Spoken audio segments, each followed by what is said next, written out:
Chapter 1, The Half-Paralyzed Medical Fairy. What the hell is this place? Ye Qing murmured dazedly, remembering the last scene. It was the alchemy furnace exploding. But what could be seen in front of him? There was no elixir, only white walls. The pungent smell of the potion made Ye Qing frown slightly. Even the debris from the explosion of the alchemy furnace could not be seen at all. However, right at this moment, as if to answer Ye Qing's doubts, suddenly a stream of complicated information surged out madly from the depths of Ye Qing's mind. Ye Qing stifled a grunt and his face went pale for a moment, and only after a moment, when everything returned to calm, did Ye Qing slowly open his eyes. So that's how it is. After the explosion of the Dan furnace, Ye Qing's body was directly destroyed by the raging energy, but for some unknown reason, his soul did not perish. Instead, it crossed dimensions, came to Earth, and was reborn into the current guy lying on the hospital bed, also called Ye Qing. This Ye Qing, also really poor. This is a small person. After graduating from college, did not find a suitable job.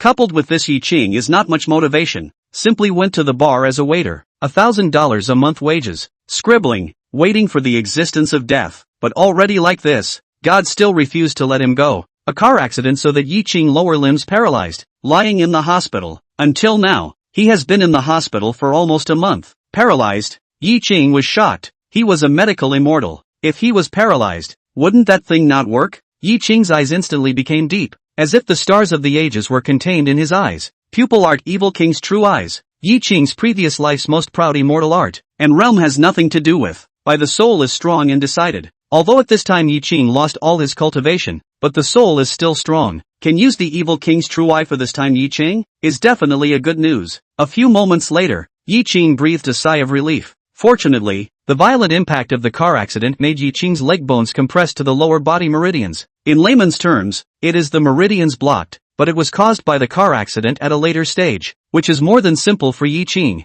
With this in mind, Ye Qing directly began to mobilize the pitifully small amount of power in his body, slowly repairing his lower body's meridians. Right at this moment, the door to the room of the ward was suddenly pushed open from the outside, and a girl wearing a tight white nurse's uniform came in humming a song. "Ha, you're awake." The girl walked into the ward and at a glance, she saw Ye Qing staring at her with wide eyes and politely greeted her. After a month's time, she was also more familiar with Ye Qing, knowing that big beautiful Lin is coming. "Of course I woke up early." Ye Qing laughed and said casually. Lin Ruoyu looked at Ye Qing with surprise, as if she had discovered some new continent and generally wondered. "I used to see that you were honest. Why do you seem to have changed today?" Ye Qing slightly choked and smiled awkwardly. "Maybe it's a sudden enlightenment." "Alas, don't be a smart ass. Aren't you clear about your current situation?" Lin Ruoyu suddenly sighed and spoke. "What condition am I in? The lower half of your body is paralyzed. It's useless to rely on medication alone to maintain it. You have to have surgery. It's been almost a month. If you can't come up with 100,000 yuan for the surgery,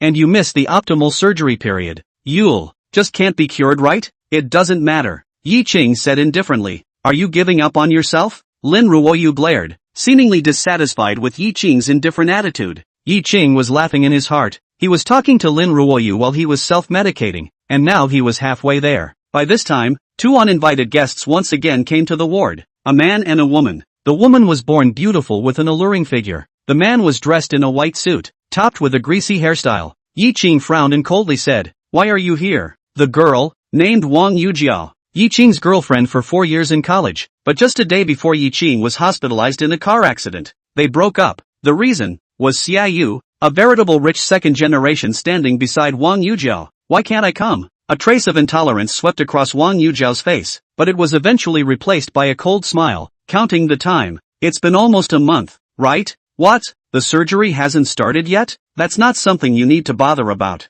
Ye Qing said with a cold smile. "After all, we don't have anything to do with each other now, don't we?" The moment these words came out, somehow Wang Yujia suddenly became agitated. "Ye Qing, you'll always look like this, not thinking about progress but arrogant and cocky. I'll say it again, how I am, has nothing to do with you," Ye Qing continued. Betrayal, this kind of thing, was the last thing Ye Qing could tolerate, no matter if it was in his past life or in this life. Xia Yu took a step out and walked to Ye Qing's hospital bed, looked up and down, and pretended to feel sorry for him. TSK, paralyzed in the lower half of the body. "It's really miserable, nah. What exactly do you want to say? If there's nothing else, please go out. I'm going to rest," Ye Qing said without a good face. If this was in his previous life, when he came across this kind of dog and man, Ye Qing would have already slapped the two of them away. You begged me. Wang Yujiao suddenly spoke. As long as you beg me, Xiao Xia will pay for your surgery, and you won't have to lie here for the rest of your life. Thanks.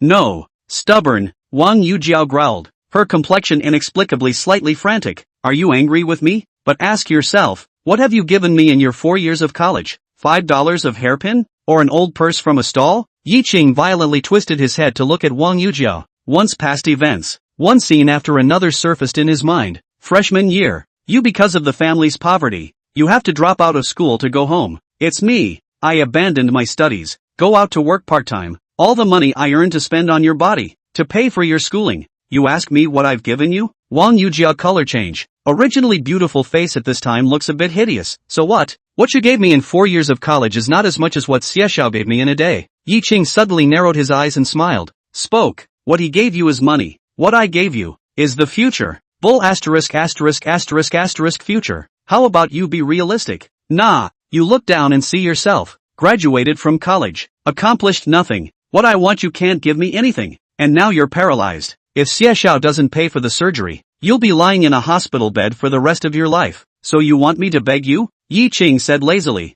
That's right. This is your only chance. Wang Yujiao said triumphantly. You're asking me to beg you, but you just want me to admit my incompetence and admit that I didn't take care of you, so that your conscience might be slightly more comfortable, right? The corner of Ye Qing's mouth rose slightly as he said teasingly. But unfortunately, it can't be as you wish. After saying that, Ye Qing suddenly raised his hand to lift the quilt, lifted his leg, got up and stood up. What?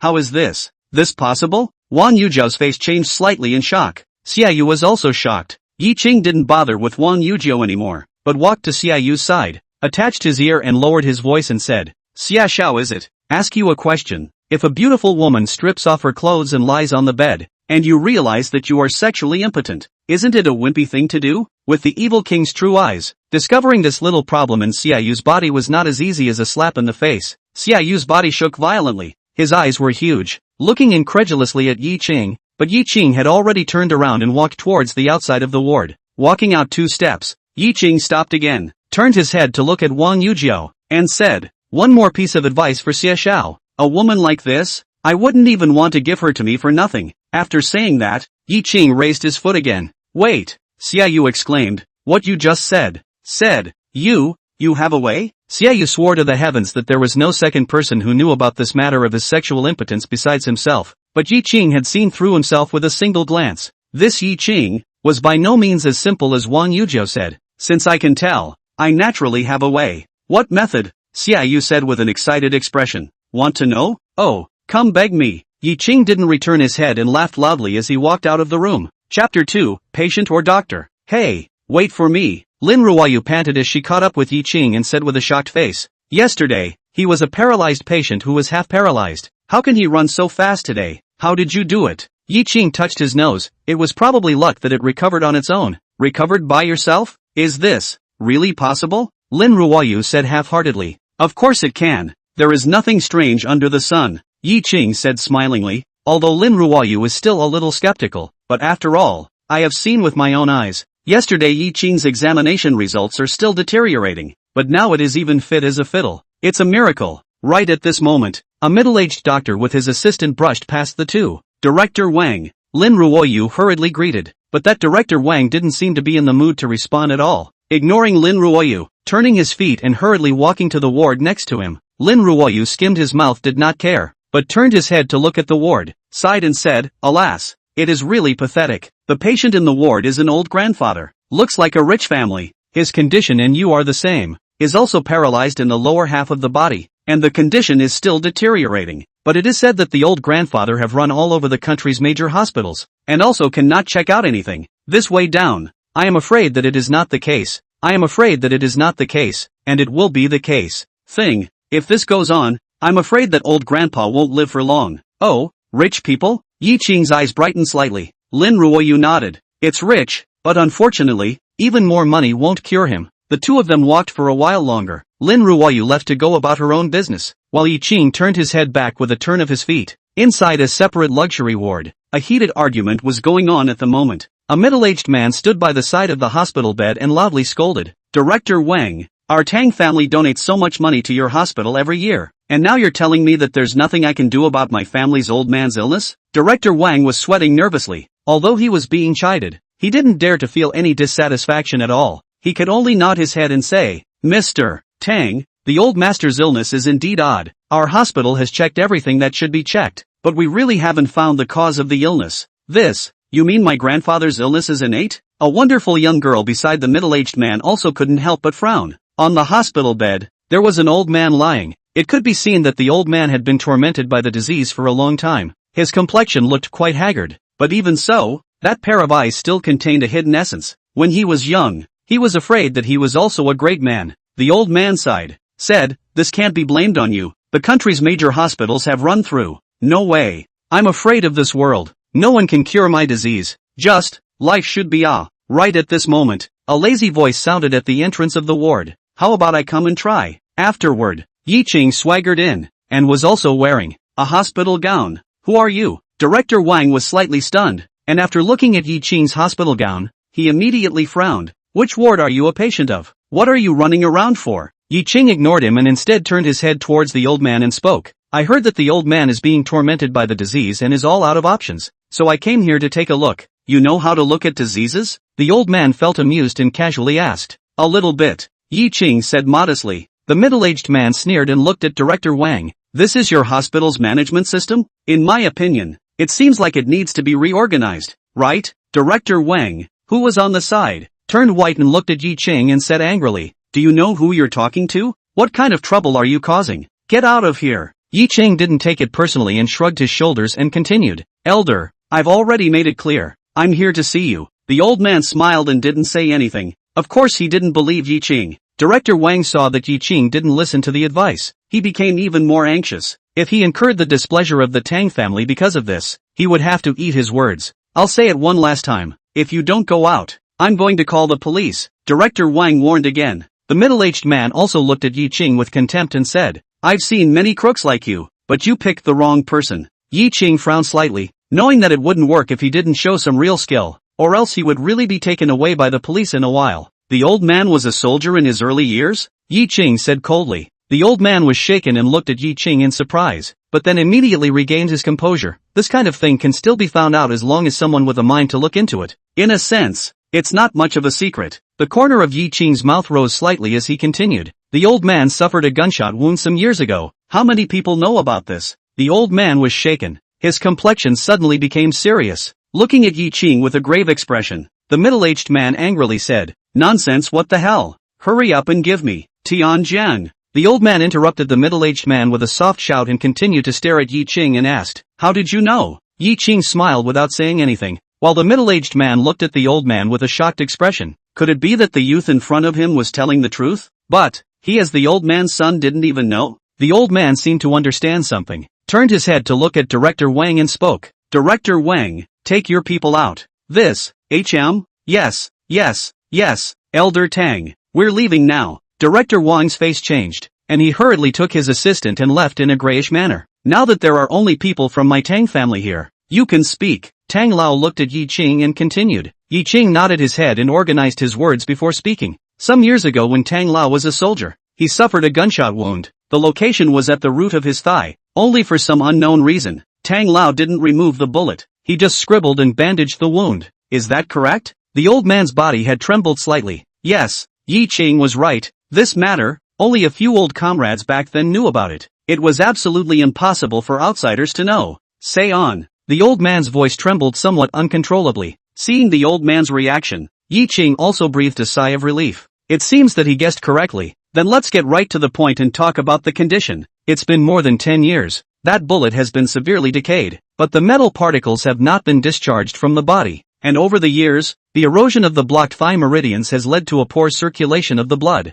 which in turn triggered the hemiplegia. This is just your guess, right? The middle-aged man said in disbelief. Ye Qing let out a light laugh and said, Whenever the weather is cloudy and rainy, the meridians contract and the metal particles increase the degree of obstruction. Tang Lao's legs that have lost consciousness will always be in pain, right? At these words, Tang Lao almost didn't roll off the hospital bed. He fiercely raised his head and stared at Ye Qing, excitedly saying, Stop it, I believe you. You really have a solution for my illness? Of course, but I won't cure the disease for nothing, Ye Qing affirmed. What do you want? Tang Lao subconsciously asked. Money, $1 million, Ye Qing said with a lion's mouth. Chapter 3, the full package. That's right, money. Ye Qing needed money. As a medical immortal, Ye Qing's attainments in refining medicines and alchemy were already pure. He was reborn on Earth, and if he wanted to recover his strength quickly, pills were the only shortcut. After fusing the memories of Earth, Ye Qing knew how expensive medicinal herbs were, and he needed a lot of them. So money was a necessity, which was why Ye Qing turned around and came back.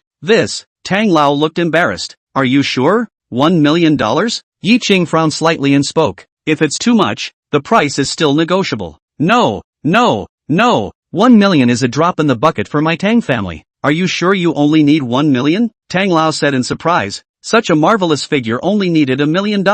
This made him feel incredible. Ye Qing was slightly stunned. His intestines repented. Damn, I should have known to order more. But words spoken, water spilled. Sitting on the fence was not Ye Qing's style. Since this is the case, then just keep pretending. Ye Qing said in a deep voice, the healer's parents' heart. Do Liangshan good man thing? Today to see. Also counted fate. 1 million. Enough. Good. Young man, as long as you can cure me, money is not a problem. What do you need now? I'll ask someone to prepare. This is the hospital. All equipment is available. Tang Lao hurriedly opened his mouth. No need to be so troublesome. Ye Qing smiled faintly, walked to the old man's front and spoke. Can you take off your pants? What did you say? The middle-aged man was enraged. Who were you kidding? What was the status of Elder Tang? Taking off his pants in front of a young man? Tianjiang. It's okay. Tang Lao he stopped the middle-aged man's words and continued. Help me take off my pants. He was partially paralyzed and it was inconvenient for him to take off his pants.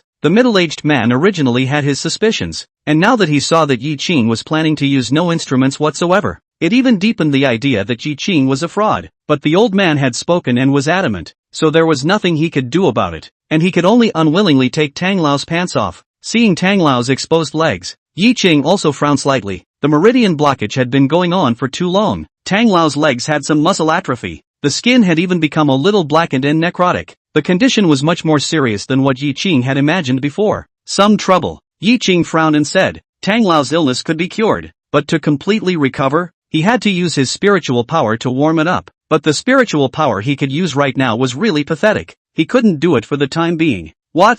This is difficult? Tang Tianjiang said with a cold smile, as if he had long seen through Ye Qing's trick. Ye Qing glanced at Tang Tianjiang and shook his head. The condition is much more serious than I had imagined. I can remove the root of the disease, but the later stage of warming up needs to wait for a while longer to be carried out. What does Elder Tang think? Tang Tianjiang interjected. Of course, when the old man can walk on the ground. When will I give you the money? No, the money has to be given today. Ye Qing shook his head. This was something that couldn't become. He was in dire need of a large amount of medicinal herbs now. Money was essential. Dad, I've already said that this guy is a liar, and it's still going to take place after a while. By then he'll have taken the money and run away. Tang Tianjiang said to the old man. Tang Lao gazed at Ye Qing for half a second and spoke. Today, I believe you. The money will be given as it is. If you're real, my Tang family won't treat you badly. If you're fake, Tang Ru, admit it today. 1 million. The Tang family can afford to pay for it. How do you want to treat it? Ye Qing's eyes brightened slightly. This temperament of the old man was really good. Dad, Tang Tianjiang was a bit unwilling. Stop talking. That's it. Tang Lao's tone was undeniable. Good, then let's start. Today, I will first help you remove the root of your illness. Ye Qing nodded and walked to Tang Lao's face, stretching out a hand and pasting it on the root of Tang Lao's thigh, after which, the only bit of power left in his body was frantically mobilized by Ye Qing. He let out a loud shout, and his hand shook violently, and a splash of blood immediately oozed out from the root of Tang Lao's thigh. All right. Ye Qing withdrew his palm and spoke. Using all his power at once made Ye Qing a little overwhelmed, his face slightly white. Tang Lao, Tang Tianjiang, the wonderful girl on the side, the three of them froze in unison. What was this? They had bounced around all the major hospitals without any help, and the youth in front of them got better after touching it? Simply ridiculous. If the disease can be cured so easily, my Tang family would need to turn around the country's major hospitals? Tang Tianjiang laughed back in anger. The wonderful young girl next to him also shook her head in disappointment at this time, pulling out her cell phone and saying, I'll call the police. But right at this moment, the old man's agitated voice sounded beside him. Wait! The old master reached out and touched his thigh, his complexion shifting, and Tang Tianjiang and the girl also had a strange look on their faces, not knowing what condition the old master was in. Dad, how do you feel? Tang Tianjiang asked worriedly. Just now Ye Qing touched Tang Lao's thigh. The blood splatters that soared out were clear to him. If Tang Lao's body developed a new condition, he would definitely not bypass this liar. Tang Lao's hands were a little trembling. His complexion was cloudy. Only after a minute did he raise his head. My legs have sentience. What? Tang Tianjiang and the girl were shocked in unison. That's right.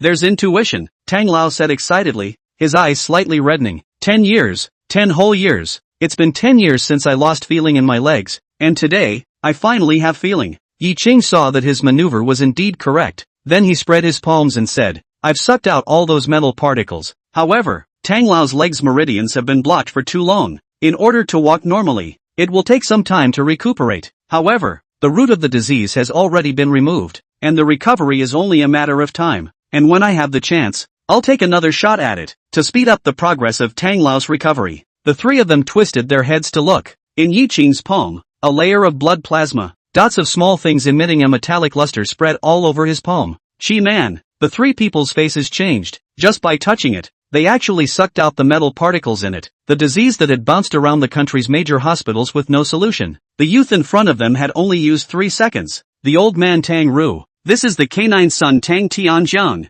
and granddaughter Tang Yuro. I don't know how to address Mr. Tang Lao opened his mouth to introduce himself. His address had unexpectedly changed from lad to sir. In Tang Lao's opinion, Ye Qing was definitely that legendary hidden expert, and he didn't know what kind of luck he had cultivated in his previous life to be saved by a strange person. My humble self, Ye Qing. Ye Qing said casually. Mr. Yi, really sorry, before my attitude may, Tang Tianjiang said with some shame. Such a strange person. He was so skeptical and abusive before, simply looking for death. On the contrary, Ye Qing completely did not bother with him, to the end, was concerned about the old man's condition. Ye Qing, on the other hand, did not care about him at all, and was concerned about Tang's condition throughout. How did he know that Ye Qing was concerned about his money?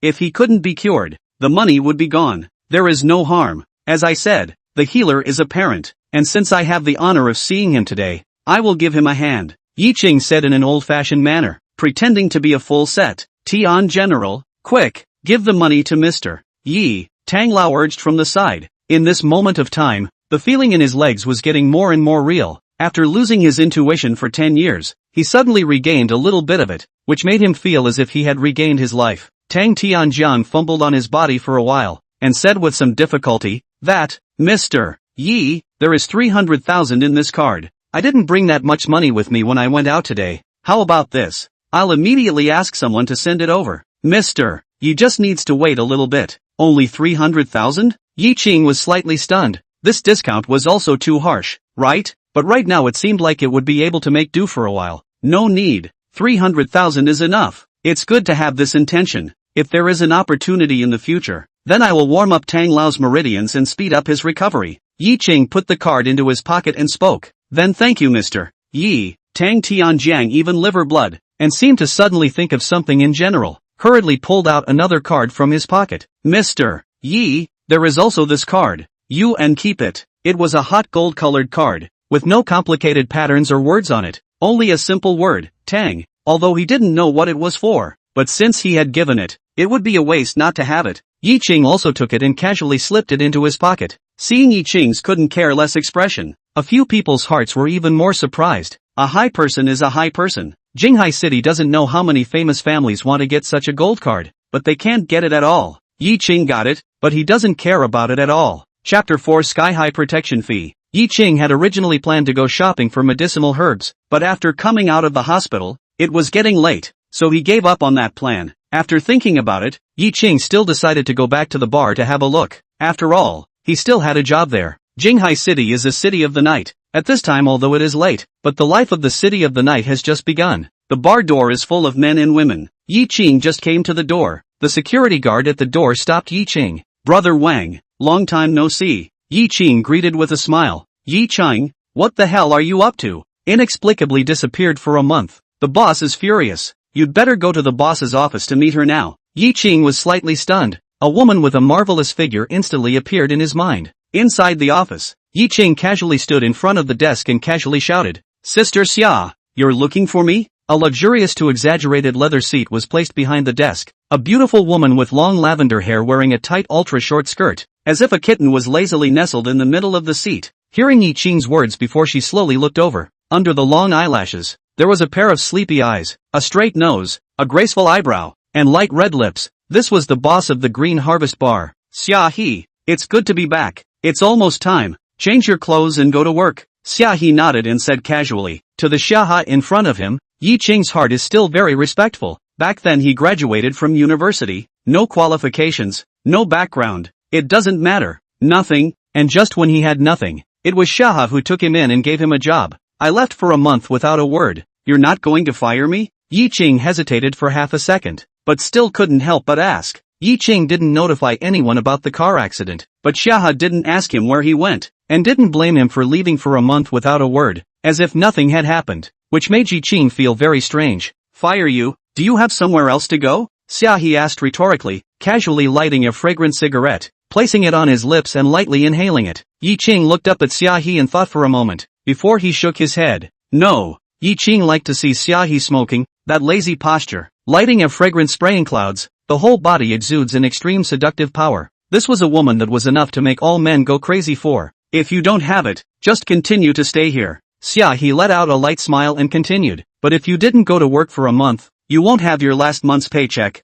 In the future, don't let this happen. Right at this moment, suddenly a waiter rushed into the office in a fiery hurry, not even knocking on the door. Xia He frowned slightly and coldly said, I've said it many times, knock before coming in. Xia, Sister Xia, I'm sorry, it's because someone came to make trouble. I was in a hurry before. That waiter's face slightly blanched before he hurriedly said, Oh. Xia He raised her eyebrows slightly, but didn't seem to be surprised. She slowly got up, whisked out the cigarette in her hand and exhaled it slowly, before she spoke. Let's go. Go out and take a look. Ye Qing thought about it and followed. Bar hall. That noisy metal music at this time has stopped. The original crazy twisting men and women now also know how to hide on the side to watch the fun. In the center of the dance floor, a bunch of punks stood there very casually, each holding a stick, with a very arrogant attitude, and in front of this pile of punks, is the number of at least half less than a group of bartenders? Bartenders? In front of the bartenders, stood a cowering tall skinny young man. Ye Qing knows him, named Zhang Chang, the head of the bartenders, known as Brother Chang. But this Zhang Chang himself has no ability, completely because of the long time in the Green Harvest Bar, only mixed such a position. Weekdays yells and shouts. Ye Qing early to see him not happy. Seeing Xia He appear, Zhang Chang hurriedly greeted him. Sister Xia, you finally came. Seeing Zhang Chang's obviously relieved look, Xia He frowned slightly, but didn't reply and walked straight to the group of punks who came to cause trouble. The group of punks led by a bald fat man, bare-chested, skin crawling with tattoos, delinquent youth almost written on his face. Xia He lit another cigarette and took a drag before speaking. What is this that Brother Biao is raising a fuss about? The fat man, named Huang de Biao, the neighborhood famous gangster, for people ruthless, fighting and what in family routine like, the original Xia sister in That's good to say, very simple, protection fee, 50,000, Huang de Biao said smilingly. When this statement came out, Xia He's face also changed slightly. 50,000. Previously there were also gangsters to collect protection fee, not to say whether to pay or not, but no one dared to ask for this price. This is simply robbery. Xia He sneered and spoke. I don't think you are here to collect protection money, right? Who let you come? Ming people don't say dark words. Yes, someone let me come, and let me smash your venue, but I think I've always been more talkative. As long as you pay this 50,000 protection fee, this smashing will be exempted. How about it? Huang de Biao was unapologetic, to say the least. This kind of errand, naturally that side of the money more which side to speak. What if I don't pay? Xia He asked with a cold look. Good to do. Don't pay, I'll smash your field today, and more than today, I'll come every other day. You decorate once, I smash once. Xia sister is a smart person, we are also counted as acquaintance. I advise you don't think about it. 50,000 for Xia sister. It's nothing. When this statement came out, the face of Zhang Chang beside Xia He instantly became a burst of pale. To smash the venue, these bartenders of theirs will take the brunt of a beating. Sister Xia, there are too many of them. Why don't we just break the bank today? Zhang Chang fearfully looked at Huang de Biao and said to Xia He with his ear. Xia He frowned even more, turned around and nonchalantly slapped Zhang Chang on the face. Eating and crawling thing, get out of the way. Zhang Chang's face changed. He hurriedly retreated to the side, but a pair of eyes glanced maliciously at Xia He. How can he say that he is also the head of the bartenders, and now in front of so many people was slapped by Xia, disgraced to his grandmother's house? Huang Debiao also couldn't help but laugh out loud when he saw this, and spoke with a helpless face. Alas! Originally I was planning to move my muscles today, but I didn't realize that the bartenders of your Green Harvest bar are just like this. None of them can fight. It seems that Sister Xia only has to pay up this way today. Wanting protection money? No way. Xia threw away the cigarette in her hand and spoke faintly, because Xia knew that even if she paid the money, it was impossible to completely solve this matter. Huang Debiao would not take the money and never come back. As long as the other party offered a higher price, Huang Debiao would still come. When is this the end? Huang Debiao frowned. Dissatisfied, give face to face. Call you a summer sister is to lift you. Do you really think you are still the big sister who was famous in Jinghai back then? Tell you, not anymore. After saying that, Huang Debiao shocked directly raised his hand and slapped towards Xiaohe's face. This action even Xiaohe did not expect, caught off guard under the eyes to hit, but right at this moment, a hand suddenly flashed out from the slant, grabbing Huang Debiao's wrist with a snap, stopping his next action. Chapter 5 Apologize to Sister Xia. Hearing Huang Debiao's words, even though Xiaohe had seen a lot of big scenes, he couldn't stand such an insult and was shaking with anger. But before he could react, he saw Ye Qing standing out. Once Ye Qing, when he had nothing, it was Xiaohe who took him in and gave him a mouthful of food. Although Xiaohe himself might not even feel anything, but to Ye Qing, Xiaohe had always been the one he respected the most. This respect was now inherited to the current Ye Qing as well. The fact that Huang Debiao dared to insult Xiaohe, out to hit Xiaohe, and still hit him in the face, made Ye Qing directly move to true anger. Ye Qing, what are you doing? Xiaohe froze violently and said in shock. Ye Qing's expression was cold, and he looked at Huang Debiao in front of him indifferently. Apologize to Sister Xia. Huang Debiao was usually a good fighter, a ruthless person. What kind of person would dare to treat Huang Debiao with this kind of attitude? Huang Debiao frowned, subconsciously about to swear, but raised his head and Ye Qing glanced at each other. Huang Debiao's heart seized fiercely. What kind of look was that? Cold, stern, as if looking at a dead person. Zhang Chang sneered from the side. Originally it was simple, pay the money and get it over with, but now because of this idiot, I guess it's troublesome. Shut up. Xiaohe turned around and gave a cold shout, stepped forward and stood beside Ye Qing,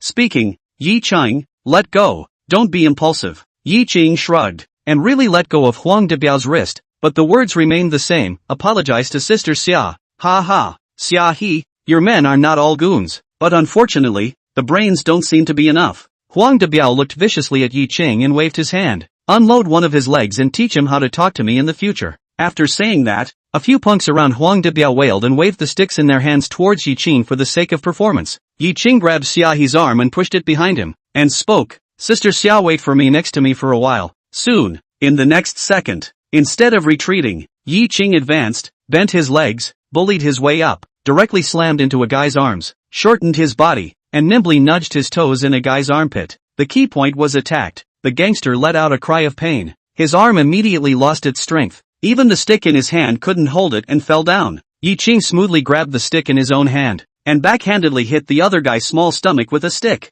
With the stick in his hand, Ye Qing was like a tiger with wings, rushing into the gangs, killing in all directions, but also ruthless. As long as it was smashed by Ye Qing's gangs, directly fell to the ground and rolled up in pain. In less than 5 minutes, Ye Qing stopped. There wasn't a single punk around him that could continue to stand. The remaining large number of gangsters surrounded Ye Qing. Each of them looked at Ye Qing as if they were looking at a monster. They were all hooligans in the neighborhood. Fighting was a common occurrence, but they had never seen such a tough one. A person to fight dozens of people without losing the wind, and even flipped over a dozen. Huang Debiao, who was watching from afar, had a slight frown on his face. He didn't seem to realize the seriousness of the matter. Seeing that the result didn't develop as he expected, he said in dissatisfaction, "Friend, quite capable of fighting, isn't it a bit too heavy?" Ye Qing shook the stick in his hand and moved his wrist, suddenly looking up at Huang Debiao, repeating his previous words. Apologize to Sister Xia. I poo. Want me to apologize? Oh, when you're on the ground you can still say this sentence. I'll serve you. Huang Debiao said with a fierce smile. The gangsters around him naturally knew what it meant, but the previous scene had already made them fearful as newborns, and although they had gathered in a circle, no one still dared to rush over. Ye Qing laughed, twisted his neck and took the initiative with his stick. He didn't want to waste time here, as before, but anyone who had contact with Ye Qing was directly smashed to the ground, even if some were still able to stand up. At the sight of this scene, they hurriedly lay down again. The sound of thumping was endless. Even those bartenders in the Green Harvest bar were all listening to each and every one of them with fear and trembling. Xia He looked at the scene in front of him with shock. He suddenly realized that this normally silent little boy suddenly seemed to have changed into a different person. Finally, in front of Ye Qing, there were no more punks. No one dared to approach Ye Qing anymore. And Ye Qing, after half a day of melee, his body was also hung with colors. After all, his strength had not yet recovered. But even so, his cold and indifferent demeanor remained unchanged. Ye Qing raised his head, took a step, and once again walked towards Huang Debiao. And during this process, not a single person dared to stop Ye Qing. Xia He rushed to Ye Qing's side with an arrow step, grabbed Ye Qing's arm and shouted, "Ye Qing, don't be impulsive, let him go." Xia He knew very well that it was fine to teach Huang Debiao a lesson, but if he really beat Huang Debiao up, this matter would be immortal. Ye Qing licked the mouth blow that was stained with blood and shook his head. The stick in his hand pointed straight at Huang Debiao. Other people can. He can't. Huang Debiao gulped a mouthful of saliva. He was afraid. Horizontal ground afraid of rash. Rash afraid of life-threatening. Look at the surrounding horizontal and vertical lying aground of punks. Huang Debiao finally reacted. Today is mentioned iron plate. No, not iron plate, is a steel plate. It was too late to hesitate. Huang Debiao gave Ye Qing a vicious look and turned around to run. Can you leave? Ye Qing let out a cold shout. The stick in his hand came out, heavily smashing on Huang Debiao's back. Even Xia He didn't react. Ye Qing instantly accelerated, rushed to Huang Debiao's back, grabbed the bouncing back stick with his hand, then grabbed Huang Debiao's collar. When the tall and big Huang Debiao was just like this being carried back by Ye Qing carrying a small chicken in general, the scene looked very bizarre. Ye Qing casually threw Huang Debiao on the ground and looked at him smilingly. Brother, no, big brother, I was wrong. You let me go. Huang Debiao tried hard to squeeze out a smile, but he didn't realize that this expression of his was even worse than crying. Ye Qing narrowed his eyes and smiled. Apologize to Sister Xia. It was still the same words. The surrounding crowd looked at Ye Qing with fear one by one, and Xia He was even shaken. A very complicated emotion inexplicably bubbling up in her heart. Sister Xia, I'm wrong, I'm really wrong. You quickly persuade him to let me go. Huang Debiao said with a crying face. He never dreamed that he would have today. Xia He was slightly relieved when she heard this. She turned her head to look at Ye Qing and spoke. Ye Qing, he has already apologized to me. Let him go. But Ye Qing shook his head decisively. His matter with you is sort of over. But if I remember correctly, you said before that you wanted to remove one of my legs? Leg. Huang Debiao's face instantly turned pale. He almost kowtowed to Ye Qing.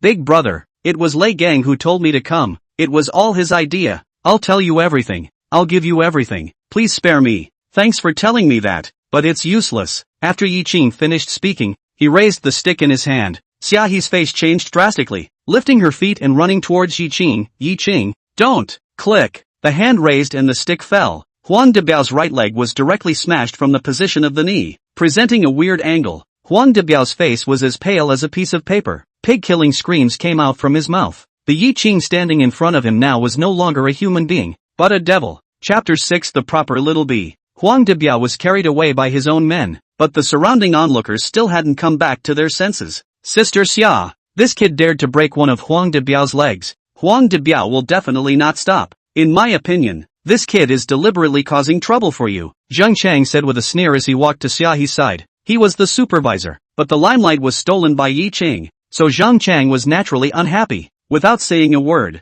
Xia He snapped and threw out a slap again. This was the second time Zheng Chang was slapped today. He dares? Do you dare? Xia He said with glaring eyes, while turning his head to look at Ye Qing, adding, from today onwards, Ye Qing will be the supervisor. Ye Qing and Zheng Chang froze in unison. But what about me? Zheng Chang was surprised. That was his position. You, get out of my mother's bar. Xia He was also enraged. His supervisor didn't work at the critical moment. He even wanted him to break the bar. Ye Qing, you don't have any opinions, right? Xia He asked Ye Qing again. Getting promoted and getting rich, of course I have no opinion. Ye Qing looked tired and shrugged his shoulders and said, by the way, there won't be trouble for today. Nothing will happen for now. Xia He said easily. Well, I'm going to rest first. Ye Qing nodded and said, turned around and left. He could hardly hold on. His strength had not recovered yet, and his body was still in the state of being bedridden for a month and just woke up. The battle just now was completely forced by the consciousness of his previous life.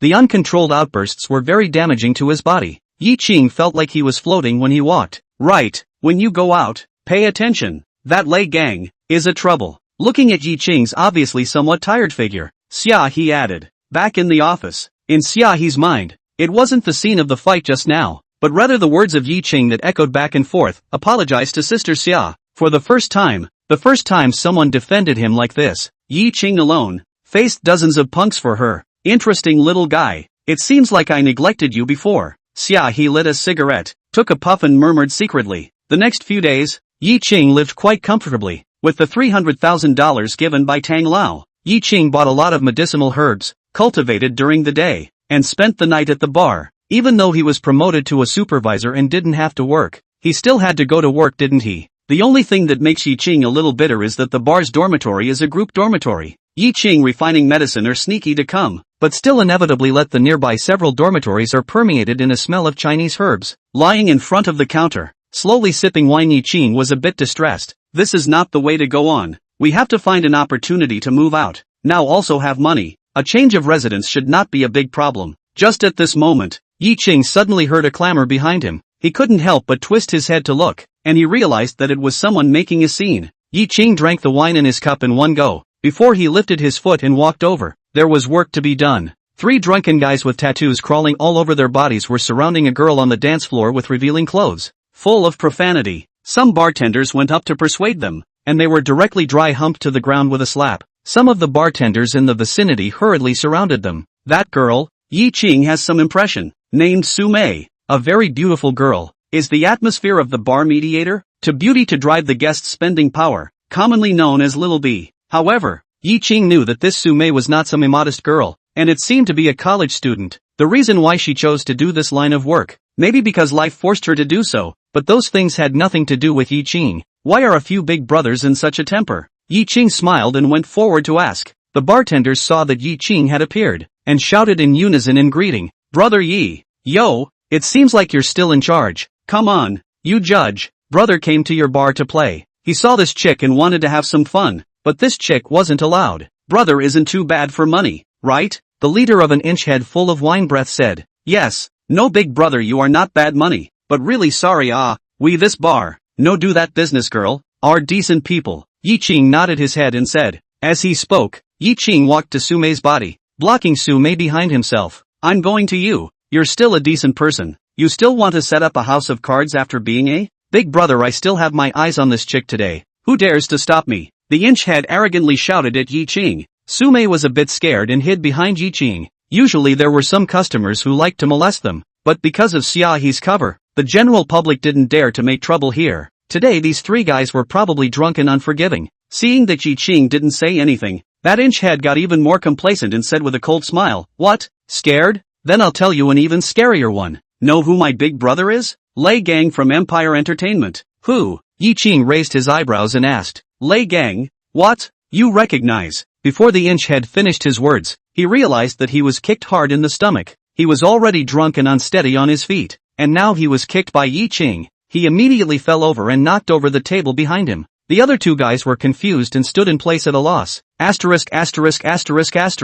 You dare to hit me? The inch head came back to his senses and cursed, struggling to get up, but right at this moment, Ye Qing rushed over with another arrow step and kicked the inch head in the stomach. This kick was not small in strength. The inch head's body was once again viciously kicked out. Adding this kick, inch head was completely enraged and roared. What are you still waiting for? Give me to abolish him. Only then did the 2 little brothers come back to their senses. Although they were scared in their hearts, they still rushed towards Ye Qing with their heads held high. The surrounding bartenders took a look at the fight, but no one moved. They all stood on the side to watch the fun. Brother Ye made a move. Let's take a break. Well, do you want melon seeds? Have some? I bet $100 that these 2 guys won't last 10 seconds in Brother Ye's hands. 10 seconds? You're underestimating Brother Ye. I bet 5 seconds. Ye Qing had a smile on the corner of his mouth. One hand was stuck in his pants pocket, as if he was walking in his own backyard garden towards the inch head, while those 2 guys who were rushing towards him, Ye Qing didn't even look at them. Just in the moment they approached Ye Qing,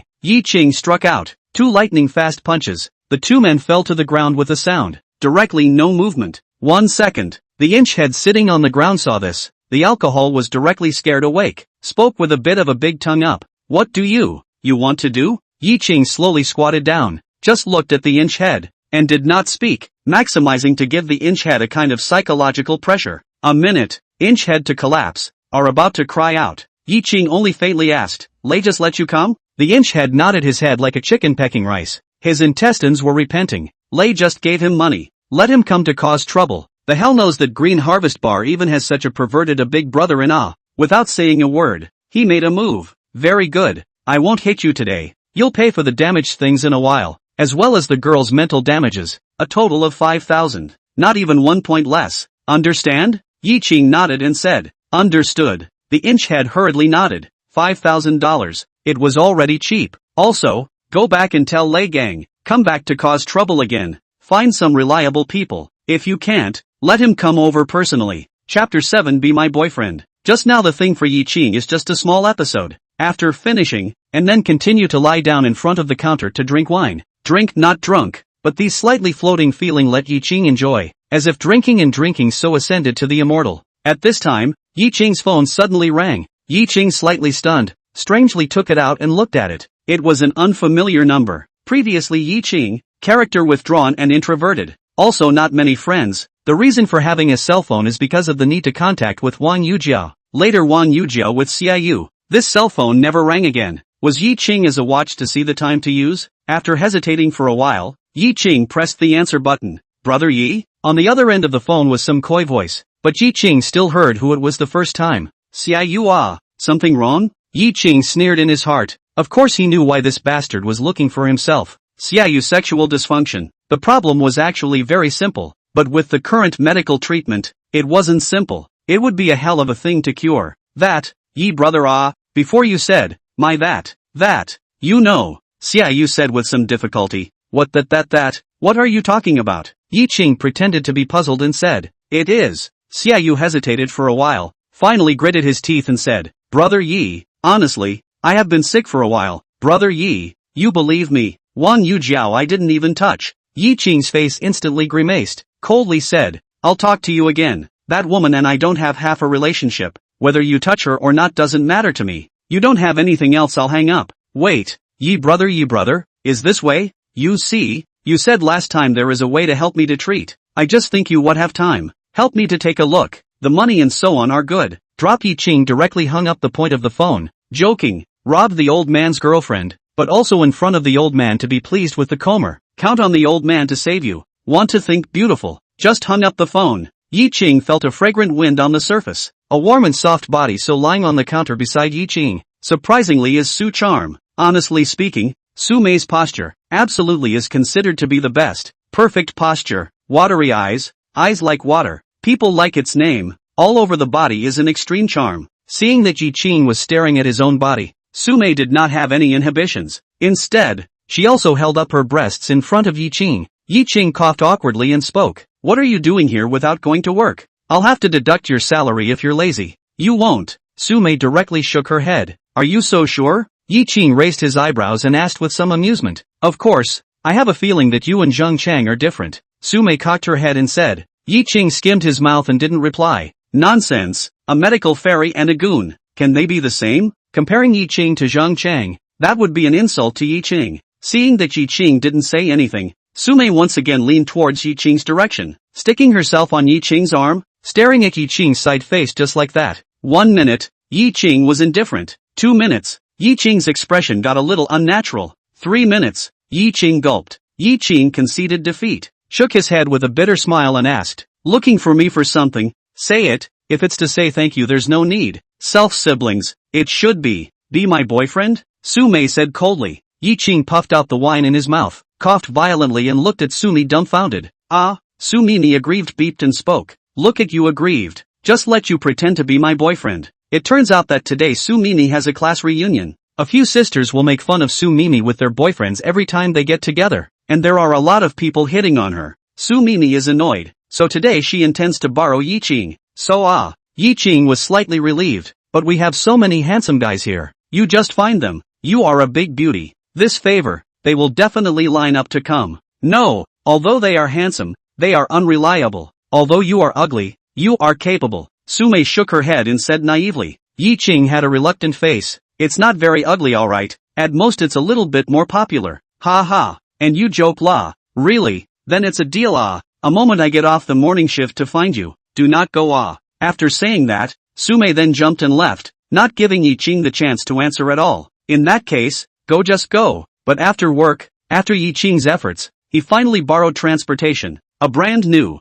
electric car. Riding this won't seem like we're dropping the ball, right? Ye Qing said with some concern. After all, lose to support the facade. Too shabby cannot be good. Su Charm gentle smile, it's okay, there you are good. If the average boy, may have long been Su Charm to the soul to hook, but Ye Qing heard just nodded, and then threw the key to Su Charm, ride slower. Safety is the most important. Sumi froze and took the keys, blinked her eyes, finally reacted and looked at Ye Qing incredulously. I'm driving you? Right. Ye Qing blinked his watery eyes. I don't know how to ride a bike. Sume opened her mouth. Such a big individual can't ride an electric bike. How strange is this?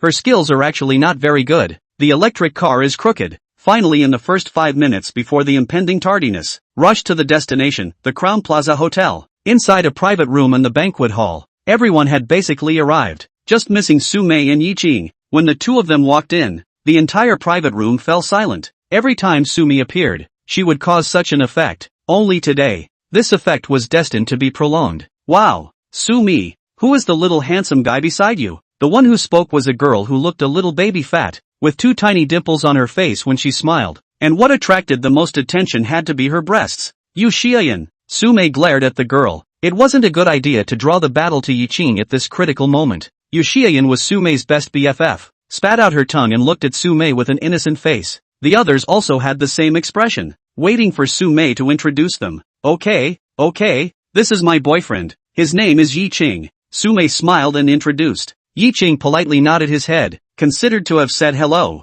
Still a gentle big boyo. Yu Xiaoyan said enviously. Among Su Mimi's group of sisters, only she and Su Mimi didn't have a boyfriend. Sume because she didn't want those things for the time being, and Yu Xiaoyan because she was too demanding. Now, Su Mimi finally has a master, and he, Yu Xiaoyan, has become a bare-knuckle commander. But at this moment, a very discordant voice appeared. Yo, isn't this the most famous bee in our class? What's the matter? Little Bee brought her own guest today? Chapter 8 Real Men. The people present were a little embarrassed. The topic of Little Bee would not be mentioned by any smart person. After all, it was a rather sensitive profession. Lu Yunji, why are you here as well? Sume frowned and turned her head to look at Yu Xiaoyan. You didn't say that he would also come. Yu Shiny's expression was a little embarrassed. We are all classmates. I think it's okay. It was only later that Ye Qing realized that this Lu Yunji was Sume's follower. But most of the time, he was a stalker, a womanizer, and his family did a small business, the kind that especially despised people. Sumi snorted coldly, pulled up Ye Qing and turned to leave. But right at this moment, Ye Qing suddenly reached out and yanked Sumi. A hand pulled Sumi into his arms. This action scared Sumi, but the two are now acting. Sumi is not good to show anything, and for some reason, Sume's heart didn't seem to resist much. Since you've come, it's always impolite to leave like this. Have a seat, Ye Qing said with a smile. This Lu Yunji even dared to insult Sumi. No matter what, Sumi is now his nominal girlfriend. As a man, Ye Qing couldn't leave. Yu Xiaoyan, who was on the side, hurriedly came out to round up the situation. Come. Sit down first. Ye Qing, right? Our Su University school flower is now taken care of by you. How can we also drink 2 cups? After saying that, Sume filled 2 glasses of beer for Ye Qing. Who knows? Lu Yunji mocked from the side again. How can 2 cups of wine be enough? 1 bottle will do. Yu Xiaoyan's face was embarrassed. She didn't expect Lu Yunji to be so unreasonable. She could only laugh and say, it's not safe to drink too much alcohol and drive. It's better to drink less. It's okay, we came on an electric bike. After saying that, the 2 cups of beer in front of him had already gone down. Electric car. The atmosphere in the room is even more awkward. Lu Yunji is even more crazy harumphing. This brother, you also have the nerve to say, what brand of electric car? Ferrari not? Another male student looked at the scene as really embarrassing. Also couldn't help but interject, even if it is an electric car, drinking too much wine is not good. 2 cups will be fine. Who knows that Ye Qing also coldly said, it's okay, I don't know how to ride a bike. It's Sume who drove me here. When this statement came out, even Sumi could not wait to find a crack in the ground to drill down. Ye Qing's so blunt words let Sumi feel very loose face. Although she is not the kind of vain person, but as a girl, who does not hope that their boyfriend is a one-man, 10,000 people on the Prince Charming it? Lu Yunji had already come up for air from laughing, and right at this moment, Ye Qing opened his mouth again. It's really no fun for me to drink alone. This brother is called Lu Yunji, right? How about drinking together? Or, you don't know how to drink. The slightly contemptuous words caused Lu Yunji's laughter to come to an abrupt end as he looked fiercely at Ye Qing and said grimly, brother, are you challenging me? Lu Yunji didn't dare to say anything else. He was a spendthrift on weekdays, and his alcohol consumption wasn't something to brag about amongst these classmates. Ye Qing shrugged his shoulders and spoke. Challenge dare not say. Just think as a man.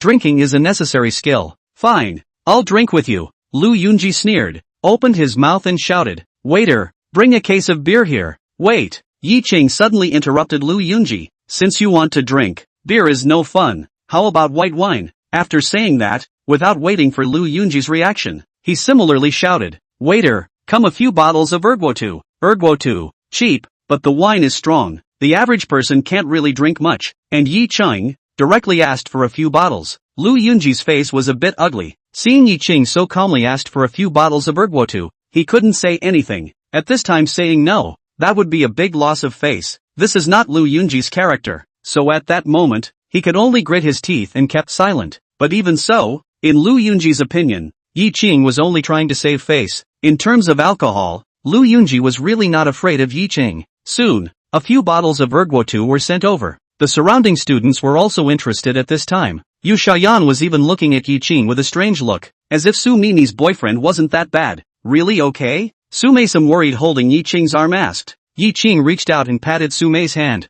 and when he looked at the table, someone had already filled a cup of erguotu for both of them. I hope brother won't roll under the table in a while. After saying that, Lu Yunji directly picked up the cup in front of him and tilted his head back to drink. After drinking it all, Lu Yunji was also a little bit uncomfortable by the alcohol, and took a deep breath before putting down the cup, with contempt on his face, intending to despise Ye Qing for a few sentences. Lu Yunji's face changed greatly, knowing that he had met his match today. Young Lu, people are blowing on the bottle. The male students next to him coaxed. I'm not blind. Lu Yunji glared. Now riding the tiger is difficult. He also has no way out. Can only be tough. Also unscrewed a bottle, began to pour. The wine gas rushed Lu Yunji, tears and snot are flowing down. It is not easy to finish a bottle. Lu Yunji felt his stomach is burning, but looked down. Ye Qing has unscrewed the second bottle. Lu Yunji's head was dumbfounded. The first time he encountered someone drinking erguotu as mineral water. Ye Qing's bravado also aroused the resonance of all the men in the audience. One by one, they shouted out loud, while Su Mei looked at Ye Qing with some concern. She understood in her heart that Ye Qing was taking revenge. Lu Yunji wanted to force Ye Qing to drink a bottle before. Now, Ye Qing will drink a bottle to show him, and it is still white, but Lu Yunji was a little difficult to do. His stomach was now turning over and twisting, and if he poured it down again, he would really have a problem. And Ye Qing, the second bottle has been filled, is going to unscrew the third bottle. Ye Qing suddenly found Lu Yunji stopped. Surprised, brother, you're not it. A bottle of the amount of awe? Listening to the students in the ear, loud friendship, as well as Ye Qing's contempt, Lu Yunji face cannot hang on, stood up and snapped and dropped the cup in his hand, roared, can drink, terrific awe, if you can drink again, you are riding an electric car, while I, on the other hand, am driving a BMW. Ye Qing put down the bottle in his hand and looked at Lu Yunji coldly. Speak in front of me, pay attention to your words. Ha, what?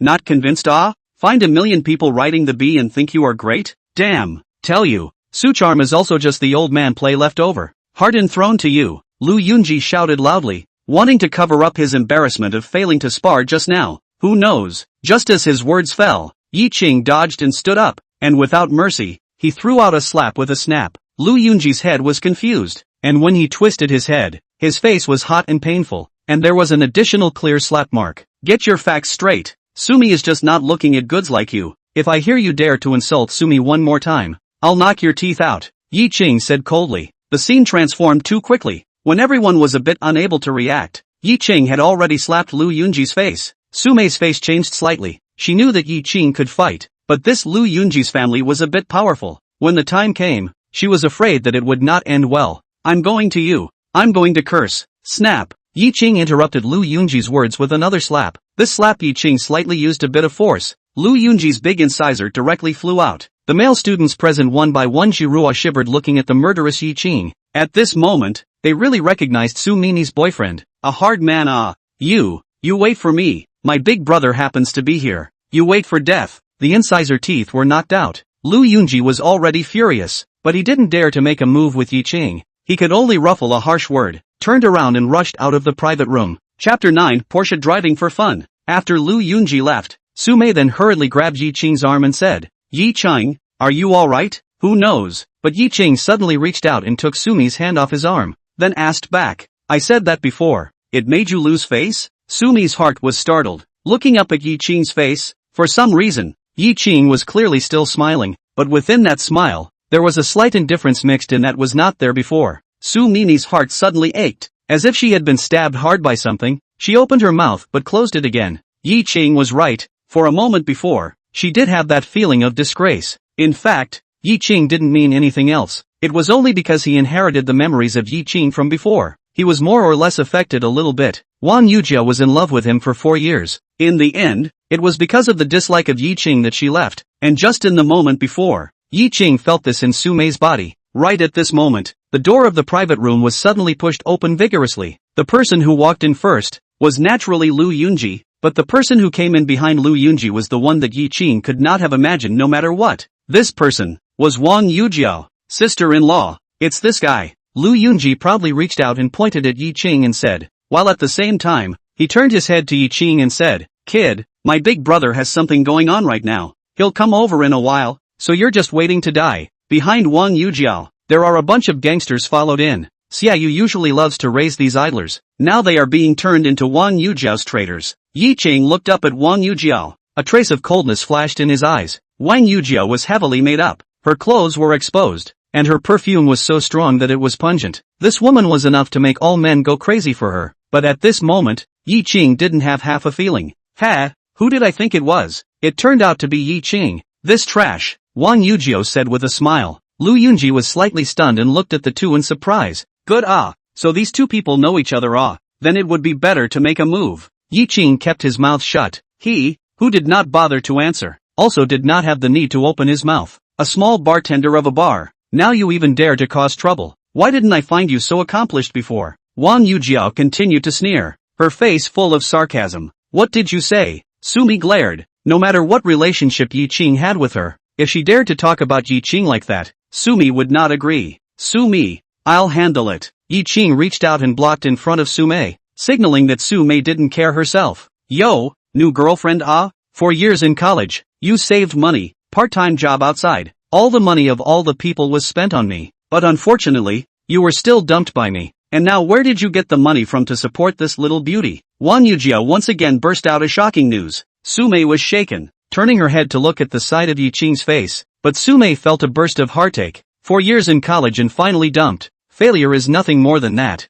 right? But for some reason, although Ye Qing still maintained a smile, his face was completely devoid of half a ripple. Calm and palpitating, the mind of the hallowed medical immortal was as firm as a rock. So it's a bartender. I said, how come he can drink so much? Lu Yunji heard that Ye Qing was nothing more than a small bartender, and immediately said with a sneer. And right at this moment, outside the private room once again walked in a youth wearing a white suit. It was actually Xiaoyu. Which punk dares to beat up my men? Xiaoyu crossed the crowd and looked at Wang Yujiao and asked, Hubby, you came just in time. No, the person who caused trouble was actually this loser. Wang Yujiao said as she looked at Ye Qing with contempt. Xiaoyu twisted his head and immediately brightened up. He had begged Ye Qing for so long. He didn't think that he would actually let him bump into him, and immediately shouted in surprise, Brother Yi, you're here too? Brother Yi? Wang Yujiao was slightly stunned. What was the situation? Isn't this that loser? When did he become Brother Yi? Who knows? Just as Wang Yujiao's words fell, Xiaoyu suddenly turned around angrily and raised his palm towards Wang Yujiao's face and slapped it.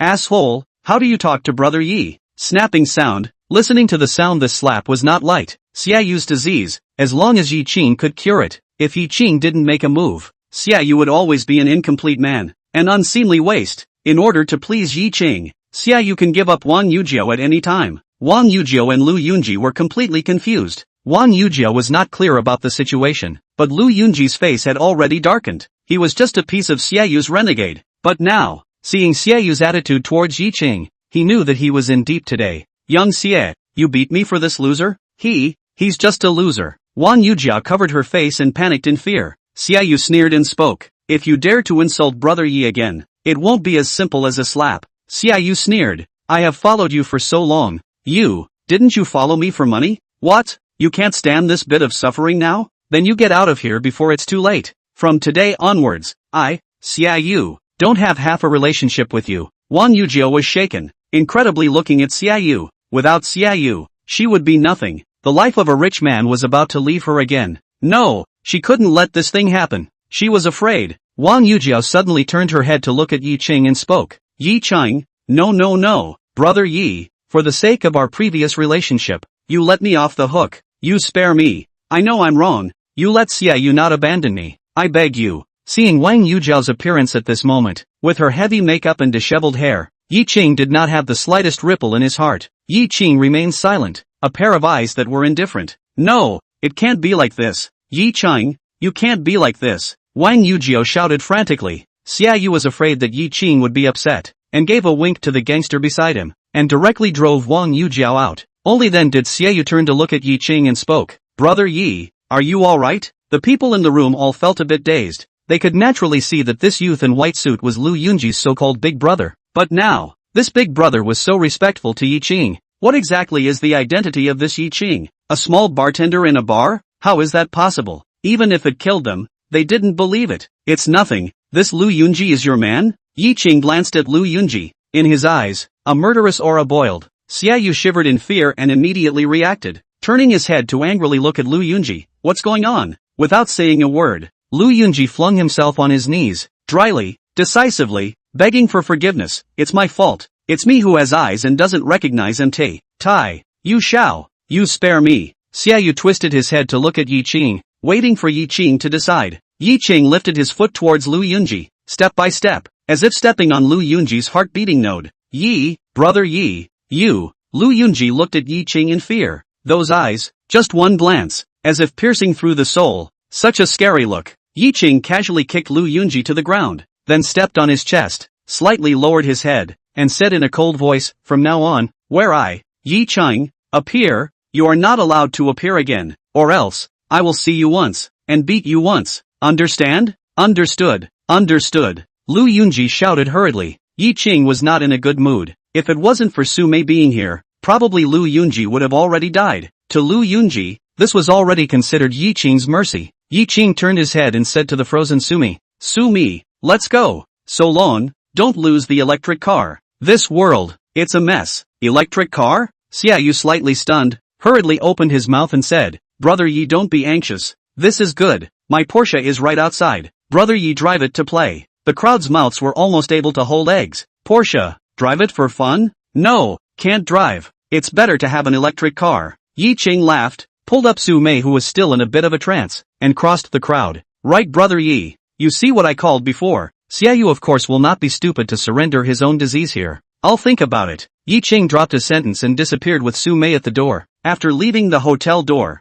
Ye Qing suddenly saw a familiar figure. It was actually Wang Yujiao, who hadn't left yet. Wang Yujiao stood at the door as if she had lost her soul, looking at Ye Qing and Su Mei walking out holding hands. Her face was in a state of agony. Ye Qing did not even look at a glance. Still carried by Su Mei, Ye Qing, two people's electric car is still crooked, disappeared in the night. Wang Yujiao hid behind a pillar, looking at the direction where the two disappeared. Her face was full of bitterness, tears bearing down. That youth that she had looked down upon, had now completely transformed into something else. Haughty, conceited, his strength was profound and unpredictable. With the aura of looking out of the corner of the world, she began to regret. Chapter 10, Curing All Diseases. Back in the dormitory, Ye Qing was a bit distressed. The price of herbs is too expensive, but Ye Qing's consumption is very large. The $300,000 given by Tang Lao is also almost spent. According to this situation is not the way. Ye Qing has to hurry to make money. After thinking hard, Ye Qing took out all his remaining medicinal herbs and observed for a moment and finally came up with a solution. Alchemy. Now that he was at the third level of qi refining, alchemy was impossible, but he was able to refine medicines. After a night of fighting, at dawn, Ye Qing finally managed to roll out 3 knuckle-sized black clay pills. The results were not bad. Ye Qing put the mud pills into his pocket and left the door. That's right, Ye Qing was going to sell medicine. Tianbo Street, Jinghai City's largest flower and bird market. Antiques and paintings, Buddha beads and magic weapons have everything. Real goods, fake goods are also many. Weekdays come to Taba people naturally also more. Here is Ye Qing's destination. Turn your eyes to see around the cluttered roadside stalls, which sells antiques, sells paper money, sells magic weapons, and even the dog skin plasters have. Ye Qing walked to a stall selling Buddha beads for money and casually asked, Boss, how do you sell Buddha beads? Yo, brother good I this Buddha beads, can be serious Longquan Mountain open light, a string of 800. You see which string to want? The owner of the stall is a thin pole child. See someone asking for a price, bright eyes, hurriedly greeted. Ye Qing heart funny, turn around and go. These beads in Buddhist 8-rod cannot play. Buddhist breath is half no. $800. Here prices are too cheap. According to this sale, Ye Qing will die of exhaustion. Half an hour later, the side of the Buddha bead stall. Ye Qing resupported a stall. A yellow square cloth spread in front of. On top of the 3 seemingly incongruous black mud pills, next to a flag erected, written in 4 big words, cure all diseases. Asterisk asterisk asterisk asterisk. Pure ah. Sparrow couldn't help but say breathlessly. Ye Qing hemmed and hawed, and did not reply, but he did not intend to sell according to the hemp-pole child, so, in line with the intention of either not open and eat for 3 years, these 3 mud pills, the price is not cheap. Not long ago, a man and a woman came to Ye Qing's stall in front of. The man dressed in expensive clothes, face slightly white, eyes slightly green, at a glance is the indulgence of alcohol and sex of the rich second generation. Asshole 1. Looking up again at the girl, Ye Qing immediately brightened up. Beautiful woman. This girl in a light-colored casual dress, body slender, face delicate, absolutely superb beauty. Just do not know why. This beauty is now full of sadness. At this time is staring at the flagpole on the package to cure 100 diseases of the 4 big words. Dazed. Beauty want to buy medicine? Ye Qing greeted. The girl only came back to her senses after hearing this, looked down at Ye Qing and asked, can it really cure all diseases? Before Ye Qing could say anything, the youth next to him suddenly interjected. Qinger, let's go. I've already contacted foreign doctors for your grandfather's illness. Your grandfather will always wake up. The girl frowned and said coldly, call me by my full name. Feng Miaoqing. You can leave if you don't like it. No one is stopping you. Also, my grandfather's illness has nothing to do with you. How can I leave you alone here? The youth pretended to be gentle and said, I've made an appointment with my sister, and she'll be here in a while, so you can leave? Feng Miaoqing still said without a good face. The youth looked slightly embarrassed. It was neither right to leave nor right to stay. Can it really cure all diseases? Feng Miaoqing looked down at Ye Qing and opened her mouth to ask. Of course, but I need to understand the symptoms first. Ye Qing said solemnly, still understanding the symptoms. Pretending is quite decent, the youth said with a cold smile from the side. Feng Miaoqing briefly talked about her grandfather's condition, and after she finished, she looked down and saw the 3 grayish-black clay pills, and also felt a bit ridiculous that she would talk about her grandfather's condition so seriously with such a charlatan. Is it cured? Feng Miaoqing casually asked. Of course, Ye Qing said confidently. Although Feng Miaoqing didn't say much, Ye Qing still roughly understood that it was a vegetable. Modern medicine didn't have any methods for vegetative people, but Ye Qing was different. Although these 3 clay pills weren't enough to qualify as elixirs, they were still more or less a bit of Ye Qing's alchemy. The medicinal effect was absolutely fine. Qinger, don't believe these liars. Let's wait for the foreign. Shut up. Feng Miaoqing interrupted the youth with a soft shout. Looking down at Ye Qing, how much is this pill? I'll take it. Ye Qing's eyes lit up. He didn't expect to have business so soon. 50,000 a pill. Ye Qing said with a smile. I'm going to you. Robbery. 50,000 a pill for this broken mud pill? The youth's eyes glazed over and he cursed. Beside him, the sparrow had been paying attention to this side. Seeing this was also almost not suffocating himself with a breath. 50,000. Feng Miaoqing slightly stunned, surprised to look at Ye Qing. This pill is indeed expensive. But, Feng Miaoqing took out a card and threw it to Ye Qing. Spoke. I don't have that much cash. There are 100,000 in this card. Give me 2 of them. Alright, Ye Qing agreed with a full mouth. Used a disposable plastic bag to pack 2 pills and handed it to the girl. Remember, the patient can only eat 1. 2 pills will be too potent. Seeing that the packaging was so rudimentary, Feng Miaoqing's heart grew more and more annoyed. Picking up the pills, she turned around and walked away. She wasn't buying medicine. She was just buying some psychological comfort. The youth glared viciously at Ye Qing and hurriedly followed Feng Miaoqing's footsteps. As for Ye Qing, he had already started to close the stall. 100,000. It was enough for a short time. Asterisk asterisk asterisk asterisk. Brother, the means can be Marat Air's eyes were red. He worked his ass off for a day and couldn't sell a single item. Ye Qing opened his business for less than an hour. $100,000 came to hand. Tang Euro looked around for a while before she saw Feng Miaoqing and hurriedly shouted, Miaoqing, here, here. Seeing Tang Euro appear, only then did a long-lost smile appear on Feng Miaoqing's face, as she turned to look at the youth and spoke, aren't you leaving yet? Seeing that Feng Miaoqing had indeed made an appointment with her sisters, the youth would be a bit of a deadbeat if he didn't leave, which was why he left with some reluctance. What are you holding in your hand? Tang Euro asked strangely. Pills. Feng Miaoqing said casually. Your grandfather's illness? Tang Euro subconsciously said. After finding that Feng Miaoqing's complexion suddenly darkened, Only then did she hurriedly change her tone and asked, "This pill looks very chic, how much does it cost?" 100,000. Ah, Tang Euro glared. "Silly girl, you've been cheated. Ah, where is that scammer?" Fang Miaocheng smiled bitterly and turned her head towards Ye Qing's stall. She naturally knew that she had been cheated, but she didn't care. Tang Euro also looked in that direction and was seeing Ye Qing's back as he left. She was slightly stunned. Inexplicably she felt that this guy's back seemed to be a bit similar to that high-profile person in the hospital who treated her grandfather's legs. But how could it be? That kind of high person would come to Tianbao Street to sell dogskin plasters? It was simply a joke. Forget it, it's only $100,000. It's not much. Let's leave it at that. Fang Miaocheng shook her head and said, "Alas, you." Tang Euro wanted to say something, but finally sighed. "But I do know of a divine doctor. But it's a pity I don't know where he is." "Are you talking about the one who cured Grandpa Tang? The one who cured Grandpa Tang's illness by just reaching out and touching him?" Fang Miaocheng asked with a slight stare. Tang Euro nodded. "If only he could cure your grandfather too." "Forget it, how could that kind of high-ranking person make it easy? It's just fate." Fang Miaocheng smiled bitterly. Seeing that Fang Miaocheng's expression had mourned up, Tang Euro hurriedly changed the topic. Alright,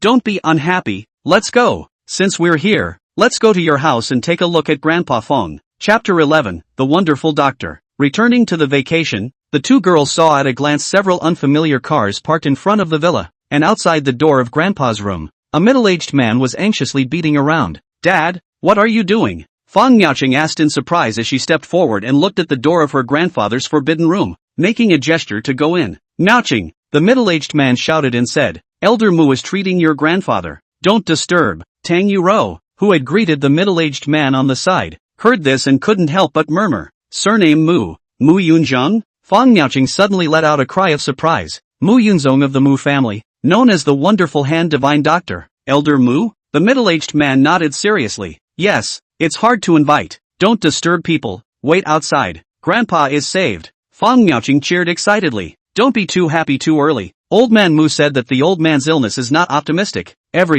We'll see when Old Man Mu comes out." The middle-aged man sighed from the side and said, Not long after, the door to the room opened and a young assistant probed and said, "You guys come in." Inside the hospital room, because it was cleaned with care and well ventilated, there was no pungent smell of medicinal water, and while the room was light and bright, the hearts of the people were clouded. An old man with white hair sat on the edge of the hospital bed, waiting for a few people to come in. Then he got up and sighed, shaking his head at the middle-aged man. A vegetable. There was nothing he could do. The middle-aged man is okay, after all. And he also thought of, so many years, visited the famous doctors, but also all the way, although Muold fame, but the art of specialization, brain damage. Muold is also a lack of help. Fang Miaocheng's eyes that were originally full of expectations instantly darkened. Tang Yuro grabbed one of Fang Miaocheng's hands and whispered comfortingly, "How could this be? How could this be?" Fang Miaocheng's entire person looked a bit dazed. "Even Mu Lao can't do anything?" Tang Yuro looked a burst of heartache, reached out and patted Fang Miaocheng's back, wanting to comfort but not knowing what to say. The atmosphere in the room was somewhat dull and depressing. Just at this moment, Fang Miaocheng, however, suddenly broke away from Tang Yuro's hand and rushed to her grandfather's hospital bed with an arrow step, directly opening the plastic bag in her hand and taking out the pills inside. "That man said that this medicine can cure all diseases. It must have an effect. It must have an effect." After saying that, Fang Miaocheng pulled out a clay pill and prepared to stuff it into her grandfather's mouth. "Miaocheng!" The middle-aged man took an arrow step over and slapped on Fang Miaocheng's arm, knocking the pill out of Fang Miaocheng's hand. The black pills rolled down onto the bedsheets, looking very ugly and ridiculous. "Simply nonsense!" the middle-aged man roared angrily. Tang Yuro hurriedly walked over to block in front of the middle-aged man. "Uncle Fang, Miaocheng is also worried about Grandpa. That's why. Why? Even if you are worried again, how can you fool around like this? What is this black thing and you send it into Grandpa's mouth? Do you know the consequences?" The middle-aged man was also furious, roaring angrily. Tang Yuro's eyes were slightly red, staring blankly at her sleeping grandfather in front of her. 10 years? Her grandfather had been lying in bed for 10 years. The grandfather who had loved her since childhood hadn't come to his senses for 10 years. Fang Miaocheng was about to break down. Mu Lao on the side was about to say something, but suddenly froze slightly. He inhaled his nose, his eyes glared, suddenly turned his head to look at the black pill that rolled down on the bedsheet, subconsciously reached out and picked it up, putting it under his nose and sniffing it. In the next second, Mu Lao stood up abruptly. This sudden movement startled everyone. At this moment, Mu Lao's expression was agitated and his face was slightly flushed. "Old Mu? What's wrong?" the middle-aged man asked in surprise. Mu Lao did not reply, but turned his head to look at Fang Miaoqing and asked, "Girl, where did you get this elixir from?" Fang Miaoqing looked at Mu Lao's strange reaction, but still subconsciously said, "On Tian Bao Street, a roadside stall." The middle-aged man frowned. How could a place like Tian Bao Street buy anything real? But right now, looking at Mu Lao's strange expression, the middle-aged man didn't say anything. I can distinguish some of these simple herbs, but some herbs that are so simple can neutralize such amazing medicinal power. It's simply too terrifying. The person who refined this medicine is a true divine doctor, Old Mu said with an excited expression, as if a lottery player had learned that he had won the $5 million jackpot. Although Fang Miaoqing didn't understand much, she still got the general idea. She brightened up and tentatively asked, "Is this medicine real?" "Of course it's real." Mu Lao glared and greeted, "Someone come, help the old man take this medicine." Things suddenly took such a drastic turn that no one could have imagined it. Fang Miaoqing and Tang Yuro glanced at each other, both seeing the shock in the other's eyes. That charlatan was actually a divine doctor? Tang Yuro suddenly thought that earlier she felt that back was very similar to that divine doctor in the hospital, and suddenly realized with shock that perhaps that person who sold Fang Miaoqing the pills was Ye Qing. Tang Yuro's intestines were all green with remorse at this moment. After Tang Lao went back, within a few days, he was miraculously able to walk on the ground, and it was then that they realized just how powerful Ye Qing was, and the Tang family had been searching for Ye Qing ever since. But there were no clues. Today it was hard to see it, but it slipped away from under their noses. At this moment, the pills had already been taken by the assistant to help the old man, and everyone held their breath one by one as they waited patiently by the side. Mu old face full of anticipation, but in fact the heart is still a little nervous. That the pill medicine power is amazing, naturally is true, but exactly can cure Master Fang's disease, is not yet known. But just at this moment, suddenly, lying on the bed to prevent the old man gently coughed. The crowd's heart can't help with the defense of the old man's coughing hard trembled a bit. Bedridden 10 years not wake up the old man, just now even, coughed a bit. Fang Miaoqing's face was happy and hurriedly came closer. The middle-aged man also hurriedly took a few steps forward, while Mu Lao was greatly relieved. In the next second, Elder Fang slowly opened his eyes, really opened his eyes, blinking his eyes. Elder Fang seemed a bit confused, frowning slightly, and after looking at the few people around himself, he spat out two words weakly only after half a second. Tian Qi? The middle-aged man was shaken, and at his age, tears were flowing out as if a floodgate had been opened. "Dad!" The middle-aged man cried out excitedly. "Grandpa, you are awake," Fang Miaoqing said in a small voice, afraid of scaring the old man. Elder Fang turned his head to look at Fang Miaoqing again, but with a confused look. 10 years had passed, and Fang Miaoqing had grown into a big girl. It was naturally a bit difficult to recognize her at a glance. "Are you Xiao Miaoqing?" Well, after a few seconds, Elder Fang suddenly said in a daze. Fang Miaoqing nodded her head like a chicken pecking at rice, too excited to speak. "Oh, little Miaoqing is so big." Elder Fang murmured a few words and slowly closed his eyes, falling asleep again. A few people slightly froze, nervously looking at Mu Lao. How come the patient had just woken up and slept over again?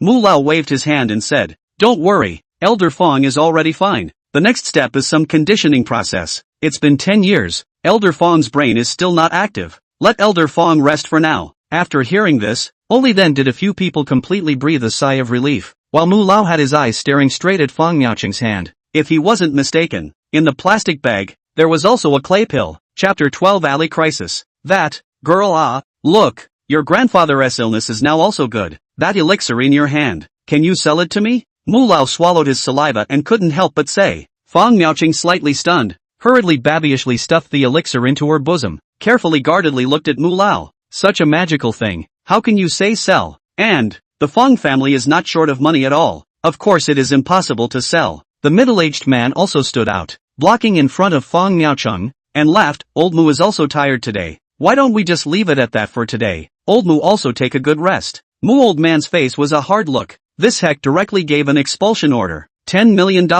sell it to me, or I'll exchange it with something else. As long as you guys make a price, I definitely won't blink an eye. Old man Mu still said without dying. If this was heard by Ye Qing, he would probably be vomiting blood in 3 liters. $10 million.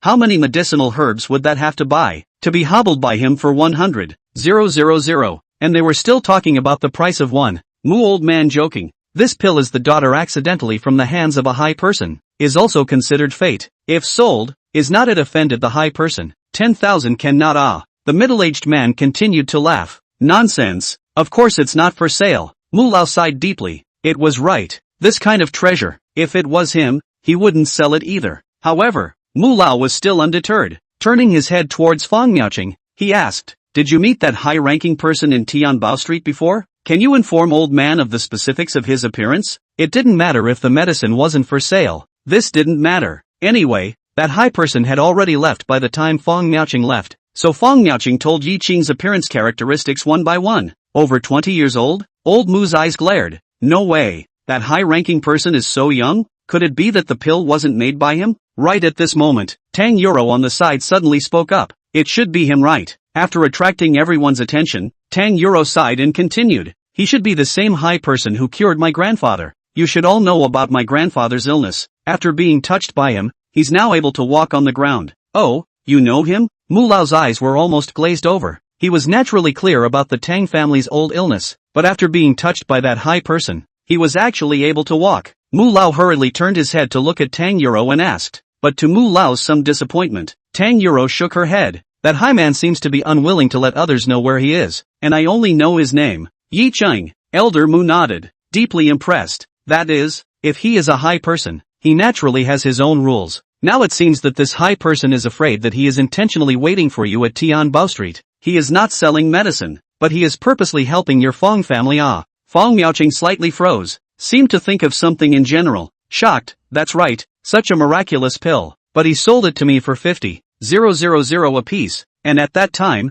I bought his medicine, and after that, he directly closed his stall and left. Now that I think about it, he should have waited for me, but he even all but calculated that I would go to his stall to ask for the medicine and that I would buy it. It's too scary. Speaking here, Fang Miaoqing felt a little guilty. That high person acted like this, just to help her Fang family. She even had that kind of attitude before. It was really damned. Soon after, old man Mu left, and Tang Yuro also claimed that she had something to do and quickly left. After the two left, Fang Tianqi shouted, "Come on people, pass on my order. Find that high person at all costs." Just like him, old man Mu had gone back to do this. For a while, the entire Qinghai city, the Mu family, Tang family, Fang family and the three big families began to frantically search for Ye Qing. But our main character, Ye Qing, now threw the $100,000 that hadn't even warmed up into the medicinal herb company, exchanged them for a bunch of medicinal herbs, and returned back to his dormitory in a happy manner. Ye Qing how to know that he has now been rumored to be God. Back to the dormitory. There is a pill not sold. Ye Qing temporarily do not intend to sell. These herbs, for the time being, is enough. However, there was one thing that made Ye Qing a little depressed. He was here refining pills, causing all the surrounding area to be filled with a strong herbal odor. Although the others didn't dare to say anything,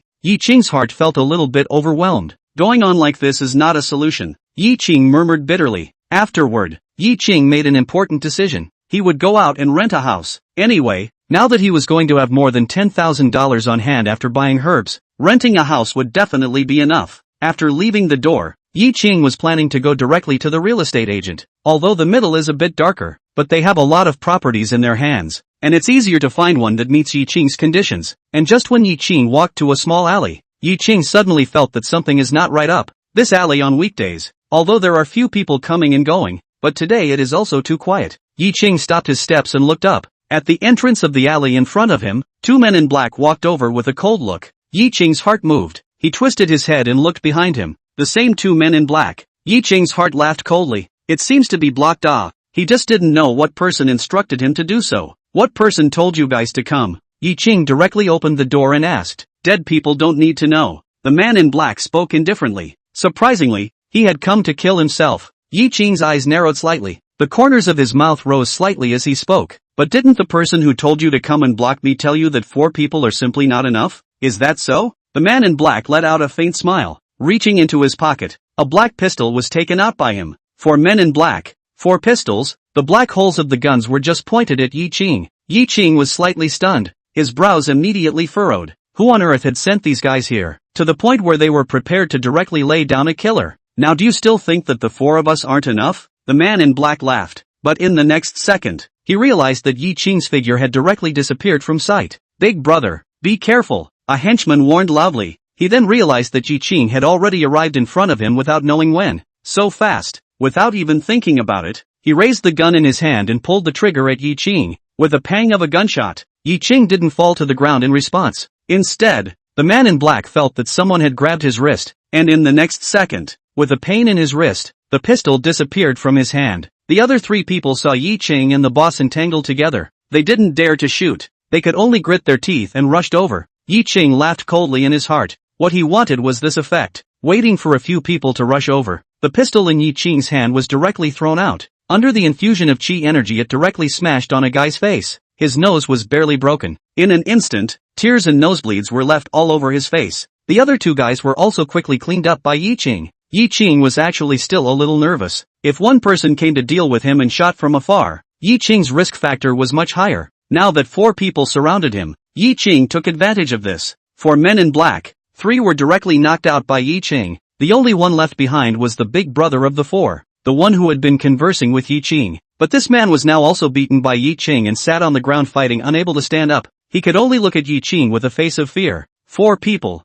4 pistols. Surprisingly, all of them couldn't dry out Ye Qing. What the hell is this guy? Ye Qing was now angry. Really angry. He slowly crouched down and faintly asked, "Who told you guys to come? Even if you kill me, I am." Splat. Ye Qing directly threw out a slap. The force was so strong that the man's 2 incisors were directly knocked out, and half of his face lost his intuition at the moment. "Who told you guys to come?" Still the same words. "I won't tell you. Just die." The man in black still had some backbone, and said forcefully. Ye Qing nodded. He wasn't going to waste any more time. He casually grabbed one of the man's hands. Click. One of the man's fingers was directly broken. The man let out a pig-killing scream. He almost didn't faint to death. Click. The second one. Without a word, Ye Qing once again broke one of the man's fingers. Click. The third root. Don't, I said. It's Lei Gang. It's her who asked me to kill you because you ruined his plan earlier. The man looked at his fingers that took on a weird shape, and his entire body was trembling violently as if in spasms. Oh, Ye Qing slightly raised his head.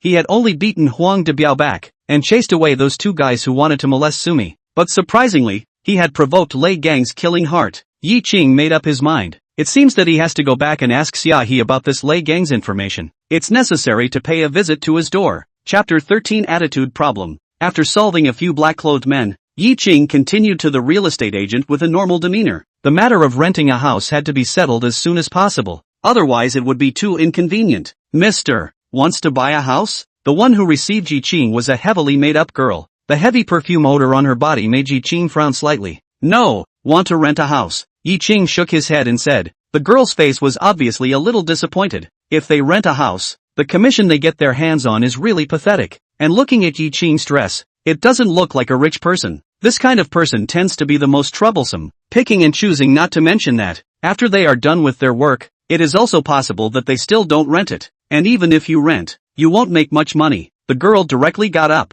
twisted her head and shouted, and left. "Nana, you come to receive." Soon, another girl hurried over. "Hello sir, may I ask what your name is?" "Ye Qing." Ye Qing nodded slightly. No matter the attitude or the dress code, it was very much to Ye Qing's liking. Looking at the girl's badge, a very cute name, Jean Nana. "What kind of house does Mr. You want to rent?" Jean Nana asked politely. "A quieter one." "Quieter? Let me think." Jean Nana took out her work tablet and rummaged through it. The girl from before, however, teased at this moment. "This little brother means a cheaper one." Ye Qing frowned and suddenly got up and walked towards the girl, speaking faintly. "What's your name?" Seeing Ye Qing suddenly approaching her, that girl was still a little nervous. "You? What are you asking me my name for?" "Nothing. There's something wrong with your attitude. I want to complain." "Where's your manager?" Ye Qing continued. The girl laughed. So she was looking for the manager. This she was not afraid of. "Manager? Ah, look at him. He wants to complain about me." The girl pretended to be aggrieved and said to the manager. Her hands wrapped around the manager's arm. The manager here, a short and fat man who didn't look too old, enjoying the beauty of his arm, hearing Ye Qing's complaint, his eyebrows immediately frowned. "I didn't find any attitude problems with our reception, but rather sir, you're here to rent a room. It's best to finish your formalities. Don't make more trouble." A fire immediately sprang up in Ye Qing's heart. Just now he was almost wounded by a gun. Now renting a room also encountered this kind of goods. "Is this how you receive guests?" Ye Qing asked rhetorically. "Yes, that's it. What's wrong? If you don't like it, get lost." "Damn it, where to rent a house with so many things?" The short fat manager please spit and said very arrogantly. He also saw that Ye Qing was dressed in ordinary clothes. Even if he made a mess, he couldn't make much of a mess. Jean Nana on the side hurriedly walked over to round up the situation. "Mr. Yi, don't be angry. Why don't we do it this way? You see what kind of house you can look at. I will give you some more cheap. The girl glanced at Jean Nana and casually said, Nana, why do you take any job? Are you going to receive a beggar next time? Sister Jing, don't say that. Jean Nana said anxiously. Just at this moment, a surprised voice suddenly sounded in the hall. Brother Yi? It's really you. What a coincidence. Ye Qing was slightly stunned and turned his head to look, realizing that it was actually Xiaoyu. Why are you here? Xiaoyu walked to Ye Qing's front with a smile on his face and said, This Dayan real estate is my family's. You know, my family is doing real estate. I have nothing to do. I didn't expect to run into Brother Yi so coincidentally. Two people chatting there, next to the short and fat manager, and the girl has been pale. Xiaoyu is what they naturally clear, but this guy in front of them? Xiaoyu even called this guy Brother Yi. This is the first thought of the short and fat manager. This was the first thought of the short and fat manager, and the girl's face was also ashen. So it's your family's Ye Qing sneered. It seems that your service attitude in this company is really not good. Seeing that Ye Qing was obviously a bit dissatisfied, Xiaoyu's heart thumped. He didn't dare to provoke Ye Qing. The happiness of his lower body was still in Ye Qing's hands. What's going on? Xiaoyu asked Jean Nana, who was beside him, with a serious look. Jean Nana was also slightly embarrassed, but she also felt that the manager and the girl's attitude towards Ye Qing just now was a bit too much, so she told what had just happened here one by one. After Xiaoyu heard it, his face was as gloomy as water. He turned his head to look at Ye Qing and asked, Brother Yi, what do you say to deal with it? Ye Qing laughed, took 2 steps forward, walked up to the manager and casually asked, Manager, right? Yes. The short and fat manager said with a slight promise. The cold sweat on his forehead was already coming out. Do you still think your attitude is okay now? Ye Qing asked with a cold smile, and after saying that, without waiting for him to react, he turned his head to look at the girl from before. How come you're not hugging your manager's arm now? What?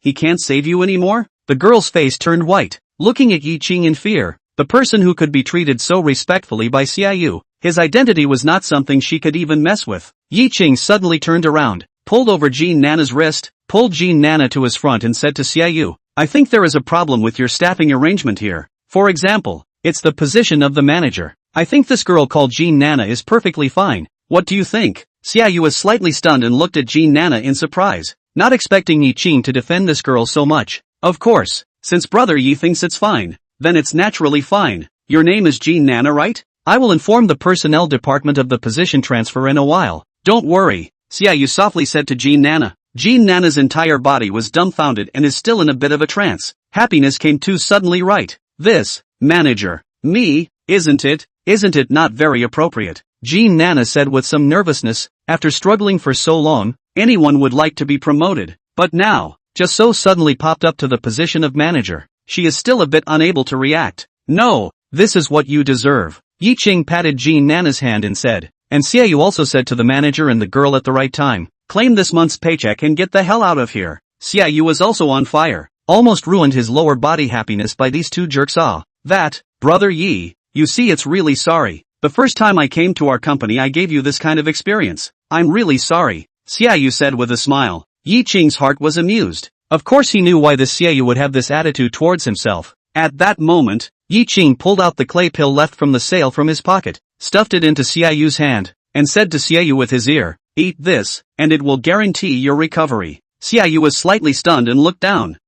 Is this really okay? This black and unattractive mud pill can cure his sexual impotence? Give it back to me if you don't believe it. No, how could it be? I'm just asking. He. Xiaoyu hurriedly put that pill back into his pocket carefully. After learning that Ye Qing wanted to rent a room, Xiaoyu was even more enthusiastic to personally participate and help Ye Qing pick it out. Soon, Ye Qing found a suitable place. Brother Yi, wait a moment. I'll have the staff contact and help Brother Yi with the formalities, Xiaoyu said enthusiastically, and next to him, Jean Nana also hurriedly nodded her head, but it was rejected by Ye Qing. No, I know the address. You give me the landlord's phone number. I'll just go and take a look in person. Ye Qing felt that it was better to see the place with his own eyes to decide if he was satisfied or not. Chapter 14. $20 also want to return. House location is not very remote, but because it is an urban village, and it is said to be about to build a remodel, so there are not many people, the environment is very quiet. Ye Qing is very satisfied. The landlord is an old lady. According to her, her children have gone out to settle down, also gave her to buy a house. This old house is also idle, so it is rented out. Price is also cheap, $600 a month. Ye Qing paid a year. The house is rented. Not big or small yard. There is a flower bed in the center. 3 houses. One is the other side of the miscellaneous goods warehouse. The other 2 empty. Can live in people? It's not bad. The rest is to have time to move the gifts over. Just went out the door. On the face of a wearing a tight black leather jacket of the little sister rushed over the wind. The alley was originally narrow. See Ye Qing blocking the front. The little sister immediately shouted, "Get out of the way. Quickly get out of the way. Don't be in my way." Ye Qing slightly stunned, sideways, only to realize that there were 3 punks were chasing the little sister behind. This matter and Ye Qing originally had nothing to do with it, but at this moment, the little girl in front suddenly shouted without looking back, "Dare to mess with my mom? Do you know who my mom is? I'm the sister of Shaha of Qinghabar. If you mess with me, I'll make you all suffer." Ye Qing's heart moved. Without saying a word a flash went in front of the 3 punks. "Get lost, don't block my way." A yellow hair at the front saw Ye Qing blocking the way and directly cursed angrily. Ye Qing naturally wouldn't get out of the way. Seeing that the punks had rushed in front of him, he directly kicked out. That yellow hair completely did not expect that Ye Qing would suddenly make a move, and was caught off guard, and was directly kicked off by Ye Qing. The other 2 guys' eyes glared, and directly swung their fists towards Ye Qing, but with this kind of goods, they were ruffled by Ye Qing in 3 strokes. Sitting on the ground, the 3 gangsters were still a bit confused. It was only one look. 3 people were solved by others with a few punches. This is still a fart. The little sister realized that no one was chasing after her, turned around and saw this scene. Her eyes lit up slightly, then she turned around and walked back. This little girl has a petite figure, not too old, but the dress is quite non-mainstream. Flat snow white belly is so bare. The lower body is just a super short pants, a pair of beautiful legs extended to the feet. Nice figure. Seeing that Ye Qing was staring at her body, the little Taiyukai symbolically straightened her body. Ye Qing bitterly smiled and shook his head. This girl was Xiaohe's sister? This difference was too big. Why are they chasing you? Ye Qing asked to a few punks. Didn't pay for dinner. The little sister shrugged her shoulders. Alas, I didn't mean to do it. When I got off the plane, my wallet was stolen. I didn't say I wouldn't give it. I'll give it on credit first, and I'll pay it back later on. It's not just fine. Chasing after chasing after chasing after chasing. Just no chasing after chasing after chasing after chasing after chasing after chasing. Several punks of face speechless. Who I and G know you but also on credit. By the way, do you have $20? The little sister suddenly turned her head and asked. Ye Qing nodded his head and gave 20. As soon as the little Taiyumi took it, she threw it in front of a couple of punks. No, meal money, here you go. Only then did the 3 punks leave satisfied. Brother, where are you from? Good hands. The little Taiyuyu shook her shoulder-length hair and asked. Ye Qing didn't answer her words, but instead asked back, Is Xiaohe your sister? You know my sister? The little Taiyuji brightened up and asked. Heard of it. Just heard of it. The little too young sister was a little disappointed. This time, thanks to you, or else I would have to trouble my big brother. You also know that my big brother, Ye Qing, is very busy. Ye Qing almost didn't turn off his breath. He looked at the little Taiyuyu with wide eyes. When did he have such a fierce little brother? Oh no, it's the little sister. Never heard of my big brother? The little Taiyu raised her eyebrows and said with a disgusted expression. 7 days ago, my big brother took on a few hundred punks by himself, with one hand,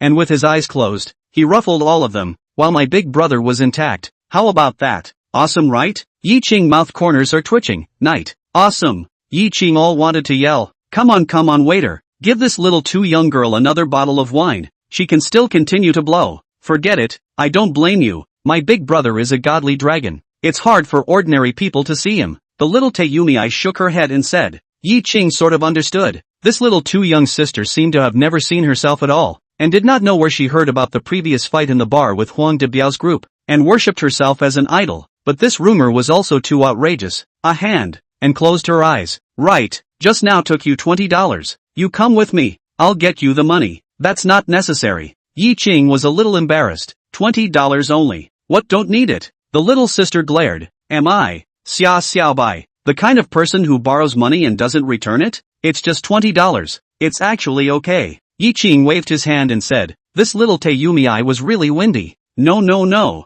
You don't want me to return the money that's looking down on it. The little sister insisted and said. After finishing, directly pulled up Ye Qing's arm and left. Ye Qing was a bit speechless, but looking at the little miss insisted. He had no choice but to let it be. But after 10 minutes or so, the little Taiyu sister brought Ye Qing to the Empire Entertainment Club. At this time it was daytime, and there weren't many people in the hall, but there were quite a few clubhouse thugs and gangsters. gathered around in twos and threes. What are we doing here? Ye Qing asked somewhat strangely, but right at this moment, as soon as Ye Qing's words left his mouth, the little Taiyukai beside him just let out a yell. Where is your boss, Lei Gang? Let him roll out. Ye Qing almost didn't plop down on the ground with a rinky-dink. Lei Gang? He suddenly remembered what Huang Debiao had said before, and instantly reacted. The boss of this Imperial Deluxe Entertainment Club, isn't it Lei Gang? Ye Qing also intended to ask Lei Gang some situation. Come over to pay a visit. Did not think that now directly by the little sister to pull over. After yelling, the little sister turned back to Ye Qing and grinned.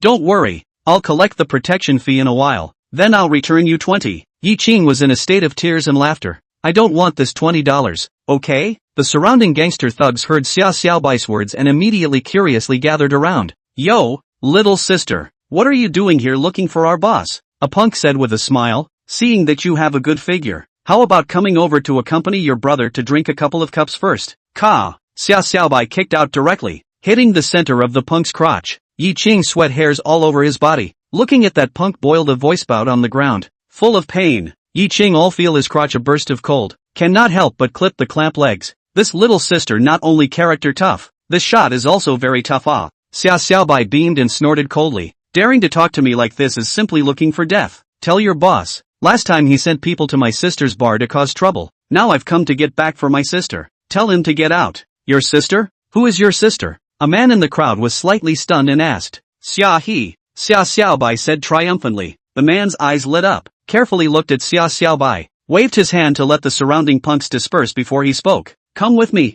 Our boss has been waiting for you for a long time. Chapter 15. I don't like your stinky ass expression. Inside the private room, a row of sofas. Lei Gang sat in the center of the sofa. Behind Lei Gang, there was a long line of bodyguards. These bodyguards are all big and strong, with a ferocious air, obviously not ordinary gangsters. As for Lei Gang, as his name suggests, he was a muscle maniac, as if he was a gorilla, and at this moment, he was smiling as he looked at Ye Qing and Xia Xiaobai. However, looking at his expression, he didn't seem to recognize Ye Qing. Otherwise, he had just sent someone to kill Ye Qing earlier, and now he wouldn't be reacting this way. That row of bodyguards was nothing. The only thing that caught Ye Qing's attention was a young man standing directly behind Lei Gang. This young man's figure was not considered to be shapely, but he was able to give Yang Xian a faintly dangerous aura. Are you Xia He's sister? Lei Gang asked with a smile. What?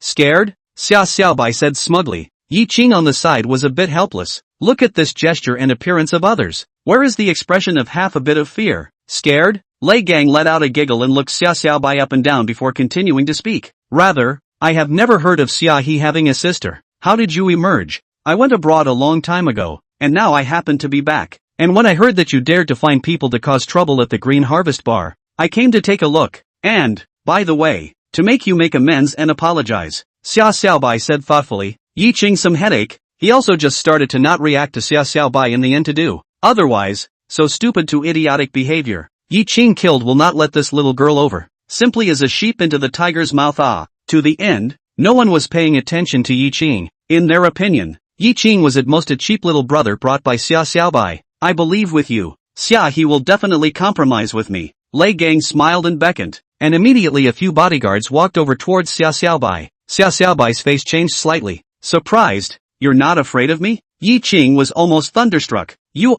just saw it. Lei Gang was also amused by Xia Xiaobai's idiotic look, and said with a laugh, Afraid? Of course I'm afraid. But I'm afraid that you'll run away. Since you've sent me to the door, how could I not accept it? I'm warning you, my big brother is Ye Qing. If you dare to mess with me, Ye Qing will definitely not let you go. Xia Xiaobai was a bit scared. She was thick-headed and only now did she come back to how stupid her current behavior was. Oh, Ye Qing? Although I've never seen it, but it's said to be quite powerful. It's just a pity that he's probably dead now. Lei Gang said with feigned regret. Ye Qing's heart fluttered. This Lei Gang even didn't know that his men had failed. Seeing that a few bodyguards had already walked in front of Xia Xiaobai, Ye Qing then dodged and blocked in front of Xia Xiaobai's body, fatally looking at Lei Gang in front of him. He opened his mouth and said, Let's call it quits for today. We'll leave now. How about it? Lei Gang was slightly stunned. The two guys who came today were not having brain problems. Looking at Ye Qing, Lei Gang lightly laughed. And where did you come from? Ye Qing had not yet replied. Someone outside the door suddenly limped in. Ye Qing glanced at him,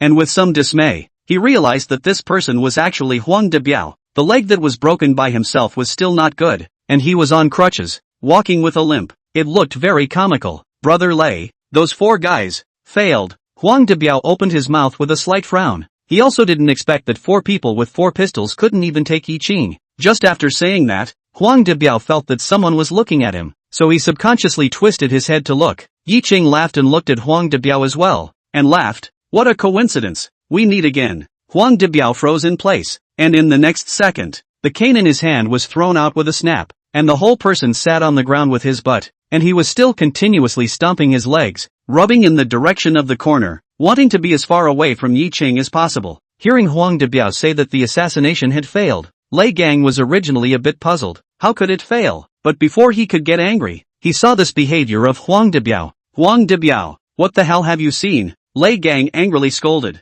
Huang Debiao gulped down his saliva. More than a ghost, it was scarier than a ghost. He pointed at Ye Qing with a trembling hand. His voice was a little unstoppable. Ye Qing, he is Ye Qing. What?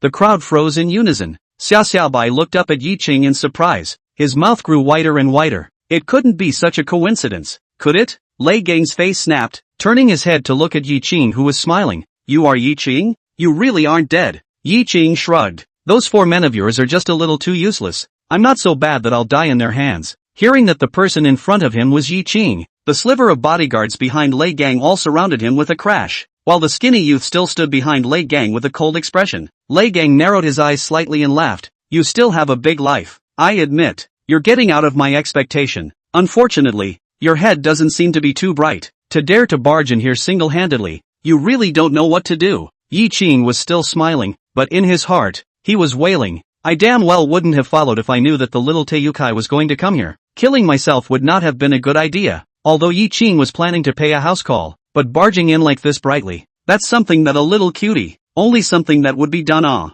You dealt with the Green Harvest Bar 3 times, and you also went after me. Isn't it normal for me to come and settle the score with you? Ye Qing shrugged and said. Lei Gang looked at Ye Qing with a smile on his face. For some reason, this youth in front of him who looked very slim and didn't have any weapons with him, but he managed to give Lei Gang a faint feeling of uneasiness. Kill him. Lei Gang waved his hand and said softly. He was a cautious person. All dangers must be nipped in the bud. A group of bodyguards just rushed towards Ye Qing. Xiaobai's face turned white and she hid behind Ye Qing in fear. Ye Qing lifted his foot. His body floated out like a breeze, drilling into the group of bodyguards. His fists came out in unison, so the bodyguards who came into contact with Ye Qing all instantly fell to the ground. In less than 3 minutes, all the bodyguards, not a single one of them was able to stand. Ye Qing was still looking at Lei Gang with a smile on his face. The pupils of Lei Gang's eyes suddenly shrunk. At this moment he finally refreshed his understanding of Ye Qing. This hand, simply terrifying. However, Lei Gang was not nervous. The youth standing behind him had already touched a gun the moment Ye Qing made his move.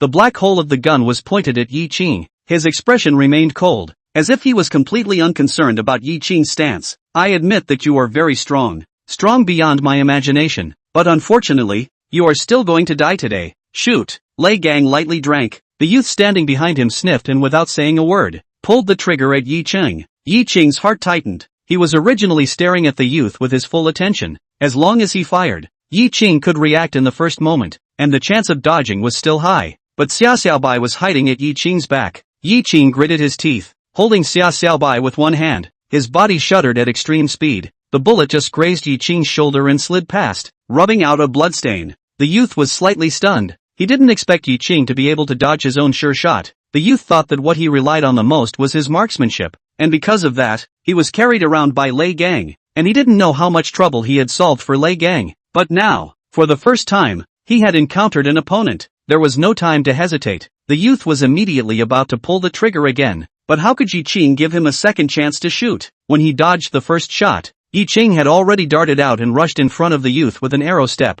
and a lightning-fast fist smashed out. The youth's gun had just been raised, and with a click, it was smashed into parts by Ye Qing and scattered all over the place. The second punch that followed directly smashed on the youth's face, breaking the youth's nose, and the whole person fainted. I don't like your stinky expression. Ye Qing shrugged it off and said. Chapter 16 Xiaohuz once. Looking at the mess in front of him, his bodyguards were all lying on the ground. Huang Debiao, who was cowering in the corner, had seen Ye Qing's skill, but he had not expected that Ye Qing was not even afraid of guns. This was beyond their understanding of a normal expert. Lei Gang's eyes narrowed slightly, although it looked like Lei Gang was still able to maintain his composure. His heart had already turned over long ago. Ye Qing bent down and picked up the youth's pistol, easily striding his feet in front of Lei Gang and smiled. The clubhouse is nice, quite big, and makes a lot of money, right? You need money? I can give it to you, Lei Gang said without hesitation. However, Ye Qing shook his head slightly. No, I only want to know one answer right now. Why did you go through all the trouble to deal with Xiaohe?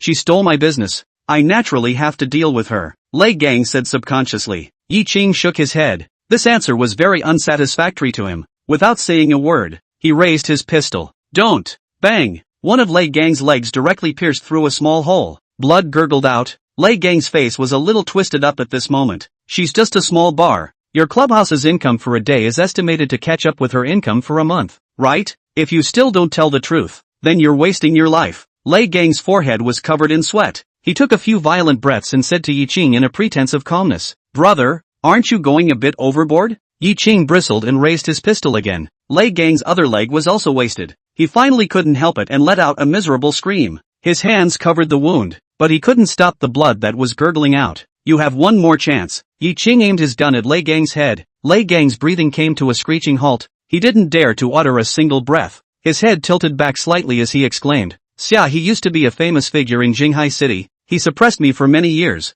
Now she doesn't have the ability to do it anymore. While I do, I naturally want to take revenge. Lei Gang was on the verge of breaking down. Ye Qing was slightly stunned. Was Xiaohe so powerful in the past? But why is she now keeping a small bar and scribbling her way through life? It's already come to this point. There's no need for me to lie to you anymore, Lei Gang said fearfully. This was the first time he had been pushed to this level, and he had long hated Ye Qing with a passion. During Lei Gang's statement, Ye Qing had been paying attention to Lei Gang's expression and eyes. Lei Gang hadn't lied. This was something Ye Qing could still tell. However, what had the once Xiaohe gone through to change from that big sister that Jinghai was known for to the current owner of the small bar? If I don't kill you today, I don't know if you will still deal with me. That's your own choice. But next time, catching you again, it won't be so simple. Ye Qing spoke indifferently. After saying that, Ye Qing held the pistol in the palm of his hand. A clicking sound came out. A pistol that was still intact just a moment ago was directly pinched into a ball of iron by Ye Qing with one hand. Lei Gang gulped down his saliva,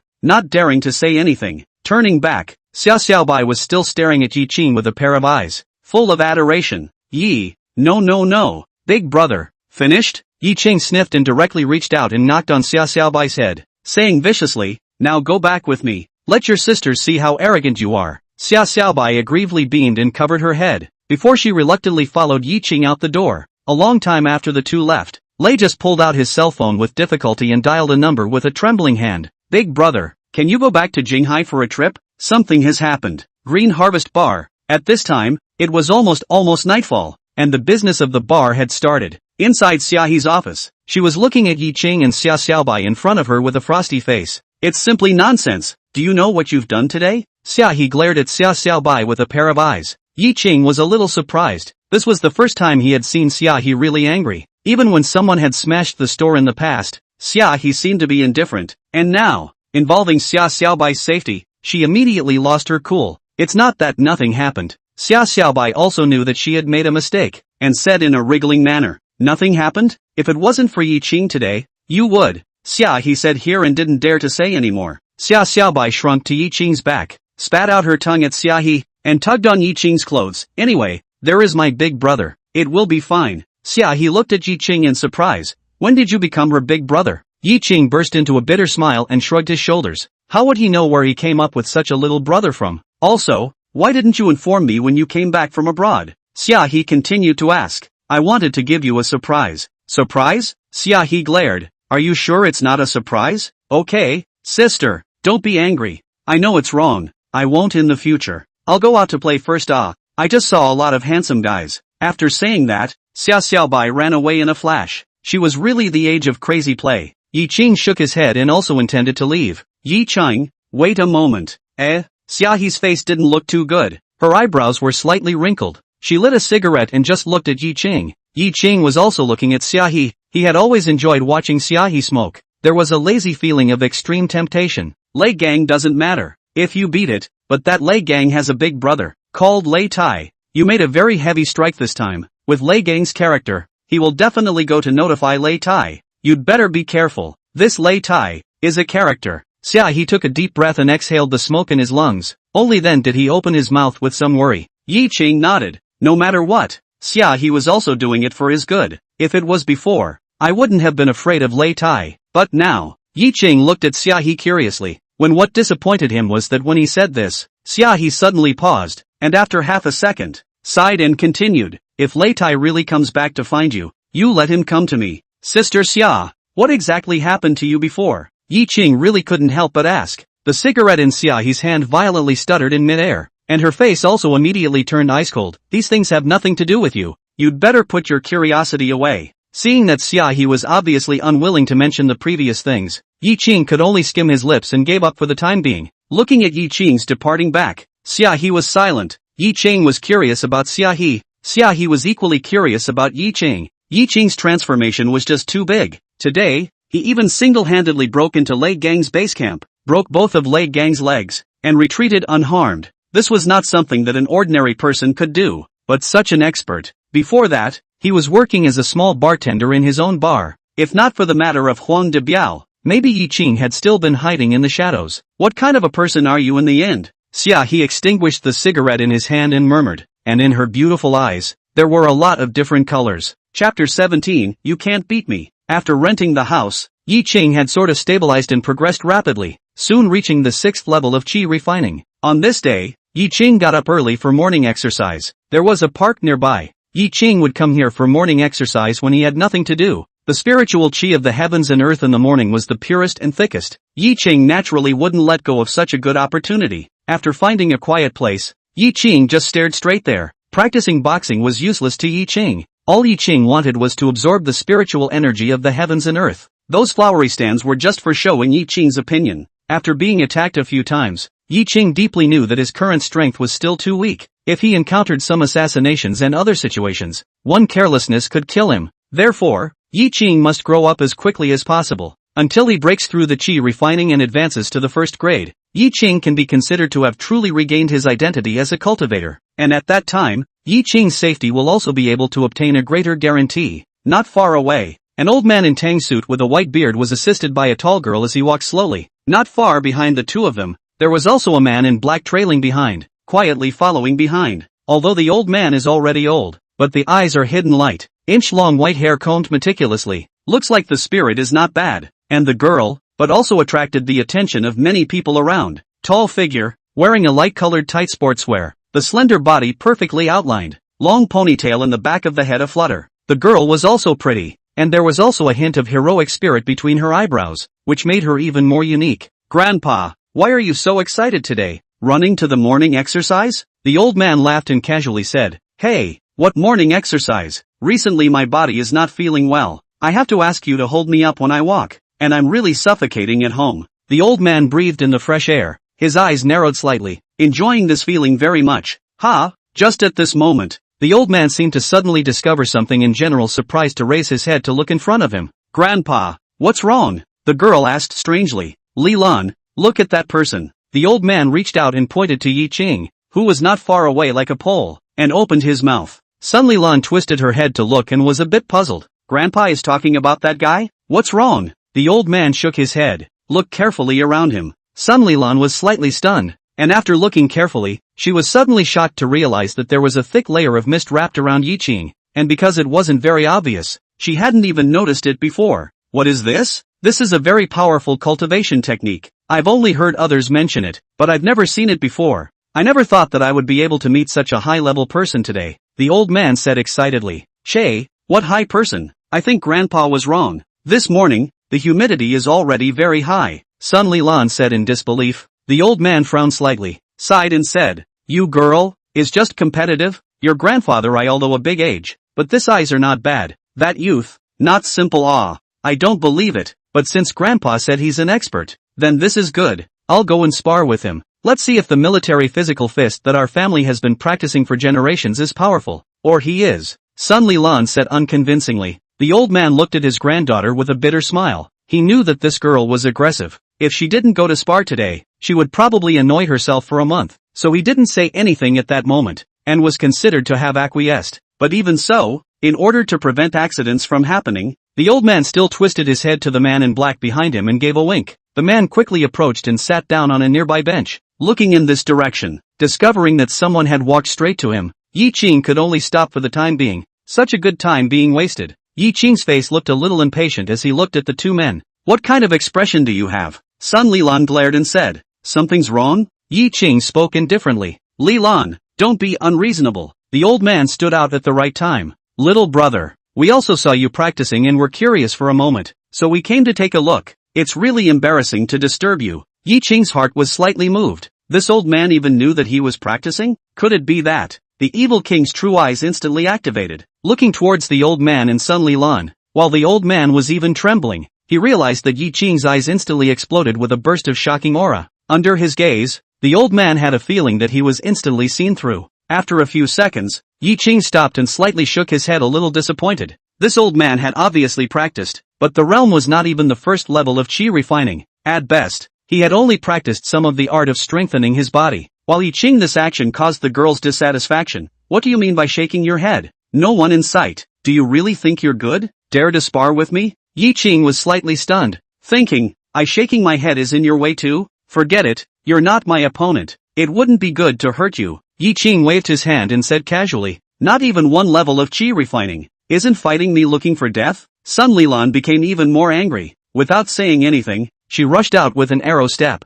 The old man's face changed slightly. He hurriedly shouted, Lilan, but it was already too late. Sun Lilan had already rushed to Ye Qing's front, and set up a stance to slam out a fist towards Ye Qing. Ye Qing stood in place and watched indifferently. The movement was wide open. The speed and power were good, but in order to pursue the stance, there were many breaks. The next second, Ye Qing slightly raised his hand, and gently raised it to block the girl's fist. Ye Qing then exerted a slight force and the girl's body stomped back to her previous position. What's the deal with you, chick? I didn't mess with you. Why did you take a shot at me? Didn't I say that you can't beat me? If you do it again I won't be polite. Ye Qing said with a slight frown, although it's a beautiful woman, but you can't run over and hit me for no reason. You. Sun Lilan glared and made a gesture to charge up again. Ye Qing sighed, twisted his head and suddenly reached out to pick a holly leaf from a nearby bush. Sun Lilan and the old man froze in unison, strangely looking at Ye Qing's action. The next second, they saw Ye Qing flipped his wrist, and the leaf actually flew towards the girl with a whoosh sound, and it just brushed against the girl's head and slipped past dangerously. The leaf crossed mid-air, and there was even an ear-piercing sound of air braking.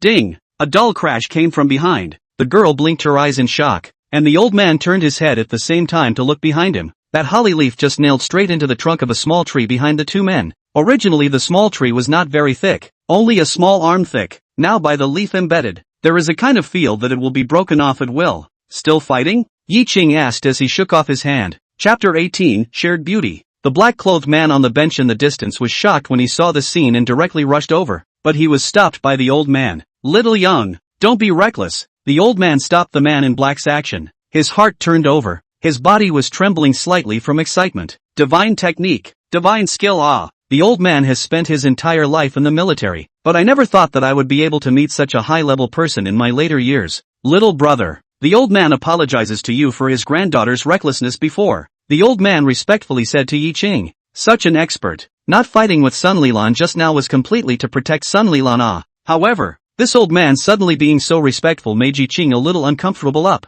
He scratched his head and laughed. It's just a small tactic. Sun Lilan turned around and walked to the trunk of the tree, reached out and touched the soft holly leaves, and slowly pulled the leaves out. At this look, Sun Lilan's face changed even more. The tree trunk was about to be cut off, but this leaf was intact. How in the world did he do it? Old man Sun Zhongtian, this is my daughter Sun Lilan, and my guard Xiao Yang. I don't know how to address you. Little friend? The old man looked at Ye Qing and asked respectfully. Ye Qing, this old man even had an escort, and there was also a hidden murderous aura on his body, so he thought that he was also a number one character when he was young. Sun Lilan clutched the piece of holly leaf in her hand and walked to Sun Lao's side. Her eyes looked at Ye Qing in amazement, but she didn't dare to speak. Ye Qing was right, she was not an opponent at all. Think about it, a leaf can exert such a huge killing power. Into the wood, if it is shot on their necks. Sun Lilan didn't dare to think about it anymore. She didn't think that her neck could be much harder than a tree trunk. This kind of character, any random thing in his hand could kill. What a terrifying strength.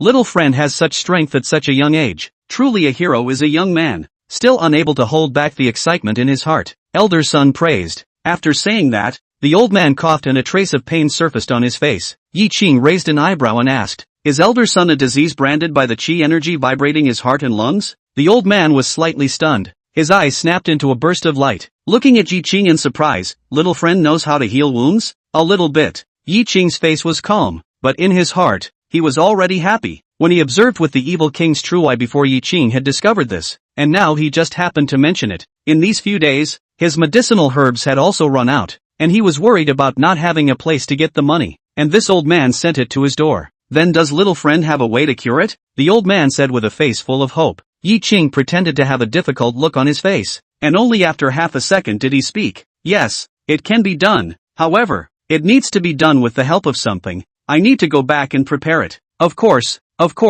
this is fine. Xiao Yang, leave my phone number to Ye Qing." Hearing that Ye Qing really had a way to cure his illness, the old man looked even more excited and hurriedly greeted him. The man in black at the side was slightly stunned, surprised. "First, well, old man's son, your own phone number? Nonsense. Of course it's mine. Otherwise could it be yours?" Sun Lao glared and said. After leaving his phone number, the old man's mood seemed to be much better. Looking at Ye Qing with a joyful face, scrutinizing up and down. Young and capable, good looking, good character. If this could be his granddaughter-in-law, there are really no words to say.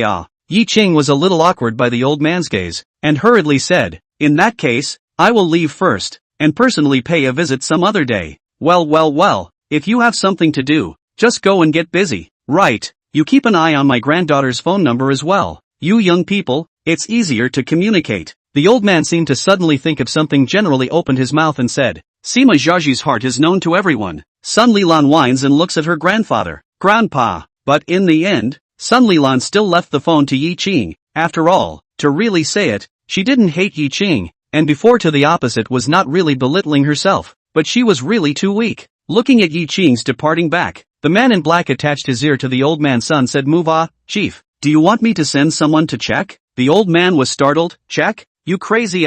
This kind of character you also dare to check? Really, the more you live, the more you go back." After leaving the park, Ye Qing then stopped by and bought a set of ordinary silver needles for medical use. Sun Lao's illness wasn't considered serious, but with Ye Qing's strength right now, it was still a bit of a struggle. But Ye Qing had a better way, which was the golden needle piercing. If Ye Qing remembered correctly, it seemed like there was such a technique on Earth, called acupuncture, but the two were not on the same level at all. The technique of gold needle piercing was rather old-fashioned. It was considered a stupid method. In his previous life, Ye Qing was a medical immortal, so naturally he couldn't use it. But right now, this was the only most effective method that Ye Qing could use, and treating Sun Lao's illness was also a lot simpler. However, although this technique is called golden needle piercing, but Ye Qing bought an ordinary stainless steel millimeter needle. Gold and silver texture is too soft, so the specification is also coarse, is not conducive to Ye Qing's play. This stainless steel millimeter needle is the best to use, and the price is also cheap. In addition to this, Ye Qing also needed to refine a pair of medicine to assist in his own treatment. The bit of herbs he had left was just right for use. Alas, it's still the realm that's too low.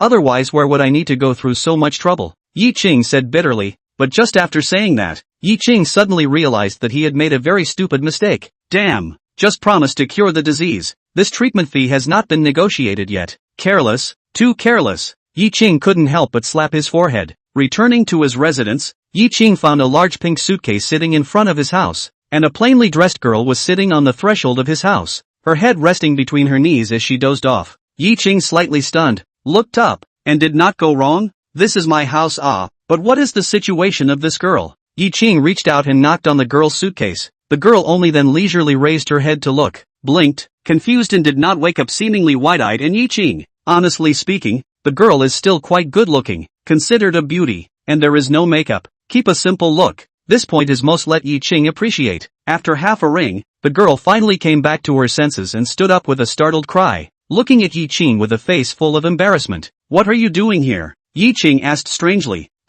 This is my house. What are you doing in front of my house?" Ye Qing asked breathlessly. Oh, right.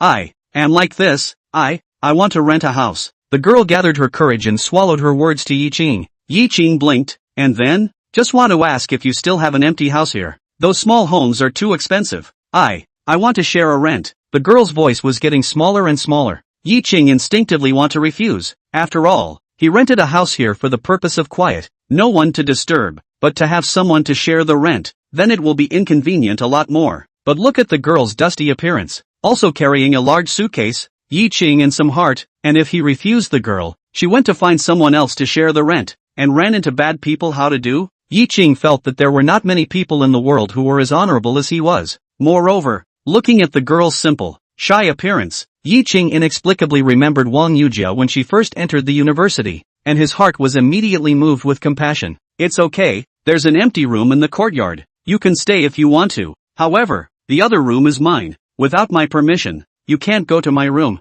Got it? Ye Qing thought about it and spoke. The girl nodded in surprise, but immediately her face became a bit critical again. But I don't have any money right now. I need to wait for my paycheck before I can pay you the first rent. But don't worry, I'll pay my paycheck in a few more days. It'll be quick. It's fine. Just give me the rent when you have it. Ye Qing waved his hand. Originally a courtyard is only $600 a month. A room is less than $300. It's meaningless to ask for it, and see that the girl is more economically challenged. Just forget about it. However, explicitly saying that they don't want the rent doesn't seem to be that big of a deal, so they just said that they will give it again when they have it. Chapter 19, Pine Loose Grass. Early the next morning, Ye Qing carried a small wooden box out the door. This is what he bought yesterday, sort of his own small medicine chest, so it looks more like that. After all, people rely on clothes. Looking up to see the opposite side. Last night's girl has also gone to work, but the door is unlocked. It seems to be a simple to terrible girl. Ye Qing sighed, suddenly realized that he still do not know what the girl's name it.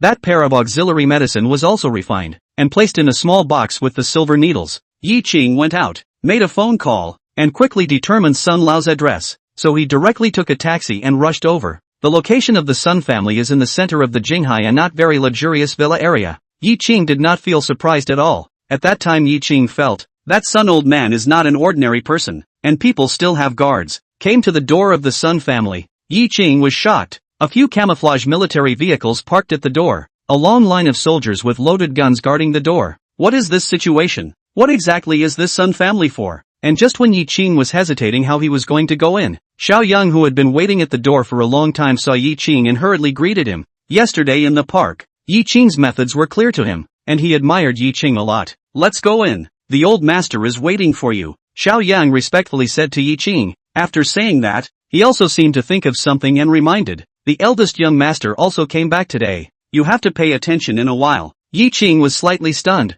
The eldest young master? What does that have to do with me? Ye Qing came to Sun Lao's room without any problems. Sun Lao was sitting on the sofa waiting patiently. Seeing Ye Qing come in, he hurriedly greeted cordially. Ye Qing came. Come, do, taste the tea I just brewed. From an old friend there to get it, visible on the market cannot be. Ye Qing smiled and sat down, put his own small box aside, took the tea handed over by Sun Lao and took a sip. No feeling. Xiao Yang just backhanded and prepared to close the door, and then someone rushed in with wind and fire. A man with a stout body like an ox, his inch head as if steel nails were rooted above his head, a camouflage military uniform, and a vigorous atmosphere. Brat, come back without coming to see Grandpa first. Where did you go? Sun old man glared, dissatisfied said. He. Old man don't business. This time back but brought back a divine doctor for you. The man said. This man was the third generation of the Sun family's eldest young master. Sun Guoxiong, Sun Lilan's own brother. Sun family up and down, generations from the military. The old man Sun Zhongtian is the head of the Sun old Nia Sun, but do not like the military, chose to go into business, and now also seems to have been on their own. Because of this reason, the Sun old naturally put their hopes in the third generation of the Sun Guoxiong's body, and now also given to the cultivation of the military good hand. Sun Guoxiong himself also liked the military this set, but very let Sun Zhongtian like. After Sun Guoxiong finished speaking, he pulled out a thin old man behind him. The old man's body was so thin and weak that it was surprising that he was not even seen before being blocked by Sun Guoxiong. The old man seemed to be a little nervous as he stood there looking at Sun Lao and smiled. This is what I call the divine doctor. Their family has been practicing medicine for generations, known as the sage of Chinese medicine, to treat Grandpa's illness. Naturally it's not a problem, Sun Guoxiong said proudly. Sun Lao looked at Ye Qing with some embarrassment. He had said that Ye Qing would come to treat him. Now that he has come, you have come up with a so-called Chinese medicine saint. Isn't this slapping Ye Qing's face? I've found the divine doctor. You let this old gentleman go back first. Sun Lao smiled and said. Sun Guoxiong stared. What divine doctor? Where is it? Xiao Yang kindly introduced from the side. It's this one. Ye Qing, Mr. Yi, Sun Guoxiong looked down at Ye Qing, blinked his eyes, and said in surprise, "Just this measly kid? A divine doctor? Grandpa, you've run into a charlatan, right?" Put. Sun Lao's mouthful of tea was sprayed out. Ye Qing's identity was mysterious. His hands were even more terrifying, now being shouted at by Sun Guoxiong as a Jianghu cheater. It was simply looking for death. "Asshole, what are you saying? Apologize to Ye Qing," Sun Lao angrily shouted. Sun Guoxiong laughed coldly and spoke. "Apologizing is impossible. Grandpa, you also know that I, Sun Guoxiong, don't believe in anything else. I only believe in ability. Such a young sparrow, can he be a miracle doctor?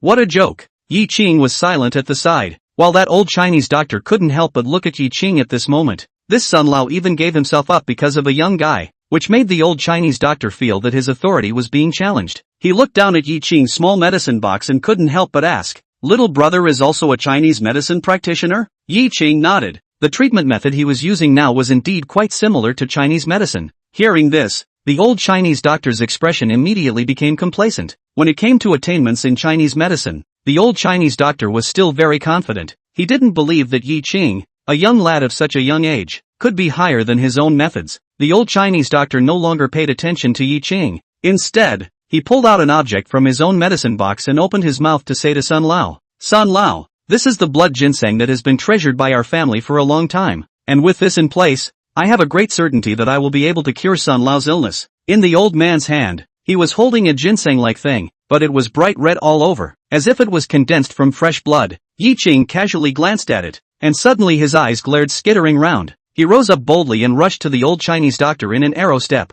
and subconsciously opened his mouth and said, "Old sir, you sell me this thing." Ye Qing's heart was trembling. Song Luo grass. Surprisingly, it was Song Luo grass. I didn't expect that there would be this kind of spiritual grass on earth, and looking at the year it was definitely more than 100 years old, although it looked similar to ginseng, but in reality it was not even close to ginseng. If he could get his hands on Song Luo grass, Ye Qing was certain that he would advance to the first grade realm within 3 days. Stepping into the true cultivation realm, the old man was slightly stunned, somewhat not reacting to Ye Qing's words, while Sun Guoxiong on the side had been paying attention to Ye Qing. Seeing this, he directly grabbed one hand towards Ye Qing's shoulder. "What kind of status do you have? How dare you treat the divine doctor in such a manner?" However, in the next second, his wrist was grabbed by Ye Qing. Sun Guoxiong's movements came to an abrupt end. He frowned slightly. Subconsciously he was about to draw his hand back, but after trying to struggle for a few moments, Sun Guoxiong's face changed drastically. Ye Qing's body seemed to be as solid as Tarzan.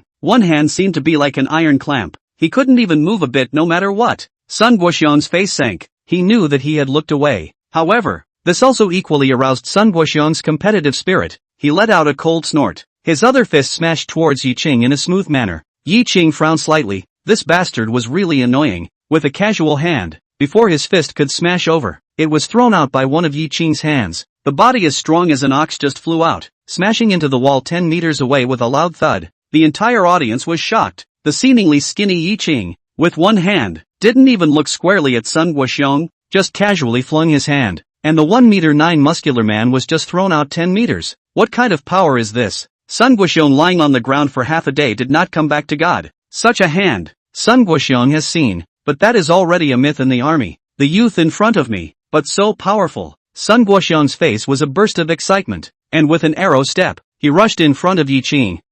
Ye Qing frowned. Wait, big brother, don't misunderstand. I'm not here to make a move. Please accept me as your disciple. Sun Guoxiong suddenly knelt down on one knee, clasped his hands and said respectfully, Ye Qing's face was a little embarrassed. This bastard's face changed too quickly. Chapter 20 Golden Needle Piercing. Sun Guoxiong's thick skin was fine, and Sun Lao was relieved, but at the same time, seeing Sun Guoxiong's performance at this moment also made him cry and laugh a little. "Brat, get up first," Sun Lao angrily scolded. Sun Guoxiong, however, stubbornly shook his head and looked at Ye Qing. "If you don't accept me as a disciple, I will kneel for a long time." "Well, then you can kneel," Ye Qing said casually, thinking, "You like to kneel and I have half a penny to do with it." What he was most concerned about right now was the pine luo grass in the old Chinese doctor's hand. "Old sir, you still haven't answered me. What you collected, can you sell it to me?" Ye Qing continued to ask. This, looking at Ye Qing's hands, the old Chinese doctor was also a little scared, but the things in his hand were his family's treasure. Now it's hard to get down and take it out. It's also for the purpose of curing Sun Lao's illness. How can he say sell it? Unexpectedly, the sight of Sun Guoxiong but suddenly stood up, disgusted. A broken ginseng seed put you treasure. Give my master is not finished? I'll give you a bunch back. The corners of the old Chinese doctor's mouth were twitching. A bunch? This is a blood ginseng. Ah, where did you get a bunch from? There's no harm in it. The old gentleman can think about it. I'll treat Sun Lao first. Ye Qing thought about it and said, looking at the old man so precious this Song Luo grass, should be reluctant to sell to himself? And Ye Qing suddenly remembered that his whole body now seems to not have a few $1,000s. To buy it seems to be not enough. First to Sun old man treatment. If you can get the treatment fee, and then buy is not too late. Even if the old Chinese doctor does not sell. In addition to the villa, rob over. Having made up his mind, Ye Qing went to his small medicine box and took out his new stainless steel millimeter needle that he bought yesterday. Acupuncture? The old Chinese doctor was slightly stunned. As a family of Chinese medicine practitioners, he was naturally no stranger to millimeter needles, but he didn't expect that Ye Qing, who looked so young, would also know this kind of esoteric means. Moreover, it was still a stainless steel millimeter needle for practicing. You're a stainless steel millimeter needle? Are you sure this will work? The old Chinese doctor couldn't help but mutter from the side, still thinking that Ye Qing couldn't possibly be as good as himself in terms of Chinese medicine. Heavy swords have no sharp edges, and great dexterity doesn't work. And with kung fu in your hands, you don't care about the utensils, don't you? Ye Qing asked rhetorically. At the same time, he took out all the needles and held them between his 5 fingers. The old Chinese doctor slightly choked. The words were right, but he had never heard of any old Chinese doctor who was using this kind of needle. Can Elder Sun take off his shirt? Ye Qing asked, while handing over the slightly prepared pills to Elder Sun. Take this medicine first. Without any hesitation, Sun Lao uncovered his blouse and exposed his chest, while swallowing that pill in one gulp as well. Ye Qing's evil king's true eye was instantly activated. Carefully observing the spread of the medicinal power, Sun Lao's injuries were heavy on his heart and lungs. The medicinal power quickly melted away. It was now. Ye Qing slightly bent down, one hand wiped across Sun Lao's chest, so fast that only faint residual shadows could be seen.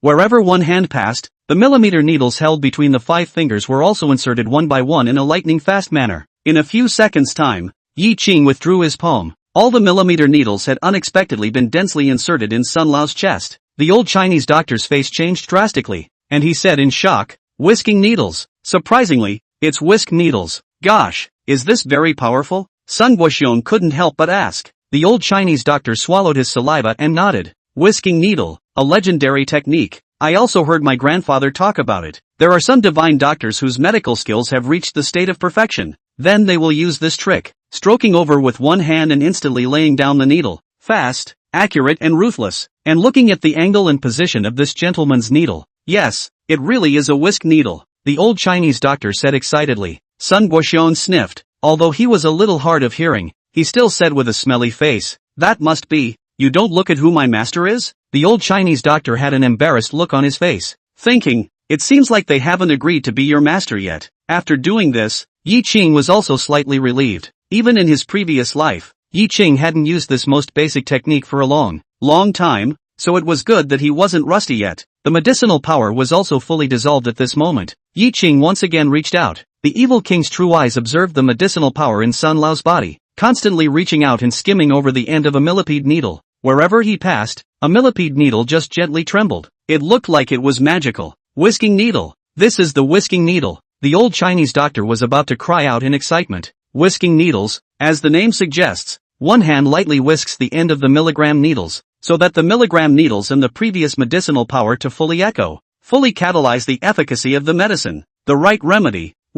This is exactly what this is a high-level person. Ye Qing also heard the words of the old Chinese doctor and couldn't help but nod slightly. This old Chinese doctor was still a bit of a level. In fact, if the old Chinese doctor was to treat Sun Lao today, there was a high possibility of success, but the recovery speed would be much slower. The medicinal power was fully dissolved in the tremor of the millimeter needle, and under the urging of Ye Qing's qi rapidly repaired Sun Lao's damaged heart and lungs. At first, Sun Lao's face was still slightly pained, but as time passed, slowly, Sun Lao's face became more and more reddish pastel, and his originally somewhat haggard face seemed to have recovered instantly. It was amazing. Only after 5 minutes did Ye Qing stop himself, looked at Sun Lao and spoke. Sun Lao, hold your breath. I'm going to pull out the needle. Sun Lao hurriedly held his breath when he heard this, and was still thinking about how long he was going to hold his breath, when Ye Qing had already pulled out all the millimeter needles in an instant. Alright, it's done. Ye Qing smiled and said, how does Elder Sun feel now? Sun Lao slowly got up and moved in place.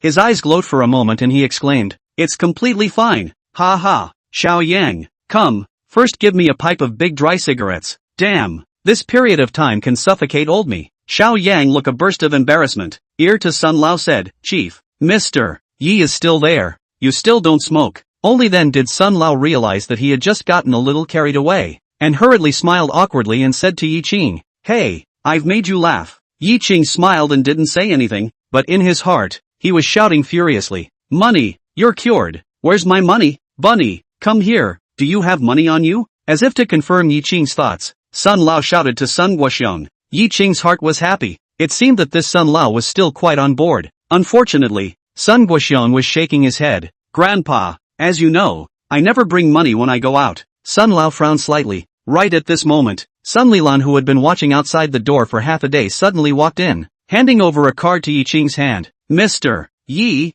I know that with your status, this amount of money is nothing, but this is a little bit of our Sun family's heart. Please make sure that you accept it." Ye Qing nodded slightly, and without any pretense, he put the card away, but in his heart, he was depressed. "Just how much money do you have in this card?" Of course, this couldn't be asked out. Ye Qing lifted his foot again and walked to the old Chinese doctor's face, and opened his mouth. "Old sir, I really need what you have in your hand. Look, how much is willing to?" No, divine doctor, you have excellent medical skills. This blood ginseng can only be maximized in your hands." Before it was the old man who had no eyes. "I hope the divine doctor will not take offense." Unexpectedly, that old Chinese doctor even directly raced the Song Luo grass in his hand into Ye Qing's arms. Ye Qing looked at the old Chinese doctor, not expecting this old Chinese doctor to be so uptight. "Good, in that case, I'll take it first." Seeing Ye Qing take it, the old Chinese doctor was even more excited. After thinking about it, he tentatively asked, "I don't know what door Mr. Teacher is from? This is sorry, the division has rules." So, Ye Qing was slightly stunned. Where did he get the division? So he believed in it and said. The old Chinese doctor was a little disappointed, but still nodded and said, should.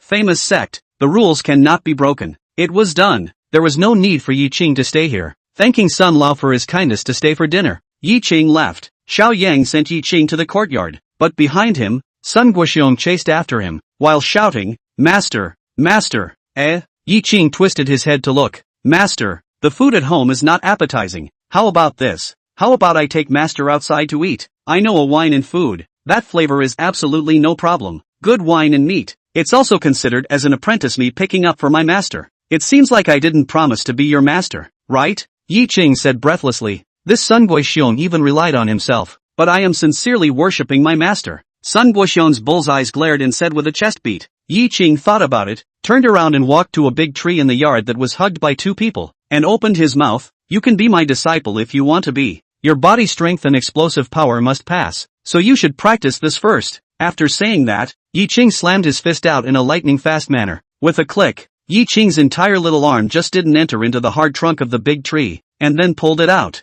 Unharmed, Sun Guoxiong in the end took a mouthful of cold air, refreshing his perception of Ye Qing. This attack power, this degree of body defense, simply perverted. "Yes, master, I will learn and practice diligently," Sun Guoxiong said excitedly. What Ye Qing didn't expect was that his unintentional remark had caused Sun Guoxiong to start ravaging and torturing the big tree in front of him like crazy. Chapter 21 Lei Tai is back. Ye Qing was in a good mood, carrying a small pillbox and whistling all the way back. Getting the pine luo grass meant that Ye Qing could raise his strength to a first-grade alchemist within 3 days. By then, Ye Qing would be able to step into the cultivation world even if he truly stepped into the realm of cultivation, and his strength would naturally be incomparable. The most crucial thing was that at the first-grade realm, Ye Qing would be able to truly refine pills, instead of rubbing mud pills. Returning to his residence, Ye Qing hadn't even entered the door. The first thing he asked was a smell of rice. He was slightly stunned, thinking it was a nearby family that was cooking, and didn't care. But after a busy day, Ye Qing was also a little hungry. Pushing the door, the scene in front of him made Ye Qing a little dumbfounded.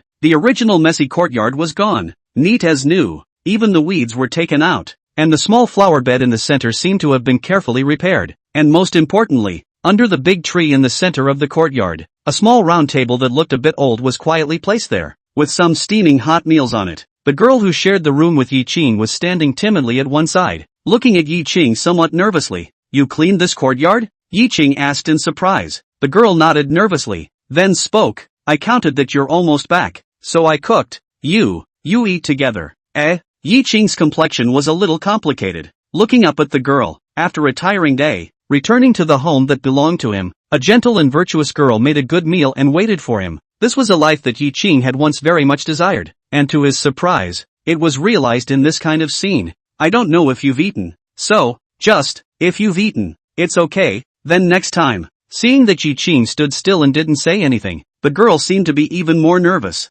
Never ate it. Ye Qing grinned, put down his own small medicine box and walked over, inhaled his nose, and his eyes lit up. Wow, the colors and flavors are all there. This was the truth. Ye Qing himself did not have much research on food, but the meal in front of him, although none of them were any expensive ingredients, it still made Ye Qing's fingers tingle. This girl, the cooking was excellent. Getting Ye Qing's praise, the girl was very excited and hurriedly brought bowls and chopsticks to Ye Qing, while sitting on the other side of the table herself. Ye Qing ate a delicious meal. His heart size, it can be seen. The girl's economic conditions are very poor. This meal is also the cheapest vegetables in the market, but the flavor is really good. At the same time, Ye Qing also saw the suitcase that had been opened on the side. Simple, a few pieces of clothing. The rest are some induction cooker and other things. Ye Qing's heart is even more bad taste. Originally thought that the girl's suitcase are some cosmetics, clothes and other things. Now it seems that it is not so at all. I don't know how this girl is so poor. By the way, such a thrifty girl, casually working a shift, can also save a lot of money. Right, big brother. My name is Chuyu. I still don't know what your name is. The girl herself didn't eat much. She all watched Ye Qing eat. Seeing Ye Qing eat with relish, she was very happy, but then suddenly thought that she still didn't know what Ye Qing's name was, so she hurriedly opened her mouth and asked, Ye Qing. Ye Qing casually said. After thinking about it, Ye Qing pulled out a few $100s from his pocket and put it in front of the girl, and spoke. You can take this money first.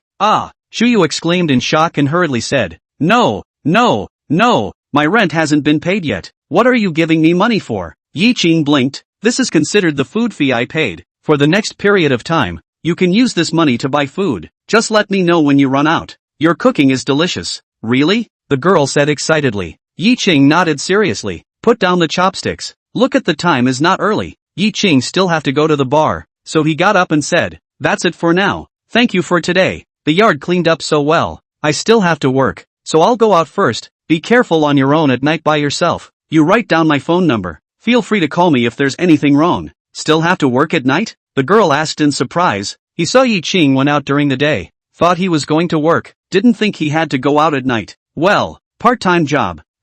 Ye Qing lettered Huzhou Road, left the phone and went out the door. Came to the bar. The doorman immediately greeted, Brother Yi. Sister Xia looking for you. Looking for me, why don't you call? Ye Qing was a little strange. Pulled out his cell phone only to find out that the damn cell phone had run out of power a long time ago. Ye Qing was a little embarrassed. He usually doesn't use his cell phone much and didn't care. It seems that he will have to recharge it in the future. Cell phone, this thing, or very convenient. To be in the previous life, the cell phone is definitely a heaven-defying invention. Xia He shrank among his soft table and chair as usual. His fingertips clamped a lady's cigarette. One hand lazily placed on the table, gently snapping the desktop. Click. Xia He stopped. Her long eyelashes fluttered for a moment. Looking in the direction of the doorway, Ye Qing happened to walk in. Yeah, big brother, why are you here? With a cry of surprise from the side, a soft and delicate body jumped into Ye Qing's arms. Ye Qing had a bitter smile on his face. He didn't expect Xia Bai. This girl was also there. Xiao Bai, don't make a scene.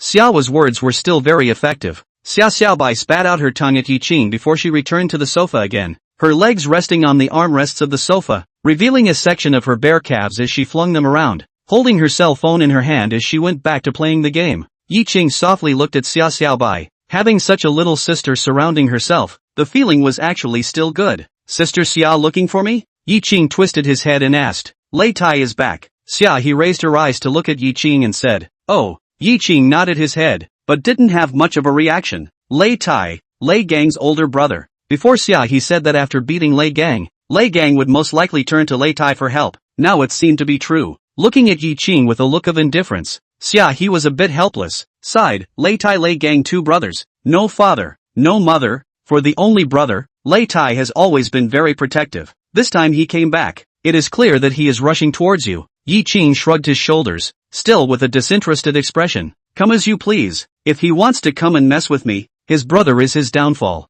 Xia He frowned slightly. extinguished the cigarette in his hand, shook his head and continued, "It's not that simple. 7 years ago, Lei Tai had already covered the sky with one hand in Jinghai City. I understand this person. He is very ambitious and ruthless. Now he has even developed his forces. This person is not easy to deal with." Ye Qing slightly froze, seemed to suddenly think of something in general, suddenly turned his head to look at Xiaohe. Sister Xiao will have trouble? After all, nominally speaking, the cause of the matter was because of the green harvest bar. It didn't matter if Ye Qing was left alone, but if it caused trouble for Xiaohe, it wouldn't be good. Xiaohe suddenly laughed and spoke. "Don't worry, Lei Tai doesn't dare to touch me. His younger brother Lei Gang, it's okay for kids to have a small fight, but Lei Tai is not a reckless person." "That's good." Ye Qing was slightly relieved, "but I just don't know how Lei Tai is going to deal with me." Xiaohe reached out and pushed a red thing on the table in front of Ye Qing and spoke. "This is Lei Tai's way of dealing with you."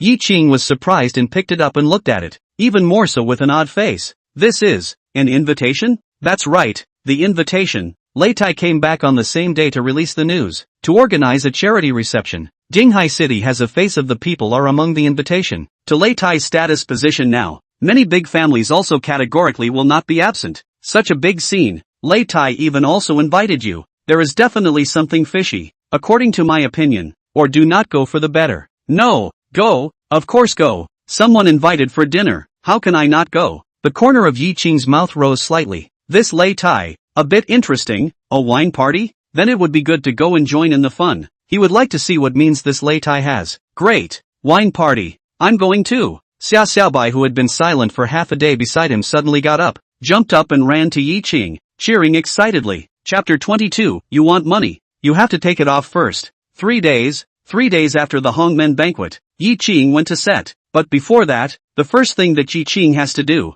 is to refine the pine roses first, to advance to the first grade. 3 days, just enough time. With this in mind, Ye Qing also did not want to go to work, asked for leave, and directly hit the road back to the house. At this time it was late, the nightlife has just begun. Just at this moment, Ye Qing suddenly saw a familiar figure from Ye Qing not far away hurriedly past. A closer look was actually the hospital's beautiful little nurse, Lin Ruoyu. Living in a city, the probability of running into each other by chance was not a big deal, but it was not a surprise. But Ye Qing realized that between Lin Ruoyu's running, one of her hands was still wiping over her eyes from time to time. She was actually crying. Ye Qing frowned and looked again. Lin Ruoyu had already turned into a building next to her. Ye Qing looked up and saw the famous star restaurant in the neighborhood, Moon Lin Xian. After thinking about it, Ye Qing lifted his foot and followed. Lin Ruoyu is really something wrong. No matter what, the two people are also considered to know each other. In the hospital, Lin Ruoyu is also good to Ye Qing. If Lin Ruoyu encounters any difficulties, Ye Qing should also help in any case. Lin Ruoyu cried and ran into the hotel. After turning around,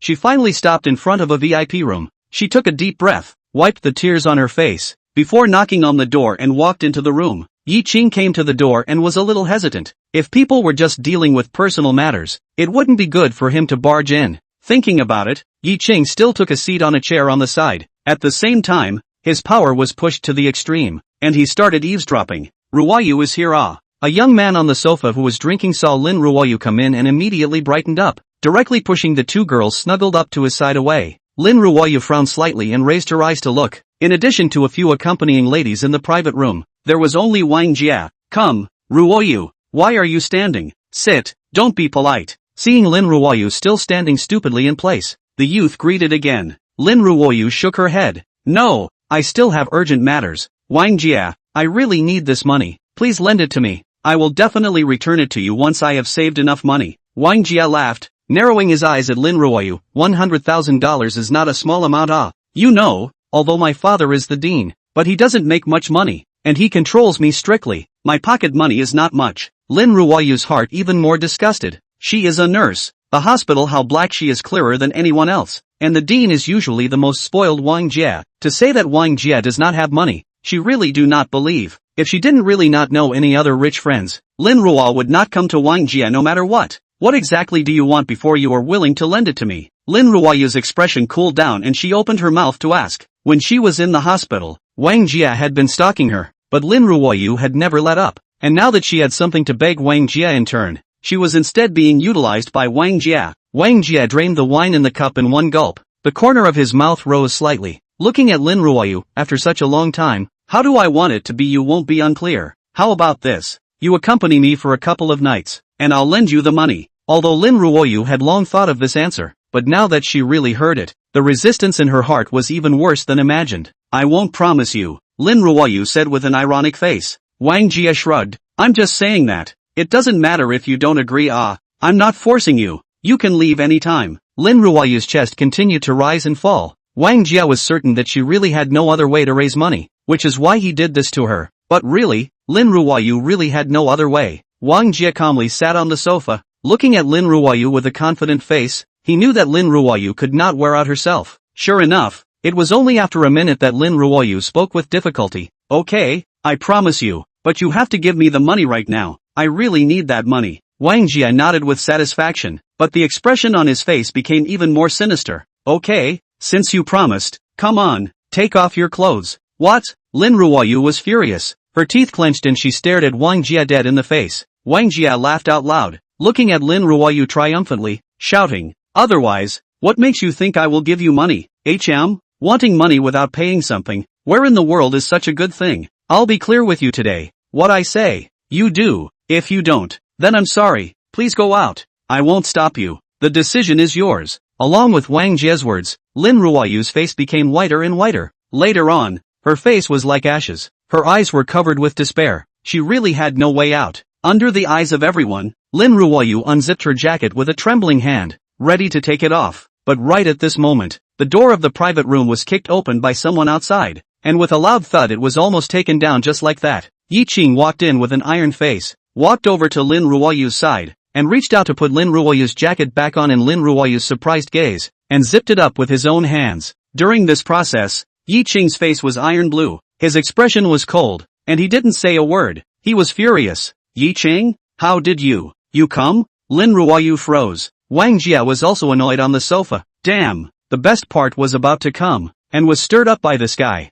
Who the hell are you? Get out! Ye Qing of course didn't say anything. After helping Lin Ruoyu put on her jacket, she directly turned around and walked towards Wang Jie who was screaming. What do you want? Wang Jie raised his eyebrows and asked. Ye Qing didn't say anything either. His face was gloomy, and with a lift of his hand, he grabbed a bottle on the table and backhanded it, snapping it on Wang Jie's head. The surrounding accompanying girls each had a big change in face, and scattered with a clatter. You dare to hit me? Wang Jie stared with his eyes, one hand covering his head, incredibly shouting loudly. Ye Qing remained silent. The second wine bottle picked up and once again opened Wang Jie's head. The glass shards cut through Wang Jie's head. Blood gurgled out. Wang Jie could no longer speak. He could only let out a gurgling, pig-like scream. But Ye Qing still didn't stop. The third bottle, the fourth bottle. When it smashed into the seventh bottle, Lin Ruoyu on the side got scared and hurriedly went forward to hold Ye Qing's arm, crying, Ye Qing, don't fight. If you fight again, something will happen. Ye Qing turned his head to look at Lin Ruoyu.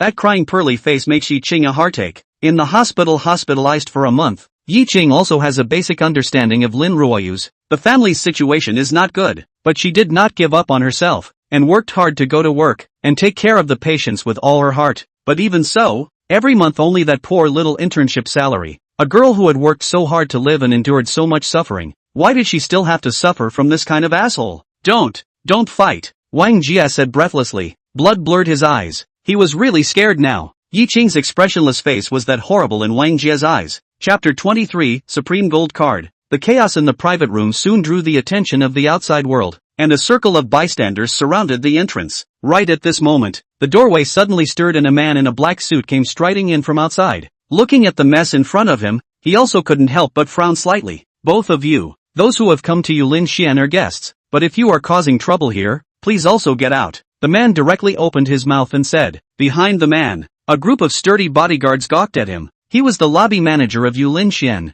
Don't look at it as just a lobby manager, but his identity was outstanding, because behind Yulin Xian stood but Ginghai Tang family. So even if he was the lobby manager here, ordinary people would not dare to mess with him. Seeing the lobby manager appear, Wang Jie's eyes glowed and he shouted in surprise, Manager, where is your boss? I want to see your boss. The man glanced at Wang Jie and casually said, Not everyone can see our boss. Just talk to me if you have anything. Wang Jie seemed a bit dissatisfied, reaching out to fumble around in his arms for a while, pulling out a silver white card and shouting triumphantly, I have the Tang family's silver card. Can I still see your boss? The man was slightly stunned at the sight of the silver card, nodded slightly at Wang Jie and spoke. If you have the Tang family's silver card, you are an honored guest of Yulin Xian, but you are unable to see our boss with this card. The crowd of onlookers outside also became excited. What is that silver card? Someone asked curiously, because seeing the silver card flashed out, that lobby manager's attitude seemed to be a little more respectful. Tang family silver card. Ah,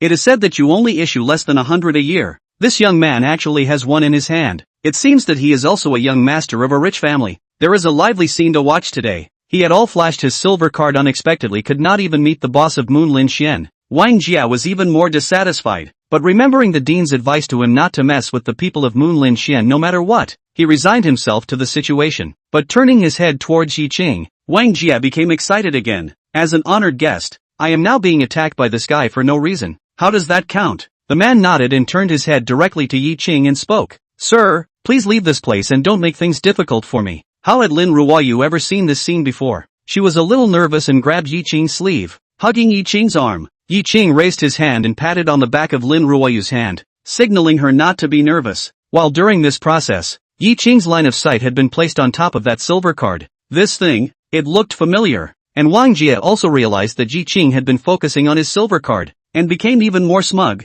What? Don't recognize it? Let me tell you, the Tang family issued the honored silver card. With this card, you can get a 20% discount on any consumption at any Tang Group's property, and the key thing is, you can also enjoy VIP services. It's like, Wang Ji, he sneered and looked at the man. Manager, I am now asking you to throw him out as a VIP. The man was slightly stunned. Wang Jia was bossing himself around, which made him a little upset as well, but there was no way around it. Rules are rules, and the silver card still had this authority. At that moment, the man beckoned the bodyguards behind him to make their move. Wait! Ye Qing suddenly shouted. Wang Jia's silver card. There was no complicated pattern on it. There was only a simple word Tang, and Ye Qing suddenly remembered. When he first treated Tang Lao's legs in the hospital, didn't Tang Tianjiang hand himself a gold card? The look of that gold card was exactly the same as this silver card, but it was gold in color. Ye Qing was a little hesitant. It couldn't be a fake, right? But right now, this situation, hands do not seem too good. Ye Qing can only bite his teeth. From the pocket will be that card to turn out. Unexpectedly, Ye Qing had just flashed the gold card. Before he could open his mouth to speak, that manager suddenly froze, and then bent down, giving Ye Qing a 180-degree bow. Sir, could you show me the card in your hand? The manager still bent over and said to Ye Qing. That level of respect was simply a world away from before. Ye Qing nodded. Although he was a bit puzzled, he still handed it over. The man took the gold card, and pulled out a small electronic instrument from his pocket, not knowing what he was doing. After a few breaths, the man put away the electronic instrument, handed the gold card back to Ye Qing, smiled faintly at Ye Qing, then turned his head to look at Wang Jia. His face immediately turned ice cold. Come on people, throw him out for me. Wang Jia's face changed drastically. Seeing the bodyguards rushing towards him, he frantically shouted, What are you doing? Is it a mistake? I have a silver card. How dare you do this to me? The manager snorted coldly, flashed Ye Qing's gold card and spoke. Silver card? Oh, this Mr. Yi has our Tang Group's supreme gold card in his hand, so he naturally has the right to be like this. Gold card? What is that? Wang Jia asked blankly. The onlookers outside the door also had curious faces. Gold card? Never heard of it before. Since the establishment of Tang Clan Group, a total of 6 supreme gold cards have been issued. This one in Mr. Ye's hand is the 6th one. Having this card is equivalent to the personal presence of the head of the Tang family. Even if he wants to demolish Yulin Xian right now, it's still a reasonable request, the manager said in a serious manner. The onlookers outside suddenly quieted down. One by one, their eyes widened to the extreme. This kind of gold card, it's worth it to even look at it. Wang Jie's body was so soft that he paralyzed on the sofa. Supreme gold card. Having this card was equivalent to the presence of the Tang family head himself. He was naturally clear about what concept this was. Looking up at Ye Qing, Wang Jie's face changed. What exactly was this guy's identity? Since the establishment of Tang Clan until now, only 6 of them had been issued. The person who could own this card, his back was so big that even if he pinched him, Wang Jia, no one would bother. Wang Jia winced, his face was ashen. He no longer dared to clamor, letting a few strong men drive him and prop him out. Mr. Yi, your gold card, please keep it. The manager once again made a big 90-degree bow and handed the card to Ye Qing. Ye Qing froze and took it, looked down in surprise. His heart was equally shocked. This gold card, so bullish, look at the action before the experience. It should be identification and other actions. Did not think that even their names are entered. This manager checked to know their own line of leaves. Lin Ruoyu did not think so much. Also do not understand what the Tang family means. But look at the manager, this respectful look. And drove Wang Jia out. She understood Ye Qing's identity, higher than Wang Jia. Mr. Ye, I don't know that you are here. It is my dereliction of duty. Allow me to help Mr. Ye to change a private room. Mr. Ye line of defense has the supreme gold card. In the name of the Tang family group of all the consumption of all the industries, is completely free of charge. The manager once again said in a shocking manner. Completely free. Tang Group's industry chain in Jinghai City included almost all service industries. That is to say, with this card, glory and wealth for a lifetime without spending a dime. No, I have other things to take care of. Let's call it a day. Ye Qing said with some embarrassment. His impression of this manager was quite good, and this level of respect, it all made Ye Qing a little embarrassed. Unexpectedly, the manager was shocked, thinking that Ye Qing was still angry. If he really messed with such a bullish guest, he would have to eat it all. This makes Mr. Ye have such an unpleasant manager. It's my dereliction of duty. I'll notify the boss. The specific punishment matters. Wait for our boss to come back, and then make a decision. I only represent the individual, and you Lin Xian once again apologize to Mr. Ye. No, I don't mean anything else. It's just that I've already eaten. I came here to look for a friend. She's the one I'm looking for. Now that I've found her, we still have a little bit of other things to do, so we'll leave first. Ye Qing hurriedly explained. This card is also too bullish. His own little dissatisfaction after all, have such a big consequence. It seems that saying that this gold card is equivalent to the Tang family head's personal presence is true. Chapter 24. Everything has me in. Shortly after Ye Qing left, a red Lamborghini made a sharp break and stopped at the entrance of Yulin Xian. Tang Euro didn't even lock the door of her car, and hurriedly rushed into Yulin Xian. Missy, you're here. The manager greeted somewhat awkwardly. Ye Qing appeared? Where is the person? Tang Euro didn't bother to greet him, and directly opened the door and asked. The manager's face became even more embarrassed. Mr. Ye left 10 minutes ago. The manager's heart was also curious. When Tang Euro's All Industries gave an order, but wherever Ye Qing's gold card appeared, notify her at the first time. He was still curious as to what kind of character Ye Qing was. Now it seemed that Tang Euro's importance to Ye Qing was far towards the imagination. Why don't you leave him behind? Tang Euro glared. Searching for Ye Qing for so many days was nowhere to be found. Now it was hard to get a clue, but it was still slipped away by Ye Qing. Mr. Ye is a gold card user. I don't dare to keep it, the manager said with difficulty, while carefully inquiring. Missy is looking for Mr. Ye for something? Tang Euro shook her head in disappointment, sighed, and said, what am I looking for him for? It's my grandpa who's looking for him. He's someone very important to my grandpa. The manager's body was in a pang. Someone who was important to the Tang family's Tang elder. Of course Ye Qing didn't know that Tang Euro went to look for him. At this time, he and Lin Ruoyu had already exited Yulin Xian and walked far away. In the night, the two of them were walking on the street. Lin Ruoyu was still a bit stunned. What she had just experienced in an hour was more thrilling than all her life's experiences combined. Little nurse, are you short of money? Ye Qing thought about it and asked. Lin Ruoyu nodded and immediately became anxious again. It's over. If I can't find money today, what will my mom do? What about your mom? Ye Qing was shocked and asked. Lin Ruoyu's heart was anxious, and she cried out with a wow, swallowing and telling Ye Qing what happened. Originally, Lin Ruoyu's mother was in a car accident 3 years ago. The owner of the car escaped, and now it wasn't even found, and her mother was just bedridden. To treat it, the cost was too high. Lin Ruoyu couldn't afford it, so she had been maintaining it with medication all these years, but her mom could barely hold on anymore. Go to your house. Ye Qing gritted his teeth and directly pulled up Lin Ruoyu's arm and said, what are you doing going to my house? Lin Ruoyu exclaimed. To cure your mom. Maybe I have a way. Ye Qing said seriously. You know how to cure diseases? Lin Ruoyu said with an odd face. Back then, Ye Qing himself was still lying in the hospital for a month. How could he cure a disease? However, when she thought of this, Lin Ruoyu's eyes suddenly lit up, immediately remembering Ye Qing's miraculous recovery back then. Perhaps, he really had a way. In fact,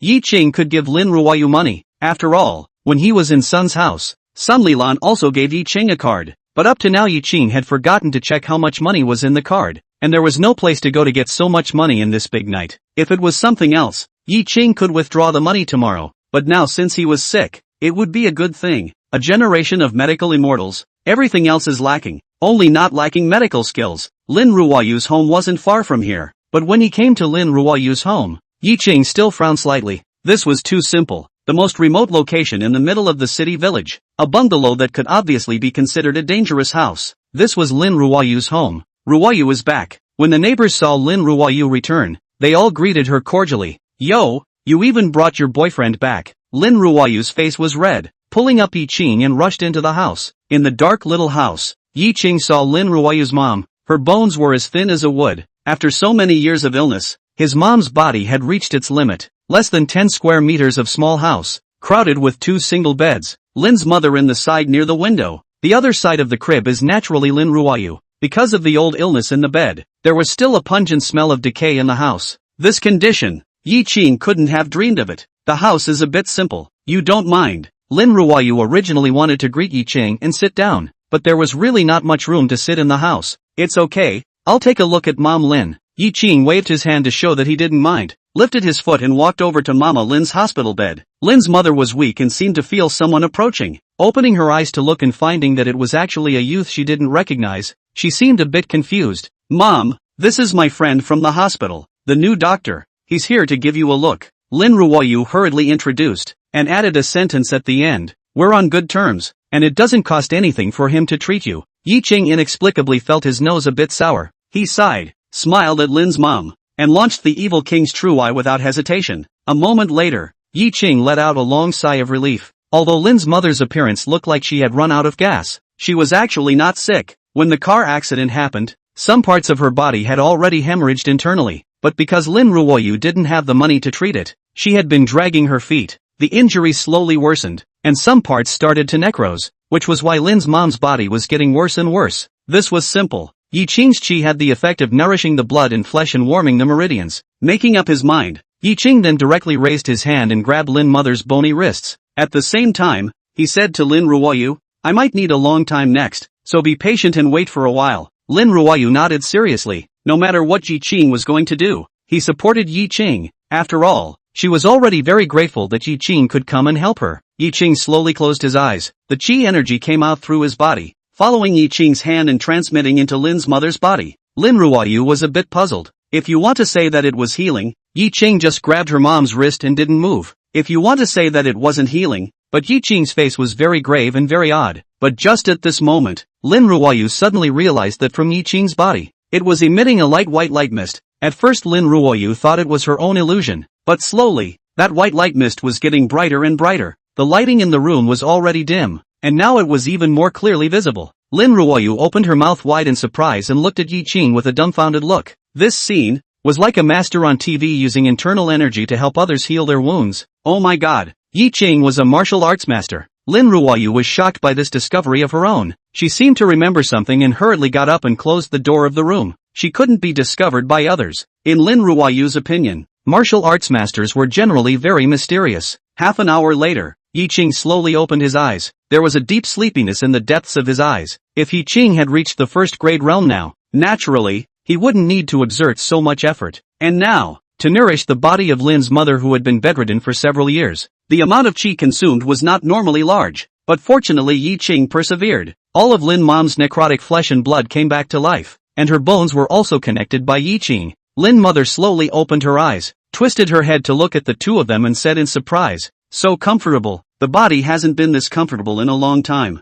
At this time, Lin mother, although she still had a thin look, her face was still flushed up. Lin Ruoyu saw it truly. Her heart was excited. It was true that she was right. Ye Qing was a martial arts master with real skills. No wonder Ye Qing was able to get out of bed in a month. It was a paralyzed body. At this moment, Mother Lin also had the strength to speak, and her entire body seemed to be transformed. Mother Lin, your body has just recovered. Don't talk too much, take a good rest first. Seeing that Mom Lin was fine, Ye Qing was also happy. Mother Lin nodded. How dare she not listen to the doctor's words? She hurriedly closed her eyes, and in a short while, she fell into a deep sleep again. Ye Qing sighed in relief, stood up, winked at Lin Ruoyu and left the room. Lin Ruoyu had just closed the door with her backhand. When she turned around, she saw Ye Qing handing over a pile of money. She was jolted and looked at Ye Qing in surprise. This money is not much, a few thousand. You take it first, although your mom's body has recovered, but the old disease is in bed. Her vitality is greatly injured. By some supplements, the recovery will also be a little faster. After a few days of being able to get out of bed and walk, you'll rent a house again. To recover, the environment is also very important, Ye Qing said in a serious tone. Lin Ruoyu just looked at Ye Qing. Her eyes slowly reddened in front of her eyes. The next second, she jumped into Ye Qing's arms, and wowed with a bitter cry. The aggression that had been suppressed in her heart for many years was finally exuded at this time. If there was no Ye Qing appeared, she really did not know what she was going to do. Even at the time of Yulin Xian, she had decided to dedicate herself to Wang Jia. She couldn't imagine what she would do in her future life if she really did that. And Ye Qing's help was definitely not just as simple as helping Lin's mom with her illness. Ye Qing slightly froze, reached out and patted Lin Ruoyu's back, softly said, "I'm here, it's fine, nothing will happen in the future." Returning to the residence, since it was already late, Shu Yu had already rested. Ye Qing thought about it and simply took out the herbs and mixed them with pine roses to start rubbing mud pills. With Ye Qing's current strength, he could only rub the mud pills. Although this technique could not maximize the medicinal effect of the pine loosegrass not being lost, Ye Qing could only go this way now. Rubbing the mud pill, Ye Qing stuffed it into his mouth as soon as he could, and returned to his room. The 3-day seclusion began. Chapter 25, Sword Emperor Nan Wuyu. During these 3 days, although Jinghai City appeared calm on the surface, within a certain social level, almost everyone could feel the undercurrents. Lei Tai had returned. Not only that, after returning, the first thing Lei Tai did was to organize a reception, and he had invited quite a few big families. Lei Tai's power was as strong as ever, so the number of people attending such a boring reception naturally wouldn't be small. But those big families only sent the third generation of their families to make up for it. The location of the reception was in a magical place in Jinghai City, the Nightingale Club. The reason why I say magical is because, like this club, generally will choose the night business, but the Nightingale is different. More than 8 o'clock in the evening, punctually closed, 8 o'clock in the morning, punctually open, and, to enter which, must have the Nightingale's membership card to enter. This membership card is not the average person can do down, therefore,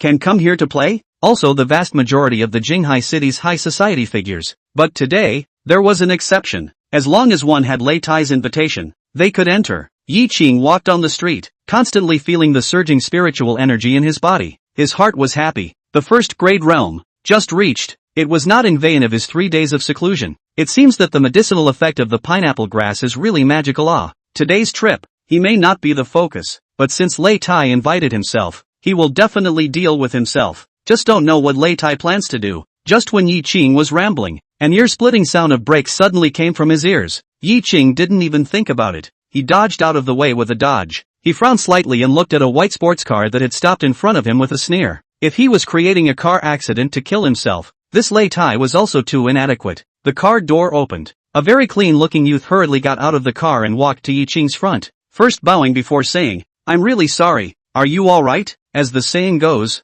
reach out and don't smile. Although Ye Qing was a little confused about the situation, he still nodded, "It's fine." At the same time, Ye Qing was also looking up and down at the youth in front of him. This youth was dressed in an elegant Western-style small dress, straight figure, a head of long silver white hair draped over his shoulders, a face that was too clean, and a tall figure. At first glance, he even thought that this was a girl. The most crucial thing is that in the waist of the youth, a large silver metal box is hanging diagonally, and the end of the metal box facing upwards reveals a few sword hilts. This was a sword box. What an odd getup. Hearing Ye Qing say that he was fine, the youth then sighed in relief. Once again bowing to Ye Qing, he continued, "Once again, I apologize. My name is Nan Wuyu. This is my business card. In the future, if you have any difficulties, you can come to me at any time." Ye Qing nodded his head and took the business card. On it was simply written a name and phone number. Nan Wuyu. What an elegant name. These days, there aren't many people as polite as you. And in a sports car. Ye Qing skimmed his lips and said, "Thank you. I want to ask you something. May I ask how to get to the Nightingale Clubhouse?" Nan Wuyu thought about it and asked. Ye Qing looked at Nan Wuyu in surprise. This guy was also going to the Nightingale? Could it be that he was also among the invitees? But after turning his head to look at the white sports car, Ye Qing was relieved. This guy must also be a member of the upper class. It was normal to be invited. "I'm also going to the Nightingale. Let's go together." Ye Qing shrugged and opened his mouth. So far, this Nan Wuyu gave Ye Qing a good impression. A polite mess. "Then thanks a lot. Let's get on the car," Nan Wuyu said happily. Actually, originally the Nightingale Clubhouse was not far away. Less than 3 minutes away, the two arrived. Getting out of the car, Nan Wuyu once again bowed at Ye Qing and spoke. "Once again, thank you. You are the first person I've met here. Can we become friends?" Friends? Ye Qing was slightly stunned and nodded. Yes, my name is Ye Qing. The two of them walked to the door. The guards at the door immediately stopped the two of them. Special period, please show your invitations. Ye Qing was slightly stunned. His face instantly turned a little ugly. He suddenly realized that he had gone out and actually forgot to bring that invitation. Nan Wuyu pulled out a small card from her bosom and handed it to the guard's hand, politely saying, "Hello, I don't have an invitation. It was Mr. Lei Tai Lei who asked me to come. This is his business card." The guard turned out the business card, looked up at Nan Wuyu, and instantly reacted. Right, Miss Nan, I remember Mr. Lei explained. Go in. After waiting for a few seconds, the guard realized that Nan Wuyu was still standing in front of him, and couldn't help but look up in confusion. Miss Nan, why aren't you going in yet? At this look, the guard shuddered. Nan Wuyu's originally smiling face disappeared, a pair of eyes with a regal and viciously stern aura staring at him in death, accompanied by an icy voice without any emotional fluctuations. I'm a male. I'm sorry, it's really because you're too clean looking, that's why. The guard's face changed drastically. He had heard of Nan Wuyu's name,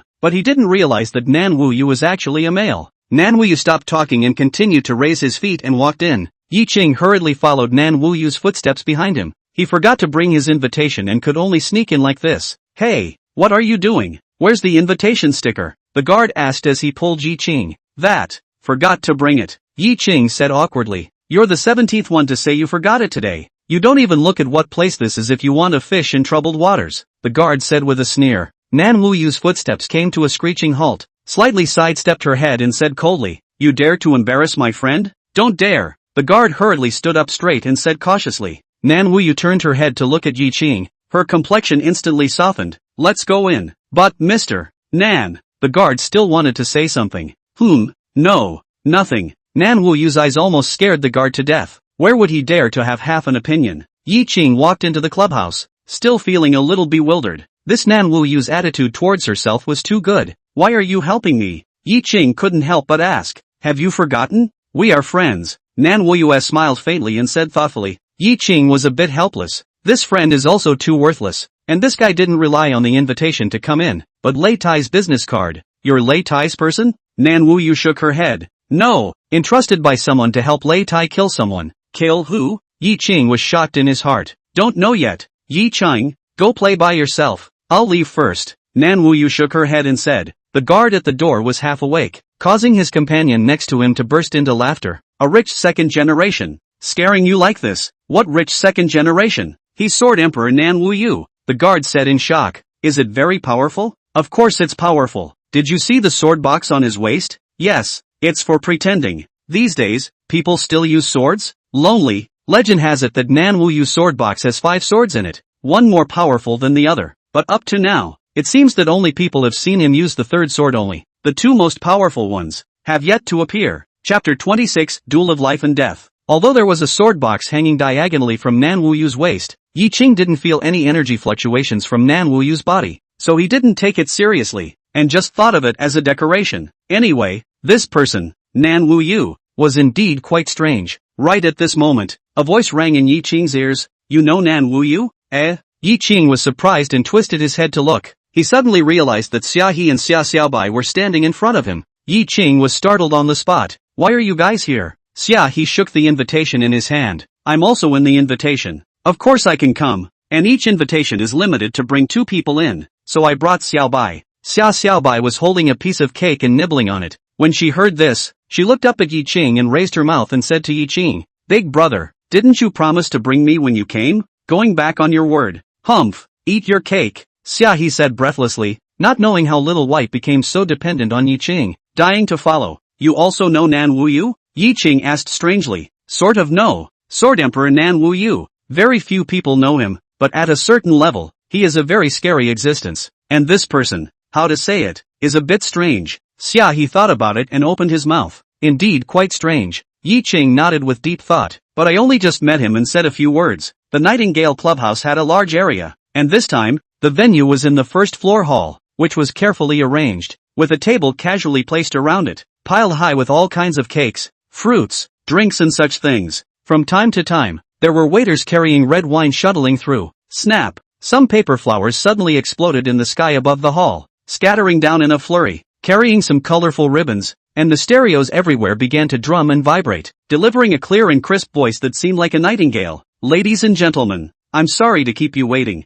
First of all, thank you all for coming. Let's all have some drinks first. 10 minutes later, there's a wonderful program dedicated to you all. On the stage, a woman wearing a purple evening gown walked out with a graceful step. Her delicate body immediately attracted everyone's attention. He received a glass of red wine and shook the glass in his hand before continuing to speak. Yulan, the boss behind Nightingale, is also Lei Tai's lover. But this woman's background doesn't seem to be simple. Ye Qing slightly narrowed his eyes. Behind Yulan, where the light couldn't shine, a burly figure stood there, looking like he imagined Lei Gang by 8 points. Ye Qing almost instantly concluded the identity of this guy. Lei Tai. Beside Lei Tai, was Lei Gang, who was sitting in a wheelchair? Ye Qing had broken his legs with a bullet back then, and now it seemed that he had not recovered. Behind Lei Tai, standing right next to him, was a black-clothed youth. The youth lazily stood where he was. Hawkish nose, his gaze had a sinister feel to it. Ye Qing, Evil King's true eyes, was launched. He was slightly shocked. The third level of Qi refining. This was the first time Ye Qing had seen a martial artist in the Qi refining realm on Earth. But the realm was too poor. Only the third layer of Qi refining. When Ye Qing had just been reborn, he had only used one night's time to refine the third layer of Qi.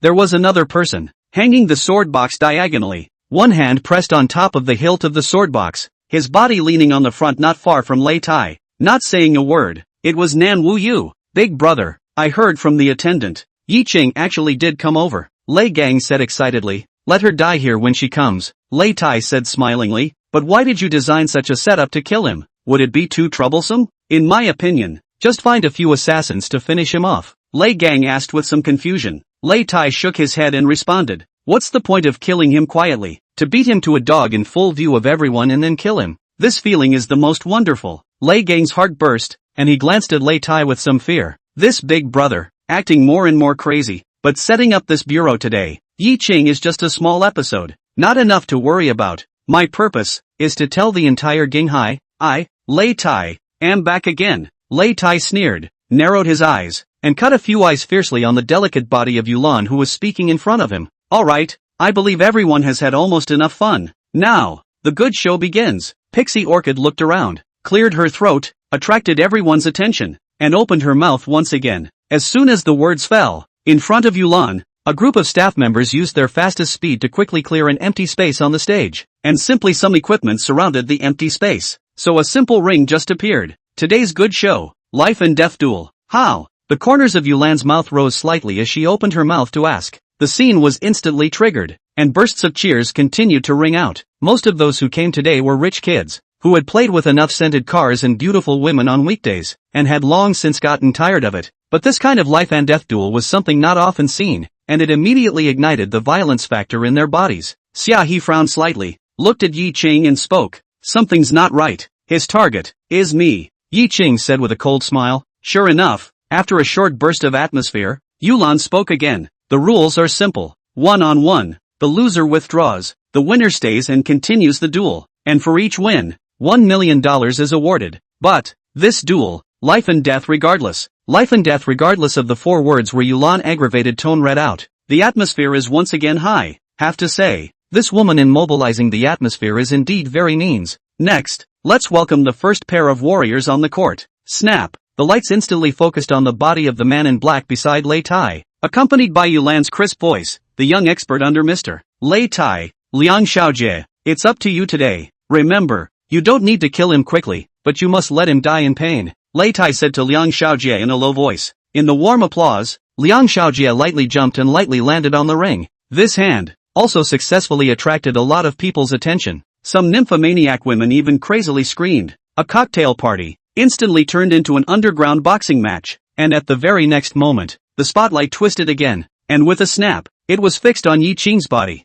the red man under MS. Shaha, Ye Qing, let's give a round of applause. Yulan's gaze turned and shouted once again. Xiaohe's heart shook, and she subconsciously said, don't go. Something's not right. Ye Qing shook his head slightly. If I don't go, won't it weaken your name, Sister Xia? Since Lei Tai wants to deal with me, it definitely won't just be this time. Since I'm here, let's have some fun. After saying that, Ye Qing also slowly climbed onto the ring. At the same time, several pairs of eyes from the crowd under the stage instantly focused on Ye Qing's body. It's really him, Chapter 27, Killing Liang Xiaojie in Seconds. A cocktail party that almost pulled half of the upper class of Dinghai City over, with all the major families involved. Of course, most of those who came were only the third-generation sons and daughters of some families, considered to give Lei Tai face. The elders naturally wouldn't come. In the crowd, Tang Yuro and Fang Miaoqing were feasting on the cake in front of them. When she heard Yulan's words, Tang Yuro was the first to raise her head in surprise. Yulan even said Ye Qing?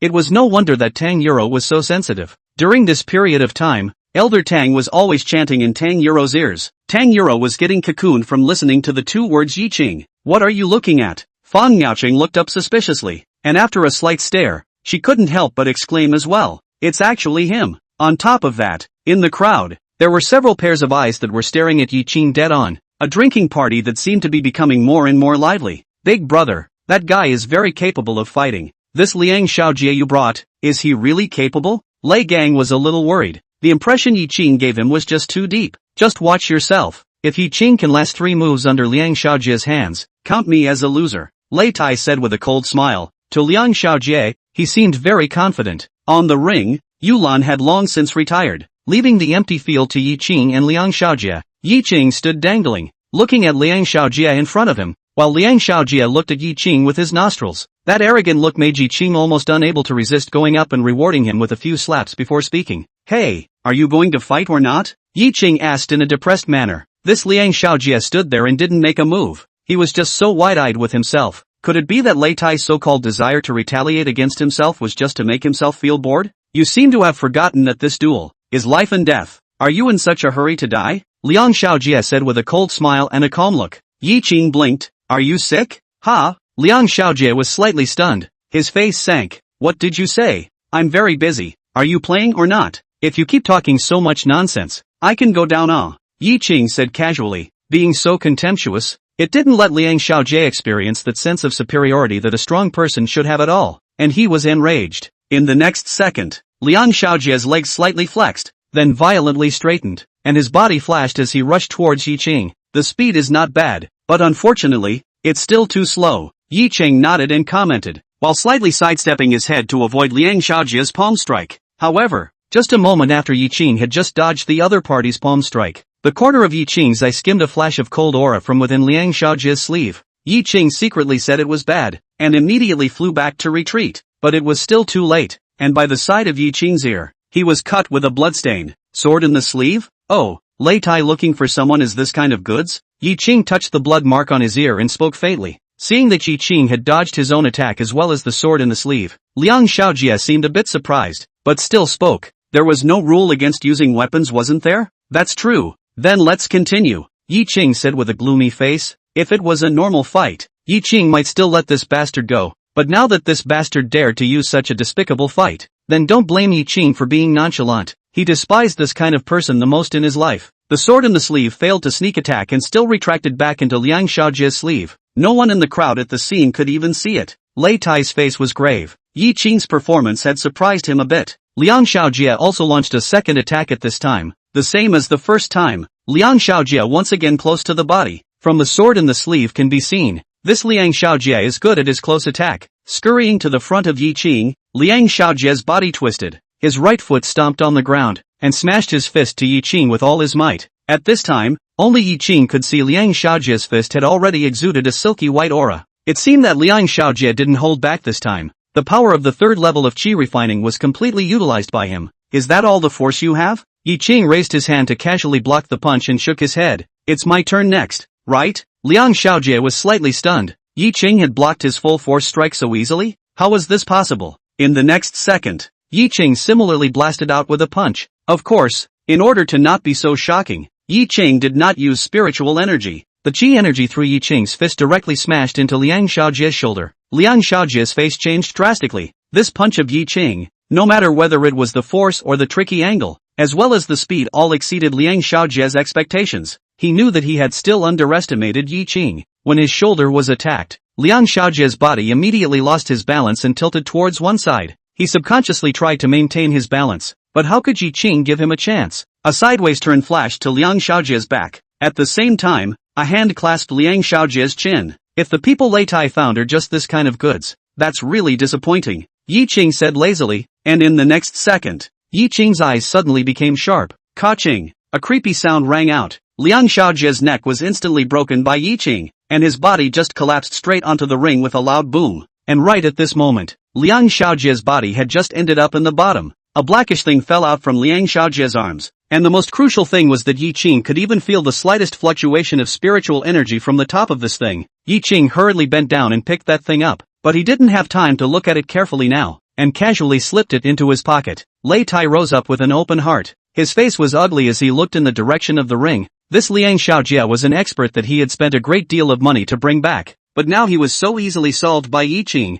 The crowd under the stage were also all afraid to utter a single breath. Ye Qing had actually killed Liang Xiaojie just like that. Although before, Yulan did say that life and death were not a matter of concern, but right now seeing Liang Xiaojie's neck being snapped by Ye Qing in a raw manner, this scene was just too exciting. The entire hall was silent. Xiaohe's hand holding the red wine trembled slightly, and twisted his head to look at Xia Xiaobai, and realized that this fellow was not tall enough, so he concentrated on eating the cake at the side, and only then was he slightly relieved. Ha, how come there's no sound? Is my big brother still fighting? Xia Xiaobai found that the surrounding noise suddenly disappeared, and asked somewhat strangely. No, the fight is over. Your big brother won. Xiaohe said faintly, her eyes narrowed slightly. Looking at Ye Qing on the stage, the sofa was decisive. Twisting a person's neck did not have any reaction. Is this still the downtrodden college student that he took in at the beginning? Ye Qing, you even killed my people. Lei Tai roared through gritted teeth. The host said before that this duel, life or death,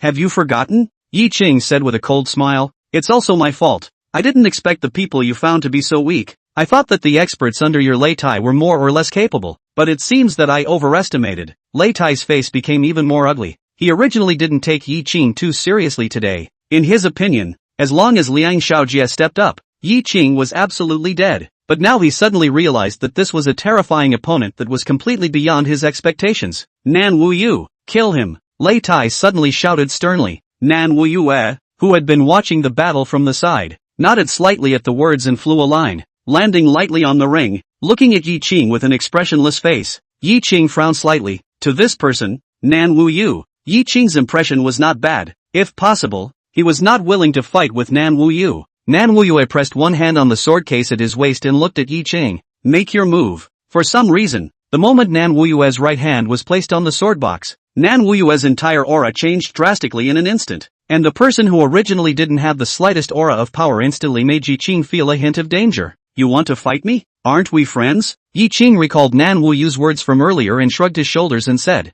Nan Wuyu froze violently, and after a few seconds of being dumbfounded, she suddenly changed her face drastically and bowed deeply to Ye Qing. I'm sorry, in a moment of impulsiveness, I actually wanted to take a shot at my friend. It's really damned. Ye Qing looked at Nan Wuyu awkwardly. This guy was really a weirdo. No. Nan Wuyu suddenly raised her head. Wuyu was entrusted by someone to help Lei Tai kill someone today. It's you. Do it. After saying that, Nan Wuyu once again placed her hand on top of the sword box. Chapter 28, The Four Great Families. Who is this person again? Lei had just recovered from the shock of Liang Xiaojie's murder when he saw Nan Wuyu jump onto the ring and couldn't help but ask. Sword Emperor? Nan Wuyu, Lei Tai said with a gloomy expression. He's Nan Wuyu. Lei Gang's face changed slightly. Nan Wuyu, who was rumored to have worked as a mercenary and defeated a team of heavily armed men with just a sword? That's right. I'll see where Ye Qing can still pop up today. Seeing Nan Wuyu put her hand on top of the sword case again, Ye Qing had a headache. Even if you're a friend,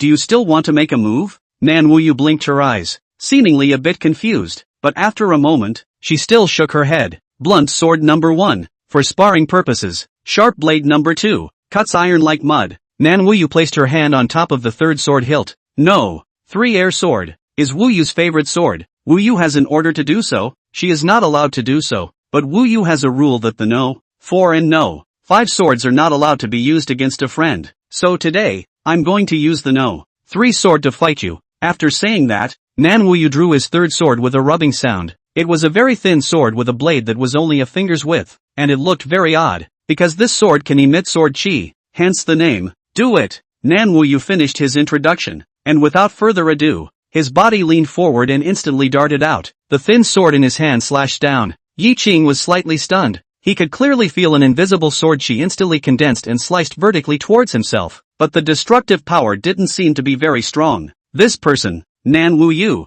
was too eccentric. Ye Qing didn't dare to be careless. One of his hands swung out violently. His aura gathered in his palm, and came face to face with the sword chi. The invisible sword chi collapsed with a loud bang, and Ye Qing's palm was also slightly sore, but there was no damage. This Nan Wu Yu himself didn't have any aura of power, but as long as he drew his sword, his entire person would undergo a heavenly change. It was really odd. It was rumored that Nan Wu Yu had 5 swords, one more powerful than the other. Ye Qing couldn't help but get a little curious at this point. What was the mystery of Nan Wu Yu's 4th and 5th swords? Seeing that the sword chi was shattered by Ye Qing's palm, Nan Wu Yu's forward charging body came to an abrupt halt and stood in place, blinking his eyes. In the next second, Nan Wu Yu instantly put away his sword and sheathed it, and after freezing for a few seconds, he opened his mouth and said, "Can't beat it, won't fight anymore." After saying that, Nan Wu Yu turned around and jumped down from the ring. Ha! Including Ye Qing, everyone was shocked and their jaws dropped. This Nan Wu Yu was also too puzzling,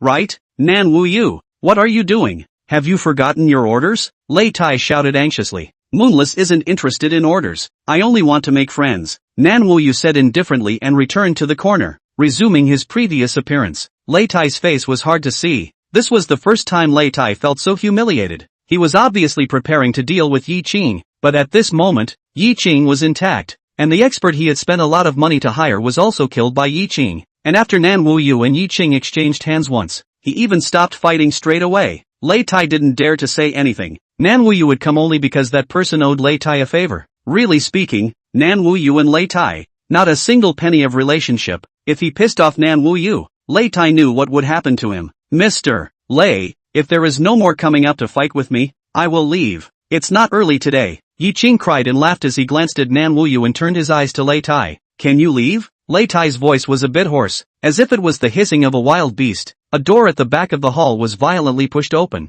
and a group of black-clothed bodyguards rushed in aggressively.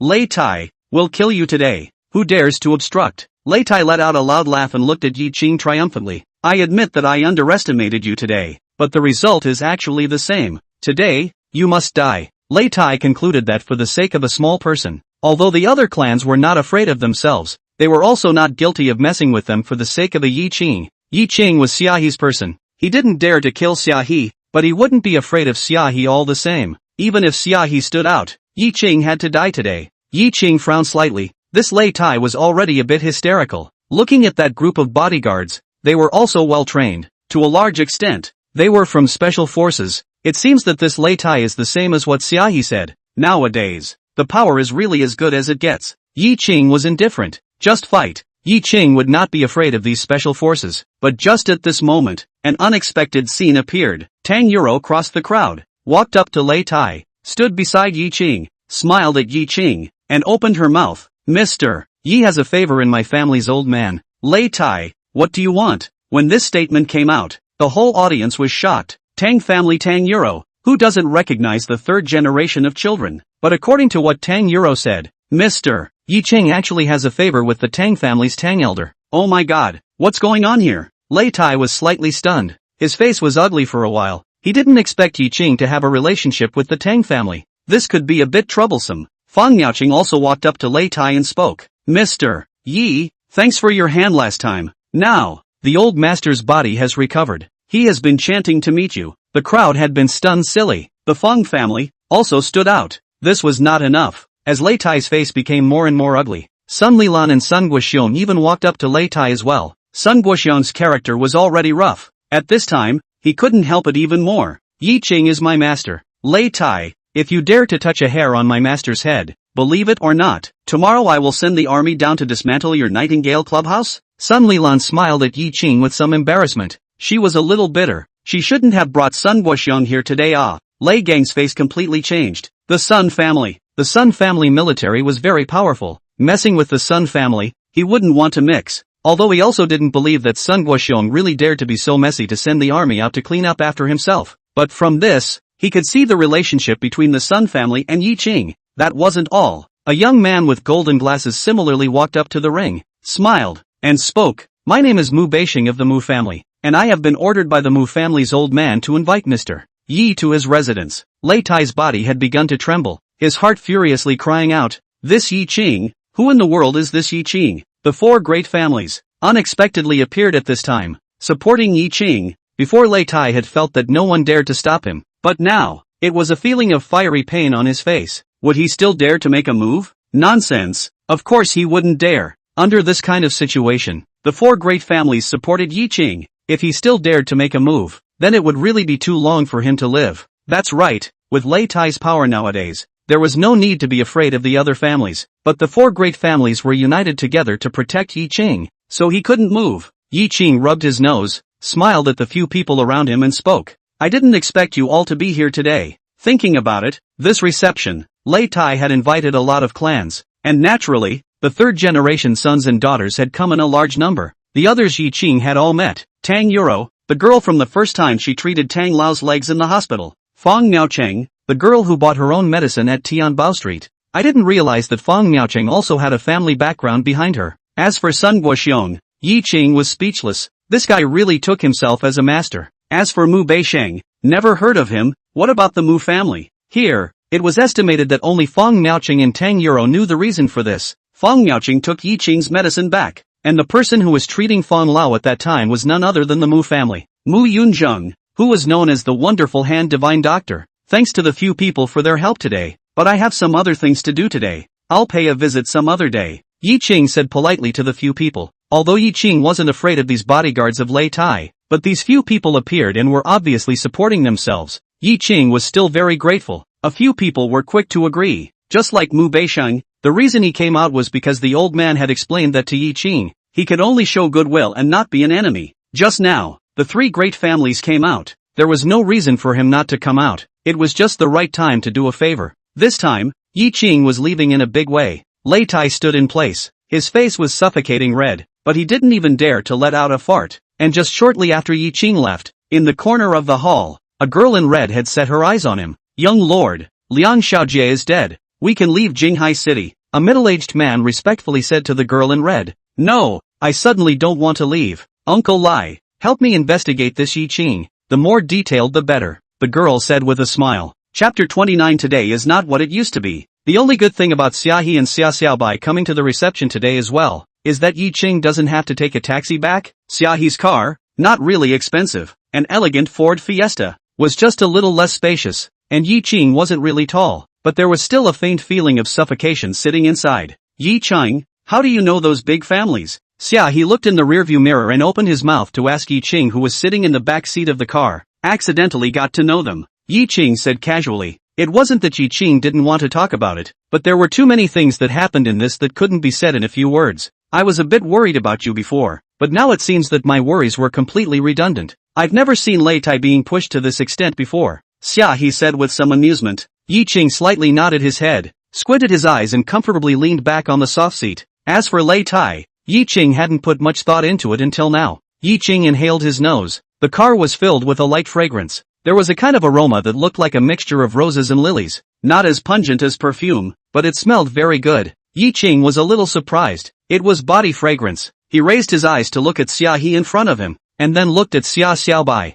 He didn't know who this elegant body fragrance belonged to. I'm so hungry. Xia Xiaobai suddenly beamed and complained. After coming back, under Xia was strict education. Xia Xiaobai had already changed her line of being a little too young girl. At this time, Xia Xiaobai looked like an overgrown child. Xia Xiaobai belonged to that kind of petite and cute girl, which would always make people can't help but raise a desire to protect. Just finished eating so many cakes. What are you hungry for? Xia He glared. Just now when Ye Qing was dueling in the ring, Xia Xiaobai couldn't see it because she was short. She was nibbling on the cake the whole time. Now she was even shouting that she was hungry? But people are really hungry, Xia Xiaobai said aggressively, twisting her head, her big watery eyes looking at Ye Qing. Big brother, I'm hungry. Ye Qing's heart furiously exclaimed. This little eyes. Can't stand it. Why don't you? Sister Xia, pull over. There are still quite a lot of places that can eat in this neighborhood. Speaking of which, it seems like I haven't eaten anything even after fighting for half a day. Ye Qing could only say stiffly to Xia He.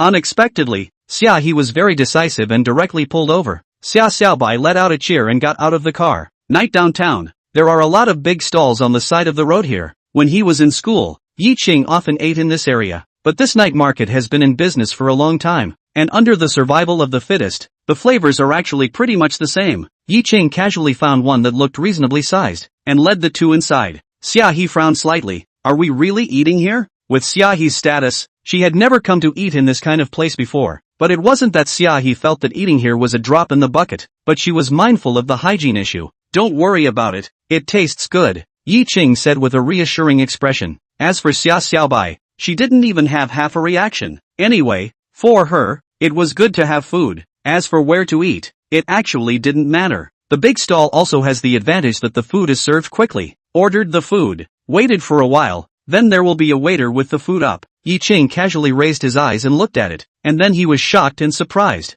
Looking at the waiter in front of him, Wang Yujiao. A few guests have been waiting for a long time. This is the dish you ordered. There are more behind it, so just wait a bit and it will be served, Wang Yujiao said with a compensating smile. At this time, Wang Yujiao no longer had the broad appearance of the rich second-generation girlfriend. Face also no makeup, body apron stained with grease. For some reason, Ye Qing's nose inexplicably some sour. Wang Yujiao was about to put down the dishes. Suddenly she felt that someone had been staring at her. Subconsciously she turned her head and saw that the person sitting in front of her was actually Ye Qing. Wang Yujiao let out a cry of surprise. With a flick of her wrist, a plate of dishes just snapped in front of Ye Qing, and the dish juice splattered all over Ye Qing. Wow! You waiter, what's wrong with you? Xia Xiaobai exclaimed. Not because Wang Yujiao soiled Ye Qing's clothes, but her delicious food.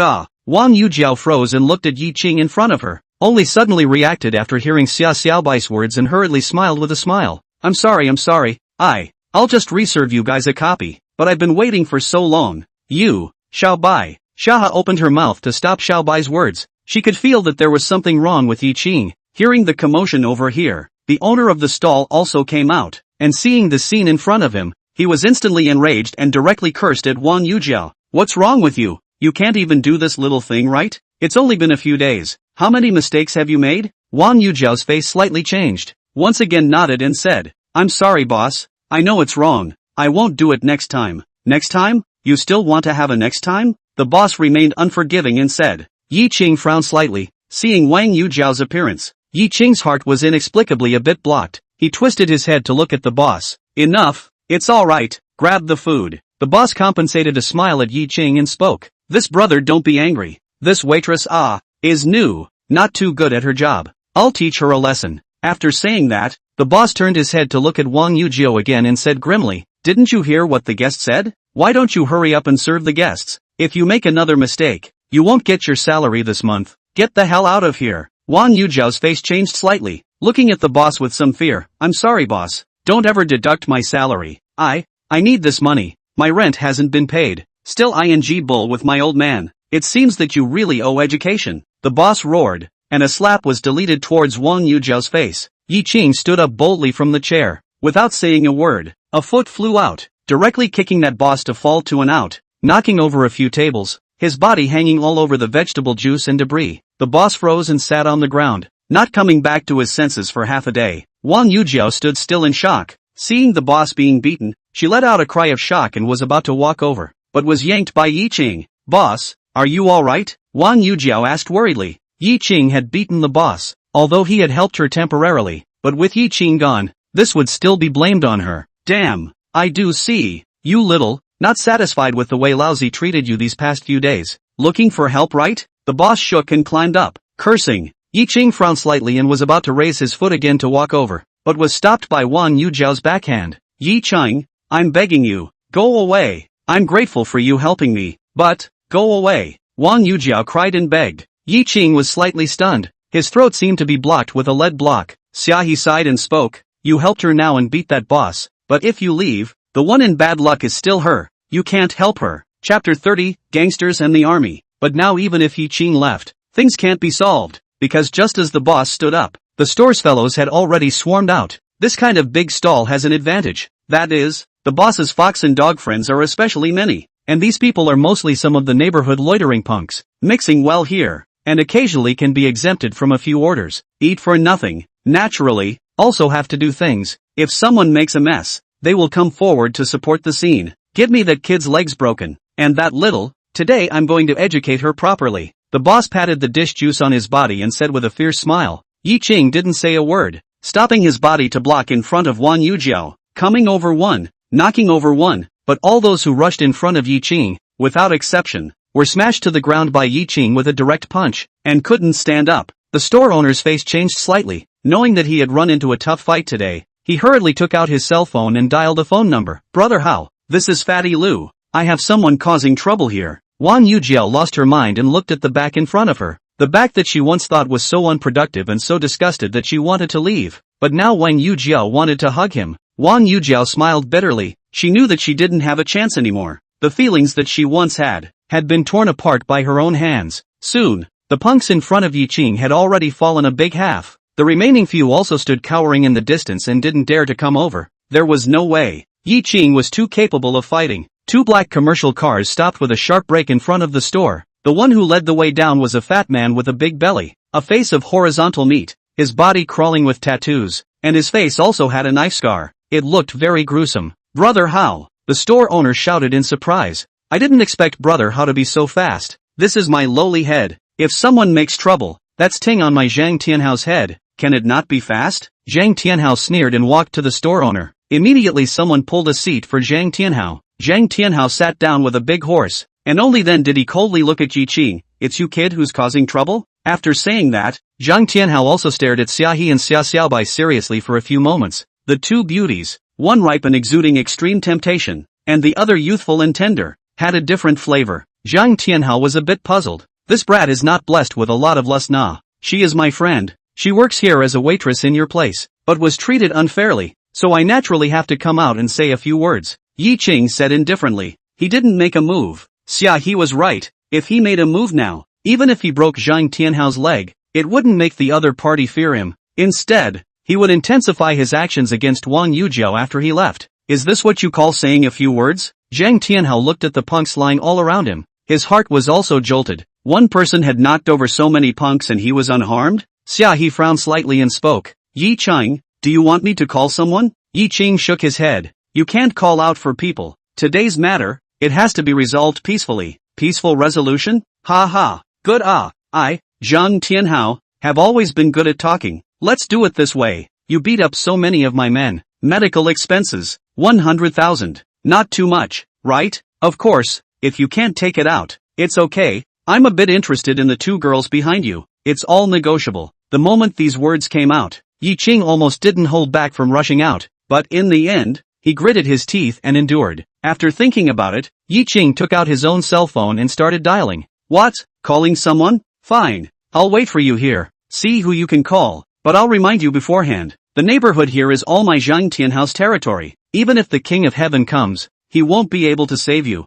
Zhang Tianhao said arrogantly. Ye Qing was too lazy to bother with him and spoke into the phone. Brother Yang? Xiao Yan was accompanying the old man for a walk in the garden. When he heard the familiar voice on the phone, he was slightly stunned, and immediately said in shock, Mr. Yi, well, I want to ask you for a favor. Is that okay? Ye Qing nodded and said. Xiao Yang twisted his head to look at Sun Lao, who also had a curious look on his face, and spoke. Mr. Yi, but there's no harm in saying it. I had an incident in XXXXXX. Can you handle it? Ye Qing actually wasn't sure if the Sun family could handle it. Ye Qing felt that since the Sun family had power in the military, this little matter should be fine. Something happened? Can Mr. Yi say it clearly? Xiao Yang was shocked and opened his mouth to ask. Ye Qing roughly told him what happened, and finally spoke. Their boss seems to be called Brother Hao. Do you know Brother Hao? In that land's words, Zhang Tianhao? Xiao Yang thought about it and asked. Ye Qing nodded. He remembered that Zhang Tianhao said this name before. Mr.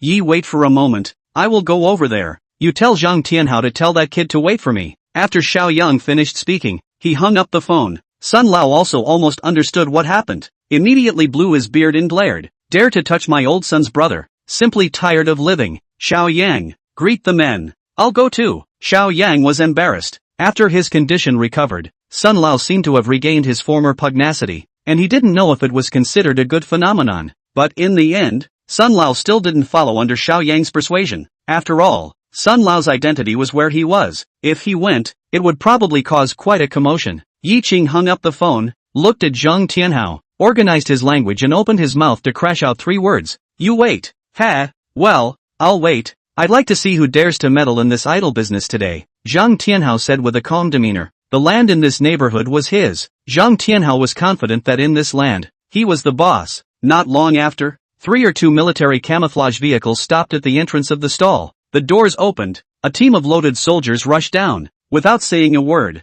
Zhang Tianhao's group was surrounded by them. The black holes in the muzzles of the submachine guns in their hands caused Zhang Tianhao's face to change drastically, and his buttocks slid to the ground from the seat. Xiao Yang came out from the crowd, looked at the scene of fallen punks, and then saw that Ye Qing was intact. Then he was slightly relieved. It's good that Ye Qing is fine, Brother Yang. When Zhang Tianhao saw the visitor, his eyes went wide. Zhang Tianhao, I think your brat has eaten a bear's heart and leopard's guts. You even dare to touch our Sun family. Do you know what kind of relationship Mr. Yi has with our Sun elder? You're really tired of living. Xiao Yang roared at Zhang Tianhao. Zhang Tianhao's face grew pale as he looked at Ye Qing in fear. This guy, he actually had a direct relationship with Sun Lao. Gosh, Zhang Tianhao couldn't help but tremble fiercely in his heart when he thought back to what he had just said. It was simply a death wish. Mr. Yi, are you alright? Xiao Yang asked with concern. Ye Qing shook his head. His brows locked. He was thinking about how to perfectly handle the matter at hand. Teaching Zhang Tianhao a lesson was not the purpose. His purpose was to ensure Wang Yujiao's life. Xiao Yang turned his head towards Zhang Tianhao again and shouted, intending to harm my Sun family's nobleman. Arrest him for me. Zhang Tianhao's face changed drastically. He hurriedly knelt on the ground and begged for forgiveness. Brother Yang, don't arrest me. It's because I have eyes but don't recognize Tai. Please let me go. Useless. It seems like you still don't know how big of a mistake you really made today, Xiao Yang said with a cold smile. Ye Qing spoke at this time at the right time. No need to arrest him. Chapter 31 The Longing. What is Mr. Ye's proposal? Xiao Yang opened his mouth and asked, thinking that it was Ye Qing who had a better idea to teach Zhang Tianhao a lesson. Zhang Tianhao swallowed his saliva, finally reacting. Here, the one who could sway his fate was not Brother Yang, but this Mr. Yi. Brother Yi, Mr. Yi, I know I'm wrong. Please let me go. Zhang Tianhao turned around and begged for a detour. Ye Qing narrowed his eyes and looked at Zhang Tianhao. After half a second he suddenly spoke. It's okay, you didn't do anything anyway. I didn't receive any harm, right? Zhang Tianhao was slightly stunned, and hurriedly nodded his head like a chicken pecking at rice. Right, what Brother Yi said. Xiao Yang looked at Ye Qing somewhat strangely, not knowing what Ye Qing was planning to do. So, let's forget about today's matter. Ye Qing turned his head and said to Xiao Yang, Mr. Yi, this. Xiao Yang looked at Ye Qing in surprise. Just forget it? Zhang Tianhao also looked at Ye Qing with a surprised face. The other party was really planning to let himself go just like that? That's right, I wasn't hurt anyway. But, Ye Qing's words turned, and Zhang Tianhao's heart followed in his throat before Ye Qing pointed to Wang Yujiao and continued. This is my friend. In your place of work has been treated unfairly. I hope this won't happen again in the future. Wang Yujiao trembled. Her eyes quickly reddened. She finally understood. Ye Qing had done so much. The ultimate goal was still for her sake. Even when she had abandoned Ye Qing like that, and hurt him to the bone, he still defended himself as always. Wang Yujiao's heart was very difficult. She seemed to have experienced the despair of Ye Qing when she and Ye Qing said they were breaking up. But herself, she was that desperate. Brother Yi, don't worry. Brother Ye's friend is my Zhang Tianhao's friend. No. It's my Zhang Tianhao's big brother. Oh, no, it's big sister. Brother Yi, don't worry. In the future, this piece of land, whoever dares to bully my big sister, that's just to cross the line with me, Zhang Tianhao. Zhang Tianhao hurriedly patted his chest and assured. Xiao Yang was slightly stunned. He seemed to have finally reflected. He gave Ye Qing an appreciative look. This way of dealing with the situation. It had to be said that it was indeed the best way of dealing with the situation right now. Brother Yang, I'm troubling you today. Ye Qing nodded and said to Xiao Yang. Mr. Yi is too polite. Mr. Ye's matter is the Sun family's matter. Just contact me despite Mr. Yi. Xiao Yang said peacefully. Whatever Ye Qing said, he did. This was also the reason why Ye Qing didn't call Sun Guoxiong. If that bastard came, it was estimated that this big stall would be demolished. After dealing with the matter in front of him, Ye Qing turned his head to look at Xia He and Xia Xiaobai. Sister Xia, Xiaobai. You guys go back first. I'll be back in a while. Xia He looked at Wang Yujiao who was standing beside Ye Qing, indicating that she understood and nodded. Seeing that Xia Xiaobai's mouth was about to pout, she hurriedly pulled Xia Xiaobai up with one hand. Xiaobai, aren't you hungry? Go, let's go back to eat. But, Xia Xiaobai reluctantly looked at Ye Qing, but the words were not even finished, but was taken away by Xia He even pulling and dragging. In the neighborhood of this night urban area, there was a not too big and not too small artificial lake. Ye Qing leaned against the safety railing, feeling the breeze that slightly blew over his cheeks slightly damp, and had a moment of confusion. He didn't know whether what he was doing now was right or wrong, but Ye Qing knew that he really didn't want to see Wang Yujiao being bullied by that group of assholes. Wang Yujiao stood in front of Ye Qing, seemingly a little nervous, her hands clenched together, her face a little gloomy. In the 4 years of college, Ye Qing had given all he had for Wang Yujiao, time, money, studies, and even gave up his future. But in the end, Wang Yujiao abandoned himself because of money. Maybe Ye Qing at this time to Wang Yujiao bad language, but see Wang Yujiao poor look, he simply cannot do it. Ye Qing do not want to think about anything, he knows, his world from Wang Yujiao has become more and more distant. From now on, the two would never have any possibility of crossing paths. Today's matter, thank you, Yi, Mr. Yi, Wang Yujiao said hesitantly. That's right, those big shots before, that's how they shouted at Ye Qing. Hearing the 3 words Mr. Yi, Ye Qing's heart sank hard. A sentence of Mr. Yi, the two people's world was completely separated. I still like you to call me Ye Qing. Ye Qing opened his mouth and said. Wang Yujiao was slightly stunned and opened her mouth, but she couldn't say anything. Ye Qing was inexplicably a bit annoyed, reaching out and pulling out a card from his pocket. There's $100,000 in this card. You take it. Wang Yujiao was startled and hurriedly waved her hand. No, I can't take anything from you. What you gave me is already a lot. Ye Qing's face stared. That's right. Enough. 4 years in college. Gave enough. Take it. It is considered that I borrowed from you. In college, you and I are different. You are gifted and smart. You also finished your studies well. I think, doing business, it is also much better than me. This money you take, when you earn money, then return to me is. After Ye Qing finished speaking, he directly shoved the card into Wang Yujiao's hand. Wang Yujiao's shell teeth lightly opened, biting on her own lower lip, and one hand deadened the card in her hand, and her hand was trembling. Thank you, Ye Qing. Wang Yujiao spoke again. Hearing this familiar name, Ye Qing snapped a sigh of relief. No matter what, this is what it should have been originally. Missed, is missed, since it is destined not to be together. Then expect, you can live well. There was only so much Ye Qing could do. Ye Qing. Wang Yujiao suddenly looked up at Ye Qing. Can we still be friends? At this moment, Wang Yujiao's face, with some stubbornness, expectation, seemed to have returned to that late summer in Jinghai, the first day that the two people knew each other. The small town in the south, the warm wind and warmth. Every girl expects to be a princess, with the world's happiest smile, with the world's most romantic praise, with the world's most handsome prince. Unfortunately, when we inadvertently make a mistake and personally tear that innocent feelings, we will always find that you are already a prince, but I am not a princess. Ye Qing in this moment suddenly a little afraid and a girl to look at each other. At this time Wang Yujiao, eyes clear, serious, like a child who opened his heart, put down all the wariness and reserve. She did not hide her emotions, she just looked at Ye Qing like this. Even if she was destined to be hurt in pain, she still wanted to stare at him with wide eyes, to see the truth, to understand. Seeing that Ye Qing was being silent, Wang Yujiao's complexion was a bit gloomy. Don't misunderstand. I don't expect you to forgive me. It's just that,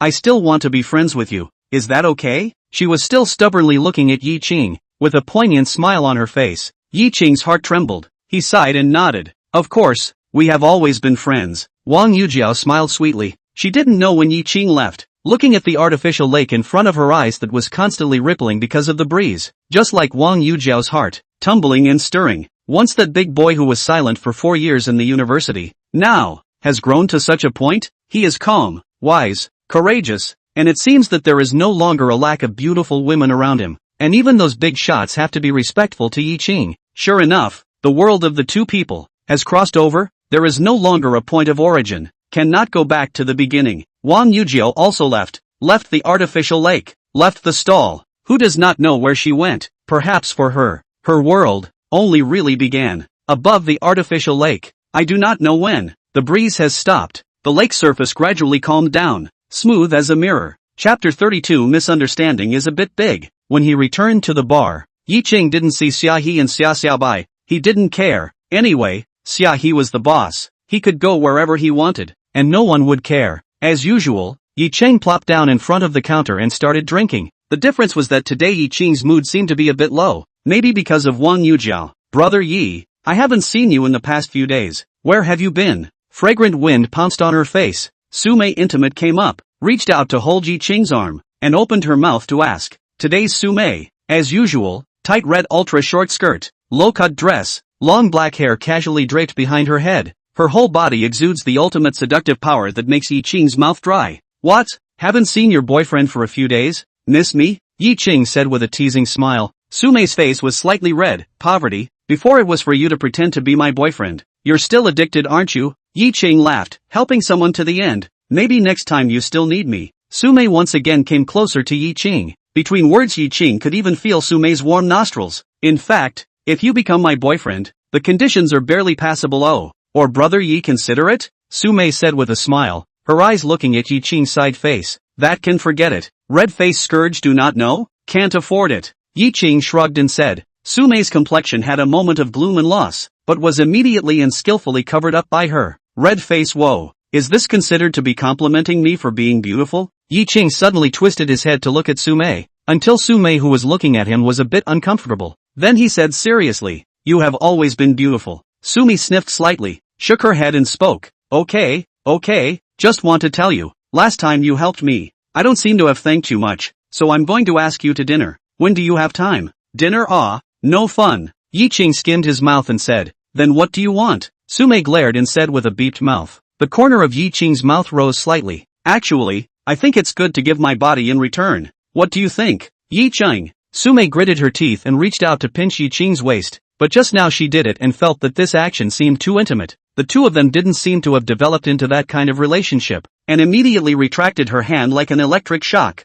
Okay, no more fooling around. If we eat, when we'll be fine. You decide. Just call me when the time comes. Ye Qing opened his mouth and said, speaking of dinner, Ye Qing suddenly remembered Chuyu at home. Speaking of which, Ye Qing was somewhat missing Chuyu's cooking. It was a rare delicacy. Hearing Ye Qing promise, Sumei then nodded excitedly and bounced away. Ye Qing picked up the wineglass in his hand, put it to his mouth, and was just about to drink when he suddenly felt another person plop down on the counter beside him. What's the matter again? Ye Qing turned his head and asked, but when he saw the person who came, Ye Qing was slightly stunned. In front of him was indeed a girl, but it was not Sumei, but it was a very pretty girl all the same. The girl's skin was very white, so white that it could make all the girls jealous, as if it was as warm as gelatin. Long pink hair draped over her fragrant shoulders, amber eyeballs, eyes like water, light nose, gentle eyebrows, red lips pale. This girl had the aura of a high and mighty princess. When Ye Qing looked at the other party was also looking at Ye Qing.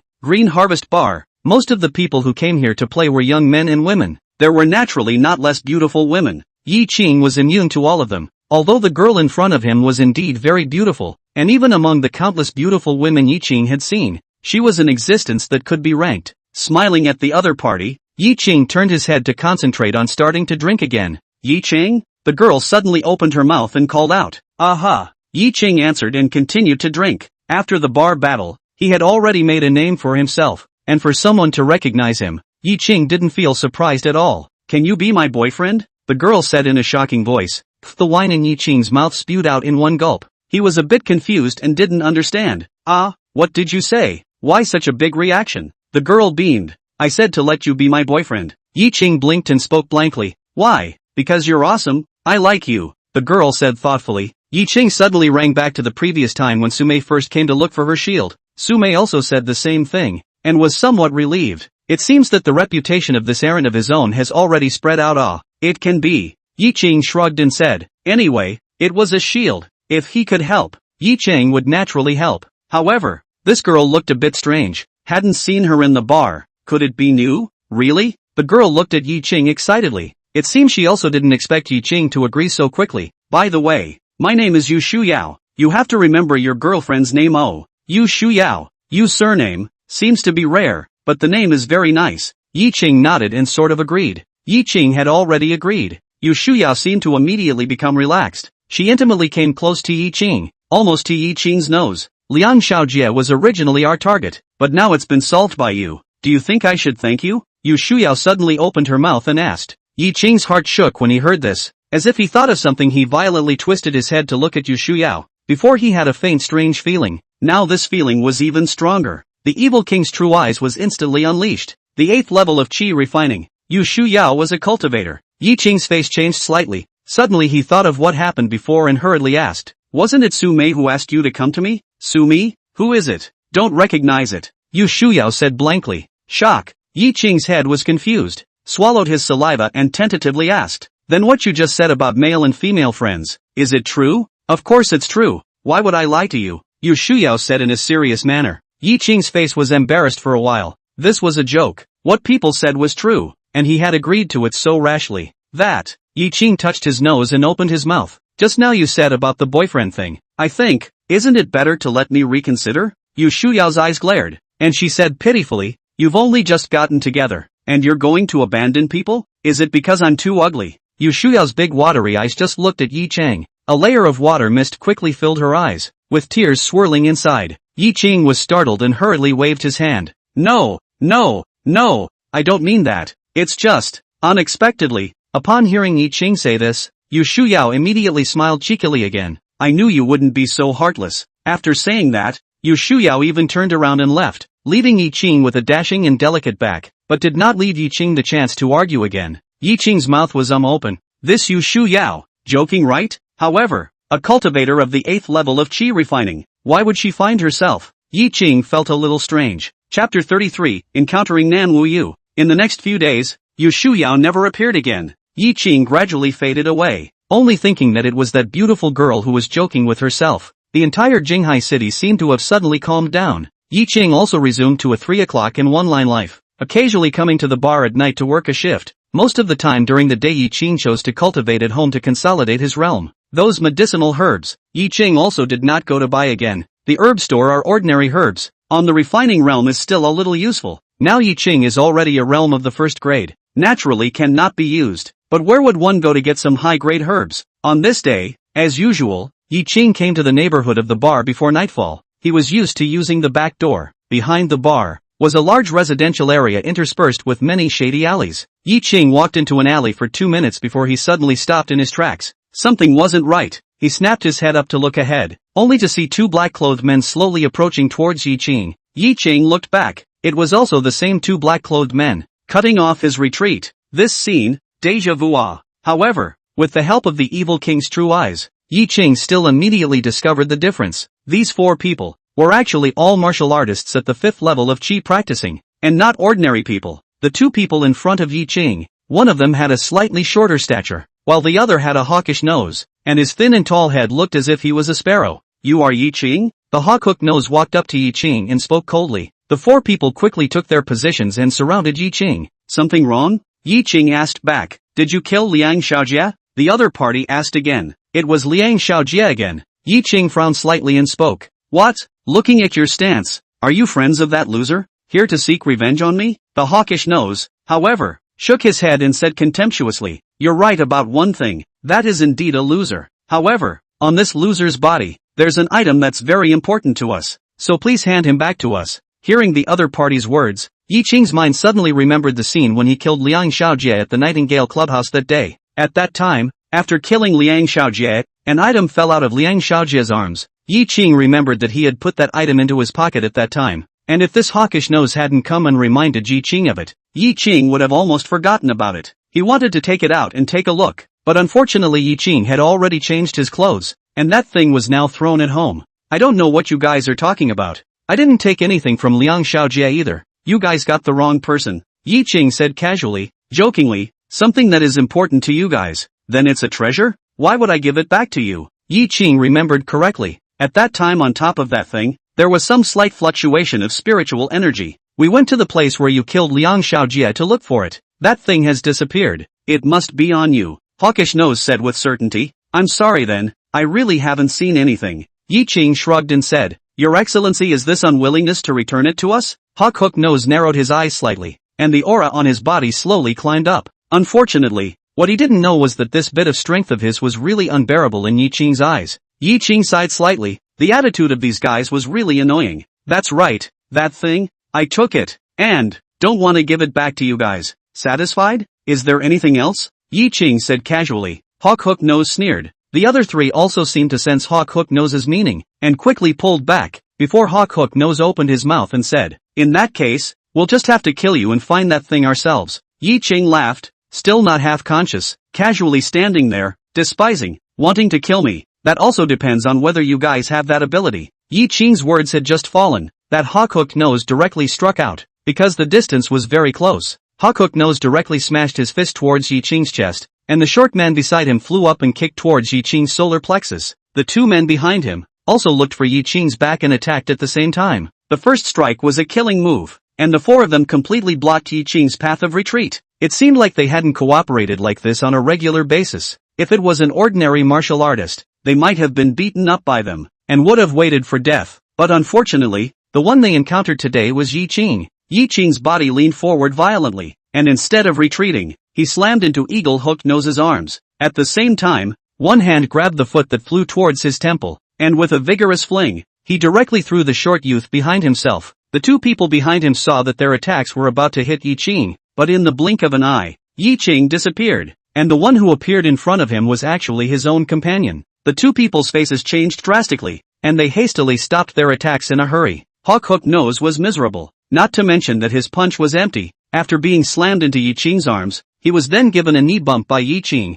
directly toppled off, and smashed heavily on the ground. Unbearable, Ye Qing said with a cold smile. Hawk Hook Nose's face changed slightly. Ye Qing's strength exceeded their imagination. In that instant, he even made such a swift and effective way to counterattack, and no matter whether it was speed or force, it was far above himself. He had run into a tough opponent. The opponent was actually an expert. What are you three waiting for? Kill him, Hawk Hook Nose shouted, and stood up himself. When the three of them heard this, they didn't hesitate and once again pounced towards Ye Qing, but that Eagle Hook Nose, while Ye Qing was dealing with the attack of the three of them, he directly turned around and ran. But just a moment after he had turned around, suddenly there was a puffing sound. The Eagle Hook Nose's body froze in place. A thin sword pierced out from the Eagle Hook Nose's back, and drops of blood fell. Ye Qing was slightly stunned. Surprised, he looked in that direction. The next moment, a familiar straight figure flashed out from in front of Eagle Hook Nose. It was actually Nan Wuyu. Nan Wuyu pulled out his fine sword, not even looking at the body of Eagle Hook Nose that fell to the ground without breath, took out a white handkerchief and wiped the blood on it. Ye Qing remembered correctly. This should be the third sword that Nan Wuyu liked to use. That is, the chi sword that Nan Wuyu had said. It was just that Nan Wuyu didn't seem to use her sword chi today. The three people behind him were also closing in on Ye Qing at this time. Ye Qing turned around and without saying a word, he took care of the three guys in 3 tries. With such poor strength, there wasn't really much difference between them and the ants in front of Ye Qing. Nan Wuyu wiped her sword clean and looked up in Ye Qing's direction. After realizing that the 3 guys had already been killed by Ye Qing, only then did she backhandedly insert her sword into the sword box, while bowing deeply to Ye Qing. I'm sorry, Ye Qing, Wuyu came late. Ye Qing's face was odd for a moment. Nan Wuyu really seemed to consider herself as a very close friend. However, the two of them didn't seem to have spoken a few sentences in total, and he didn't know what was going on with this Nan Wuyu. Never mind that, why are you here? Ye Qing thought about it and opened his mouth to ask. Wuyu came to find Xia He for a little something. I didn't expect Ye Qing that you are also here. It's a coincidence. These people dared to hurt Wuyu's friend. Damn it! A trace of hostility flashed across Nan Wuyu's face. Nan Wuyu was actually here to find Xia He? That would be correct. This place wasn't far from the Green Harvest Bar,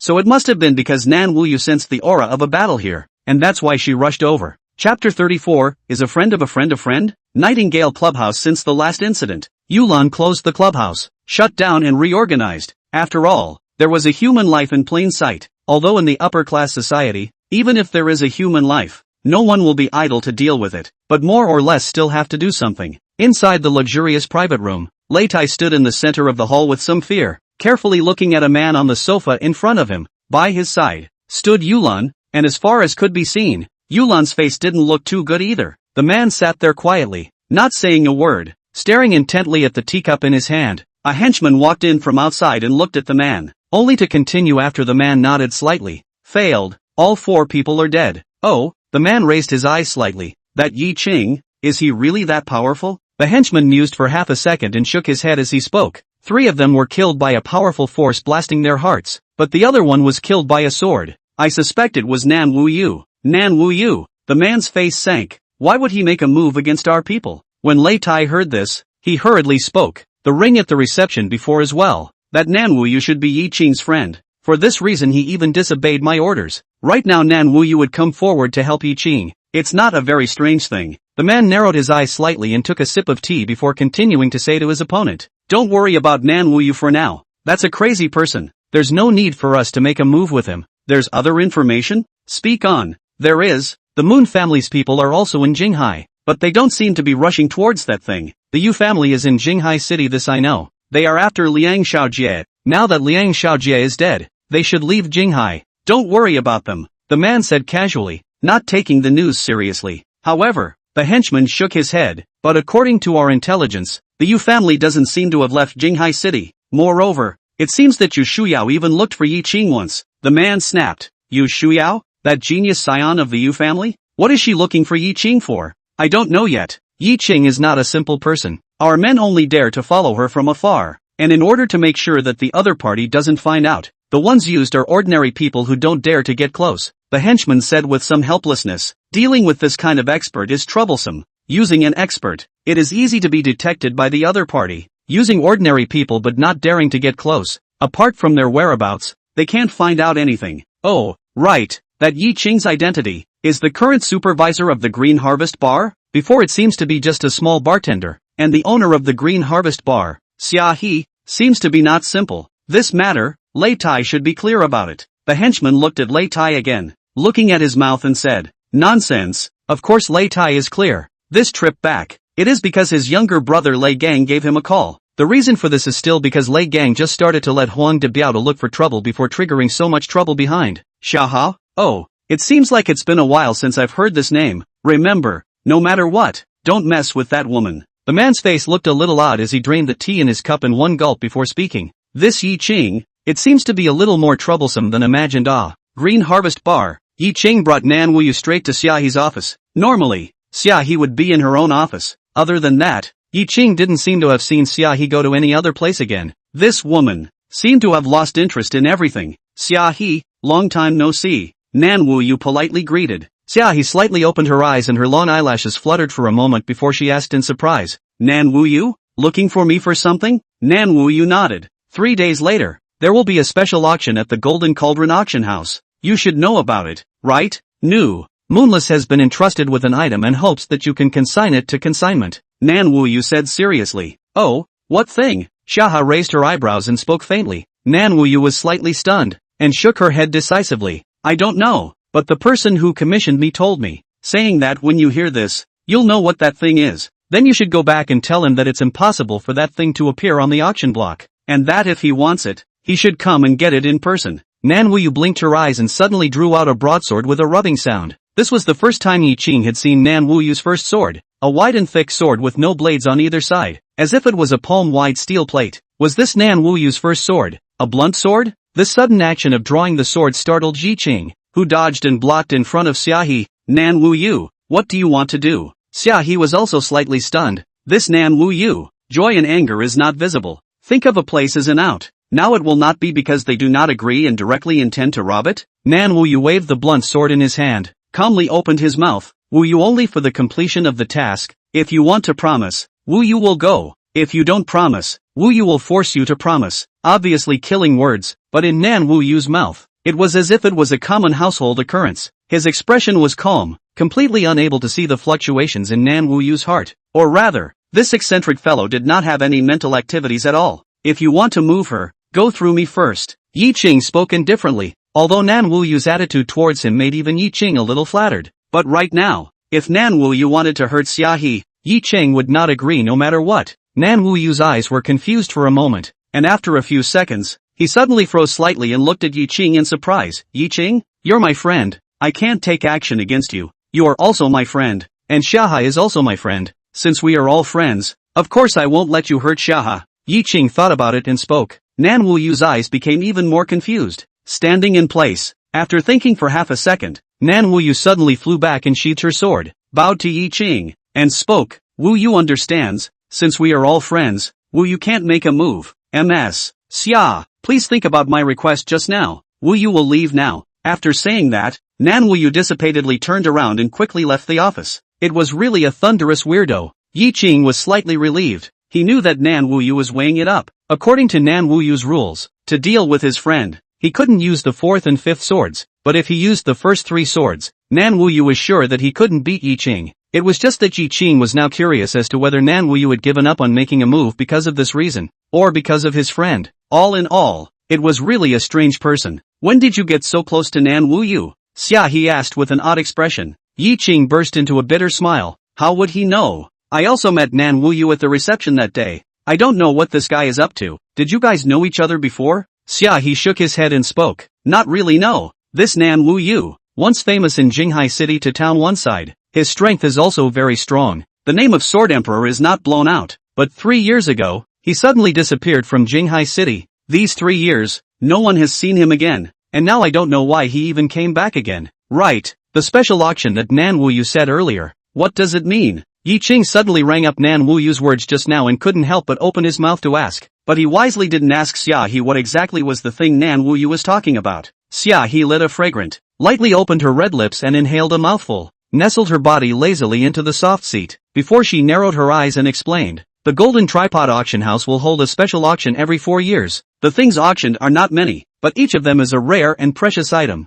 and there's no lack of strange and weird things amongst them, and at the same time, it will also attract the forces from all sides. Why? Do you want to go? No, just asking, Ye Qing said casually. Ye Qing admitted that he was indeed very curious about this auction, but it was just that. According to Xia He, the Golden Tripod Auction House belonged to the industry under the Golden Tripod, and its auction house also almost monopolized the entire auction market in Jinghai, while the Golden Tripod Group's back was not a local force, but seemed to be from the capital. To be able to make the business so big and smooth, this Golden Tripod Group, I'm afraid it's not simple. Ye Qing knew that the special auction that could attract forces from all sides to participate in, and was only held once every 4 years. The things that were auctioned off were by no means extraordinary, and the prices were naturally scary. Ye Qing didn't have the money to go and splurge there. Chapter 35, The Man Who Carries a Big Tree. Today Ye Qing got off work earlier, because his heart had been thinking about the black thing he got from Liang Xiaojie. Ye Qing felt it was better to go back and take a look. In the vicinity of the urban village where Ye Qing lived, there was an abandoned construction site with overgrown weeds and garbage all over it,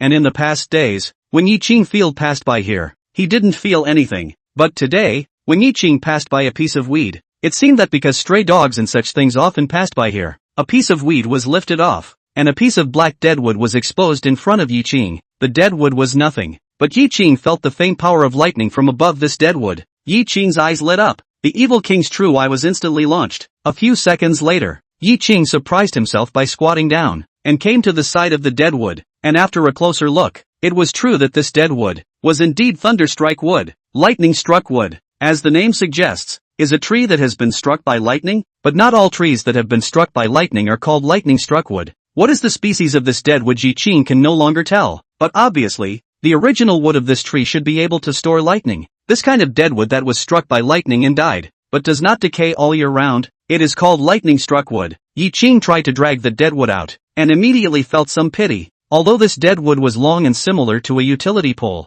the wood containing lightning attributes was only the one that Ye Qing had seen before. However, this was already considered a rare treasure for Ye Qing at the moment. Of course, this lightning-strike wood was not used for refining medicine, but for refining weapons. Although Ye Qing, as a medical immortal, did not have much in-depth research on refining weapons, but after all, they were in the same lineage, and with the lower-ranked magic weapons, Ye Qing was still more familiar with them. The use of this lightning-strike wood, this is the case. In the eyes of others, this is a black deadwood, but in the eyes of Ye Qing, this is white money.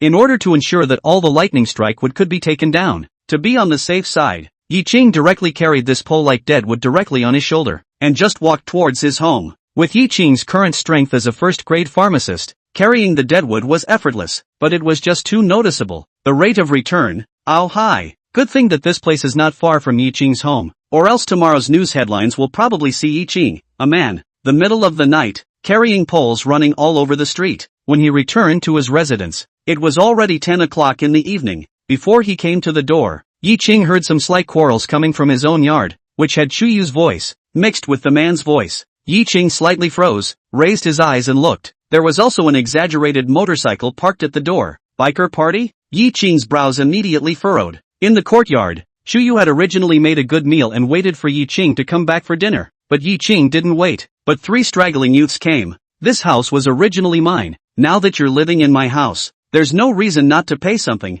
right? The youth in the lead wore a flowery undershirt, big pants, and had a tuft of yellow hair dyed on his head, and said with a sinister smile on his face, "What are you babbling about? This is clearly Ye Qing's house. How is it yours?" Chuyu said with a slight frown. After saying that, Chuyu slightly retreated a few steps back. In the middle of the night, facing 3 punks, Chuyu was still a little nervous. "I'm not bull ting. This house was originally mine." The youth skimmed his mouth and said, "Actually, it doesn't matter if you want to stay. How about this? I'll stay here tonight. How about we both sleep together? As long as you agree, this month's rent will be waived for you, the youth said smugly, as if he felt that this was a very cost-effective deal. Chuyu's face changed slightly, once again retreated a few steps back, and said in fear, my boyfriend also lives here. He will soon come back. If you guys don't go, he will be rude to you if he comes back. Really? So there is a boyfriend? Then I have some expectations. The youth laughed indulgently and directly raised his foot towards the youth. Chuyu was so scared that she lost her color and subconsciously wanted to escape, but the other two youths dodged in front of her, blocking her way. What do you guys want to do? Chuyu fearfully shrinking back, hands environmental protection in the chest, but she does not know this kind of pathetic appearance, but even more so the three youths' evil fire straight. Nothing, just playing around. The youths casually recited a sentence and directly opened their arms and pounced towards Chuyu, but right at this moment, suddenly with a snap, a black pillar-like object directly smashed in front of the youth, isolating the youth from Chuyu and also stopping the youth's movements. The youth was startled, shocked and looked down. His eyes almost stared out. Asterisk asterisk asterisk asterisk. So thick. If this were to hit on the head, think and know what would happen next. Asterisk asterisk asterisk asterisk. What the hell? The youth angrily turned around and roared. He was just about to enjoy the beauty, when a tree smashed down from the sky, almost didn't scare the youth to death. Ye Qing slowly stepped in and clapped his hands. Seeing the scene in front of him, he immediately understood what had happened. Get out. Ye Qing spoke indifferently. Roll out? Oh, brother, the one who rolls out should be you, right? The youth said with a cold smile, as if he hadn't realized how terrifying the brother in front of him was. This is my home. You want me to roll out? Ye Qing said indifferently, walking to the youth's front, carrying the dead wood up once again and throwing it to his doorstep. Throwing it in front of someone else's girl's doorstep. It was always not that big of a deal. Seeing Ye Qing come back, Chuyu was ruthlessly relieved, but seeing Ye Qing just directly carry that pole like deadwood with one hand, she still couldn't help but be dumbstruck. Of course, the reaction of the three youths was similar. To say that they could carry this dead wood, they could also do it, but to do it so easily and casually as Ye Qing, it was much more difficult. So much strength. The youth was a little scared in his heart, but still said forcefully, so you're the one who rented the house from my grandmother. Ye Qing raised his eyes and looked at the youth. That old man is your grandmother? Of course. The corner of the youth's mouth rose slightly and smiled. What about the purpose of my coming here today? It's very simple. I think the price that grandma rented to you is too cheap. If you want to continue to live there, just pay double the money again. It's not too late if you roll now. Ye Qing reached out and patted the dust on his shoulder and said casually, looks like brother is not going to pay out? Oh, I won't talk nonsense with you. From today onwards, I will come every day. If you don't pay for a day, I will come once and beat you up once. How about it? The youth said coldly. This was his usual tactic, and he didn't know how many tenants he had forced away. Ye Qing frowned slightly. He didn't even bother to say anything. He directly lifted his foot and walked over. When the three youths saw Ye Qing's appearance, they were happy in their hearts. Without saying a word, they pounced on him with 7 hands and 8 feet, wanting to give Ye Qing a lesson. But while the ideal was beautiful, the display was incomparably cruel. Ye Qing smashed out 2 punches lightning fast, directly putting down 2 youths, then walked over to the guy who led the way, snapped a slap and slapped it out, and opened his mouth. If you want to come every day from now on, I'm incredibly welcome, but it's best to get yourself insured. After saying that, Ye Qing didn't even bother to talk nonsense with these 3 guys, directly lifting the chickens and generally throwing the 3 out. Remember, in the future, when I don't come back, lock the door well. Don't let these scums exploit it. Ye Qing opened his mouth with some fear, thanks to the fact that he came back early today, or else something big would have happened. In order to be on the safe side, Ye Qing also left his phone number to Chuyu. Living under the same roof, Ye Qing had the obligation to ensure Chuyu's safety. Thank you. If you hadn't come back, I wouldn't know what to do. Chuyu patted her chest, still somewhat stunned. By the way, what are you carrying a tree back for? Chuyu asked in surprise. She wanted to ask just now, but the timing wasn't right, and now that she was free, she hurriedly opened her mouth. Oh, a bit of use. Ye Qing casually prevaricated. It's not early. You rest early. Chapter 36, Good Imagination. Back in his room, Ye Qing first took out the blackish piece that he had gotten from Liang Xiaojie's body back then. This thing was palm-sized, not too light in the hand, presenting an irregular mass. If it wasn't for the fact that there was really a hint of spiritual power fluctuation on it, Ye Qing would have thought that it was a mass of black mud. After studying for half a day and finding nothing, Ye Qing simply gave up and casually threw it aside. This thing is not useful for the time being. When the gang comes back to find themselves again, they will have to ask them what this thing is for. Opposite Chu Yu has already turned off the lights and went to bed. Ye Qing carefully dug down a palm-sized piece of wood from the top of the deadwood, before turning around and entering the house again. Early the next morning, the palm-sized piece of wood had disappeared, and in its place were 2 strings of bracelets in Ye Qing's hand. The 2 strings of bracelets were exactly the same, each with 5 blackish beads, each roughly the size of a knuckle. Although the beads didn't look good, the effect was definitely unexpected. Ye Qing had engraved a simple defense formation inside each bead, and infused it with a little bit of spiritual energy to store for backup. When the person wearing this bracelet encountered sudden danger, the beads would instantly respond, creating a simple shield to protect the wearer. With Ye Qing's current strength, the defensive power of the engraved's defensive array defense wasn't very strong. If the opponent was a true cultivator, this bracelet would basically be equivalent to nothing. But on Earth, cultivators were rare after all. Ye Qing believed that those rich people would definitely need this thing, because for them, their lives were worth more than any other. Even how to sell it, Ye Qing had thought about it. There were still 2 days before the opening of the golden tripod auction. Ye Qing planned to go there and try his luck. A real treasure. Only an auction can reflect his value. The highest bidder gets it. Fair and just. Today, the golden tripod auction house is not many people, because there is no opening. Even those who commissioned, but also most of the days before the early appraisal, commission finished. This is also good for the auctioneer to deploy in detail. And other auction houses, think of here to commission the auction. Naturally, to carry out some identification, which is also to ensure that the auction will not appear fake. For the auction house this line, a fake basically to the reputation of the defeat of the light. Moreover, the golden tripod auction house has a deep background, and the appraisers are some of the best experts in various fields in China. When Ye Qing walked into the hall, there were only a few staff members dozing off. The auction was about to start in the past 2 days, and there were a lot fewer consignments to appraise. Ye Qing walked to the desk, reached out and knocked on it, and spoke. Is this the place to appraise the lots? Behind the desk, the fat man who was drooling on the desk seemed to be a little dissatisfied that someone else had disturbed his beauty sleep, frowning and glaring at Ye Qing before he spoke. That's right, what do you want to auction? Ye Qing thought about it, and although he felt that the fat man in front of him couldn't possibly know what he was talking about, he still took out his own string and placed it on the desk. What's this? Jewelry? Brother, you're not teasing me, are you? The fat man said with an odd face. What am I teasing you for? I'm here to let you appraise the auction. Ye Qing said with a slight frown. Alas, tell you this auction, it's rather special. The general lots really don't accept commissions. Nah, this string of yours, even if it's Hainan Wang Wali, he's not qualified enough. Seeing Ye Qing's serious face, the fat man said with some difficulty. But this string of mine has a special role. Ye Qing thought about it and opened his mouth. Before the fat man could reply, in the side room next to him, an old man and a middle-aged man walked out one after another. Behind the old man diagonally, on one side, there was a very pretty-looking girl, and on the other side, there was a man with a cold face and a fierce aura, which seemed to be a bodyguard or something like that, and followed them out as well. Elder Tong, should you reconsider? This time it's really urgent to use the money, otherwise I wouldn't have offered that treasure of mine. The middle-aged man had a helpless look on his face, but still persisted and said to the old man beside him. Tong Lao smiled and spoke. After this auction, your treasure will naturally be fine, but right now, its value is far from enough. But grandpa, I think other people's things are very good, the girl muttered. Tong Lao cried and laughed as he looked at his precious year-old daughter, and spoke. Coco, you don't know anything about this line of work, so don't express your opinion, and it's also strangely boring here, so why don't you just go and play by yourself? The girl shook her head and spoke. I'm not familiar with Jinghai City either, and I don't have many friends,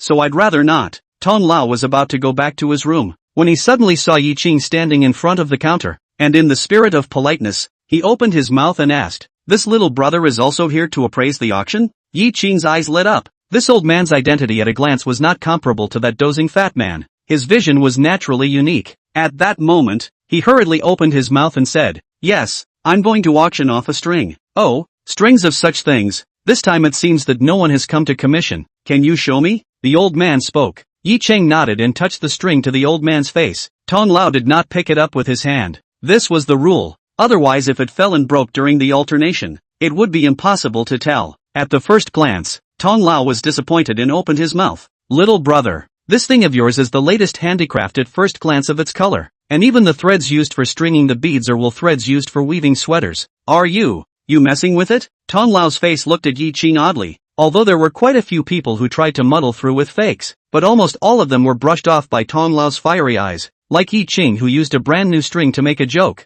but it hadn't appeared yet. Ye Qing sighed. It seems that this old man doesn't know his stuff either. This thing of mine has a special effect. Ye Qing struggled to defend himself. Tell me. Tong Lao's face had gone cold. He never had a good face for people who came to make trouble. Wearing this string of mine, if you encounter sudden danger, this string can automatically protect the owner, but the beads are all disposable. One bead can only act once. After it is used up, it will be ruined. With 5 beads, it can be defended a total of 5 times. This statement, the scene of the crowd is the face of odd. You think this is shooting TV? It also automatically defends its owner. Looking at Ye Qing's fussiness, Tong Lao couldn't help but laugh a little. Little brother, your imagination is good, but that thing can't be used for auction. You go. After saying that, Tong Lao was planning to go back to his room directly. With Ye Qing, there was nothing more to say. Ye Qing frowned, looked at the bodyguard who was following behind Tong Lao. Suddenly a plan came to his mind. He violently took a step forward and scurried to Tong Lao's front. At the same time, he reached out and directly put the skewer on Tong Lao's wrist. This sudden action startled everyone. The bodyguard's reaction was quite fast. The first time he swung his fist towards Ye Qing, but Ye Qing had already quickly slipped back. The string was not in Ye Qing's hand anymore, but it was replaced with another thing, a black hole pistol. The bodyguard's face changed drastically. He reached out and touched his waist. His face immediately turned ugly. He had made such a stupid mistake, being directly robbed of the pistol by his opponent. Tong Lao looked down at the string on his wrist, then looked up at Ye Qing. His face changed slightly, because at this moment, Ye Qing even directly raised his pistol up. The black hole of the gun was just pointed at Tong Lao. Chapter 37 Legendary Magic Weapon. Little brother, have a word, Tong Lao said with an ugly expression. At the same time he reached out and pulled the girl beside him, who was already a bit dumbfounded. Behind himself, that bodyguard looked at Ye Qing with a serious expression. His heart was shocked. Ye Qing's momentary lock just now displayed movements. No matter it was the tricky angle or the speed, it avoided the dead angle of the bodyguard's vision, and directly went along with the pistol that he had pinned at the back of his waist. I'm sorry, old man, wanting to prove my lot, I can only do this, Ye Qing said with a shrug. Tong Lao nodded and spoke along with Ye Qing. Don't worry, little brother, I will seriously consider your stuff. Now, can you put the pistol down? Ye Qing sighed and shook his head. Looks like you still don't understand what I mean. In the next second, Ye Qing violently pulled the trigger. Peng's gunshot rang out. Tong Lao's heart instantly raced to his throat. The bodyguard's face even changed drastically. If Tong Lao was killed because of his lack of protection, he was going to be in for a rude awakening. But the next scene caused the entire hall to instantly fall silent. Almost at the instant the gun went off, a violent vibration came from Tong Lao's wrist, and then, a white as if translucent light mask appeared in front of Tong Lao out of thin air. The bullet hit on the light cover, because of the enormous pressure of the crazy spinning, but under the protection of the protective cover. But it is difficult to further into the slightest, and ultimately lost the force of the ding ding ding ding fell to the ground, and that light cover also quietly hidden disappeared. Tong old man violently wearing thick air, eyes more and more bright. Yes, this is the legendary magic weapon. He lifted his wrist with a trembling hand and looked at it. That string now only had 4 left. One of them had already turned into black ash and drifted to the ground, without any effect. Only then did Ye Qing nod his head in satisfaction, casually throwing the pistol well to the bodyguard. The bodyguard turned out the pistol, and without saying a word, aimed the gun at Ye Qing. Xiao Zhang, put down the gun. Tong Lao lightly droned out. His voice was a little shaky with suppression. He turned his head to look around. The only few staff members were also scared silly at this moment. Tong Lao said in a loud voice, whoever dares to spread the word about today's matter, don't blame me for not being polite. After saying that, Tong Lao looked around viciously before smiling at Ye Qing. This little friend, please follow me. Let's go up to the private room. Ye Qing knew that the effect he wanted had been achieved and nodded. The private room wasn't very big, but it was very luxurious. Soft leather sofas, crystal chandeliers, polished floors, making it hard to believe that this was just an office. It seemed that just like what Ye Qing thought, this old man's identity was by no means simple. Little friend, sit. Tong Lao carefully took off the string on his wrist, afraid of breaking the string in general, reluctantly placed it on the coffee table in front of Ye Qing, before continuing to speak. Previously, it was the old man's old eyes that were dim. I didn't think that little friend actually had such a magic weapon, when it was really remarkable. Ye Qing was slightly stunned and surprised. You know about magic weapons? I once saw some legends, but I have never seen them. All along, the old immortal thought that those so-called magic weapons were all fabricated. Now it seems that it is really the old immortal who is ignorant. Tong Lao sighed and said, some magic can use props or chemical reactions to create a special effect, but the scene just now, Tong Lao cannot use science to explain the reason. The string was carried by him, and the bullet also hit him, therefore, Tong Lao's experience was also the most profound,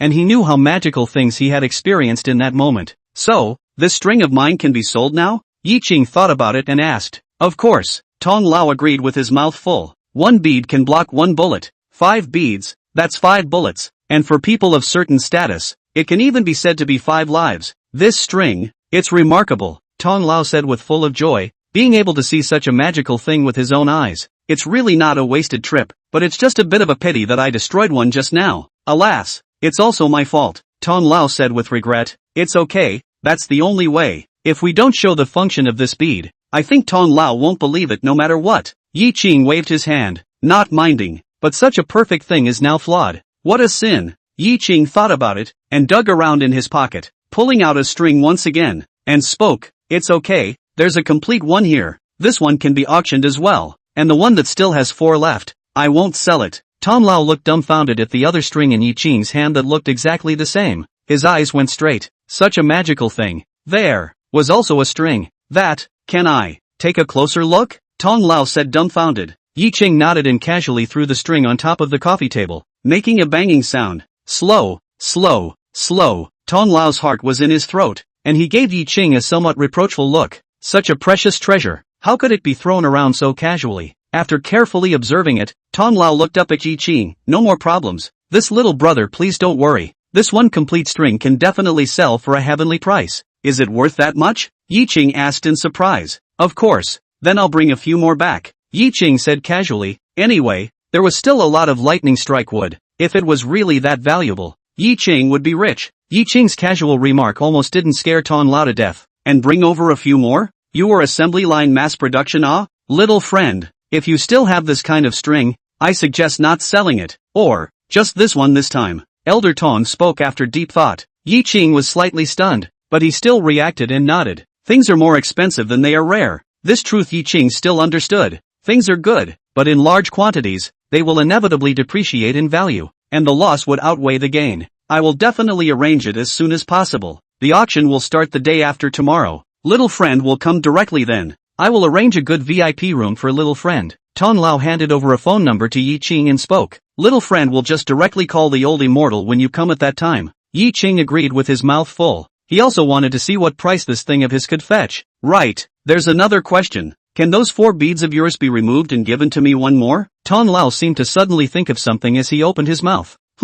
Ye Qing was slightly stunned. These things were not considered anything valuable to Ye Qing. Giving him one was actually no big deal. Little friend, don't misunderstand. It's just that you also understand that it's really hard to ask those people to believe in the function of this bead. It will definitely affect its value. But if there is a bead as a demonstration, then that's the best illustration. Ye Qing nodded. This was true, so he casually snapped one off and handed it to Tong Lao. Still don't know young friend's name? Ye Qing. Good. Little friend, don't worry. With the addition of this bead, this auction has wasted 2 more of your beads. So let's do it this way. For this auction, I won't charge you a commission. After Ye Qing left, the bodyguard carefully came to Tong Lao's side and asked, Tong Lao, do you want me to send someone to investigate this kid? Tong Lao glared at the bodyguard. Are you crazy? This little brother is able to take out something like this. And looking at the color, it's surprisingly not an old object. The power behind him. Do you dare to think about it? This kind of person, you can only be good with them. Never be an enemy. Remember.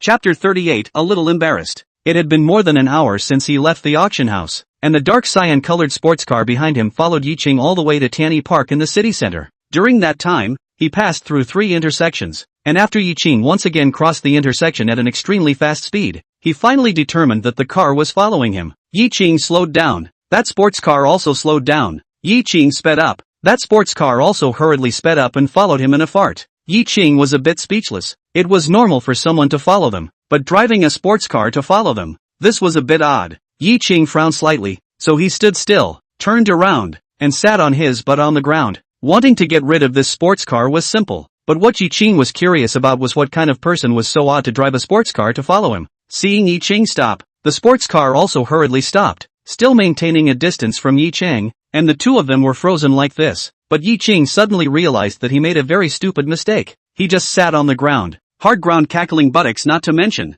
The key is not comfortable, but people can comfortably sit in the sports car. According to So Consumed, the loss seems to be their own. But at this moment, the sports car seems to have lost patience, slowly drove to the side of Ye Qing. Get in, the person in the car said in a good-natured manner, and the car window rolled down, revealing a beautiful face. It was actually Yu Shuyao. Ye Qing was slightly stunned and hesitated a little before he patted the dust on his butt and sat in. Is it comfortable to sit on the ground? Yu Shuyao in the main driver's seat looked at Ye Qing with a smile on her face and opened her mouth to ask. It's alright, just a bit but clucking. Ye Qing skimmed his lips and said, then again, how did you find me? Ye Qing spoke while surveying the sports car in front of him. Not to mention, this was the first time Ye Qing sat in such an arrogant sports car. The interior inside was not comparable to a normal car. To the right of the steering wheel of the sports car, a large electronic screen showed a messy pile of things on top. It's not like you deliberately hid your whereabouts. It doesn't seem to be difficult to find you, Yu Shuyao said casually, then hit the steering wheel to turn around. What are you going for? Ye Qing still hadn't figured out what Yu Shuyao was looking for herself for until now. We are now boyfriend and girlfriend. So naturally we are going to do what only boyfriend and girlfriend would do. The corner of Yu Shuyao's mouth rose slightly as she spoke. Ye Qing's heart thumped. Things only male and female friends would do? Could it be that? He gulped down his saliva with a gurgle. Oh my god. Happiness came too suddenly right. Ye Qing didn't think that his charm would be so great that a beautiful woman would take the initiative to find herself to throw herself into the arms of a beautiful woman. Why do you have this expression? Yu Shuyao asked with some amusement. This, that, us this progress, isn't it too fast? Ye Qing said with some embarrassment, with an expression that people were not ready yet. The smile on Yu Shuyao's face was even more intense. She slowed down the speed of the car, twisted her head to come in front of Ye Qing. A pretty face in Ye Qing's face kept at a distance of 3 centimeters before she exhaled and said, is it too fast? Ye Qing was a little nervous. That's right. As a medical immortal level figure in his previous life with 10,000 people, he was even nervous now. Still, okay, Ye Qing casually muttered. His body subconsciously leaned back, but the back was already the backrest of the passenger seat. When really, he couldn't run anywhere.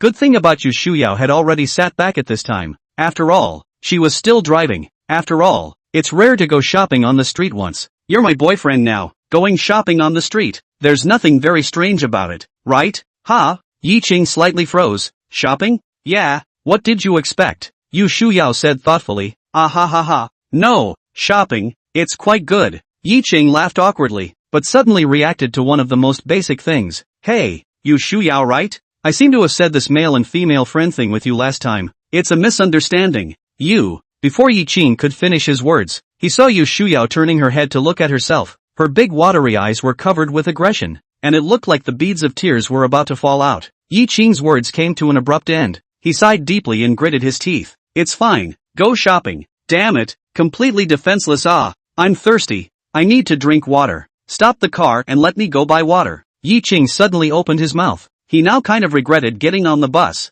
Boring shopping was a torture for Ye Qing, even with a beautiful woman. So it had to be like a way to bug her off. There's a refrigerator next to your seat. Take whatever you want to drink yourself. Yu Shuyao said casually. The refrigerator is all there? Ye Qing twisted his head and looked. On his right side there was indeed a row of buttons. Unfortunately the ones labeled on them were all in English and Ye Qing didn't recognize them. There was a red button that was more conspicuous. Ye Qing thought that it should be this one, and reached out and pressed it. With a click, the front cover of the car suddenly cracked open 2 slits, and 2 transmitter tube-like things just slid out. What are you pressing indiscriminately? Yu Shuyao glared, hastily darkening a certain button next to her, and the transmitter tubes retracted again. This is a rocket launcher? Ye Qing gulped and said, just a toy. Yu Shuyao said casually, how dare you not even recognize English? The drink is on your right-hand side, 3rd button from the top. Ye Qing nodded and finally found the location and pressed it. A small compartment popped out with some beer and Coke or something like that. Ye Qing casually picked up a bottle of Coke and the compartment shrunk back.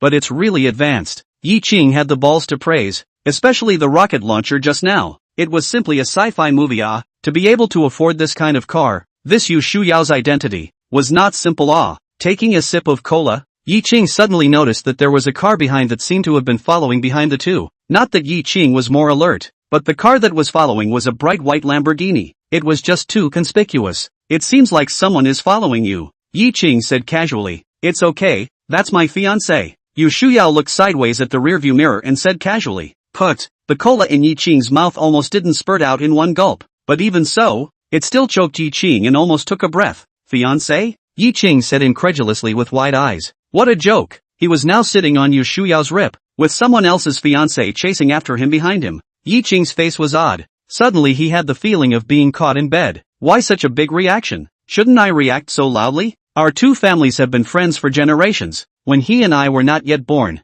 our families set up a doll's marriage. If we are born as a boy and a girl, we will be married. If we are of the same sex, we will be righteous, or childhood sweethearts. Ye Qing at this time jumped out of the car, a little embarrassed.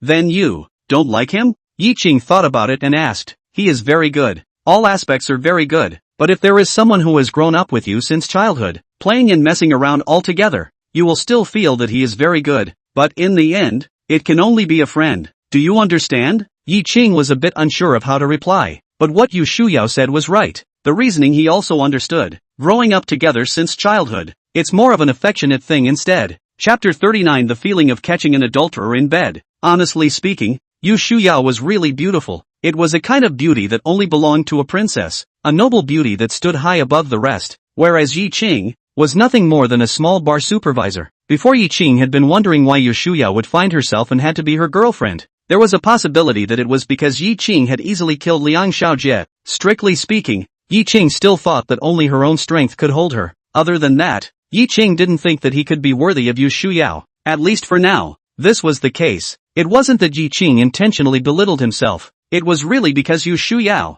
this girl, was too perfect. Now it seems that Yu Shuyao found herself, on the one hand, because of her own strength, on the other hand, should be because of this so-called fiancé. The shield cannot be counted. At best, it is considered that Yu Shuyao is looking for a little bit of other stimulation. As for anything else, Ye Qing couldn't think of anything else. Thinking about what? Yu Shuyao stopped the car. Her face was almost coming up to Ye Qing's nose. She seemed to like doing this very much. Ye Qing was startled, instinctively shrinking his body. Suddenly, the car door clicked open. With a poof, Ye Qing directly fell out in a tumble. Yeah! Yu Shuyao was startled, hurriedly opened the car door and spared a walk to Ye Qing's face. Are you alright? It's fine. It's fine. The car door wasn't closed properly. Ha! Ye Qing hurriedly climbed up from the ground, somewhat speechless. In front of Yu Shuyao, he unexpectedly couldn't even do this basic action of keeping his body balanced. Silly egg. Yu Shuyao giggled. For a while, Ye Qing seemed to return to the end of autumn in Jinghai 4 years ago. Once past events came to his mind one by one. He and Wang Yujiao played around.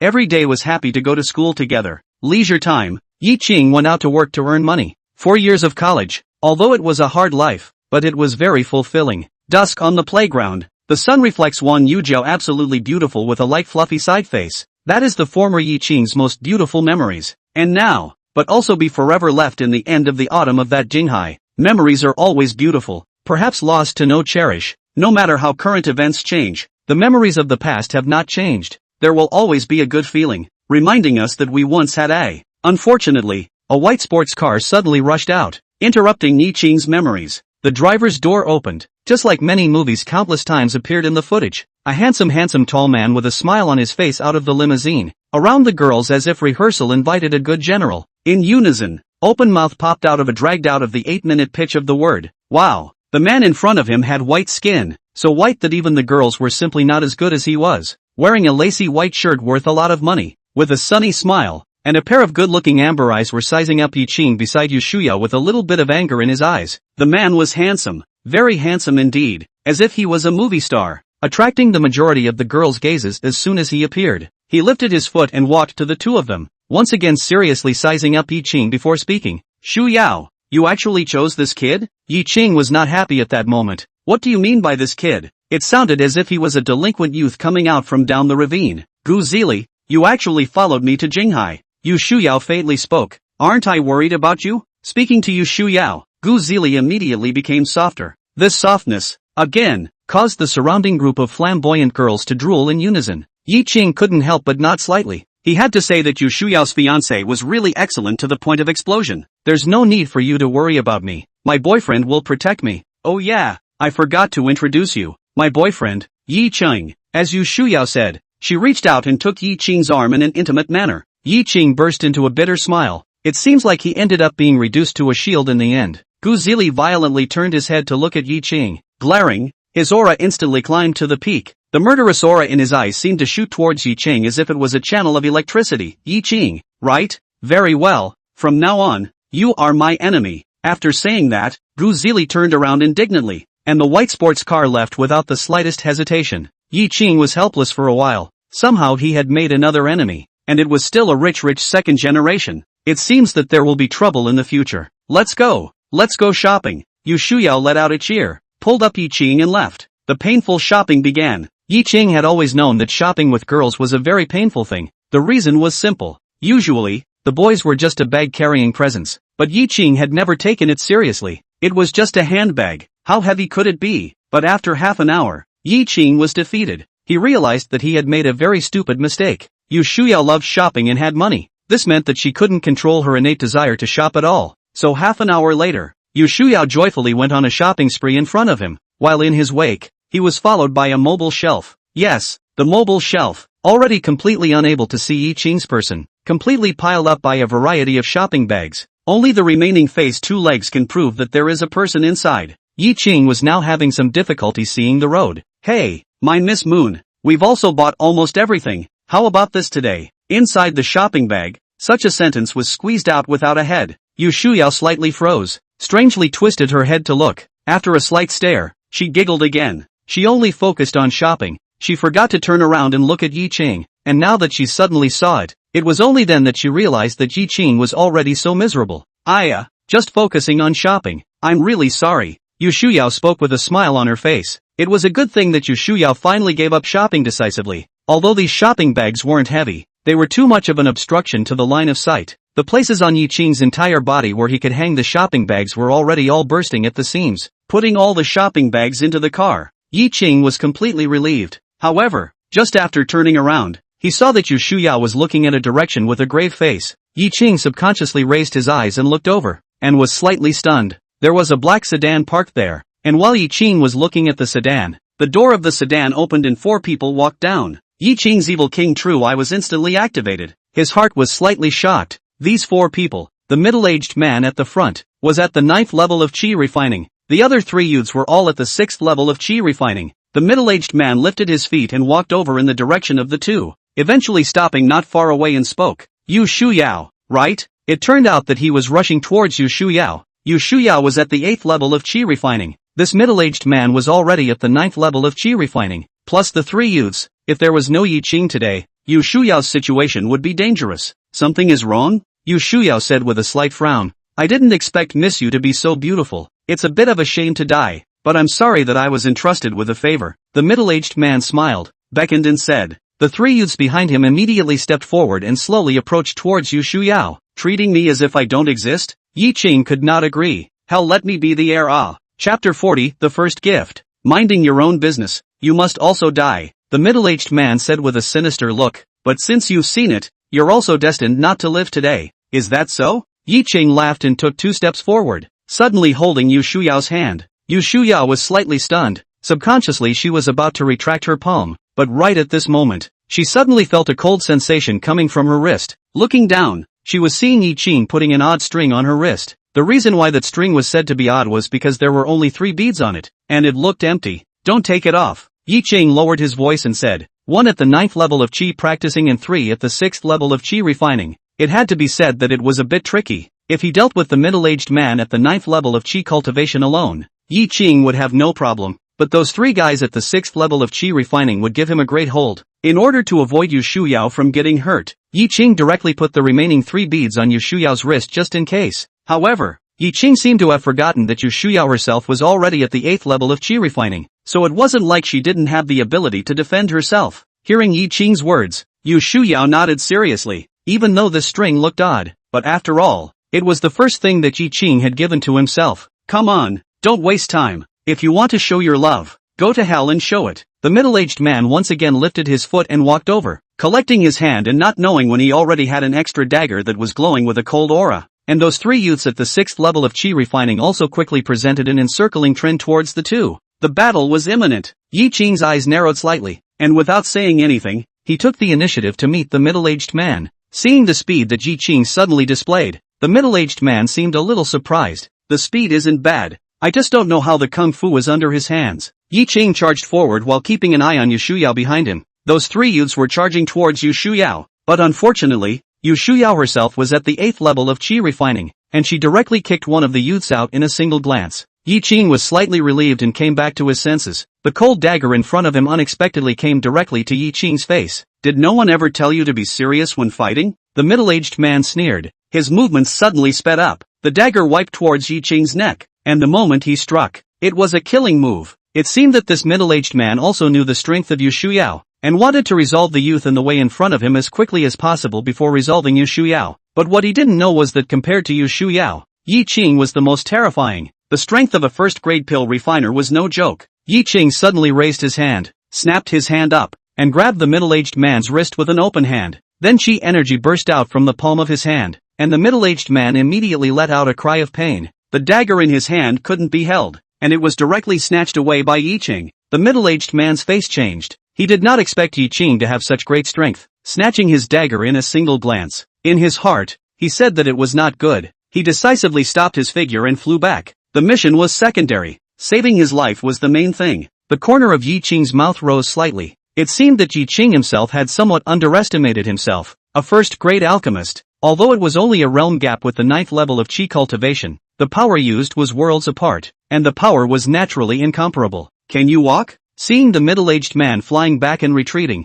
Ye Qing sneered and didn't bother to chase after him. With a flip of his right hand, the dagger in his hand flew out lightning fast as lightning. The middle-aged man subconsciously reached out to stop the dagger, but the dagger infused with spiritual energy was not something he could stop. With a soft plop, the dagger pierced straight through his palm and straight into the middle-aged man's heart. Only then did Ye Qing let out a slight sigh of relief, and suddenly came back to the fact that there were still 3 guys at the 6th level of chi refining behind him, and only then did he hurriedly turn around. Under the siege of 3 opponents at the 6th level of chi refining, Yu Shuyao's situation was precarious, and in a moment of negligence, one of the youths broke through Yu Shuyao's defenses and slammed his fist towards Yu Shuyao's chest. Ye Qing immediately stared up. This youth was too inhuman, directly smashing towards someone else's chest. Ye Qing thought sourly in his heart. As Yu Shuyao's boyfriend, he hadn't even had the blessing of touching her chest yet. Although he saw that the youth broke through Yu Shuyao's defense, Ye Qing didn't react too much, but slowly walked over. As expected, in the next second,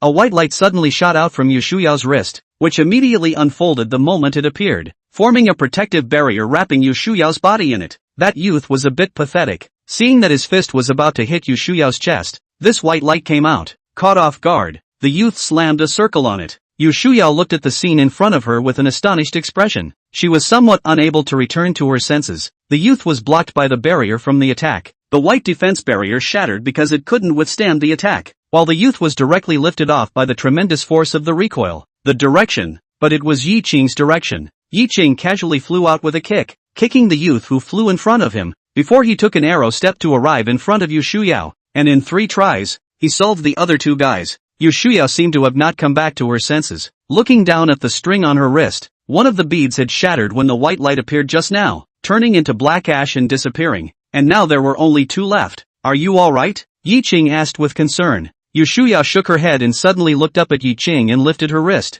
"This is a magic weapon?" Ye Qing nodded. He didn't expect that Yu Shuyao also recognized magic weapons. This magic weapon can automatically protect its owner, and the defense is so amazing. Such a precious magic weapon. "You just gave it to me?" Yu Shuyao said incredulously. Ye Qing didn't appreciate that this thing was that precious. To him, it was just a piece dug from the lightning strike wood. But eyeing the shocked look on Yu Shuyao's face, Ye Qing probably guessed that on Earth, magic weapons should be extremely rare existences. There was also a point that Ye Qing was a bit teary-eyed. "Just letting you wear it in case of an accident. Who said it was going to be given to you?" But this naturally could not be said, otherwise it would be too embarrassing. "Since you are my girlfriend, there is nothing to give, so I will give this to you. But this bead is disposable. One can only be defended once. Just now one has already been wasted. There are 2 left, so you can cherish it," Ye Qing said in a serious manner. Yu Shuyao hurriedly nodded her head and said to Ye Qing with a heart full of joy, "Thank you, I love it." Not long after, an old man appeared. He walked in front of Yu Shuyao. If anything, he glanced at Ye Qing before he respectfully said, "Young master, I'm late." "Elder Lai, it's alright La. Anyway, with Ye Qing around, it's fine." Yu Shuyao waved her hand and said casually. Elder Lai had also seen these guys lying on the ground just now. Other than the middle-aged man who was leading the group being dead, the other 3 were fainted, leaving them alive. Elder Lai naturally had to utilize some of them. Surprisingly, someone dared to assassinate Little Lord. "Little Lord, this place is no longer safe. I think we need to leave Jinghai City as soon as possible. Elderly thought about it and opened his mouth. Yu Shuyao froze slightly and shook her head decisively. But young master, the old master has ordered. I know. Let's wait until the golden tripod auction has passed. Ye Qing twisted his head in surprise and asked, you also know about the golden tripod auction? Chapter 41 Underground Black Casino. Tomorrow was the opening time of the auction. After learning that Ye Qing was really going to the auction, Xia He volunteered to take Ye Qing along. It was naturally good to have the company of a beautiful woman. Ye Qing plopped down in front of the counter. His heart was still thinking about whether or not he could sell his string.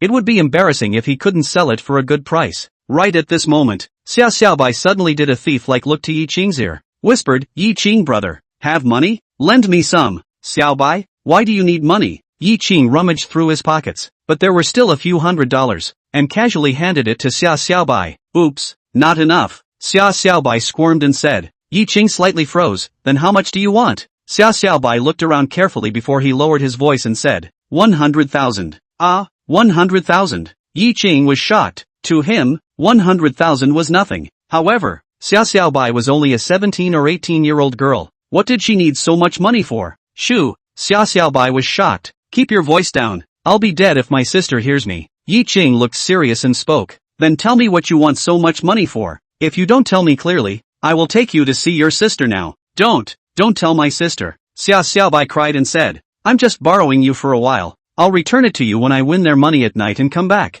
Won their money? What do you mean? Ye Qing raised his eyebrows and asked as if he realized something. Sure enough, Xia Xiaobai squirmed for half a day before telling Ye Qing that she ran off to gamble. At first Xia Xiaobai was just playing casually, but she didn't think that in the end. She didn't know what was going on and played into it, and in the end, she owed the others $100,000. Ye Qing does know Xia Xiaobai recently also not idle. Also nearby punks play very familiar, but that is because everyone knows Xia Xiaobai is Xiaoha's sister, so all in obedience to her only. And about the gambling thing, Ye Qing used his but to think also knew that it was Xia Xiaobai who was being punked. So it's gambling? I thought it was something big. How about this? How about you take me to see it? Ye Qing's eyes turned around and said, how can I get this back? You can play too? Xia Xiaobai said with a light in his eyes. Just kidding. Jinghai City's #1 gambling god nah. Ye Qing said with a loud laugh. Xia Xiaobai gambling place is in the vicinity of an old city, dark alleys, 7 turns. Around the Ye Qing are a little dizzy 2 people before arriving at the destination.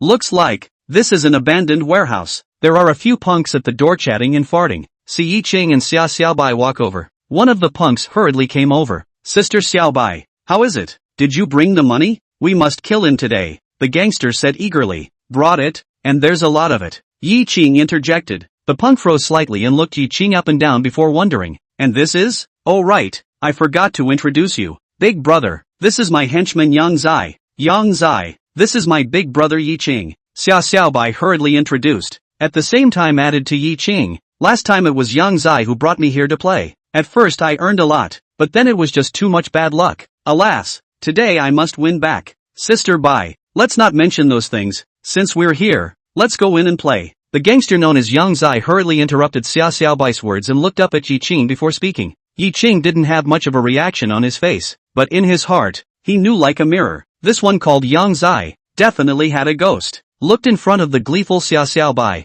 Ye Qing smiled bitterly and rubbed her head. This stupid girl, when will she grow up? So idiotic bureau can get into the road. Walked into the warehouse. The scene in front of him made Ye Qing dumbfounded. This is simply an underground black casino. No coming to places like this in the future. Ye Qing said to Xia Xiaobai with a slight frown. Xia Xiaobai squirmed and stood there, muttering, but it's fun. I'm serious. If you come to this kind of place again, I'll immediately tell your sister. Ye Qing said with a serious face. Alright, I know. Xia Xiaobai was startled. Seeing that Ye Qing was serious, she hurriedly opened her mouth. Both of you, follow me. Yang Zai looked at Ye Qing and led the two into the depths of the casino. There was a huge gambling table here, surrounded for a large circle of people. He was the one who gambled with me last time. I still owe him $100,000.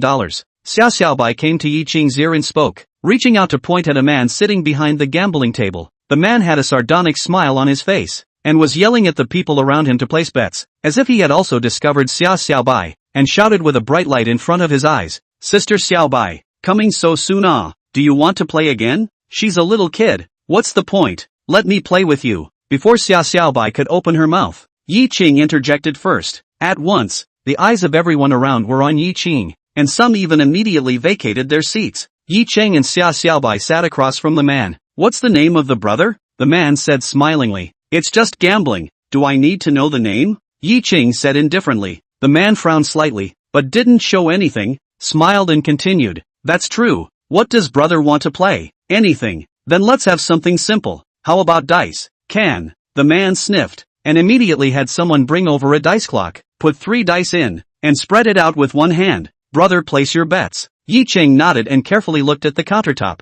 which was labeled with some messy things. After a few seconds, Ye Qing looked up and asked, how do I play this? A burst of laughter instantly came from the surroundings. Was this guy here to be funny? The most basic dice play doesn't even know how to play. I say brother, if you have nothing to do, just go out and do what you need to do. Don't amuse me here, okay? Very busy, the man said somewhat breathlessly. Xia Xiaobai was also embarrassed, and explained the rules above in detail with Ye Qing. It was actually very simple. Ye Qing placed a bet and the other party shook the dice. There were 3 6-sided dice. Each dice points were 1, 2, 3, 4, 5, 6. 3 dice add up. 1 to 10 for small, 11 to 18 for large. Guess the size of the rate of 1 to 1, of course. This is also the most common betting method. But Ye Qing suddenly saw some other small grids next to him, so he opened his mouth and asked, what about these grids? These are betting on leopard. That is, if the 3 dice have the same number of points, it's called leopard, and the odds are also the highest, 1 to 18.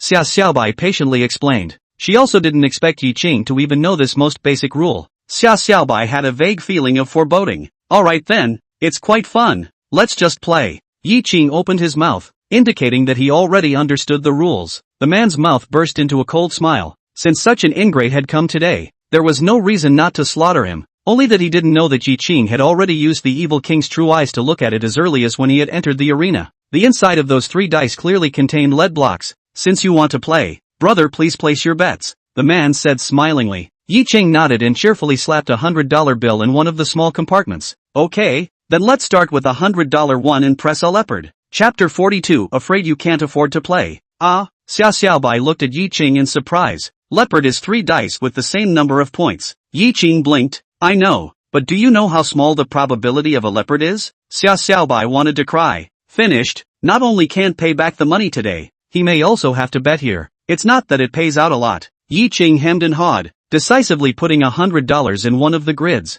The man's heart laughed coldly. Not only was it a wrongdoer, it seemed to be a cutie. Ye Qing, a leopard? I can't even shake it even without cheating, right? Brother, you're only playing for $100? The man said dejectedly. Xia Xiaobai can owe me $100,000. What? Can't you play for $100? I'm afraid you can't afford to play with more. Ye Qing raised his eyebrows and said casually. The man skimmed his mouth and nodded his head. Of course I can. Fine. I'll play with you. Buy in. I'll start. After saying that, the man began to shake the dice clock, left and right. It really looked like that. Ye Qing's heart laughed coldly. This dice had a problem. He had seen it a long time ago. This man wanted to play with himself. Then let him see what is meant by god of gambling. Splat. The man slapped the dice clock on the gambling table. Brother, I can give you another chance. You can pick again. Yeah, let's pick again. Xia Xiaobai also hurriedly said. In my opinion, just press big. Quasi-win. No, I believe in my luck. My luck has always been good. Ye Qing said slowly with confidence, rejecting Xia Xiaobai's proposal,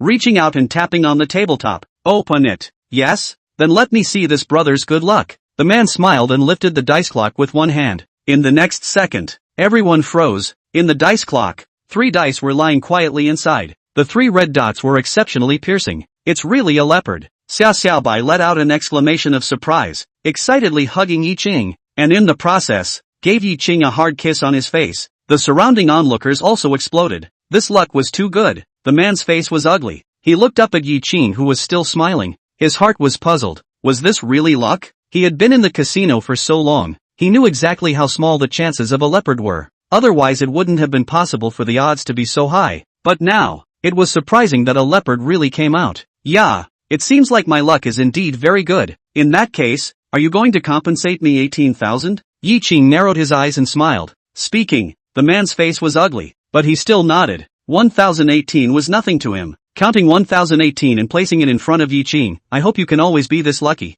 This time, the man was the first to shake the clock, and after a few seconds, slapped it on the gambling table. Thanks for the blessing. Go on. This time, I'll press for 2 leopards. When the money arrived, Ye Qing didn't even count it, and directly pushed 1018 back into the same grid as the 2 leopards. The man couldn't help but be happy. Brother, you're crazy. Once lucky doesn't mean you're lucky every time. Are you sure you still want to press like this? He has been in the casino for so long, he has never seen such a play. After pressing the first leopard, immediately press the second leopard. He has never opened out such points. Yes, for so long, never. I'm sure. Open it. Ye Qing reached out and knocked on the table, speaking faintly. The surrounding crowd also sighed. They lamented the fact that just now a leopard Ye Qing pressed too little. 1 to 18 it, but Ye Qing only pressed 100. Although he lost 18, but it was too much of a loss. But I didn't expect. Ye Qing even immediately pressed on the second leopard again. Is this not willing? The man frowned slightly, seeing Ye Qing's ancient smile, instinctively felt that something was wrong,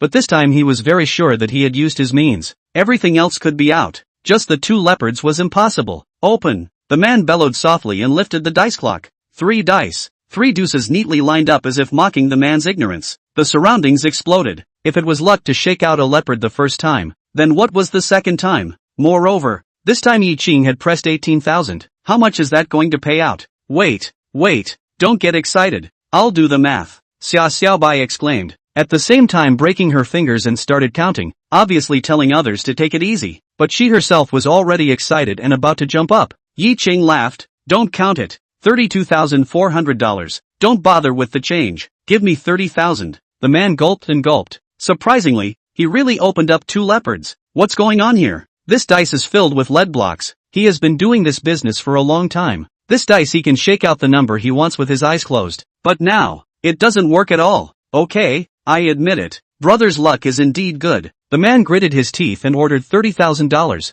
3 neat stacks of money, and pushed it in front of Ye Qing. Ye Qing didn't even look at it. Once again pushed the 3 stacks of money inside a grid. There, it was pressed for 3 leopards. The whole place was in an uproar. Some of the surrounding spectators seemed to have realized what was going on and kept their mouths shut, but most of the onlookers were still creeped out. This was just a black casino, and most of the people who came here to gamble were not too rich. But right now this youth didn't even know the rules before, and now he dared to press so hard. Brothers come to smash the scene? The man said with a gloomy expression. Daring to press like this? Normally, who would play like this? Aren't you guys a casino here? Ye Qing skimmed his mouth. What? Can't afford to lose? Not allowed to play? The surrounding spectators also started to point their fingers. It's their business if they are lucky. It's your fault if you don't let them play. Good. Continue. The man gritted his teeth and said, looking at the $30,000 that Ye Qing had pressed on the 3 leopards, he gulped and gulped. His arms were trembling when he picked up the dice clock. If the 3 leopards really came out again this time, then the loss would not be a small amount. $30,000, 1 to 18, 540,000. Ye Qing hard laughs. This man has begun to be nervous. With this kind of goods, how to play with himself. This time the man shook it for a much longer time. He was fully concentrated on distinguishing the points inside. After confirming that it couldn't be a triple leopard, only then did he slap the dice clock on the gambling table with a snap. You seem to be nervous. No need to be nervous. Maybe I'm not that lucky. Ye Qing laughed, reaching out and tapping on the table again. Open it. The man stared dead on at the dice clock in front of him. His breathing was a little short. He slowly got up and pressed the dice clock with one hand, somewhat unable to suppress his trembling. Open.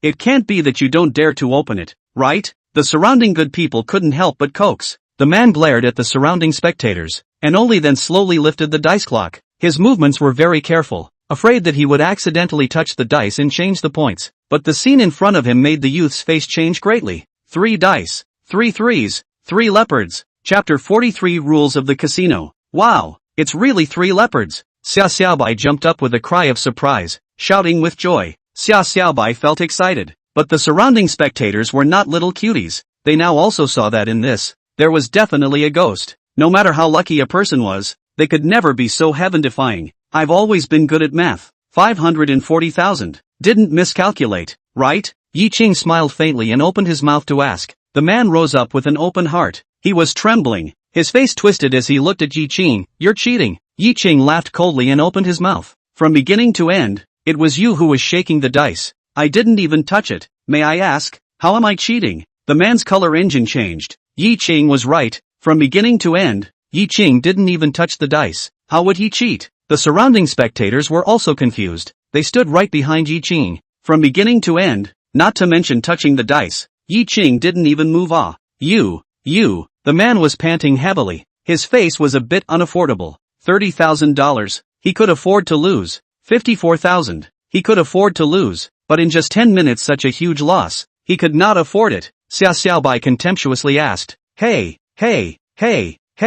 I lost $100,000 before, and I didn't blink an eyebrow. You won't be able to afford to lose such a small amount of money, right? Right at this moment, a middle-aged man suddenly walked across to Ye Qing, reached out and patted the man's shoulder and spoke. Sit down.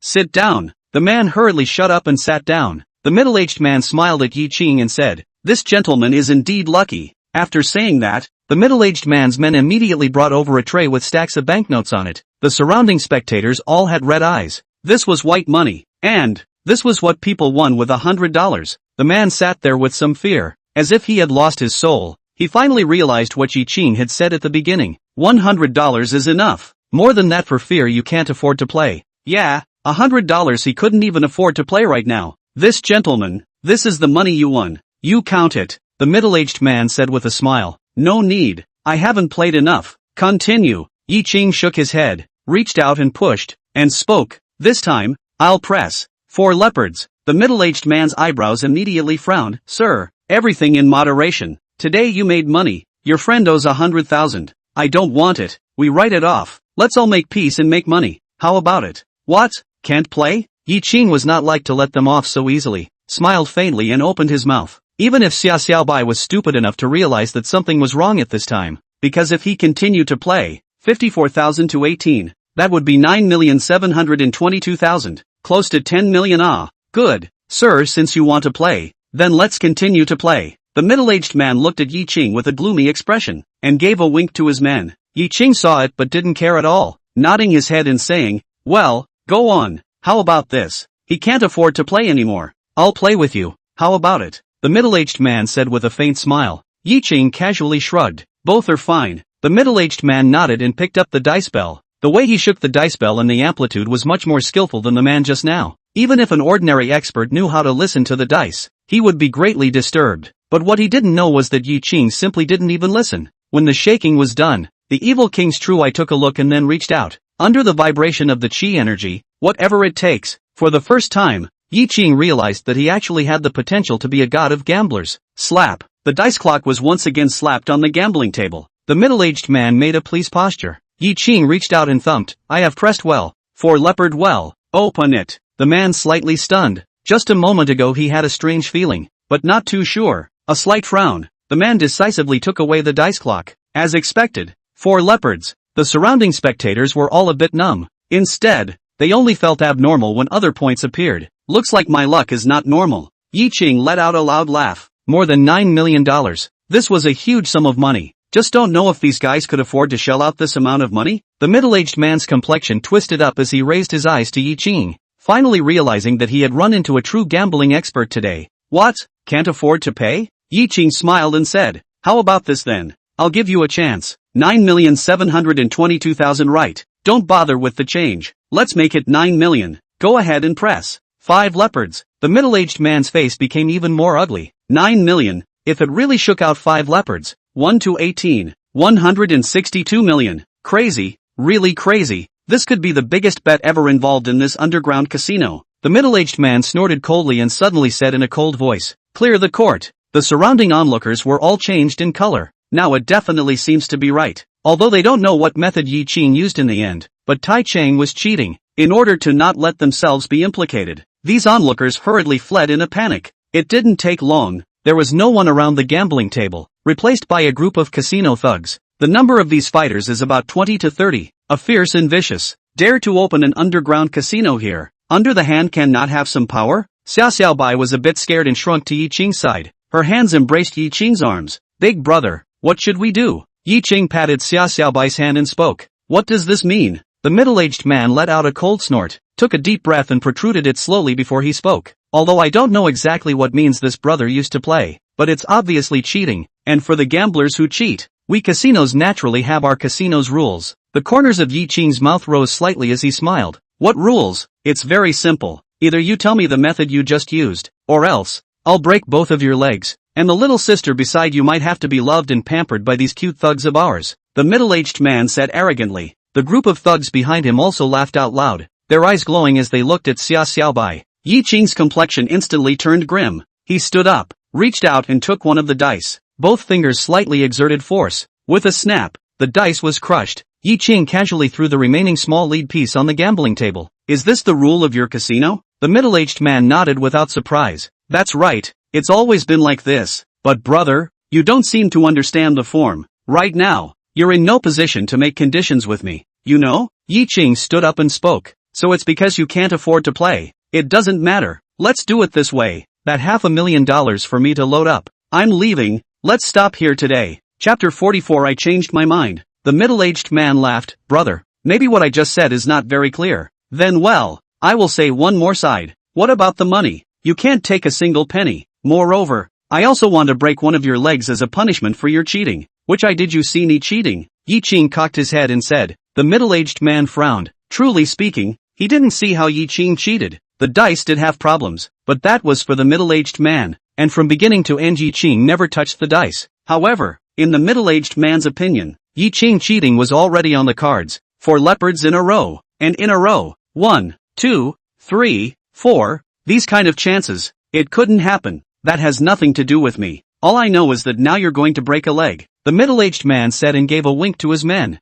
A few thugs immediately walked towards Ye Qing with iron bars in hand. "Looks like there's no point in talking about it. What's the point of having a casino when you're so unreasonable?" Ye Qing smiled and stood up. "In that case, don't blame me for not being polite. You just said you want to break one of my legs, right? Well then, I won't ask for much. I'll just break one of your legs as well." After saying that, Ye Qing turned around fiercely, and with an open hand, he grabbed an iron bar that was swinging towards his head, and then a foot flew out, and the fighter who was the first to rush in front of Ye Qing was directly kicked by Ye Qing and flew more than 10 meters away, smashing over several tables. A kick could send someone flying over 10 meters. The middle-aged man's heart sank violently. The youth in front of him was not only overly skilled in gambling, his body was unexpectedly so arrogant as well. "All of you, whoever breaks one of his legs, I'll give him $100,000, the middle-aged man shouted. Ye Qing smiled faintly and said to Xia Xiaobai, "It's much better for you to hide aside first." "Oh right, keep an eye on our money. Don't let anyone take it away." Xia Xiaobai hurriedly nodded his head like a chicken pecking rice. "Got it." The words just fell. Ye Qing took the initiative to attack. The iron mix in his hand waved as if a big fan. Wherever he passed, one by one, all the beaters cried out miserably and fell to the ground struggling. Less than 3 minutes time. The entire casino. There is not a person who can stand. Only then did Ye Qing shake the iron rod in his hand that had been bent with use, and walked towards the middle-aged man with a smile on his face. The middle-aged man instinctively wanted to run, but at this time his legs were already out of control. He was trembling all over. When he saw Ye Qing walking over, he plopped down on his knees, crying and begging around. "Big brother, don't do it. You seem to have forgotten what I said just now. You wanted to break one of my legs, but you didn't have that ability. Is it my turn now?" Ye Qing still said with a smile on his face, but this smiling face looked as if it was a demonic god terrifying to the man. "Do you know who covers this venue? If you dare to make a move, you're dead too," the middle-aged man said viciously. "Oh, tell me." Ye Qing stopped his own movements and opened his mouth. The middle-aged man said with a smug face, "Ever heard of Brother Biao? Brother Biao?" Ye Qing was slightly stunned, and his expression became a bit odd. "The Brother Biao you are talking about, is it called Huang de Biao? So you know that's good. Let's do it this way. You now break one of your own legs yourself, then kneel in front of me and kowtow 3 times, respectfully call out a grandpa. I'll, hey. Ye Qing snapped a few times on the man's face with the rail. "Is there something wrong with your head? Listen to me finish my sentence, okay? What if your boss is Huang de Biao? Then you'll call him in a while to tell him that I, Ye Qing, have come, and, because you have this relationship with Huang de Biao, I've also changed my attention." "What do you mean?" the middle-aged man asked doubtfully. "Because right now, I'm going to break both of your legs." Ye Qing's complexion suddenly turned sinister. His wrist lifted, and click, one of the middle-aged man's legs was directly smashed by Ye Qing. A pig-killing scream rang out, and the middle-aged man's face was violently twisted from the pain. "You dare to do this to me?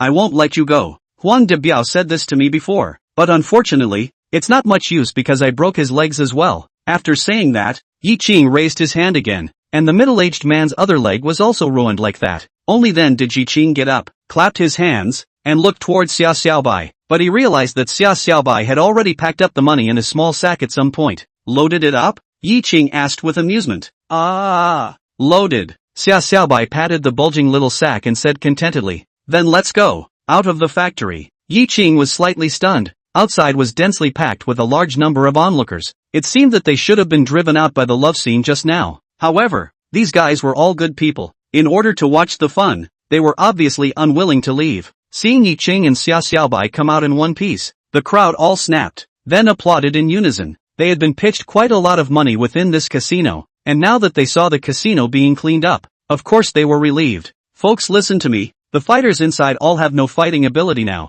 and there are a lot of you guys. Go in and play casually. Oh yeah, I remember when I came out, there was still a lot of money on the gambling table, Ye Qing said aloud. Immediately, some people's eyes lit up for a while, although there were still some people who didn't quite believe that Ye Qing had cleaned up so many fighters by himself. But at the moment, those who support the bold, starve the timid, and just like what Ye Qing said, there were many of them, even if the fighters inside were intact. Who was afraid of who? Finally, some of the brains turned fast directly to rush inside, as if it is a head general. More and more people shouted loudly rushed into the casino. Ye Qing was a bit helpless, sighed and said, this casino is also really pathetic. After saying that, he turned back but realized that Xia Xiaobai was looking at himself with a strange look. What are you doing? Ye Qing said with a jump in his heart. Big brother, I didn't realize that not only can you fight, but you are also the god of gambling. You must teach me, Xia Xiaobai said with glowing eyes. After I learn it, I'll be able to traverse the casino. Ye Qing's expression suddenly became serious. He stood in front of Xia Xiaobai and said word by word,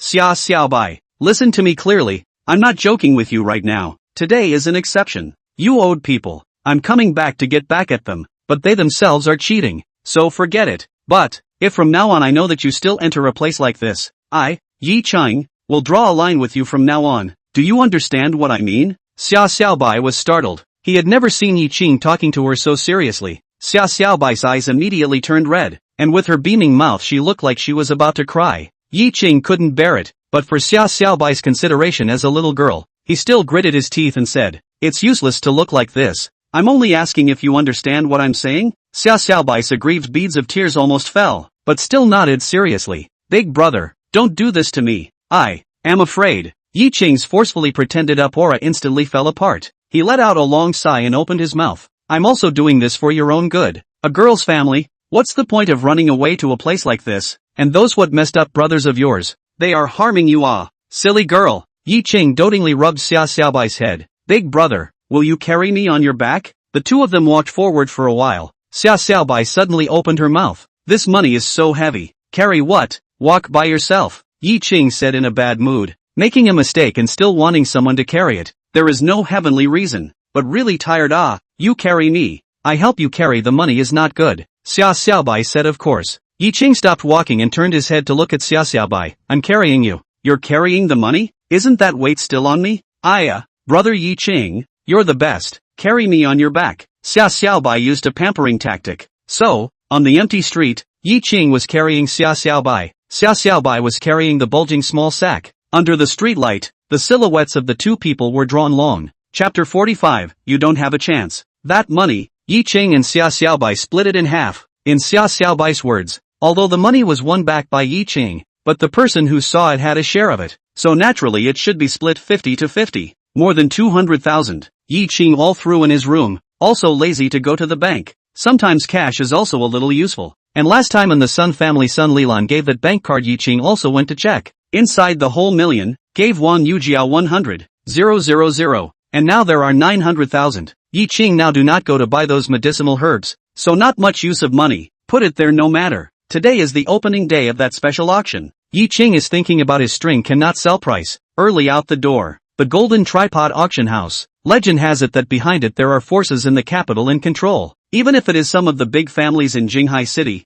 they don't dare to make trouble here. This also maximized the smoothness of the auction. After all, the things to be auctioned today were not something that could be compared to ordinary things. Ye Qing walked on the street, was thinking about whether to stop a car, suddenly heard a burst of car honking behind him. Ye Qing instinctively moved to the side of the road, but that horn sound was still a burst in Ye Qing behind him. Ye Qing frowned, turned back to look, some dismayed to find that this car is actually Xiaohe's logo car, the Ford Fiesta. Xiaohe is now sitting in the main driver's seat smiling at Ye Qing. With his amazing eyes, Ye Qing even realized that Xiaobai was also sitting inside. What are you froze for? Get in the car. Ye Qing hesitated for a moment, but still sat in the car and asked suspiciously, where are you guys going? Same as you. To the auction house. Ah? Ye Qing was slightly stunned and muttered, how did you know that I'm going to the auction house? Your little mind can still hide from me? Xiaohe said smugly. Today's Xiaohe, wearing a black tight-fitting one-piece backless dress, big waves of hair casually draped behind her, absolutely beautiful face slightly powdered, radial earrings glittering, obviously well-dressed. It is clearly a black rose that exudes extreme temptation. Sister Xia is so pretty today, Ye Qing praised from the bottom of his heart. When they got to the neighborhood of the auction house, because the auction started at 10 o'clock, the three of them saw that the time was still early. Xiaohe proposed to go around the surrounding flower and bird market first. This flower and bird market, right in front of the auction house, attached to the golden tripod auction house and established inside the mixed fish and dragons. What kind of people have to trade antiques and paintings of the majority? But as with other places, the fake goods are all over the place. If you want to pan for gold in here, it depends on your vision. Speaking of which, this place was somewhat similar to the Tian Bao Street where Ye Qing had bought medicine. Of course, the three of them didn't plan to buy anything, they were just casually turning around. But right at this moment, an uninvited guest appeared. This person was dressed in a white suit. Elegant, not bad looking, but the corners of his mouth were always hung with an evil smile. Ye Qing casually glanced at it and gave this goods a definition, playboy. And this playboy's target, surprisingly, was still Xiaohe. I didn't expect to see such a beautiful person in such a place. It's really rare. The man still spoke politely. Xiaohe raised her eyes to look at the man and laughed. I don't seem to recognize you. Yeah, my sister said she doesn't know you. Xiaobai also interjected from the side, as if a small hedgehog, not allowing anyone to get close to Xiaohe. A trace of embarrassment swept across the man's face. Of course, I have indeed never met with the young lady, but it is fate to see you today. My name is Li Chang. Aren't we even acquainted? My name is Xiaohe. Xiaohe returned out of politeness. Unexpectedly, Xiaobai interjected on the side again. Are you trying to pick up my sister? Ha! The man who claimed to be called Li Chang's face was stifled. This purpose was obvious to the discerning eye. Right, but now that it was said so bluntly by Xiaobai, it was a different meaning. Xiaohe couldn't help but snicker a little. At the critical moment, Xiaobai is still a little useful. Ye Qing also didn't think that this Li Chang had any chance. He followed Xiaohe's time is not long, but he knows how difficult to deal with Xiaohe's woman. Of course, not that Xiaohe's requirements are too high, but it seems that Xiaohe has experienced too many things, and it's all a kind of indifference to what is going on. It was also recently that Xiaohe seemed to have changed a little bit, and in Ye Qing's opinion, a big reason for this was because Xiaobai had returned from abroad. For Xiaohe's life, Ye Qing didn't know anything about it. Besides Xiaobai, he had never seen any of Xiaohe's family members. Although he was curious in his heart, Ye Qing didn't bother to ask anything. Sometimes, knowing too much wasn't a good thing. Li Chang smiled awkwardly, looked at Xiaobai and laughed. What a cute sister. How old is she this year? Xiaobai glared and said, what do you care how old my mom is? After saying that, she seemed to think of something in general, and pulled Ye Qing next to her. This is my sister's boyfriend. You no longer have a chance. Hurry up and go. Hurry up and go. Ye Qing is beside the nonsense. Did not expect Xiaobai suddenly led the battle to himself. Suddenly a burst of bitter smile. Also do not know how this Li Chang messed with Xiaobai. This little girl seems like a hedgehog general erected defense. Xiaohe and Ye Qing both froze in unison. Then together they glared fiercely at Xiaobai. When did Xiaohe and Ye Qing become boyfriend and girlfriend? Li Chang frowned slightly, but it was not easy to come across such a superb girl. He was obviously not willing to give up just because of such a little girl liar. Thus, Li Chang looked up at Ye Qing. What is this brother's name? Ye Qing. There was nothing to hide. Is this beautiful person your girlfriend? Li Chang smiled and opened his mouth to ask. Right. Ye Qing twisted his head to look at Xiaohe and nodded casually. The purpose of Xiaobai doing this was to not let this Li Chang continue to annoy Xiaohe. Moreover, looking at Xiaohe's appearance, it seemed that she was also not a fan of this Li Chang. Since this was the case, Ye Qing simply pretended to be good. It's okay, since it's just a girlfriend, then there's still a chance for me, isn't it? Li Chang said with what he considered to be poise. Well, there is. Ye Qing skimmed his mouth. His heart was a little amused, because in Ye Qing's opinion, this Li Chang had no chance at all. Seeing Ye Qing being so perfunctory, Li Chang felt that he was being belittled, and immediately frowned. He looked Ye Qing up and down, and realized that Ye Qing wasn't the one who looked rich, and only then did he calmly sneer. To deal with Ye Qing, Using money was enough. Li Chang immediately turned his head to look at Xia. Seeing that Miss Xia is strolling around here, she should be fond of antiques and paintings and such things. I wonder if Miss Xia has something she is interested in. I am willing to buy it and give it to Miss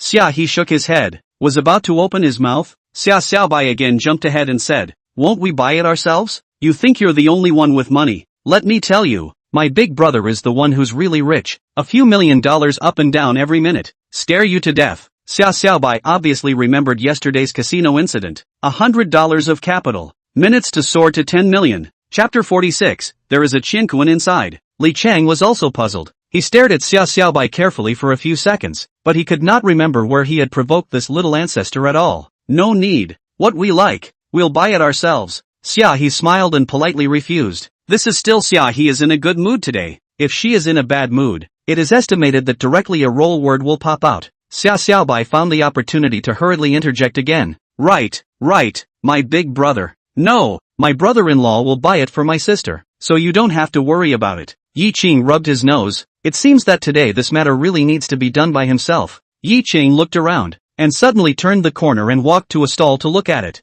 This place was similar to Tianbo Street. Stalls could be seen everywhere on the street, but basically all of them were antiques and paintings and such. It was not as miscellaneous as Tianbo Street. Even the dog skin plasters were there. Seeing Ye Qing walk to the front of the stall, Xia He and Xia Xiaobai also followed. Li Chang thought about it, sneered and also followed. It seems that the normally victorious in 100 battles today he was also provoked the arrogance in his heart. Big brother-in-law, what are you looking at? Xia Xiaobai asked curiously. Hearing you say that just now, I'm suddenly enlightened to buy something for your sister. Ye Qing said with a smile. The evil king's true eye was instantly activated, and the stalls in front of him were immediately swept by Ye Qing. Originally, Ye Qing was planning to turn from stall to stall. With the evil king's true eyes, there was no chance that he could really find a treasure. But Ye Qing himself didn't expect that his luck would be so good. The stall in front of him was not too big or small. There were quite a lot of things, but also a lot of miscellaneous. There were no paintings or calligraphy. They were all old objects that looked old. You're not thinking of buying something here to give to Ms. Xia,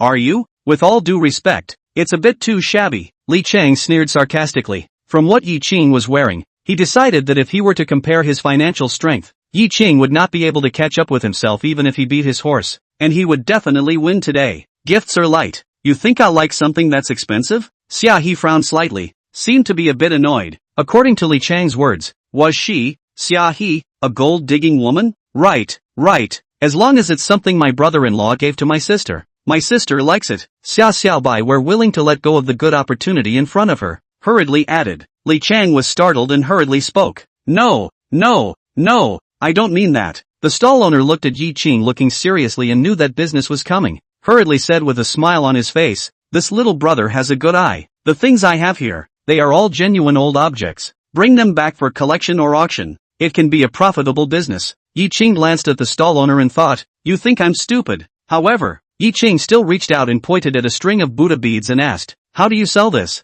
3,000. The stall owner said without hesitation. 3,000? Too expensive. Don't want it. Ye Qing shook his head regretfully, then turned his head to look at the Buddha statue on the other side and casually asked, what about this thing? This. Stall owner hesitated. 3,000 are too expensive. Then this is cheaper. 2,005. Ha! Unexpectedly, Ye Qing suddenly and decisively said, okay, I'll buy it. Ha! The stall owner was slightly stunned, and before he could react, he saw that Ye Qing had quickly counted 2,005, placed it in front of himself, and then hugged the statue of Buddha. This set of actions was so smooth that the stall owner didn't even react. Nah, I can say clearly the money that is taken out, the water that is thrown out, you have paid, the thing is also taken, we are clear, there is a rule for trading here, the thing that is taken out, but it is not refundable. The stall owner hurriedly put the money into his pocket and emphasized, as if he was afraid that Ye Qing would back out. Don't worry, I won't return it.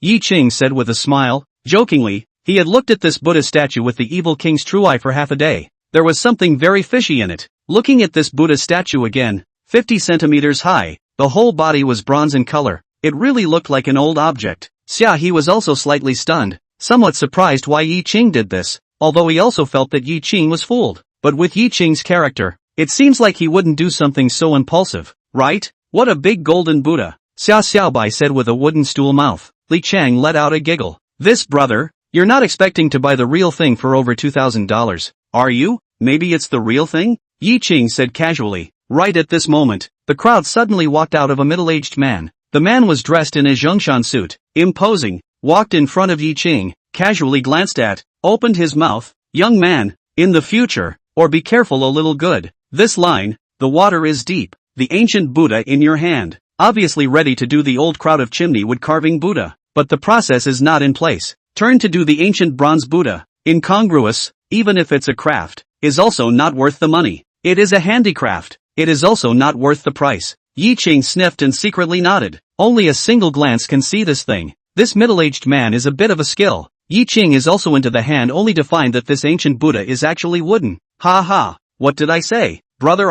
It's good to be smart in the future, Li Chang said smugly, with a gloating look, but at this moment, the accident happened. Ye Qing, as if he did not hold it steady, snapped. The ancient Buddha fell on the ground on the lapis lazuli pavement. Snapped. The wood broke. A good Buddha statue immediately cracked into several halves. Li Chang is even more complacent. It seems that the brother's luck is not very good. This is only a few minutes. Lost more than $2,000 for nothing. The middle-aged man next to him also hurriedly took 2 steps back. If this kind of thing falls and breaks, it will be troublesome to say nothing when the time comes. Although he is a guy, the middle-aged man has been in the business for a long time, and has already gotten into the habit of doing so. Ye Qing did not say anything, but looked down, and sure enough, what is this? Ye Qing bent down and rummaged through the wooden pieces, and took out a scroll-like thing that looked a bit old. The middle-aged man was slightly stunned and looked over in surprise. That ancient Buddha had even hidden something inside. This kind of scroll cylindrical, both ends have a lid cast by the head of a foreign beast, but generally used to protect some words and paintings and things like that, and exist.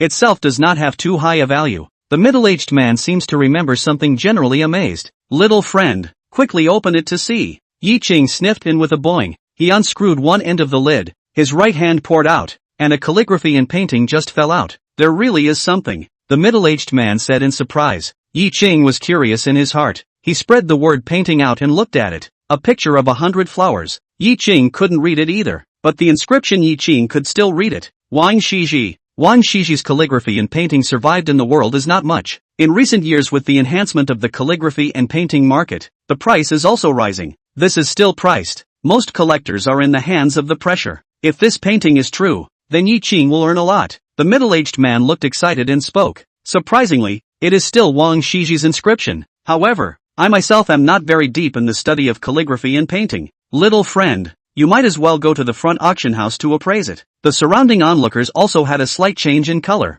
Wang Shiji's calligraphy and painting.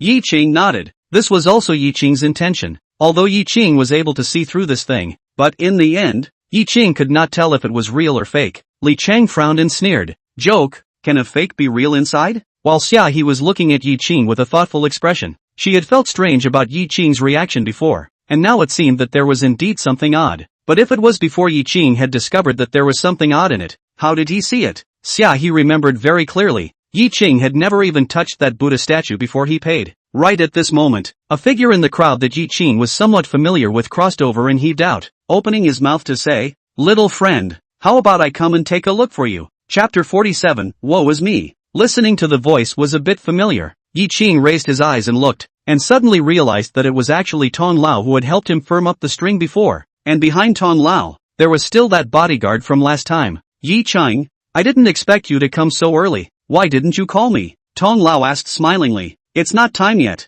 Thought I'd call later. Ye Qing responded politely. Seeing Tong Lao appear, the middle-aged man was also slightly stunned, nodded to Tong Lao, stepped back a few steps to make room for Tong Lao. The surrounding crowd who knew Tong Lao also changed their faces slightly. Can the calligraphy and painting let me take a look? But hands, Tong Lao said with a smile. After finishing, he seemed to be afraid that Ye Qing wouldn't understand and added, you take the word painting and spread it out. I'll just take a look. Ye Qing of course understood what it meant, nodded and did as he was told. Tong Lao took out a strange-looking magnifying glass from his pocket and looked at it seriously. The surrounding crowd also held their breath as they watched. A few minutes later, the child-old man excitedly raised his head. Look shocked, little friend, good luck. This calligraphy and painting is true. This statement, the scene immediately exploded. Wang Shiji's calligraphy and painting, or real, $2,500 to buy. This is afraid that the bird and flower market ever pick up the most exaggerated one. Before the middle-aged man couldn't wait to say, little brother, this painting,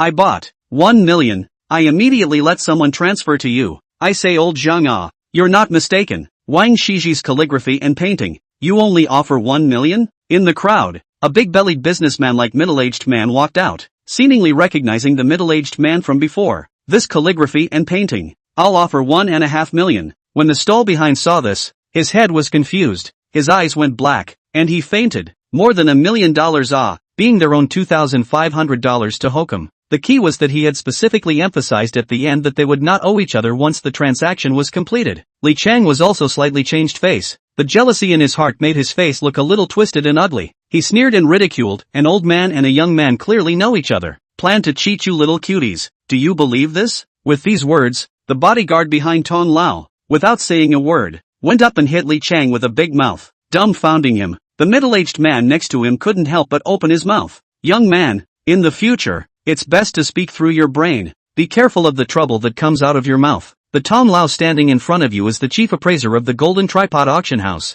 Ye Qing also looked at Li Chang with a smile and laughed. It seems that my luck is at least much better than yours, don't you think? Li Chang's face twisted, but he still understood what the chief appraiser of the Golden Cauldron Auction House meant. Not even thinking about it, Li Chang hurriedly turned around and ran away ashen. Running late, Tong Lao pursued the matter. The consequences were unimaginable. Little brother, this painting and calligraphy of yours, make a price. The merchant continued to urge again. I'm sorry, this calligraphy and painting I've already agreed to give away. Ye Qing waved his hand and said, then turned around, handing it over to Xia He. Sister Xia, nu it's for you. Xia He was also shocked. This is not just a $2,500 Buddha statue anymore. Now this is an antique worth more than $1 million.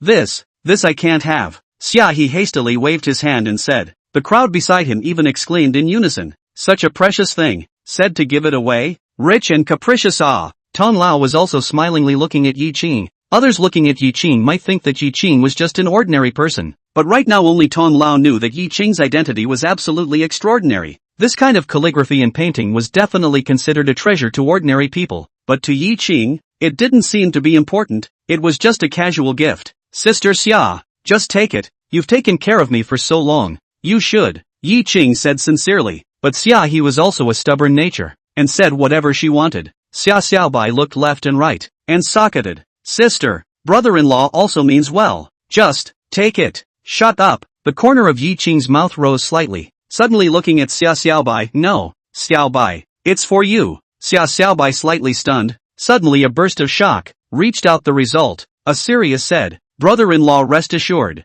I will keep it for my sister. Xia, Xiao, Bai. Xia he said through gritted teeth. Xia Xiaobai, however, pretended to be deaf to the appearance of the most look right. Yeah, today there are really many people.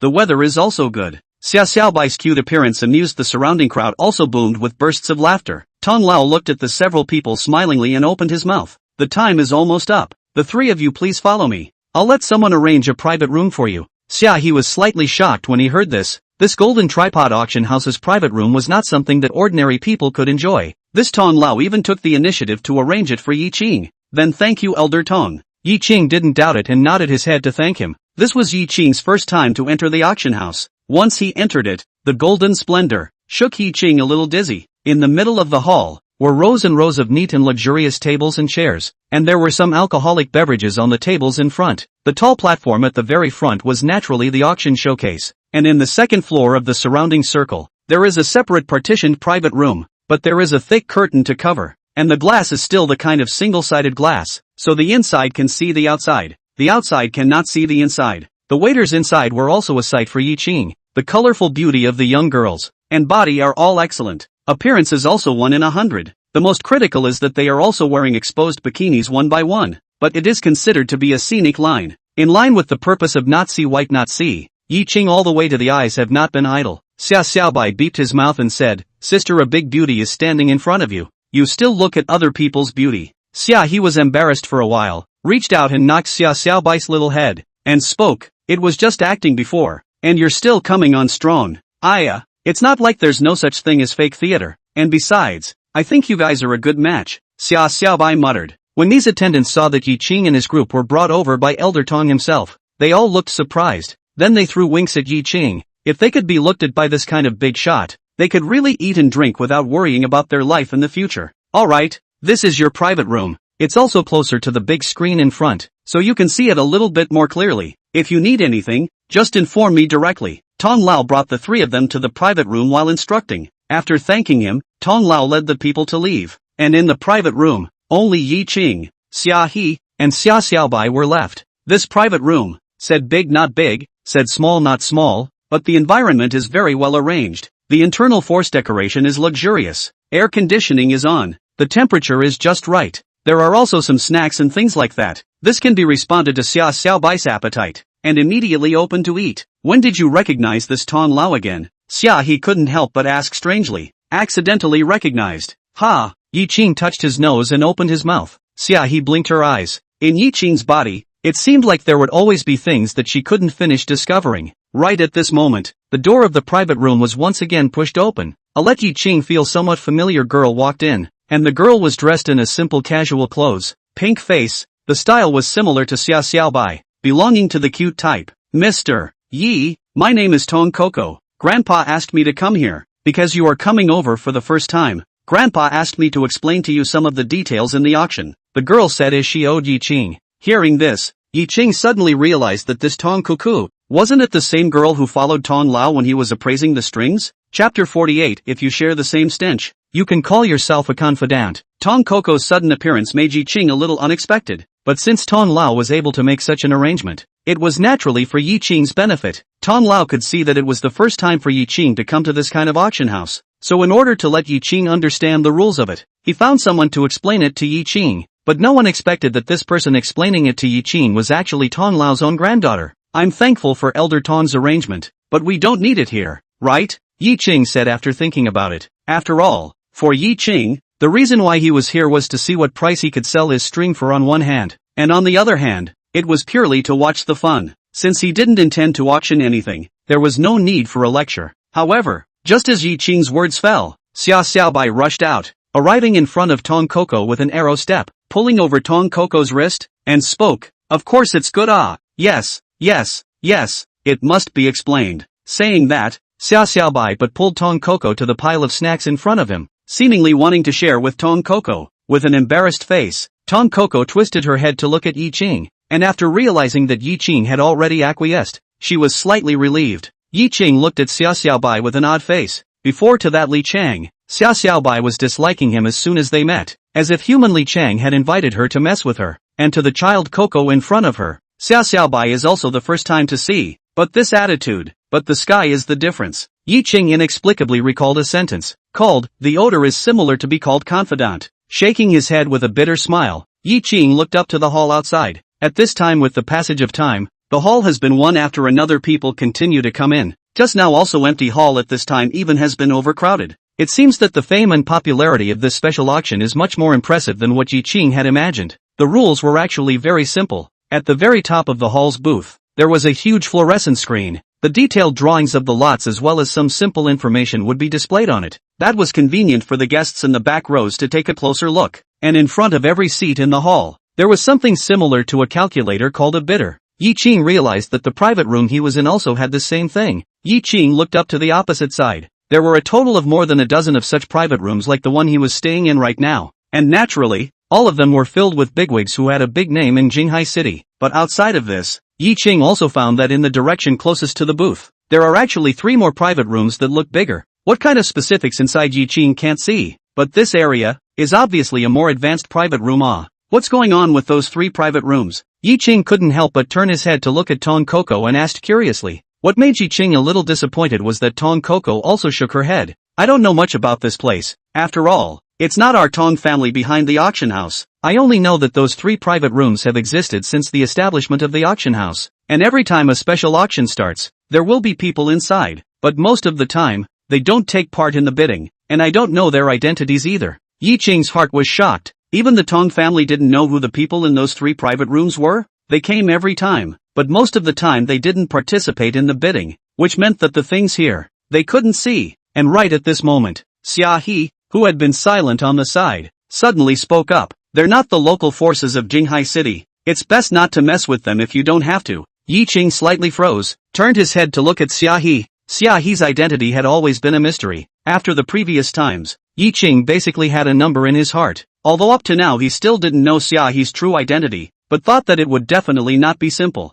He just didn't know what Xiaohe had gone through to become what she was now. Soon enough, the auction started, but what was on display were things that were not useful in Ye Qing's opinion, mostly some antiques and such. This was something that Ye Qing understood. The really good things were the finale. Ye Qing was suddenly a little curious about when his own string would be on display. This special auction was also strange to say the least. Every time there was a special auction there would be an ultimate lot, but every time, it would not reveal any wind before the opening. What was noteworthy was that what Ye Qing saw was basically the people in the hall raising their prices, but the above booths were a lot quieter. But sometimes there would be some booths that would look at something they liked and place a bid. Every time this time, the hall immediately quieted down. Can enter the private room or Jinghai City dignified big names? They do not dare and others spell price. It doesn't matter if you can't fight. The key is not to provoke. At first, Ye Qing also interested in seeing, but later, he also felt a little bored up. Simply sitting on the sofa and Xia Xiaobai began to compete Ken snacks. Tong Coco and Xia Xiaobai is now also a hot fight. Quite a kind of heroes see each other hate the meaning.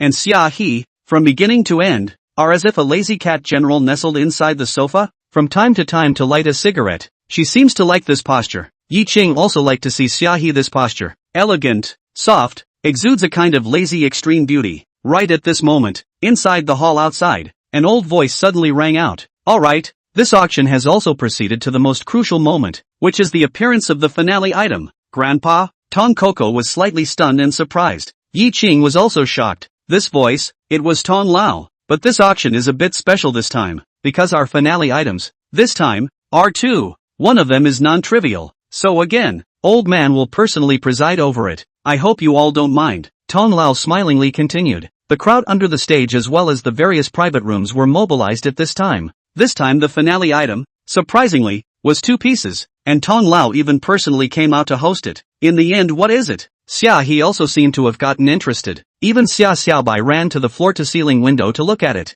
This was, a few attendants carefully brought over a large wooden box and placed it on the stand in front of Elder Tong. This is our first lot of the day. Without further ado, let's appreciate it on our own. Tong Lao smiled and said, while gesturing to a few attendants. One of the attendants nodded his head and went forward. Not knowing what he sat on, the wooden box suddenly clicked and split apart, directly revealing what was inside. Ye Qing was shaken and looked over with a face full of incredulity, because the thing that seemed to be the size of a small bench was clearly an ancient tripod. This tripod has 4 feet and 9 ears. The surface is engraved with some exotic herbs, and there is a faint stream of light floating on it. The appearance of this tripod is more than familiar to Ye Qing, and his body couldn't help but tremble because this is the medicine tripod. I didn't realize that on Earth, there was also the existence of a medicine cauldron. However, Tong Lao did not introduce this ancient tripod in detail, and the information on the screen above was really limited. This is the first finale of the scene, because the original owner of the lot said, only sell the people who have a heart,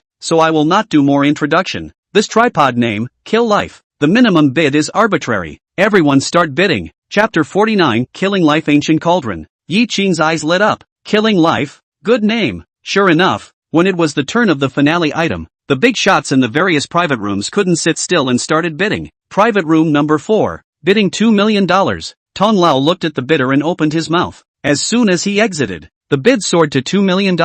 It was true that a big shot was a big shot, more money than he wanted. Ye Qing frowned slightly. This ancient cauldron of killing life, he had to get his hands on it. For a medicine refiner, medicine tripod is the lifeblood. Just like the swordsman's sword, the knife's knife. Less of these things, the combat power will be greatly reduced. Ye Qing is the same. If there is a medicine tripod in the hand, Ye Qing refining ammunition quality will also be geometrically increased. But Ye Qing has no money. Although the Sun family gave $1 million last time, but now it is only more than 800,000. People directly bid all the way up to 2 million. So what the hell is there to play? Tong Coco heard the offer and opened her mouth to introduce. Room number 4, from the Tang family in Jinghai. Tang family? Ye Qing was slightly stunned. Acquaintance but it's not possible to run over and borrow money. Let's see. Ye Qing gritted his teeth. Today even if it's a robbery, he's going to snatch this ancient tripod back. Room number 7, bidding $3 million. Tong Lao said with a smile, at the same time raising his eyes to look at the top 3 rooms, because he knew that the real big shots hadn't made their bids yet, and these clan small fights weren't much fun. Ye Qing but a burst of sigh, really is not their own to play. Only bid twice. This is 3 million, or 1 million increase. Ye Qing cannot even afford to increase the price. He jerked his head to look at Xia He and spoke. Sister Xia, do you have money? Borrow it. Xia He looked at Ye Qing with slight surprise. You want this ancient tripod? What do you want this thing for? It's naturally useful. There is some money. Then you bid. The highest I can use for you is $10 million. More than that can't be taken out now. Xia He spread his hands and said. Ye Qing was violently stunned. $10 million. Xia He was actually willing to offer himself $10 million. Right at this moment, Tong Koko beside him suddenly spoke up. Mr. Yi, my grandfather said that if you have an auction lot that you have your eye on, you can raise the price as much as you want. The auction house is willing to advance it first, as much as you want. Ye Qing's heart was even more shaken. This Tong Lao dared to do this. Wasn't afraid that he would take an item and run away? Right at this moment, Xia He couldn't help but say, but I advise you better not bid, because this thing, today is destined not to belong to you. After saying that, Xia He also seemed to look at the 3 big rooms at the very front, and at this time, the bidding increase outside had soared to $6 million. According to this progress, Xia has $10 million, it seems like it really can't be taken, and for Tong Koko's proposal, Ye Qing is a bit moved. He wants this ancient tripod too much, but Ye Qing at the same time didn't want to owe anyone anything. This was his usual style of doing things. Go ahead and take a look. Ye Qing opened his mouth after pondering for a few seconds. With Tong Koko's continuous introduction, Ye Qing realized that some of the famous Qinghai families he knew had basically come together. The Tang family, the Sun family, the Feng family, and the Mu family, were all amongst them, and within this, the Mu family was the one that had the craziest price increase. Ye Qing had long known that the Mu family was a family of traditional Chinese medicine. For this medicine tripod, it must also be a must-have. And now, the price has been increased to 12 million. The one who bid was naturally the Mu family. In this way, the other families immediately quieted down. Perhaps for them, the finale item is naturally a good thing, regardless of whether or not, first to get together. But now, this thing has completely exceeded the price of their heart estimate. Naturally do not fight. After all, on its practicality, they cannot use this thing. The Mu family was very pleased. This medicine tripod, they must get their hands on it. Inside the Mu family's private room, the Mu Beisheng that Ye Qing had met, that youth was among them. Beside the Mu Beisheng, was the Mu old man, known as the sage of Chinese medicine, Mu Yunzheng. This medicine cauldron, it must be our Mu family's, Mu Yunzheng said triumphantly. He bid $12 million with the aim of sealing off other people's bids and taking this medicine cauldron. Old master, although we are a family of traditional Chinese medicine, but our skills in refining medicines are not yet up to snuff. This medicine cauldron, is it really that Chinese medicine for us? Mu Beisheng couldn't help but ask. Of course, with the medicine cauldron, our Mu family's alchemists will also obtain a great enhancement in the phase of the medicines they refine. The Mu family's current position is rather embarrassing. In terms of business, not as good as the Tang family. In terms of power, not as good as the Sun family. If we don't find out a little bit of a way out, we'll soon be eaten up by the other families, Mu Yunzheng said with a serious expression. But just as his words left his mouth, suddenly, Tong Lao shouted with some excitement. Second private room, bid $20 million. The moment these words came out, the whole room was in an uproar. The number 1, 2 and 3 private rooms were the top 3 private rooms. They had been silent for a noon, and now they finally made a bid. Xia He sighed. What she thought was really right. Inside there was really someone from that family. Ye Qing was even more shocked to see, directly raising the price by $8 million. Is this playing house? That's a lot of money for nothing. These rich bastards, Ye Qing muttered through gritted teeth. Mu Yunzheng frowned and picked up the meter without saying a word, but was stopped by Mu Beisheng on the side. Master. No, have you forgotten what the family had said before we came out? Mu Yunzheng slightly froze, suddenly remembered what General Heart alarmed looked at the direction of the second private room, only then resentfully put down the meter. Right at this moment, Tong Lao opened his mouth again. Private room number 1, bidding $30 million. The corner of Ye Qing's mouth was twitching, raising the price by $10 million. Just like playing. Today there is really nothing for himself. The words just fell. Tong Lao immediately followed by shouting. The second private room, bid $50 million, directly increased the price of $20 million. The whole scene was in an uproar, including the family in those rooms, now also have nothing to do with them, now completely into the existence of watching. Inside the first private room, a black-clothed old man laughed loudly and opened his mouth. That old man Lu today is also rare to come across a piece of their favorite things. A pity, I also said, and he played. But the old man is so anxious, really boring, forget about it, just let it to him. The first private room stopped raising the price. Tong Lao smiled bitterly and shook his head. He was afraid of this situation. The people in those 3 private rooms must have known each other, and they wouldn't fight too fiercely. On the contrary, it was those small clans who fought so hard. $50 million. It didn't reach Tong Lao's heart estimation at all. He looked up at the third booth. From beginning to end, the third booth has never bid, and since the auction was established so long time, can let the third booth bid for things seem to be only a few. I do not know the people in the third booth in the end is which power. Although the price of this ancient tripod was not very satisfactory to Tong Lao, but thinking that there was another superb item on the stage next, Tong Lao immediately came back to the spirit. In the end, the ancient tripod was taken away by the second private room at a price of $50 million.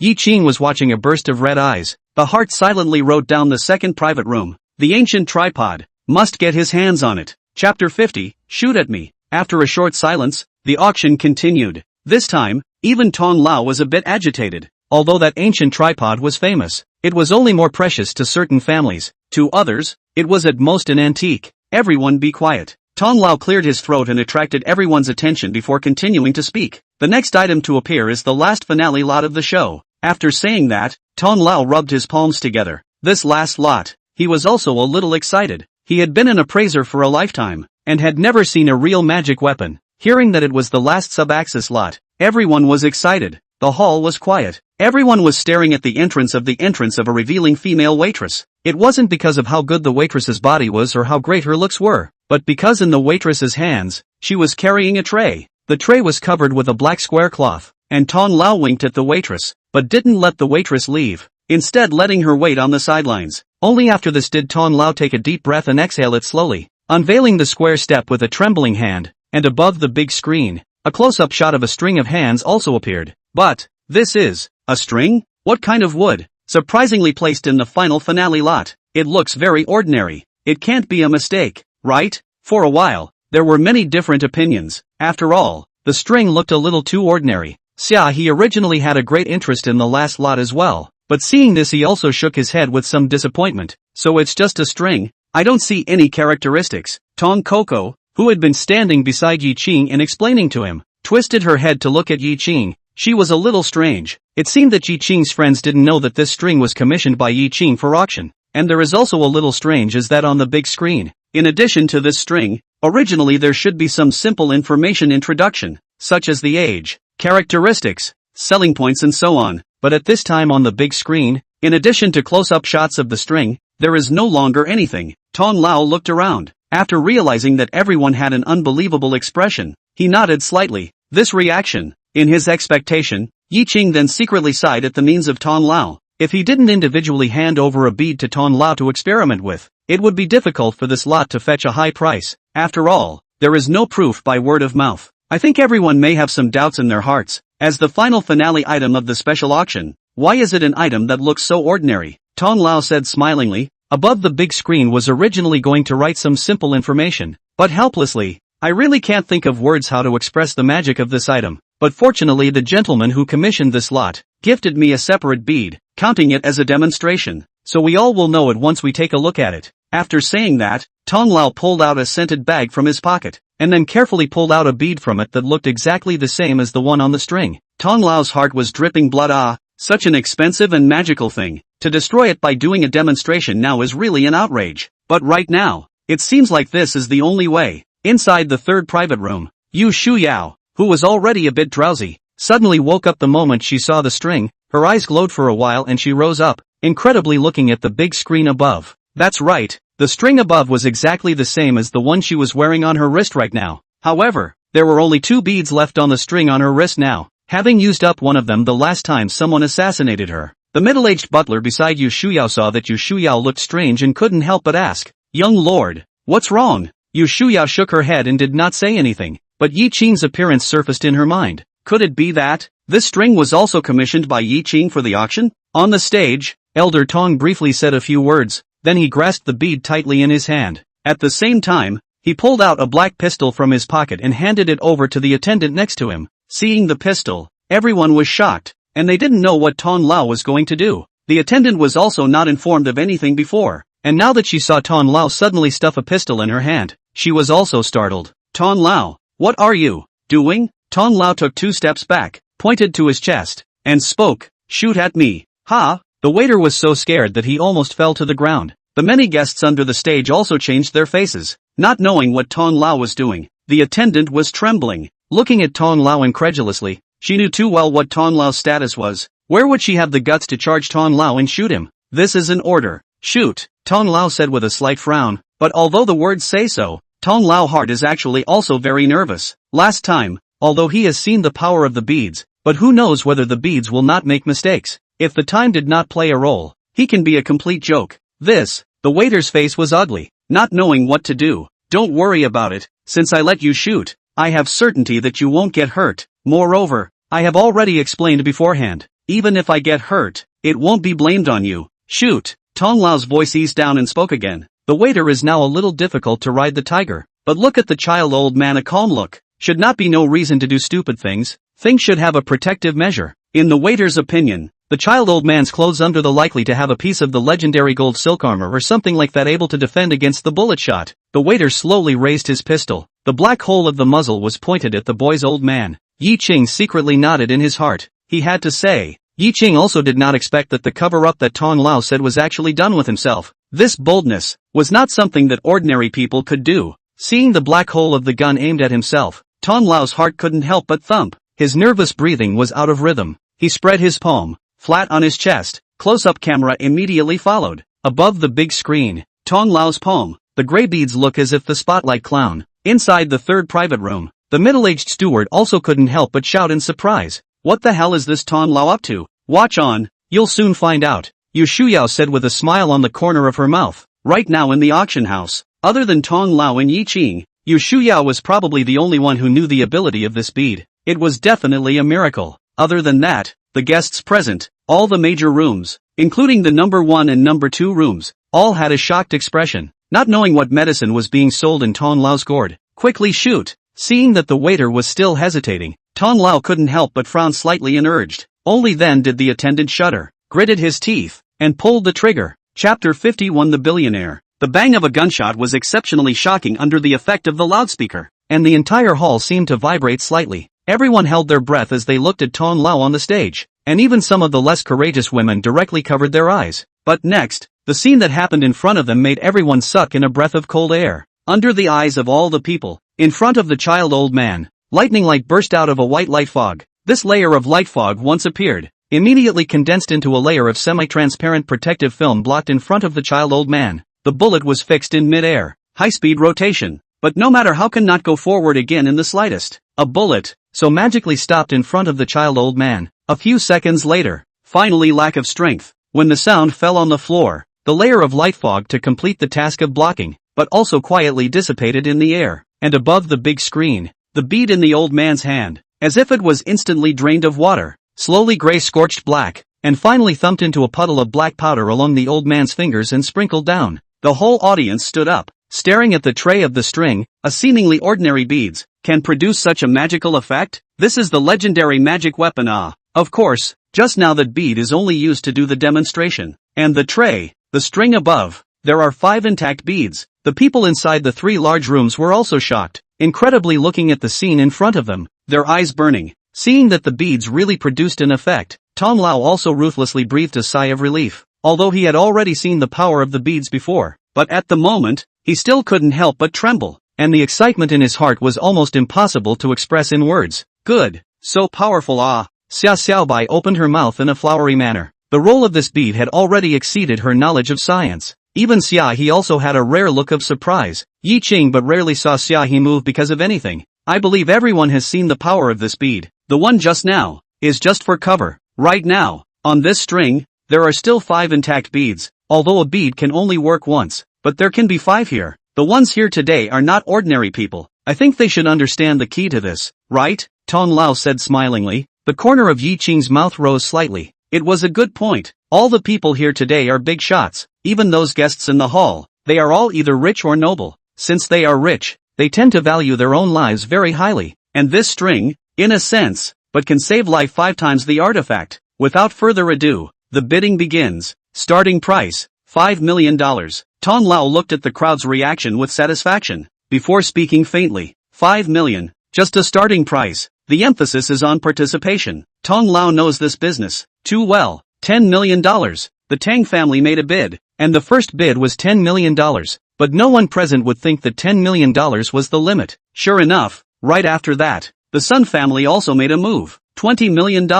For a time, the big rooms began to bid frequently. Sitting in the hall, guests can be embarrassed. On the financial strength, they cannot be compared with these big families. Today it seems that can only be to see the fun. But it seems that every time to the final Asian auction time, they have nothing to do. The price climbed up, and soon reached the 50 million mark, which was the previous auction price for the ancient tripod. But looking at the momentum, it was far more than 50 million. Ye Qing gulped. He didn't expect his string to be such a bestseller. It soared to $50 million in a minute. To know, in Ye Qing's yard, there is still so a large piece of lightning wood to come, that if all made into a string words, Ye Qing's eyes had already sprouted stars. Although Ye Qing had no concept of money, but instantly becoming a billionaire should be the dream of every youth, right? Ye Qing raised his head to look at the three big rooms, where the three big brothers have not yet bid. Now these rooms bidding against each other is just a warm-up. Right at this moment, suddenly, the bidding price displayed on the big screen suddenly jumped, and everyone froze slightly,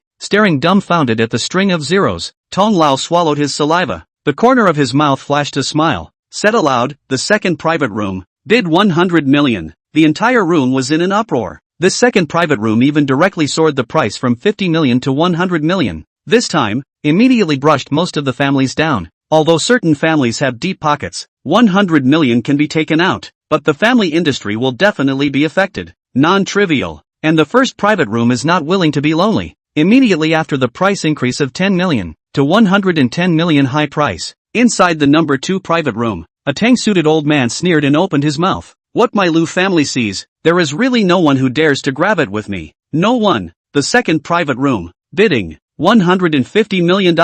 It seems to be the will to win. The price is rising. Ye Qing is a slight frown. This number 2 booth is the booth that previously auctioned away the ancient cauldron of killing life. I did not expect that it is now staring at their own strings, but strangely enough, no matter how the number 1 private room number 2 bid, the number 3 private room was indifferent. That middle-aged steward also seemed to be a bit anxious and spoke. Young master, this lot should be a legendary magic weapon. Are we sure we won't bid? With a smile on her lips, Yu Shuyao nodded and said, no bidding, just watch the show. Seeing that burst of white light just now, Yu Shuyao knew that this thing had a great relationship with Ye Qing, and Ye Qing was nominally her boyfriend. If she auctioned it off, wouldn't that be cheaper for Ye Qing? She wouldn't do that. Soon, the price of the number 1 and number 2 rooms soared to $300 million, and every time, it was the number 2 room that ruthlessly pressed the other party by a large margin. Inside the second private room, the old man in a tang suit was full of smugness. In terms of financial power, how can he surnamed Qin compare to my Lu family?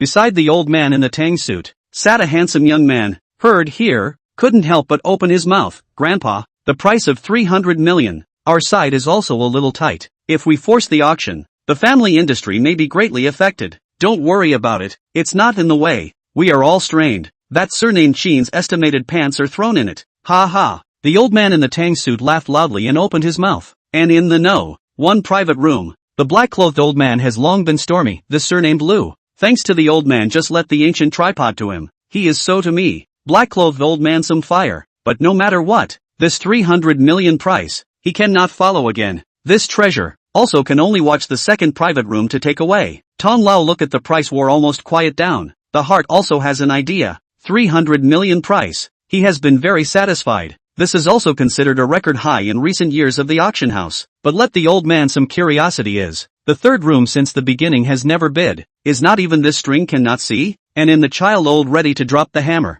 Suddenly the hand side of the meter drip ringing want. The child old slightly stunned. A few seconds later, shocked to open the mouth. 11 rooms. Bid 500 million. Chapter 52. A way to deal with ordinary people. Tong Lao's words startled everyone. Just now, the price soared to 300 million was basically the end of the line. But now, there was actually someone bidding 500 million. And this bidding wasn't even from the 3 big rooms, but from the small rooms. Everyone's eyes were focused on the 11th room. Xia was slightly stunned and suddenly remembered. Wasn't the 11th private room exactly this private room of theirs? Ye Qing, you shot this? Xia asked in surprise. Ye Qing nodded slightly and turned his head to look at Tong Coco and opened his mouth to ask. Your grandfather said before that the things I commissioned for auction. In the end, I am not charged a commission, right? Tong Coco nodded. Her grandfather did say that. However, she somewhat didn't quite understand why Ye Qing had commissioned the auction, but now she was bidding for it herself. Was she trying to inflate the price? But it shouldn't be.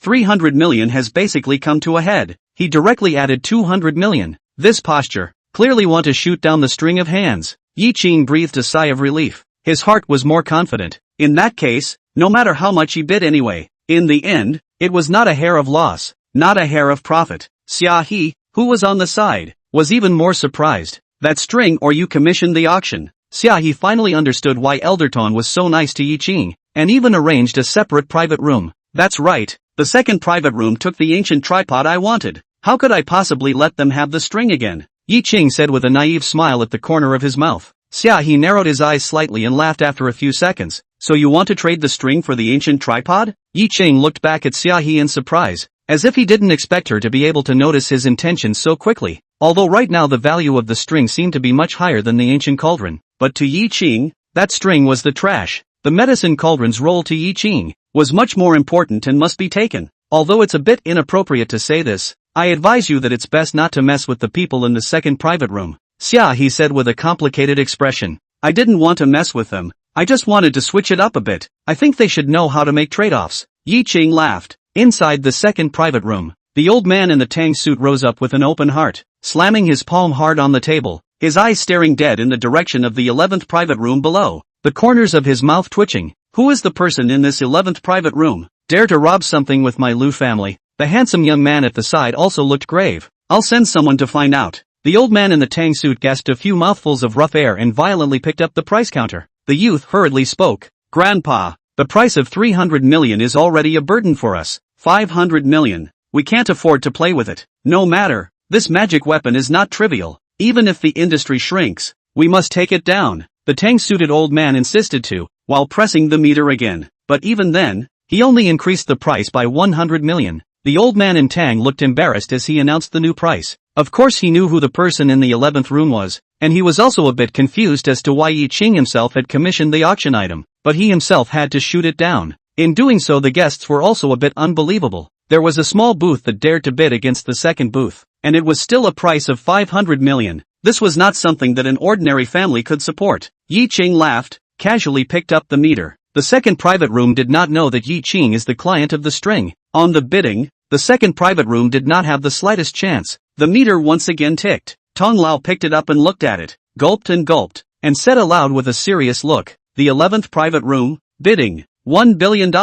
Snap. The teacup in the hands of the old man in tang suit was angrily slammed on the ground by him. 1 billion. He really can't afford it anymore. And the hearts of those guests were even more shocking waves. 510 million bids. This 11th private room even directly increased the price to 1 billion. Is his money blowing in the wind? In the end, the hammer fell. Ye Qing shot his own thing. The waiter quickly sent the thing to Ye Qing's private room. Ye Qing held the string in his hand, thinking carefully about his next move. Xia He opened his mouth and asked, what are you going to do? Go for the second private room now? Ye Qing nodded. It seemed like this was the only way now. Xia He sighed and spoke. This move of yours has completely angered the second private room. Ye Qing opened his mouth and was about to open his mouth to say something, when suddenly a knock sounded at the door and a waiter walked in and respectfully said to Ye Qing, Sir, the valued guest of the second private room has an invitation. Looks like it's impossible to hide. The corner of Ye Qing's mouth curved slightly. He didn't expect that the second private room would be so indolent. Do you want me to accompany you? Xia He said worriedly. She knew who the people in the second private room were, and she was worried that Ye Qing would be in danger if he was alone. No, I'm fine alone. You and Xiaobai go back first. I'll go back when I'm done. Ye Qing thought about it and said. At the same time, he turned his head to look at Tong Coco. Say thank you to your grandfather on my behalf. Thank him for today. Inside the second private room, the youth was holding a highball glass, sipping the high-grade red wine inside. Listening to his men's report, he said with some incredulity, You mean, that guy in the 11th private room, is a young man, and the identity is just a small supervisor of a bar? The henchman nodded his head in response. If Ye Qing was here at this moment, he would be shocked. This person in the second private room didn't know what his identity was, but he actually used such a fast speed to find out Ye Qing's identity. There is one more thing. This one called Ye Qing. He previously killed the 4 directions at Lei Tai's reception, and there are 4 other clans that forcefully protect Ye Qing, but his identity is indeed very usual. About this, my subordinate doesn't know why. According to the rumors, his personal strength is very strong. The old man in tang suit sneered and said, even if the personal force is strong, it's only one person, wanting to fight against our Lu family, that's looking for death. Xingfeng, how do you think we should handle this? Lu Qingfeng narrowed his eyes slightly, took a sip of the red wine in his cup and spoke. It's very simple. Since it's just an ordinary person, then just use the same method of dealing with ordinary people. Also, the auction item this time, that is, the string, seems to have been commissioned by this Ye Qing as well. The henchman once again broke out a shocking piece of news. The old man in the tang suit directly couldn't help himself as he glared angrily at his subordinate and spoke. To auction back what you commissioned yourself. This is clearly going against our Lu family. Hearing this news, Lu Qingfeng was also slightly stunned. Then he reacted, laughed and spoke. Grandpa, don't be in a hurry. What's going on? We'll see in a while. Leave everything to me. Chapter 53 Robbing in the Open. When Ye Qing came to the second private room, before he even entered the door, he saw several black-clad strong men standing outside the room. Rich families always like to have these bodyguards or whatever, although they look strong and sturdy, but most of the time they are just used to support the scene, and are not useful at all. Ye Qing walked to the door and reached out, ready to knock on the door, but one of the bodyguards dodged in front of Ye Qing and looked at him playfully with a provocative gaze. He didn't directly stop Ye Qing, but instead blocked in front of Ye Qing. That meant that at least he had already received notification that Ye Qing would be coming. As for why he was blocking Ye Qing, the reason was very simple. It was nothing more than the people inside wanting to give Ye Qing a downward spiral. This kind of mindset was really a bit ridiculous. Ye Qing laughed and spoke. You guys are the ones who told me to come. What are you blocking me for? I'm not blocking you. If you want to go in, just squeeze inside. The burly man shrugged his shoulders and said move.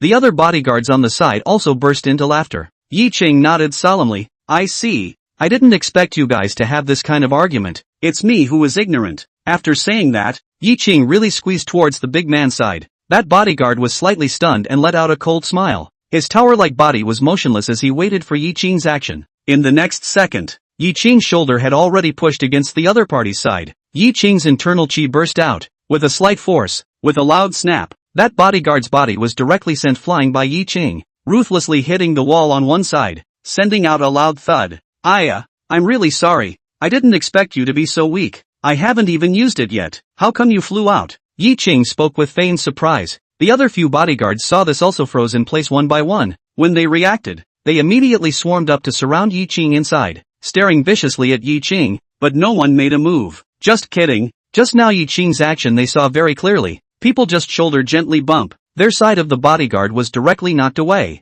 This power simply can be called perverted. Right at this moment, the door of the room opened. A middle-aged man walked out. Seeing the scene in front of him, especially the bodyguard who couldn't stand up for half a day leaning against the wall, he was also shocked in his heart, but he covered it up well. His face instantly regained its calmness. Sorry, Ye Qing, right? These underlings of ours are negligent and may not have a very good attitude. I hope you'll bear with us, the middle-aged man said casually to Ye Qing. Attitude is okay, just a bit weaker. If you didn't say bodyguard, I thought it was a maid, Ye Qing said smilingly. One sentence immediately made the other few bodyguards blush one by one. They had always prided themselves on being the elites of the bodyguard world, and now that they were openly insulted by Ye Qing as maids, they checkpoint to collectively storm out. But reason eventually prevailed. Ye Qing had just slightly displayed his strength and knocked their companion off his feet, and now he wasn't even standing up. Even if they were to make a move, they wouldn't necessarily be able to curry any favors if they were to do it together. Alright, let's not talk about that now. Come in with me. Ye Qing followed the middle-aged man into the room.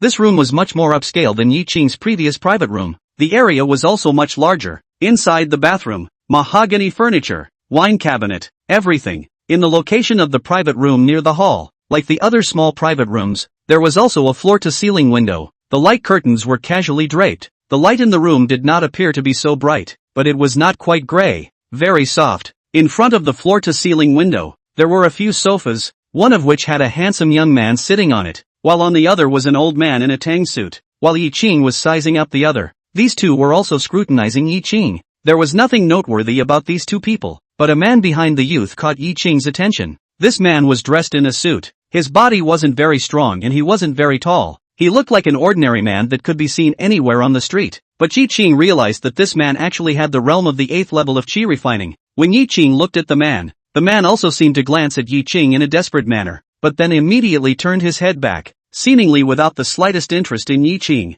You're the Ye Qing from room number 11? The one who auctioned off that string? Lu Qingfeng picked up the red wine in his hand and casually asked. That's right, looking for me for something? Ye Qing asked. then very consciously made his way to the sofa on the side, raising his eyes to the coffee table in front of him, on which the ancient cauldron of killing life was being placed. It was thought that when they finished auctioning the ancient cauldron, the auctioneers sent over the stuff. Seeing Ye Qing such a self-satisfied action, Lu Qingfeng frowned slightly and directly opened the door and said, "To commission something yourself and then auction it yourself. Could it be that your excellency has a stigma against my Lu family? Prejudice doesn't count." Ye Qing shook his head and withdrew his sight from above the ancient tripod before continuing. "Just want to do a deal with you guys." "Oh, tell me about it." Lu Qingfeng was slightly stunned, looking at Ye Qing with surprise. So far, Ye Qing's performance was enough to make him surprised. One must know that at this age, not anyone who meets a big shot can be as calm and natural as Ye Qing. Lu Qingfeng could tell that this calmness was not feigned. "You guys auctioned off the ancient cauldron of killing life before and spent $50 million.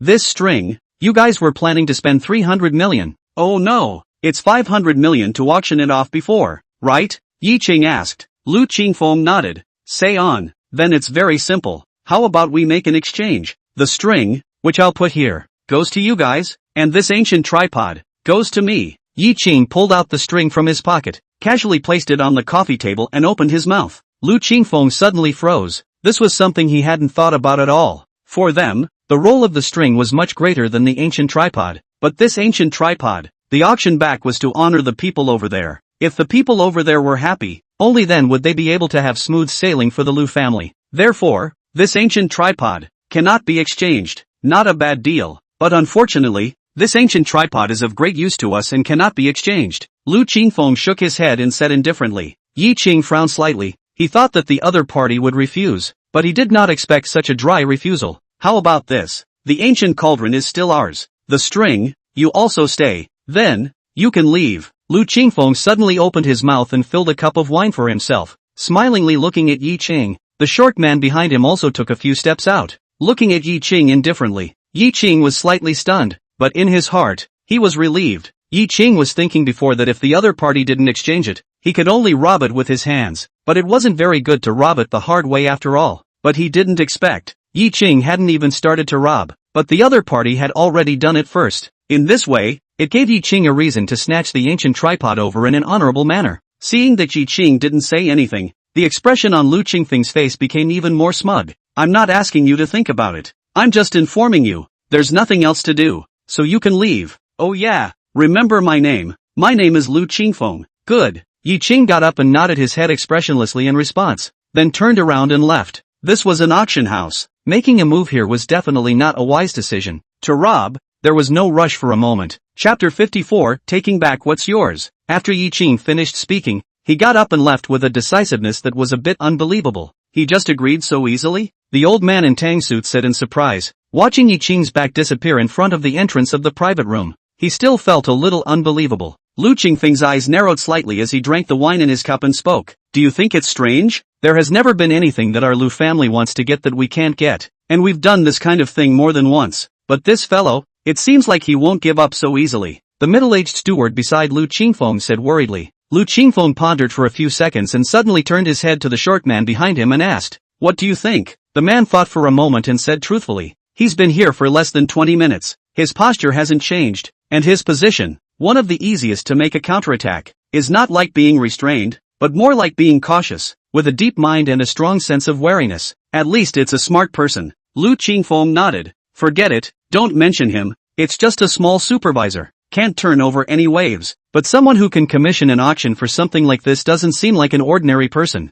The middle-aged supervisor was still a little worried as he looked at the string on the coffee table. At the mention of the string, Lu Qingfeng immediately became interested. He raised his hand and picked up the string, putting it away solemnly before he spoke. "Such a magical thing. Do you think he made it with his own hands? In my opinion, it's just that he got lucky and didn't know where he plucked it from." The Lu family's party left the auction house and left directly, but no one knew that secretly, a pair of eyes were closely watching their whereabouts. 5 cars, 4 of which were specially modified off-road vehicles, huffed and puffed in front and behind, and in the center was a commercial vehicle. From the traces of the car's tires on the ground, it was easy to tell that the car had also been specially modified. Suburban Ring City Highway. 5 cars' speed is not particularly fast but very stable driving. 4 or 2 bodyguards off-road vehicle always in the middle of the business car to maintain a suitable distance. If an accident occurs, they can be the fastest speed to react to protect the middle of the vehicle. When the car traveled to a section of sparsely populated highway, suddenly a silhouette fell from the sky, a jackhammer directly in the middle of the front of the car. This person was naturally Ye Qing, who had been waiting for a long time. Ye Qing dared to rob his own things. If Ye Qing didn't get back his offense, that would not be Ye Qing's style. Ye Qing's arrogant figure, as if the Tower of Iron General ruthlessly smashed down. Hands snapped on the front cover of the commercial car. A loud bang. The front cover of the car was directly smashed out of a big pit. The engine inside was also directly by Ye Qing, hands slapped into a pile of scrap metal. The car under high speed received the impact. The strong inertia immediately lifted the car up, flew out heavily, scratched with long sparks, and finally stopped. Lu Qingfeng in the car was dizzy. The strong dizziness made him have the urge to vomit, while Elder Lu almost didn't swallow his breath directly by Ye Qing. At this moment, his face was also pale, and his body was trembling like a spasm. Ye Qing had a smile on his lips, clapped his hands, and raised his feet to walk over without any haste. And the 4 bodyguard SUVs' reaction was also considered fast. Almost at the moment the car flipped out, they stopped together. The door opened. A group of bodyguards couldn't care less about Ye Qing, rushed to the business car that flipped over. Ye Qing until the beginning was just standing not far away as an onlooker, waiting for Lu Qingfeng and Elder Lu to be pulled out from inside the car by the bodyguards before Ye Qing smiled. "How does it feel?" "It's you," Lu Qingfeng said through gritted teeth. His originally meticulously combed hairstyle also seemed like a chicken's nest at this moment, and the clothes on his body were torn several times, making him look wretched. "It's me." Ye Qing shrugged and laughed, turning his head to look. Elder Lu had fainted at some point. After all, he was a handful of years old, and that middle-aged steward's body was still alive. At this time there was still some sanity. Amongst these people, probably the only one who was intact right now was that short man at the 8th level of chi refining. At this time, the short man is still guarding at the side of Lu Qingfeng, looking at Ye Qing with a guarded look. Just now Ye Qing descended from the sky and directly used his own body to knock over the high-speed form of the business car. This is not something that ordinary people can do. Lu Qingfeng had thought that Ye Qing wouldn't stop, but he didn't expect it to come so fast. "I'll cut the crap and get to the point. I'm here to get my stuff back." Ye Qing raised his feet towards Lu Qingfeng while speaking.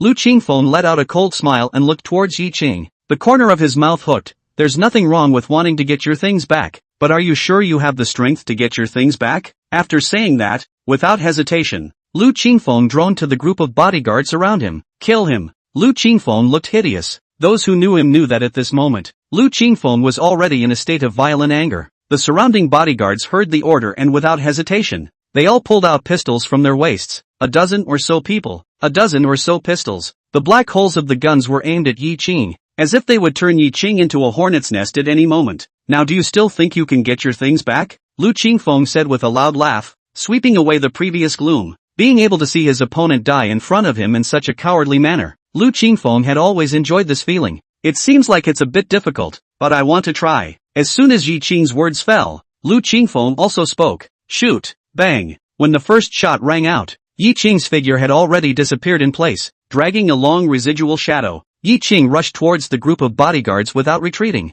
The sound of gunshots were endless, but Ye Qing seemed like a loach weaving through the rain of bullets, and not a single bullet was able to hit Ye Qing. The short man's face changed drastically. With his current realm strength, if he prepared with all his might and focused all his attention, he could also dodge the bullets, but it was limited to just one. And what Ye Qing was doing right now, even he couldn't do it. Ye Qing's heart was also slightly relieved. The number of these bodyguards and pistols were not too many and not too few, just enough to allow Ye Qing to narrowly dodge under his peak speed. If the number of people was a bit more, Ye Qing guessed that there was nothing he could do. At this moment, Ye Qing had already rushed into the crowd. In this way, in order to avoid accidental injuries, these bodyguards couldn't shoot, and had chosen to fight in close combat. But with their strength to fight Ye Qing, it was a joke. Ye Qing rushed into the crowd, both fists waved, killing in all directions. Under the chi enhancement, each of Ye Qing's punches seemed like an iron hammer, but all the bodyguards that Ye Qing was cautious of were all ed over on the ground in an instant,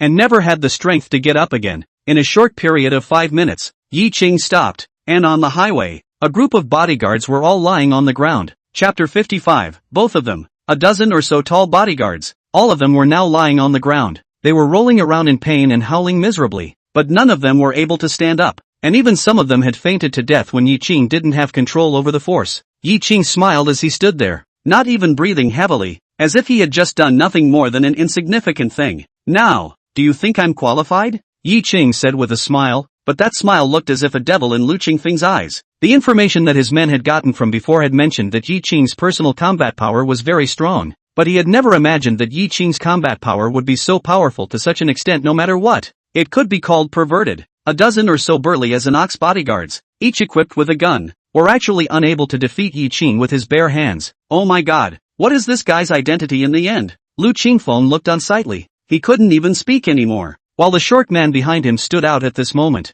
Young master, you go first, I'll stall him. The short man spoke indifferently, while rapidly condensing his power to its peak. Against Ye Qing, he was unsure. Lu Qingfeng was slightly stunned, gulped and struggled to get up, seeing that the middle-aged steward had already wrapped up the fainted elder Lu, before nodding his head and saying, "Alright, try to stall him as much as you can, and you'll be rewarded later." Ye Qing didn't stop and didn't say anything, directly lifting his foot towards Lu Qingfeng. "If you want to pass, pass me first." After the short man finished speaking, he took an arrow step and blocked in front of Lu Qingfeng, staring at the Ye Qing in front of him with a deadly stare. At the same time, he slammed his fist towards Ye Qing. It seemed like he really wanted to stall Ye Qing. Ye Qing sighed, casually raised his hand and grabbed the shorter man's fist. The other party immediately realized that the force from his fist was poured out cleanly in an instant. Afterwards, with a click, Ye Qing directly twisted his wrist, and with a casual fling, the short man's body was directly thrown out by Ye Qing, and crashed into an off-road vehicle on the side with a loud bang. The strong impact caused the buggy to almost get smashed over, and the short man also fainted directly. Ye Qing's power at his peak state was as terrifying as this. With one hand and one move, he had solved the martial artist at the 8th level of chi refining. "You're not so good at this level either." Ye Qing skimmed his mouth. At this time, Lu Qingfeng was ready to get on the car. It was one of the bodyguard's SUVs. As long as he got on the car without any problems, he was confident that Ye Qing wouldn't be able to catch up with him. But right at this moment, he also heard that loud bang of Pang, and subconsciously turned his head to look. But he was right in front of Ye Qing's face that was close at hand. Lu Qingfeng exclaimed in shock, stomping behind the king back. In his arms, he was still holding the ancient cauldron of killing life that he had previously placed in the trunk of the car. It was ridiculous to say that at a time like this, Lu Qingfeng actually did not forget about his treasure. If he hadn't gone to that overturned business car to fetch the ancient tripod, maybe now Lu Qingfeng would have gotten into the car. But just now, it had also been his last chance. "Where's the string?" Ye Qing faintly opened his mouth, while stretching out a hand. Where did Lu Qingfeng dare to hesitate? He hurriedly reached into his pocket and pulled out a scented capsule,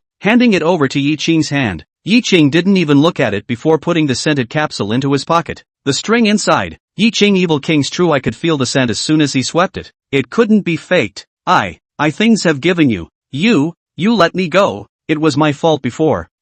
Wait, when did you give me the stuff? Ye Qing said teasingly with a cold smile at the corner of his mouth. Lu Qingfeng was slightly stunned and suddenly reacted to something in general, immediately tightening the ancient tripod in his arms. "Either give me the ancient cauldron, or I kill you and take it myself. You choose." Ye Qing spoke without haste, "But my patience is limited. The time left for you to consider may not be much. Make good use of it." Lu Qingfeng's face was ugly for a while. He had already seen Ye Qing's methods. If he didn't give it to Ye Qing, it was hard to guarantee that Ye Qing would not really kill him. "Alright, I'll give it to you." Lu Qingfeng shouted and decisively handed the ancient tripod in his arms to Ye Qing. "Right choice." Ye Qing smiled, reached out and took the ancient tripod, turned around and left. He had no intention of killing Lu Qingfeng. "Oh right, remember my name. My name is Ye Qing," Ye Qing said emphatically after what Lu Qingfeng had said to himself in the private room earlier. Looking at Ye Qing's departing back, Lu Qingfeng's complexion was hideously twisted. His teeth were clenched.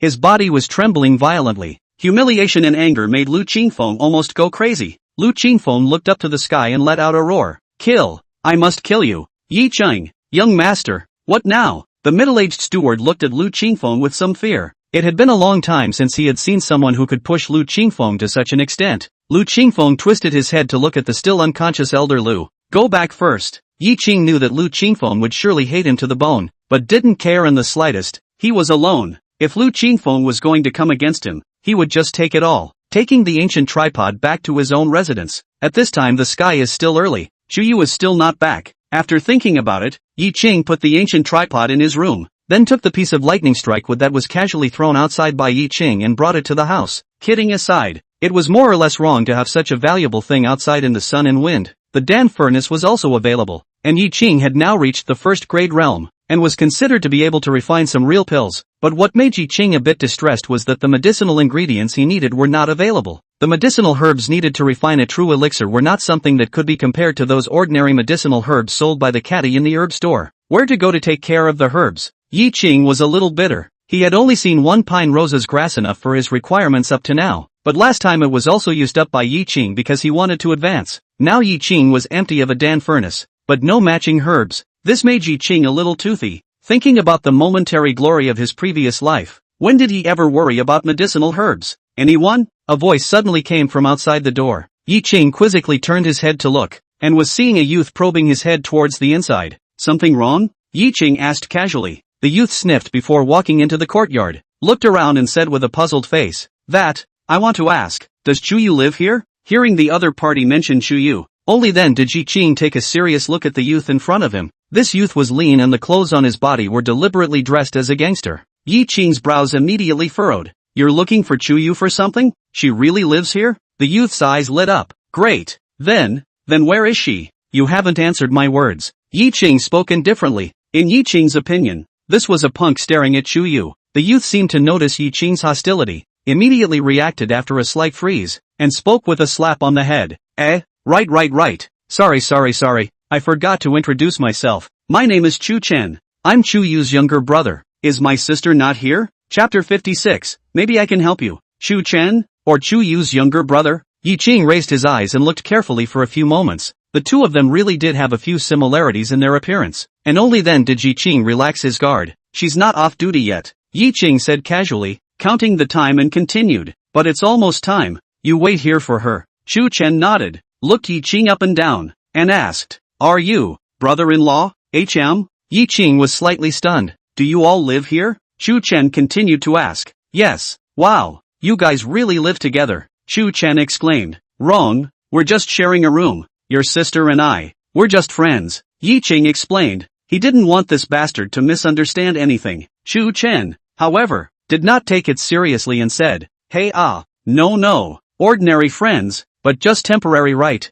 Ha. I have never seen my sister and others share a rent. She can do so, clearly from the brother you can share a sha." Ye Qing brain door floated over a trace of black line, once again emphasized, "I and your sister really is not what you think." "Then tell me, do you have a girlfriend?" Chu Chen asked undeterred. Ye Qing thought about it, although nominally he was now boyfriend and girlfriend with Yu Shuyao, but that was just a misunderstanding, and Yu Shuyao was just fooling around. It couldn't be true, so he opened his mouth and said, "No, that's not it. As long as it's a normal man, and my sister is under the same roof, how could it not be moved? Could it be that you like men?" Chu Chen seems to find a new continent generally shouted, "Only you like male." Just at this time, Chuyu suddenly came in from outside. Seeing Chu Chen, her eyebrows immediately frowned, a long way away. "I heard you chirping and whimpering. Why did you come?" "Sister, you're back," Chu Chen greeted with a hefty smile. Chuyu looked at Ye Qing, and then looked at Chu Chen, frowning. "You look for me quasi no good. Say it, why come?" "Hey, sis, I want to borrow you a little more money." "No," Chuyu categorically said.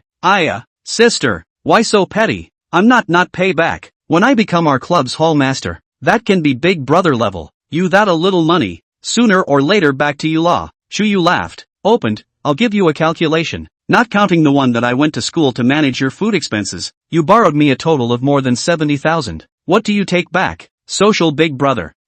Chu Chen looked embarrassed and stood in place. He also did not think all borrowed so much. "I want to borrow is not much, just $30,000 well," Chu Chen insisted. Chuyu rolled her eyes. "You kill me." Ye Qing on the side was also curious. He knew that Chuyu's condition was not good, but now it seemed that most of it was used to succor this younger brother. $30,000. Of course Chuyu couldn't take it out. "What do you need that much money for?" Ye Qing asked casually. If it was an emergency, Ye Qing would be able to help, but the next Chu Chen's answer directly dispelled Ye Qing's idea. "Brother-in-law, it's like this. What about our club? Want to move up the ranks? I'll be able to climb up to the position of the hall master, under the hands of at least 100 little brothers. Think about it, how awesome. And when the hall master, light hand protection fee, that is a sure thing business." Ye Qing's mouth corner twitched. Never heard of which club's hall master has to be bought with money. Can you stop messing around with these things? Not doing your job all day, is that something you should be doing? Chuyu said angrily. "You weren't honest when you went to school, and now you still don't have a long memory.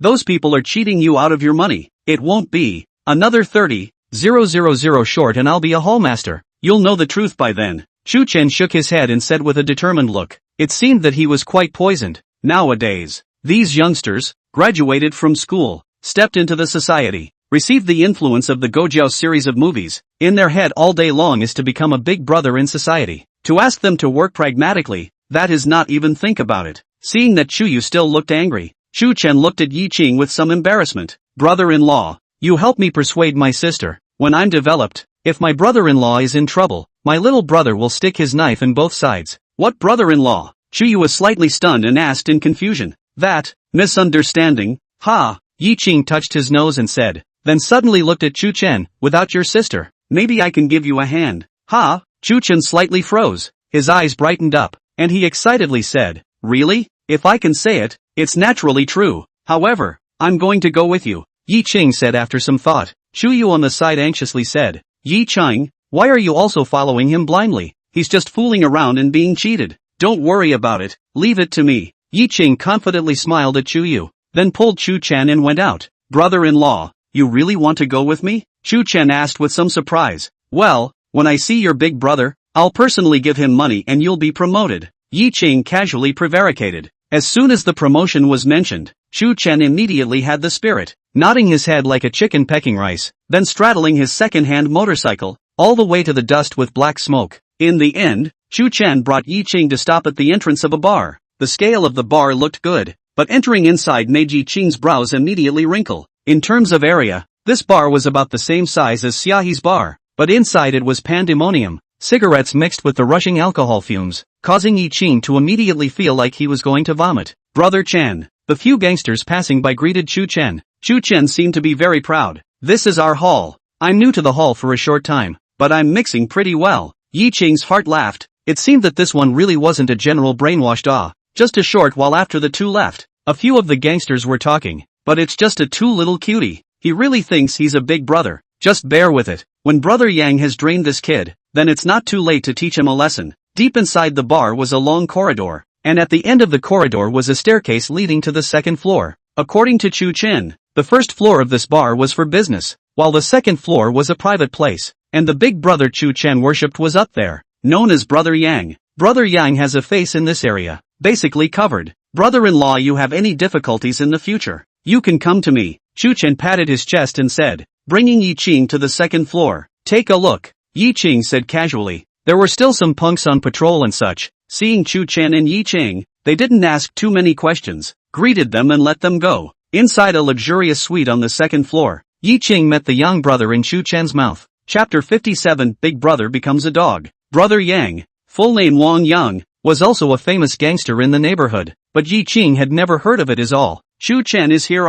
When Wang Yang saw Chu Chen, he immediately brightened up and hurriedly greeted him. Brother Yang. Chu Chen smiled and greeted, then pulled Ye Qing to make it to the sofa on the side. This brother is? Oh, this is my brother-in-law, Chu Chen introduced. Brother-in-law? Wang Yang was slightly stunned, not knowing what Chu Chen was up to, but he still smiled and said, since it's your brother-in-law, then it's your own brother. Come and play often in the future. That's natural. I also hope that in the future, Brother Yang will cover more, Chu Chen said smilingly. Ye Qing casually swept a glance. This big brother, there is no big brother look, rather like a drug addict, thin and pitiful. In addition to this, there are several tattooed little brothers standing aside. Right, how is the thing that I discussed with you last time? Wang Yang suddenly opened his mouth and asked, as long as you pay another $30,000, I'll give you a position as a hall master. Mentioning this, Chu Chen immediately came energized, nodded his head excitedly and said, Brother Yang, I came here today just for this matter. My brother-in-law said that he has money. He helped me pay this money, and I'll return it to him when I receive the protection fee. Oh, Wang Yang's eyes lit up as he looked at Ye Qing. What is this brother's name? Ye Qing smiled and spoke. It doesn't matter what my name is. What matters is that I don't have any money. Ha! Chu Chen and Wang Yang both looked at Ye Qing with Chu Chen, what does this mean? You came to trick me? Wang Yang seemed a bit huffy and frowned. Chu Chen was also startled and hurriedly said to Ye Qing, brother-in-law, what are you doing? You didn't say this when you came before. Say whatever you want. I don't have any money anyway. Ye Qing leaned back on the sofa with a big horse and casually said, brother-in-law, you'll get me killed like this. Chu Chen was so anxious that he was about to cry. Wang Yang immediately stood up after hearing this. He gazed at Ye Qing for a few seconds, then turned his head to look at Chu Chen and sneered coldly. Chu Chen, you should know what happens when you fool me. Today, $30,000 paid enough. No matter what happens to you, either break your leg, you choose. Chu Chen's face instantly went pale for a while. He once again turned his head to look at Ye Qing and spoke.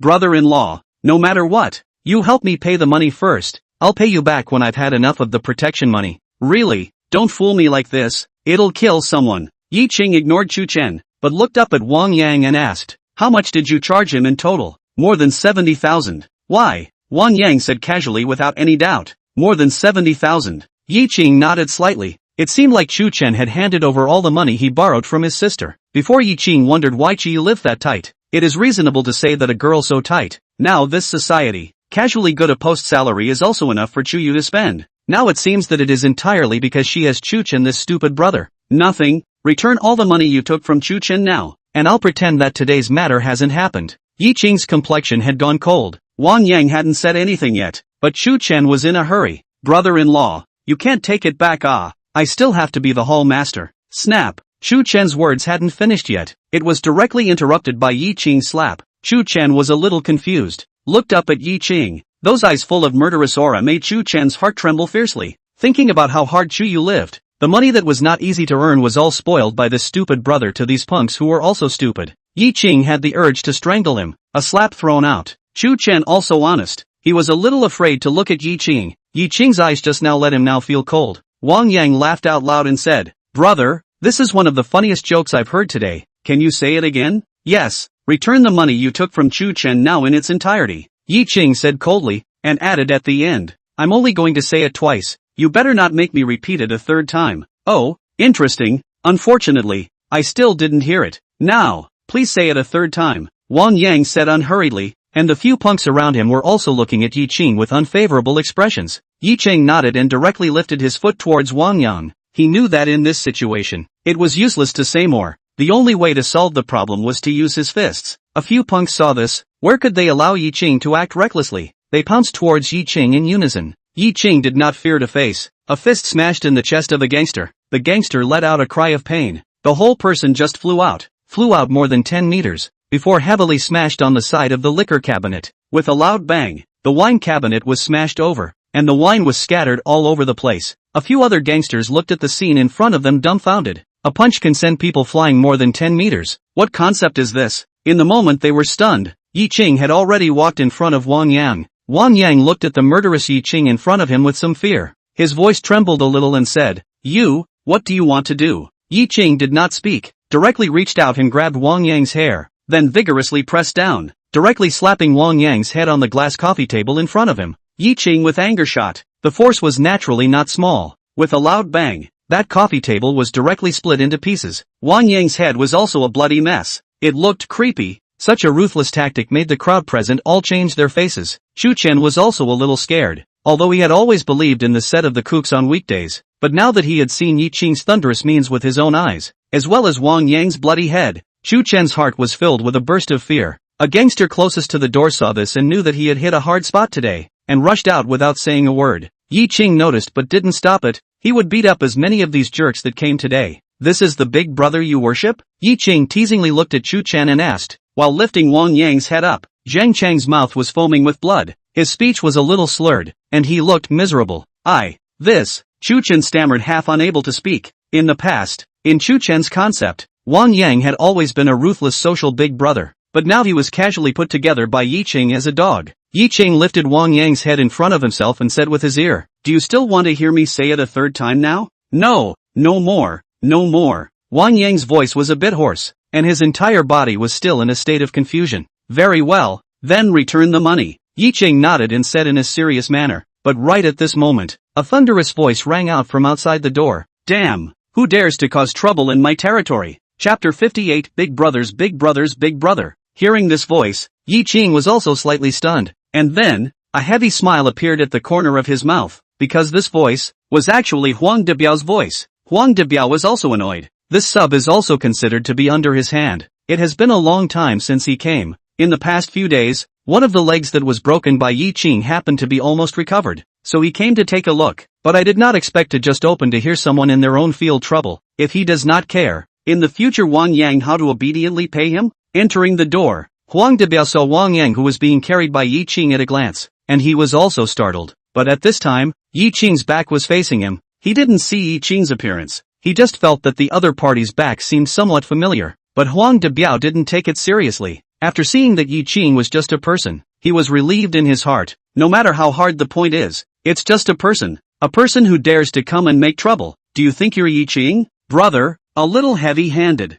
right? Dare to make trouble in my venue. I think you're tired of living, Huang Debiao said with a fierce smile, and the group of gangsters behind him hollered and surrounded him. Next to him, Chu Chen's face was already white and bloodless. The Huang Debiao in front of him, he had seen it before. It was Wang Yang's big brother. It's over. It's over. It's going to be planted here today, Chu Chen said with a crying face. He rushed out with an arrow step, blocking in front of Ye Qing, and spoke, Brother Biao, today's matter, the responsibility is all on me. It has nothing to do with my brother-in-law. Just let him go. No matter what you do to me, I admit it. Even if it breaks both of my legs, I admit it, Chu Chen said through clenched teeth. Ye Qing was a little surprised. This goods at the critical moment actually still have this figure, also considered rare. Huang Debiao looked at Chu Chen and frowned. Which onion are you? Get the hell out of here. What I'm looking for today is this asshole who dares to come and cause trouble. Saying that, he directly barred Chu Chen and kicked him aside. And just as the group of punks were about to rush towards Ye Qing suddenly turned around slowly,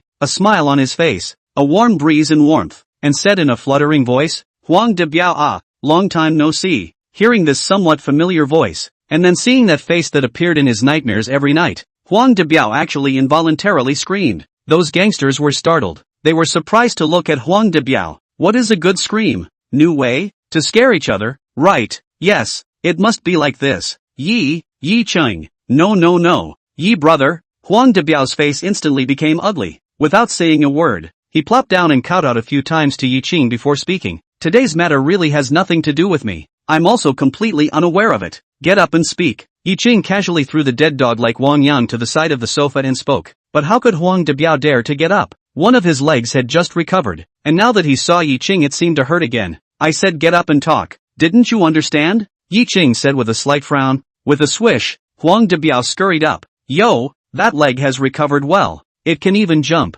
Ye Qing narrowed his eyes and smiled. Still, okay. Huang Debiao wiped the sweat from his forehead. Seeing a group of gangsters still dazedly surrounding Ye Qing and looking at himself, he immediately roared. Still surrounding to you Can't you see that this is Brother Yi? All get lost. Joking. Ye Qing even Lei Gang and Lei Tai dared to go head on, and up to now are intact. This is not something he can deal with. In Huang Debiao's concept, Ye Qing is the kind of hand to kill their own are not much of an absolute big brother. Actually not much trouble. This one called Chu Chen is the brother of a friend of mine. He was cheated of $70,000 here. I came to collect the money to come. Ye Qing thought about it and said, since Huang Debiao had shown up, there was no need to continue inking with Wang Yang. Chu Chen stood aside and heard his name, which was a shock to react. But what is the scene in front of him? Huang Debiao was the big brother's big brother. When he saw Ye Qing, he even directly knelt down to Ye Qing. Then what is the identity of Ye Qing? That is more than the big brother of the big brother of the big brother. Huang Debiao was slightly stunned, although the details of it weren't very clear, but he didn't dare to hesitate. He hurriedly shouted, prepare 100,000 for Brother Yi to bring over. Hurry. No. Ye Qing waved his hand. I just came to get my 70,000 back. Don't want more. That's good. Hurry up. Still ing ink. Prepare 70,000 over. Huang Debiao continued to roar. Soon, there were henchmen trembling to bring over a neat 7 stacks of money. That is, $70,000. Brother Yi, look, this is 70,000, and there's 10,000 for me to personally honor you. Huang Debiao pushed the 70,000 in front of Ye Qing and took out another 10,000 fawningly. Ye Qing turned out 10,000 and casually threw it onto Wang Yang's body. Give him this 10,000 to send to the hospital. Chu Chen, bring the money. Let's go. Before leaving the door, Ye Qing seemed to think of something and general turned his head and said, Huang Debiao, we actually have no grudges and no hatred. At that time in the bar, just because you insulted Sister Xia, so I was scared of the heavy hand, but it is a little sorry. Today's matter had Huang Debiao's handling, but it was a lot simpler, reasonably speaking, to be thankful. Huang Debiao was shocked and said with fear and trepidation, dare not dare. Brother Yi's lesson is. Ye Qing nodded and was about to turn around when Huang Debiao suddenly shouted, Brother Yi, wait, can I borrow a step to talk? Ye Qing hesitated for a few seconds, but still nodded. The two walked to the side of a separate private room with only two people. Huang Debiao confirmed that no one was eavesdropping outside the door. Only then did he speak in a low voice. Brother Yi, even though my position is not enough to reach certain levels, but recently, from Lei Gang's mouth, I still heard some movements. Lei Gang's older brother, that is, the Lei Tai you've seen before, seems to be joining forces with other big names to deal with Brother Yi. It's best for Brother Yi to be more careful. Oh, Ye Qing looked at Huang Debiao with surprise. What he was surprised about was not that Lei Tai wanted to deal with himself. After all, when he had beaten Lei Tai's face alive in front of so many clans, and also killed Lei Tai's subordinate Liang Xiaojie, this kind of thing was something that an individual would probably not be able to let go of. Please also surprised that Huang Debiao would tell himself these things. I also just heard Lei Gang mention some, but I did not ask more. You also know, do our line of work, no more is not a good thing. Huang Debiao sighed and said, then why are you telling me this? This was what Ye Qing was most curious about. Huang Debiao choked violently, and a trace of embarrassment appeared on his face. I want to follow you. With me? Ye Qing immediately reflected, smiled oddly and spoke. I'm not a social big brother. Forget it. Chapter 59, Sister and Brother. On the way back, Shu Chen straddled his second-hand motorcycle, bursting with black smoke. He straightened his body and didn't dare to move. Ye Qing sitting behind him made him feel like he was on pins and needles. Arriving at the door of the house, Ye Qing was about to enter the door. Suddenly heard Shu Chen stammering, that, brother-in-law. Well, no, Brother Yi, can I follow you? Ye Qing was slightly stunned, and jerked his head to look at Shu Chen, who looked bland, completely unable to see what was on Ye Qing's mind at the moment. Follow me for what? Ye Qing spoke faintly. You're the social big brother. Of course I have to follow you, Shu Chen said thoughtfully. First, I'm not a big brother of society. Second, if you want to gain status, it's not the only way. I'm not a big brother of society, but I can make those big brothers of society treat me with respect. That's ability. Understand? Ye Qing said in a serious tone. But I still want to follow you. Become a social big brother. How scenic.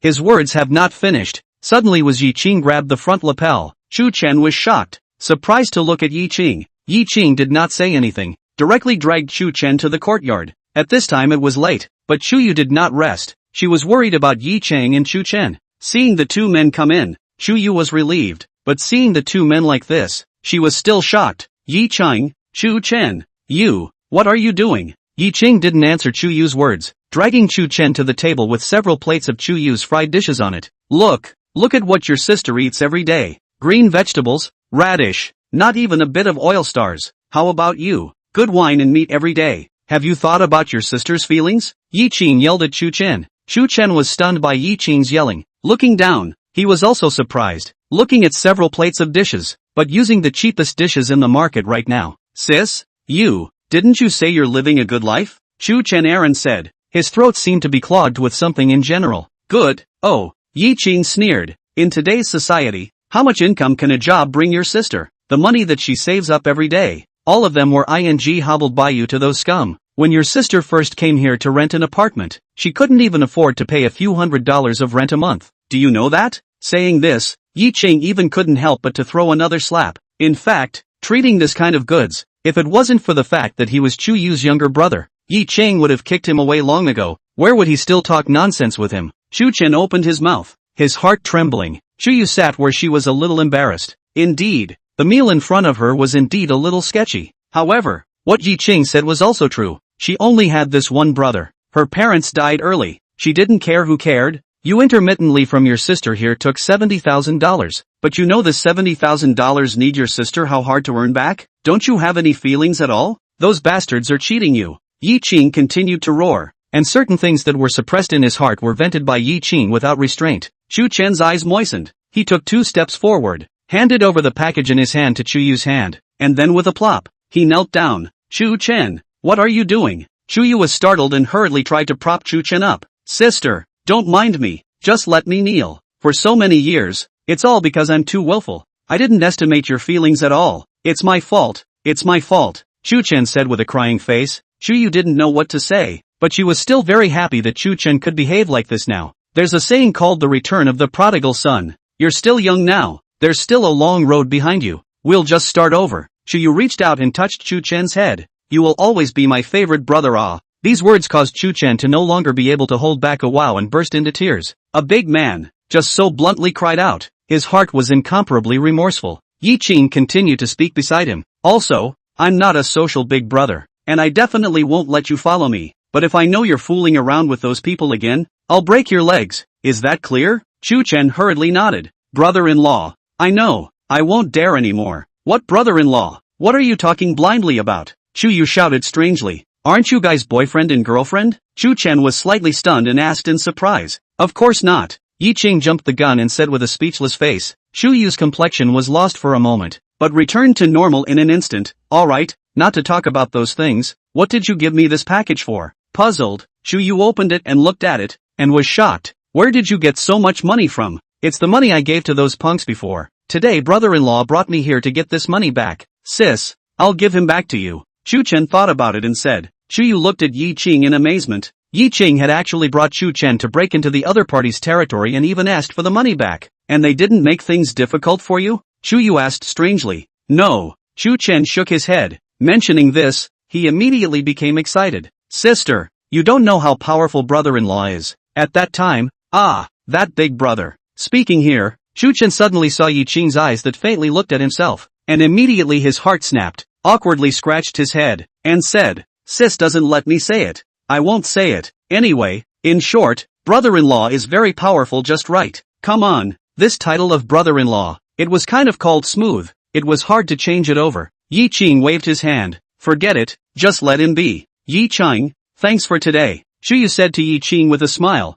a pair of eyes narrowed into a crescent moon. It was the first time Ye Qing had seen Chu Yu so happy, and he followed suit. Tonight it was already late. That bar Chu Chen couldn't go, so he could only temporarily stay on Ye Qing's side tonight. Ye Qing's room, but not messy. After all, Ye Qing most of the time are not in the room, even in the room, but also as cultivation. Do not do anything. Furnishings are also less pathetic. In addition to an old table, is a bed. 2 people squeezed. Then, barely able to make do. But Ye Qing didn't intend to make do. He planned to go back to the Green Harvest bar. After the auction house, it was time to go back to the bar to have a look. Wow, brother-in-law, you still have antiques here. Chu Chen looked at the life-killing ancient tripod on the table in surprise and said in amazement. It's fine to sleep here. Don't touch my things. Got it? After Ye Qing finished speaking, he smoothly put the blackish thing on the table back into his pocket. This thing that those men in black desperately wanted to chase back last time. It was definitely not something ordinary. Just what exactly does it do?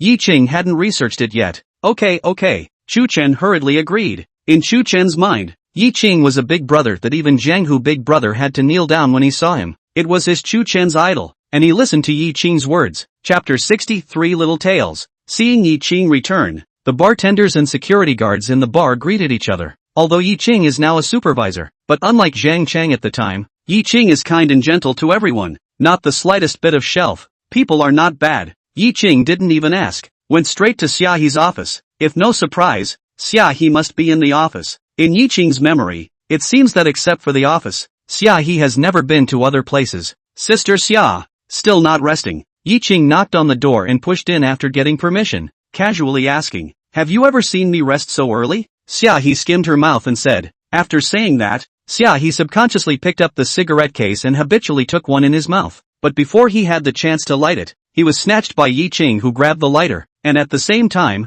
incidentally, even the cigarette that was in Xia He's mouth was snatched over. Xia He slightly froze, looking at Ye Qing as if nothing had happened. Will be stained with their own saliva of cigarettes without a care in the mouth. It was not easy to come back to the spirit, only then pulled out another cigarette in the mouth, and then looked at Ye Qing. Her lighter was still in Ye Qing's hand. Ye Qing casually lit it, and then casually threw the lighter in the trash can with a poof. Xia He was depressed for half a day. Then she gave Ye Qing a grudging look, and resentfully put the cigarette back into the cigarette case. In fact, she didn't really want to smoke. Very often, smoking was just a habit. This cigarette is good, but smoking is harmful to health. You'd better smoke less. Ye Qing puffed for a while before speaking. Never seen you smoke. Don't you never smoke? Xia He asked. Suddenly I want to smoke. When he was in college, Ye Qing also smoked, but then because of Wang Yujiao, Ye Qing hardened and quit. After all, smoking is still very costly. You came to find me more than just to grab me a cigarette and lose my Zippo Collector's Edition lighter?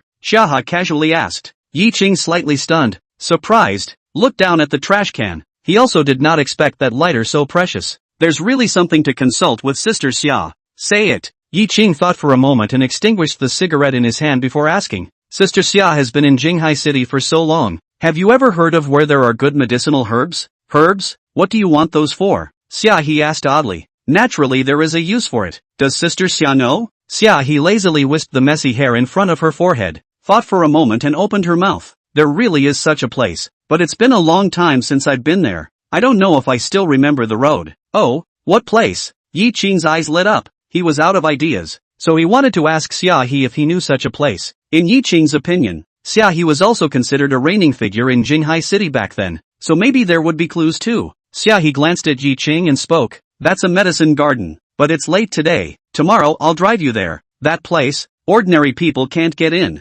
Okay, then I'll come back tomorrow morning. Ye Qing nodded. Since this was the case, it would have to be. If he could find the right medicinal herbs, that would be really great. After Ye Qing left, Xia He nestled her body into the soft seat again, picking up the cigarette case with her hand, but immediately put it down again resentfully. The lighter had all been thrown into the trash by Ye Qing just now. She was too lazy to pick it up. That night, Ye Qing was on duty at the bar. By the next morning, Ye Qing appeared in Xia He's office again. Xia He's body was nestled within the sofa, lazily as if a kitten. You were here all night? Ye Qing said in surprise. Aha! Xia He answered, squinted her eyes and stood up from the seat, stretching her delicate body before continuing. Let's go. It was still Xiaohe's favorite red Ford Mustang, and this time, Ye Qing sat in the passenger seat. Didn't see Xiaobai. Where did she go? Ye Qing couldn't help but ask. During this period of time, Xiaobai was tired of Xia He's sight almost every day. Last night until now he didn't even see her. I don't know where to go to play crazy, Xia He said casually. Xia He previously mentioned the medicine garden, the full name of the South Medicine Garden. According to Xia He said, the South Medicine Garden also belongs to a large family's industry, which specializes in planting medicinal herbs, but also focuses on cultivating a lot of valuable medicinal herbs. Hearing the valuable medicinal herbs, Ye Qing got energized. His purpose is this. Today's weather is good. The morning sunshine through the car window into the car. Ye Qing comfortable nestled into the seat, inhaled the nose, suddenly determined. Last time in the car smelled the light body fragrance. Absolutely belongs to Xia He. Xiaohe did not change clothes, still wearing his favorite black discreet ultra-short skirt, slightly red long hair casually scattered, eyes always in a kind of lazy drowsy state. If Xia He went to a nightclub to play, she was definitely the nightclub princess who hijacked the whole place. It really smells good, Ye Qing said with a smile. What?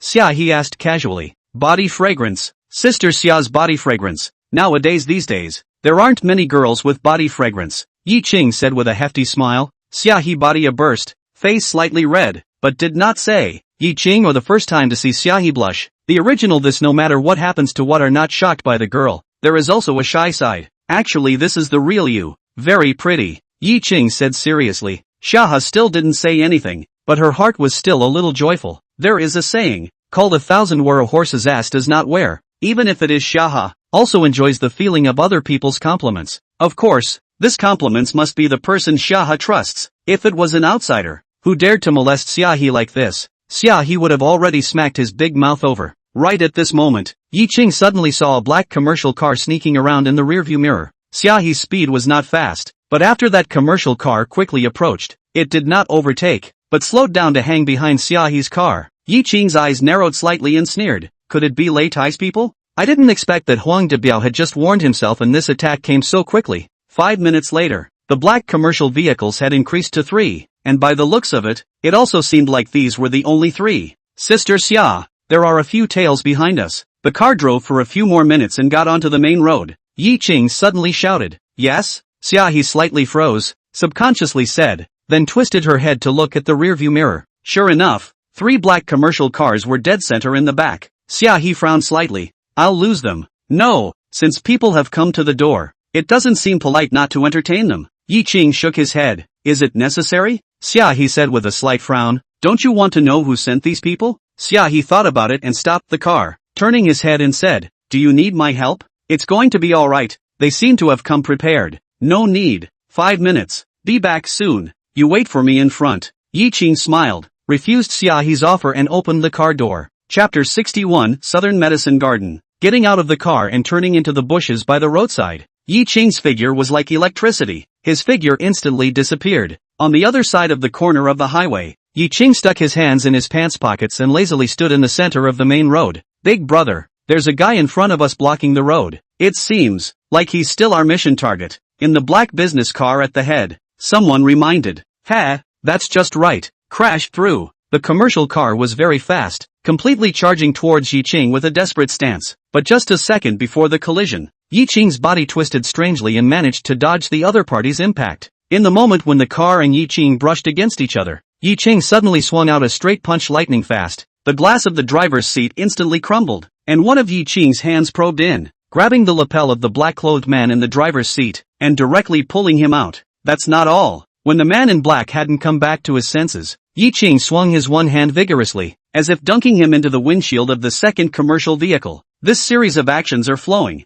At this time the road section is just a sharp turn. The two cars lost control, directly hit the side of the cliff. Smoke. The third car reacted quickly, a sharp brake and stopped, and Ye Qing also came to the front of the third car at the right time and stopped. The car door opened. 4 or 5 men in black came down in a row, each holding a machete and staring viciously at Ye Qing. A bald man came down last, looked at the two cars with black smoke, and said in a low voice, "Kill him." The corner of Ye Qing's mouth hooked. Without waiting for them to make a move, he bullied his way up. His two fists interlocked with each other lightning fast, and he solved a few knife-wielding men in 3 strokes. The bald head opened his mouth wide in surprise, incredulously looking at the scene in front of him. Is this ing still human fighting power? Tell me, who asked you to come? Ye Qing clapped his hands as if he had done something insignificant. I won't say even if you kill me. The bald man opened his mouth with a cold smile. Ye Qing nodded, looked down at the time on his wristwatch and spoke. Then I'm really sorry. I don't have enough time. Since you're not willing to talk,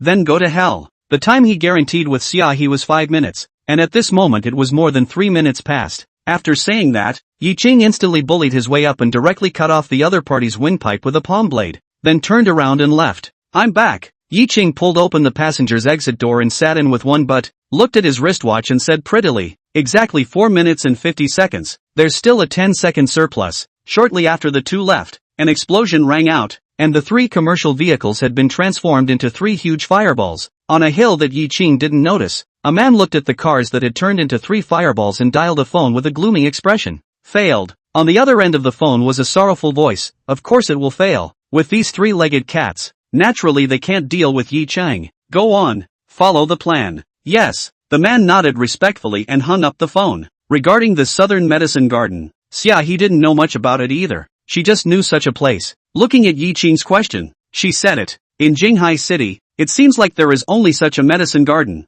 Xiaohe looked up to see that he was almost there before he said. Even Xiaohe didn't know who the owner of this southern medicine garden was. The scale of the medicine garden is very large, located near the Yinshan mountain, occupying a small valley. The climate conditions in the valley are good. Modern equipment is also relatively easy to control. So the medicinal herbs here have always been the existence of the major medicinal herb companies as if they were treasures. At the entrance of the medicine garden, a few simple guards stood where the sun in broad daylight made a few guards a little dizzy. The two of them stopped the car outside the medicinal garden and just got off the car, when suddenly an ear-splitting braking sound rang out, and a suited and booted youth swaggered down from a sports car. Glancing at Xiaohe, the youth's eyes instantly lit up. With Xiaohe's looks, it was an absolutely eye-catching existence when placed there. Not to mention this nightclub queen's outfit. Yo, I didn't expect to see a beautiful woman here. It's really rare, the youth said playfully, looking at the red Ford behind Xiaohe. The smile on his face became even more intense. Xiaohe didn't have the time to pay attention to this kind of goods. He didn't even look at the other party. He directly said to Ye Qing, let's go in.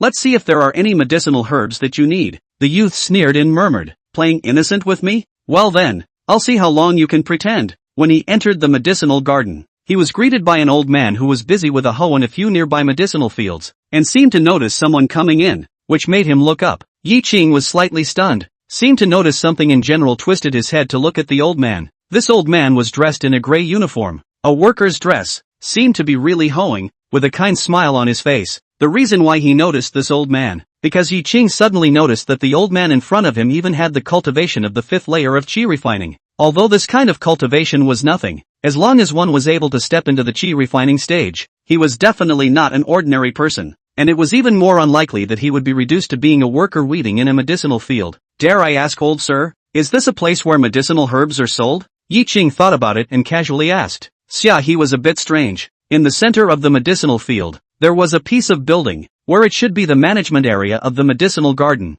even if it was to talk about business, how could it not be with the old man in front of him? The old man straightened up, reached out and patted his waist before laughing. Alas, a handful of years old, body and bones are somewhat unable to keep up with the pace. Ha! As you can see, here is indeed a medicinal garden, but to buy medicinal herbs, it may be. The old man's words have not finished, but the youth who followed behind him interjected, it may not be sold to you. The youth took a step out and stood in front of the two men, smiling at Xiaohe in passing, before looking at Ye Qing with a provocative face. Why can't you sell it to us? Ye Qing spoke indifferently. Don't even look at what status you are yourself? Those who come here to purchase medicinal herbs are all people from major medicinal herb companies. Individuals are not allowed to purchase medicinal herbs here. Don't you know that? The youth casually said. Oh right, there is one more thing. The medicinal herbs produced here every year, our company has to acquire 30% of them, and it seems that there is no share for you either. The old man behind him glanced at the youth and asked, are you guys from Hongruekong Pharmaceutical Company?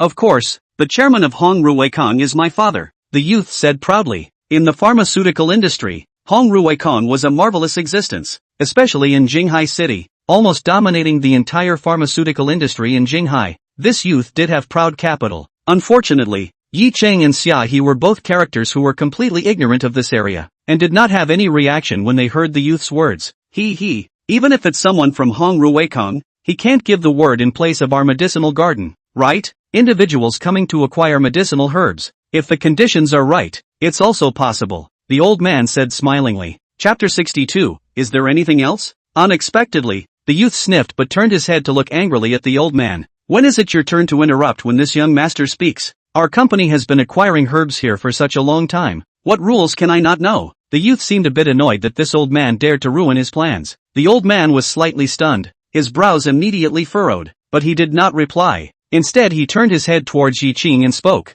This little brother, first go to the office in front and wait. There will soon be a staff member to contact you. The specifics, you talk to them is. After saying that, the old man continued to busy himself with his weeding business. Ye Qing nodded slightly to the old man, before turning around and walking towards the office. Wait, the youth suddenly shouted. Something wrong? Ye Qing asked indifferently. Of course there's nothing with you, but this beautiful woman. If you want to purchase herbs, maybe I can help. The youth directly turned his head to Xiaohe and said. Xiaohe didn't even look at the youth and casually said, no need. After saying that, he turned his head and left. The youth looked a little embarrassed, but after a moment it turned to gloom. A man behind him said to the youth with his ear, young master, do you want me to send someone to teach that kid a lesson? A lesson is naturally necessary, but not right now. Dare to go against me. They won't be able to procure medicinal herbs today, the youth said with a cold smile while lifting his foot to chase after him. Inside the office, Ye Qing quickly met the person in charge. A girl with eyes and a svelte look.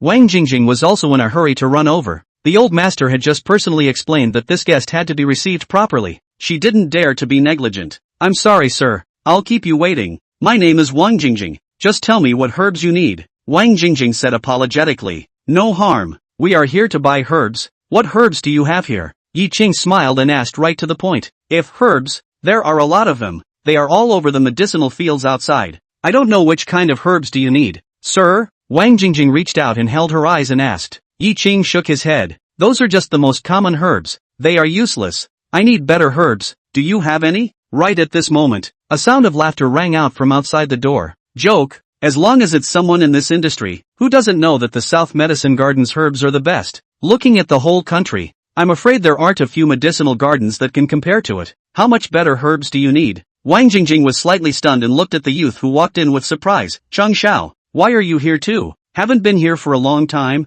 Came to see. How are the medicinal herbs prepared for this season? The youth said chastely. It's almost done. Just a few more days and I'll be able to send it over to you. Wang Jingjing said after thinking about it. Ye Qing looked at the youth in front of him with a slight frown on his face. This girl is sick in the head. Why is she always having a hard time with herself? What herbs I buy has something to do with you? Ye Qing casually asked. It doesn't matter, but I simply don't like you, so I don't want to sell it to you. The youth shrugged and said, but you guys are lucky. I'm a bit interested in this beauty. If this beauty is willing to spend the night with me, I'll be the one to make the decision on what medicinal herbs you're buying today. He raised his eyes to look at the youth and said coldly, shut up if you don't want to die. Yo, still a hot chick. I like it, just don't know if it's in bed. Pa. Before he finished his words, Ye Qing directly threw out a slap. Sometimes dealing with this kind of more nonsense is useless. It's more painful to directly get on with it. Say one more dirty word. I'll break your dog's legs. Ye Qing faintly opened his mouth. The youth was dumbfounded. The few bodyguards behind him were also dumbfounded. No one expected Ye Qing to directly strike, not dragging his feet in the slightest. You dare to hit me? The youth roared with a fierce expression. Wang Jingjing's face also changed slightly. Just now Ye Qing's strike was too decisive. She didn't even react. But then again, the youth's words just now were indeed a bit too much. Wang Jingjing couldn't even listen to it anymore. Just Wang Jingjing herself alone had been harassed by this youth several times. And if it wasn't for the fact that Wang Jingjing was a staff member here, she would probably have been annoyed to death. Today the youth had run into a tough guy, and he had asked for it. Manager Wang, someone beat me up here in your place. What are you going to do about it? The youth fiercely looked at Wang Jingjing and opened his mouth to ask. Wang Jingjing's face was a bit difficult. After all, this was a valued guest that the old master had named to be properly entertained. How could she handle it? I'm sorry, this is a private matter between you guys. It has nothing to do with our southern medicine garden. Wang Jingjing said with a difficult expression. Is that so? The youth sneered and beckoned. A group of bodyguards behind him immediately went up and surrounded Ye Qing. Wang Jingjing was startled. This was a VIP guest named by the old master. If something happened here, she would have to suffer. Chang Xiao, don't be impulsive. Wang Jingjing anxiously shouted. Shut up. If I remember correctly, you also said just now that this is our private matter and has nothing to do with your medicine garden, right? The youth roared angrily. One of his faces was now completely swollen. A large slap mark was exceptionally obvious. Ye Qing and Xia He stood in the center of the encircling circle. They didn't feel half of it at all. Xia He was aware of how strong Ye Qing really was. This point of the bodyguards, it really wasn't enough to look at. The youth finished and looked at Ye Qing again. With a crazy look. Not only am I going to teach you a good lesson today, the girl beside you will also be ravaged by me. Moreover, you guys won't be able to buy a single herb today. Buying medicinal herbs is a matter for our medicinal garden. It doesn't seem to have anything to do with young Chang, does it? Wang Jingjing also couldn't help but say with a slight frown on her brow. She had long since looked at this fellow with displeasure.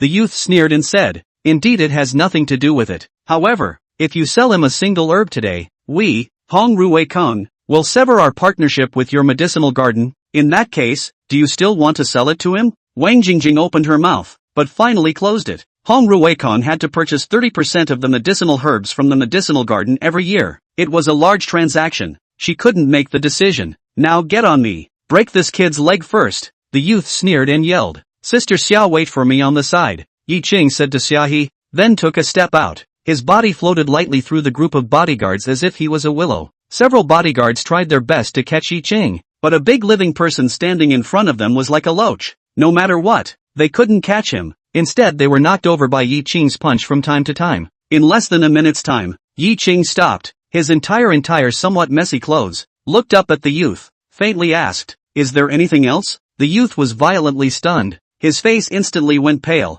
After half a day of fighting, Ye Qing was unharmed, and these bodyguards that he had brought with him, all of them fell to the ground without exception. Chapter 63 Ridiculous Threat. The youth looked hideous. He knew that he had kicked the iron plate today. Without saying anything, he directly reached out and fished out a pistol from his waist. The black hole of the gun was pointed at Ye Qing. Aren't you very powerful? Can you be more powerful than my bullets? Ha! The youth laughed openly. Ye Qing was unperturbed. Looking at the youth indifferently, a touch of murderous aura rose from the depths of his eyes, and his voice was as cold as if it came from the 9 specters. There are a lot of people who point their guns at me, but they all end up regretting it. Is that so? The youth let out a cold smile. One finger was directly placed on the trigger. As long as he pulled the trigger, he was confident that Ye Qing would be directly shot by him. But right at this moment, without warning, the youth suddenly glimpsed a flash of cold light, followed by a click. The pistol in his hand directly snapped into two. The barrel portion of the pistol directly fell to the ground, and the youth was left with only a gun handle in his hand. Everyone was slightly stunned, including Ye Qing. Ye Qing cannot yet do it, but, just now that sword chi, so familiar feeling, this feeling, is, Nan Wu Yu. Ye Qing openly twisted his head to look at the doorway of the office, just in time to see Nan Wu Yu's upright stance slowly appear. In his hand, he was holding a thin sword. Dare to harm Ye Qing, looking for death. Nan Wu Yu's always kind smile had completely disappeared at this moment, replaced by a strong killing aura. The youth was so startled that the handle of the gun in his hand fell to the ground. Who are you? Wang Jingjing's face was happy, and she hurriedly greeted. Boss, you're back. The youth's face became even more ugly. You are the boss of the Southern Medicine Garden. Southern Pill Garden. Nan Wu Yu. Nan. Xia, he muttered. So that's how it is. I didn't even know that the boss behind the Southern Pill Garden is Nan Wu Yu. The youth was slightly stunned. This handsome to somewhat demonic fellow in front of him was actually the boss of the Southern Pill Garden. Immediately after, a scene that made the youth even more shocked appeared. Nan Wu Yu walked straight to Ye Qing's face. The murderous aura on his face instantly converged. He first bowed towards Ye Qing before he spoke. I'm sorry, Ye Qing. I'm late. No. Ye Qing smiled awkwardly. Nan Wu Yu was still so courteous. It's just that up until now Ye Qing didn't understand how Nan Wu Yu was on such good terms with himself. And what shocked the youth even more was still behind. Outside the office once again walked in an old man. Looking at the dress, it was the same old man who was hoeing the grass before. Moonless is here, the old man said smilingly to Nan Wu Yu. Elder Jean. Nan Wu Yu bowed at the old man. You went down to the medicine field again? The old man nodded. There is nothing to do like activities, but this body is afraid that it won't work. A little bit busy for a while on the back pain. Alas, it seems to be old. Ye Qing's eyes brightened slightly. Surprised, he turned his head to look at Jean Lao. He had felt that this old man was not simple before. Looking at Nan Wu Yu's attitude towards the old man, it was true. Elder Jean smiled at Ye Qing and didn't look at those bodyguards on the ground. He twisted his head to look at the youth and spoke. Why are you still here? Why can't I be here? Oh, I see. You guys are a gang. It seems like I need to consider thinking about the cooperation between us, the youth said with a cold smile. What cooperation? Nan Wu Yu asked suspiciously. Young Chang is from manhwarecap Pharmaceutical Company. Their company eats 30% of our medicinal herbs from our medicinal garden every year. They are considered our biggest partner. Wang Jingjing hurriedly introduced. You are not in the management of the medicinal garden, so you may not be too clear about this. Oh, Nan Wu Yu nodded. Then let's cancel the cooperation. Wang Jingjing and the youth had widened their eyes, looking incredulously at Nan Wu Yu, one of the biggest customers of the Southern Pill Garden. And now the partnership was directly cancelled by Nan Wu Yu. Those who dared to harm Ye Qing are not qualified to do business with me, Nan Wu Yu said casually. Elder Jin's eyes suddenly lit up. He looked at Ye Qing in surprise. He had only felt that Ye Qing was polite before, and that he still had some of his familiar aura on him, but he didn't expect that he actually knew Nan Wu Yu. And more than that, the relationship seemed to be extraordinary. This isn't too good, Ye Qing said awkwardly. After all, this manhwarecap Pharmaceutical Company was the biggest partner of the pharmaceutical garden. Canceling the cooperation just because of himself, Ye Qing was worried that it would bring trouble to Nan Wu Yu. It's okay, Nan Wu Yu said to Ye Qing with a smile. Nan Wu Yu's mind was simple. He wouldn't think of so many things. To him, Ye Qing was his friend, but anyone who wanted to harm Ye Qing was his enemy. Since he was an enemy, naturally there was no need for cooperation. The logic was very simple. Do you really want to cancel the cooperation? The youth said with an ugly expression. Do you want to know how many medicinal herbs our company has to eat from your medicinal garden every year? Don't know and don't care.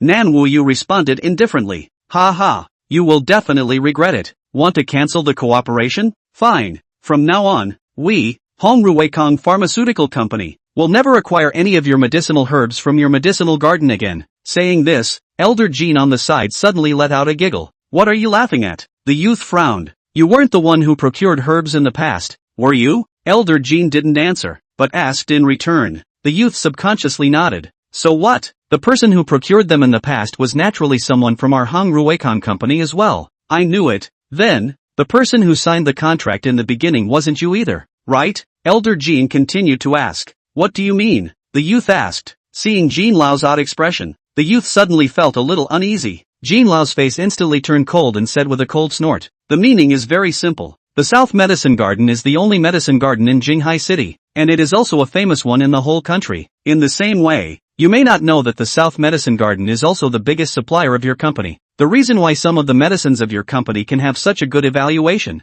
to a large extent, it is largely related to the use of herbs that are produced by the South Medicine Garden. There is a relationship. The youth froze slightly, his head reeling a bit. Over the years, there have been countless pharmaceutical companies that wanted to cooperate with the Southern Medicine Garden, and the partnership as well as the purchasing share was obtained using a bidding process. At the same time, our medicine garden has the power to unilaterally destroy the contract. Elder Jean continued his introduction. I still don't understand. The youth seemed to react to something, but couldn't believe it. Elder Jean laughed, spread his hands and said, Still don't understand? Then I'll put it in layman's terms. The reason why your company was able to obtain the right to purchase our medicinal herbs, that was because your father had put his life on the line in the first place, squeezing out countless pharmaceutical companies in exchange. But alas, it's now been ruined by you. so I hope that your father won't be angry. The youth's face instantly turned ugly, the depths of his brain going blank as if it was an explosion. If that was really the case, the threat he had just made was simply a joke. He had always felt that it was an honor for the Southern Pill Garden for him to come and purchase the herbs from the Southern Pill Garden, but he didn't even know that this qualification was all because his father had fought for his life in exchange for it. But now, it was completely spoiled by him. South Medicine Garden was the largest supplier of herbs to their family company, and also the one with the best color. If the cooperation was interrupted, the herbs couldn't be produced, all kinds of orders were stranded, breach of contract, compensation, and under the chain reaction, even the pharmaceutical company would be directly paralyzed. Chapter 64, Cave Heavenly Bliss. Obviously it was a partnership that was hard to come by, but he squandered it recklessly. His mind was so eager and twisted, it was really ridiculous. The youth was very remorseful in his heart. He finally came back to his senses, destroying the partnership and putting the company in trouble. When he went back, his father would have to break his legs. Elder Jean, I know I'm wrong, don't cancel the partnership, okay? The youth plopped down on his knees, crying and begging. Elder Jean sneered and spoke. It's useless for you to beg me. Moonless is the boss here. The youth immediately turned his head to look at Nan Wuyu again. Boss, I really know I'm wrong. Don't cancel the partnership. I'll leave immediately now. No way. Nan Wuyu said firmly. The youth's face turned white. He twisted his head to look at Ye Qing again. But Ye Qing had already twisted his head first. Wuyu was angry because he was protecting himself. Ye Qing was angry because he was protecting Xiaohe. Both had their own insistence. Daring to insult Xiaohe, not killing him was already Ye Qing's grace. The youth stood up and walked towards Ye Qing. He couldn't give up. This mistake was too fatal. He couldn't afford it. But unfortunately before he could walk in front of Ye Qing, a cold light flashed. A sword was already across his face. It was Nan Wuyu. Nan Wuyu said with an icy expression. Intending to harm Ye Qing is Wuyu's enemy. If Ye Qing says no, then it's no. No need to say more. With the cold sword in his throat, the youth didn't dare to speak. Standing in place, it was neither a good idea to leave nor a good idea to stay. The murderous aura in Nan Wuyu's eyes, the youth felt that the other party's longsword would directly wipe over his neck if he made any more movements. Someone come, drive this person out. Elder Jean frowned and shouted. Immediately, there were security guards from the medicine garden who drove the youth out, and those bodyguards on the ground were also driven out. Ye Qing, I didn't expect you to come. Are you here to find me? Nan Wuyu turned her head to look at Ye Qing and immediately became excited, her eyes glowing as she looked at Ye Qing. That. Me? I'm here to buy herbs, Ye Qing said awkwardly, towards Nan Wuyu. Ye Qing had always had a strange feeling. Nan Wuyu's kindness towards him always gave Ye Qing a feeling of being flattered. Oh, Nan Wuyu answered and seemed a little disappointed. If you want to buy herbs, it's all outside. Just take whatever you want. No, what I want is not these herbs. What I want is the finest herbs. The herbs here do not fit my requirements. Ye Qing sighed and said, although the herbs outside were much better than the ones in the herb store in terms of specification and quality, they were still far from enough for Ye Qing. Top quality herbs? Elder Jean slightly froze and looked at Ye Qing in surprise, only to continue a few seconds later. Follow me. I really do have some top quality herbs here. In the small valley at the back of the medicinal garden, there was also a large expanse of medicinal fields. The medicinal herbs here were much better than those in the fields outside, but it was still not enough. Ye Qing slightly shook his head and looked at Elder Jean who was in front of him, but he realized that Elder Jean was still leading the way without the intention of stopping. Ye Qing's heart snapped. Could it be that it wasn't these? Soon, since he had walked to a corner of the valley, above the cliff wall, there was a small hole that had been artificially carved out. Without saying a word, Jean Lao lowered his head and walked in. Nan Wuyu seemed a bit surprised. Although he was the boss here, he was not here most of the time, so he really didn't know anything about the things in the medicine garden. And he didn't know that there was another world here. Passing through the narrow small hole, there was a naturally formed pit inside. The air in the pit was slightly warm and humid. The huge open sinkhole above. Next to it was the mountain springs that slowly flowed through. Ye Qing's eyes brightened slightly. What a heavenly paradise. The area of this land wasn't very large, but there were some small compartments planned out in detail on it, all of which contained some medicinal herbs. Ye Qing casually glanced at it, and was instantly shaken, and his eyes lit up for a moment. Song Luo grass, dragon ambergris fruit, empyrean grass. Some of the spiritual herbs that Ye Qing could name were all here. I didn't expect that there would be herbs of this level on Earth. It was truly considered a miracle. These herbs are all the ones I've been lucky enough to get from traveling the barren rivers over the years. Part of them I couldn't name, but with the feeling that they should be considered medicinal herbs, and they're top quality herbs, so I transplanted them back. But sadly, some of them are really far away, and they dried up during the transplanting process. Elder Jean opened his mouth and introduced to Ye Qing. Ye Qing nodded slightly. As a medical immortal, Ye Qing knew all the medicinal herbs like the back of his hand. Some of them could not be transplanted, leaving the original soil and environment. They would become very fragile. But even so, the stock in front of him made Ye Qing excited. Although some of them were not vintage enough, there were still ones that could be used, especially for a realm like Ye Qing's now. Great, there are a few of these herbs that I can use. Just that, being so precious, I'm afraid the price isn't cheap, right? Ye Qing asked carefully. General herbs that were more precious could be sold at sky-high prices, not to mention these spiritual herbs. The key Ye Qing now has no money. Last time Sun Lilan gave 1 million, there are still a few 100,000 left, but it seems to be far from enough. If at that time in the auction really shot out the string of hands, Ye Qing has the bottom line. After all, it was a huge sum of several $100 million. This medicine garden is Wu Yu's. If you want the herbs here, feel free to take them away. How can Wu Yu charge you money? Nan Wu Yu said excitedly, as if Ye Qing was insulting him by talking to him about money. Ye Qing looked at Nan Wu Yu with some embarrassment, although he had the intention to insist, but looking at Nan Wu Yu's appearance, if he insisted anymore, he would probably really flip out with himself, so he closed his mouth resentfully, and didn't know what to say for a while. Jean old man let out a laugh, opened his mouth. Wu Yu, this child as I grew up to see big, haven't seen him to someone so good, think you guys should be good brothers. As Wu Yu said, this medicine garden is Wu Yu's. I just have nothing to do before digging these things, not to be ashamed. I myself weekdays also refining some medicinal pills, but here are a lot of herbs I can't use. You want, just take it, I don't know what to say. If you want, just take them. Ye Qing was slightly stunned. He didn't expect Jean Lao to be so forthcoming as well, but hearing Jean Lao talk about how he also refines pills in his weekdays, Ye Qing was a bit surprised. Then, Ye Qing suddenly thought that last time when he sold pills in Tianbao Street, there was still one left, so he hurriedly rummaged through his pocket. Luckily, this elixir had been placed in Ye Qing's pocket all this time, and now it came out with a rummage. Ye Qing handed the elixir to Elder Jean. I want these herbs, also for the purpose of refining the elixir. This was refined some time ago. Since you guys don't want to charge money, just take this elixir. Chapter 65, Car Bomb. Elder Jean sniffed and looked at Ye Qing in surprise. He didn't expect Ye Qing to know alchemy even at a young age. It was very rare. Not bad. Young people nowadays, very few people touch this thing. Since you are interested, it's also a good thing. In the future, if there are any problems in the alchemy process, you can always come and ask me for advice, Elder Jean said in an old-fashioned manner. With a pleased look on his face, he was looking at Ye Qing more and more favorably now. Reaching out to take the black clay pill in Ye Qing's hand, Elder Jean casually glanced at it twice before placing it under his nose and sniffing it. Suddenly, Elder Jin's face changed drastically, staring dumbfounded at the clay pill in front of him. This is what you refined? Jean Lao said incredulously. Ye Qing nodded slightly and said with embarrassment, it's been a while, and I didn't keep it much. Oh my god, it still has such strong medicinal power even without much preservation. Good stuff. Elder Jean snapped his head up to look at Ye Qing. Genius. Who is your master?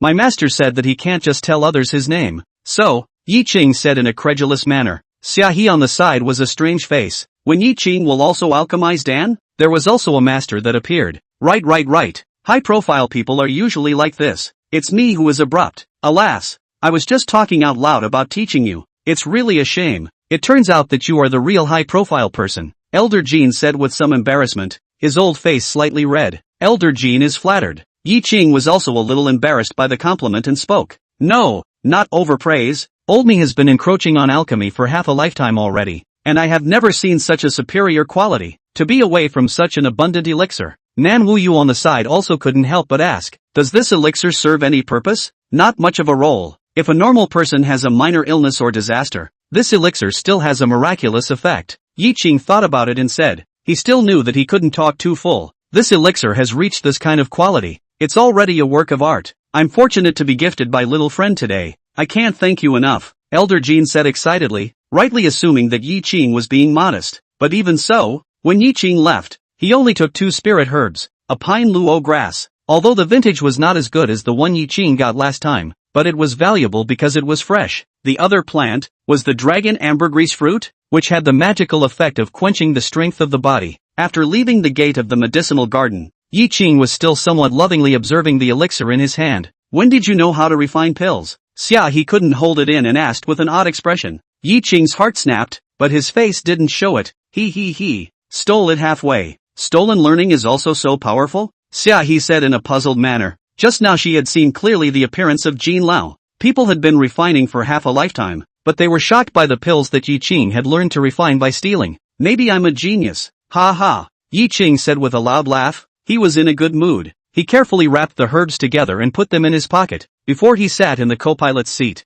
Looking at the side, the sports car had already disappeared. Obviously the pretentious man from earlier had already left. On the highway, the previous 3 balls of fire had already disappeared. Ye Qing's heart laughed coldly. This group of people wiped their asses quite quickly. The car seems a little strange. Xia He suddenly frowned and said, What's strange? The brakes seem to be unresponsive. Xia He said with an awkward look, and at this time, he didn't know why. The speed of the car was still getting faster and faster. Ye Qing slightly froze, thought of the previous assassination, suddenly thought of something in general, violently lowered his head. Evil King's true eyes instantly launched. The car's everything was all clearly seen by Ye Qing. Damn! Ye Qing suddenly realized that the car had been tampered with. The braking system was completely destroyed. The speed of the car was also debugged, and now it couldn't come down at all. That's not all. In front of Ye Qing's eyes, underneath Xia He's main driver's seat, a black square box was flickering with dots of red light. A countdown number on it was exceptionally obvious.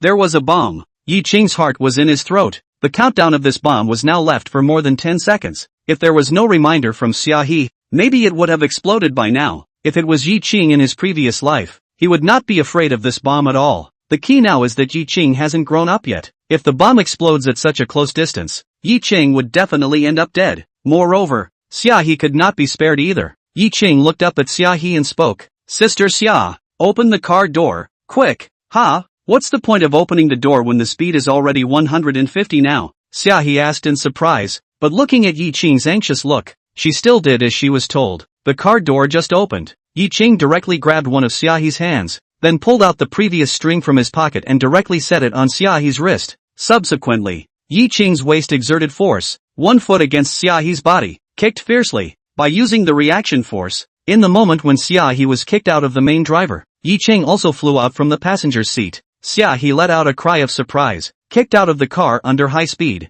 This kind of exciting feeling can be imagined. Xia He flew in mid-air, saw the car speed unabated still flew out, and Ye Qing also rolled out from the co-pilot. And just in the moment Ye Qing flew out, suddenly boom, a violent explosion sound. Xia He watched his favorite red Ford turned into a violently burning fireball, crashed into the side of the mound above, bubbling black smoke. Under the high speed, Ye Qing's body could not control the stability, rolling on the ground one after another for a long time, and finally snapped and crashed into a big tree before coming to a stop. As for Xia He, the moment he landed on the ground, his wrist suddenly vibrated slightly, and then a white light shield wrapped Xia He's body in it and smashed on the ground, instantly dumping all the forward force cleanly. Xia He just slowly floated down to the ground unharmed. The moment she landed on the ground, Xia He couldn't react in time to what exactly was going on with her, and hurriedly climbed up and ran towards Ye Qing. Ye Qing, how are you? Seeing Ye Qing who was covered in bloodstains by the big tree, Xia He panicked and shouted anxiously. Ye Qing coughed a few times,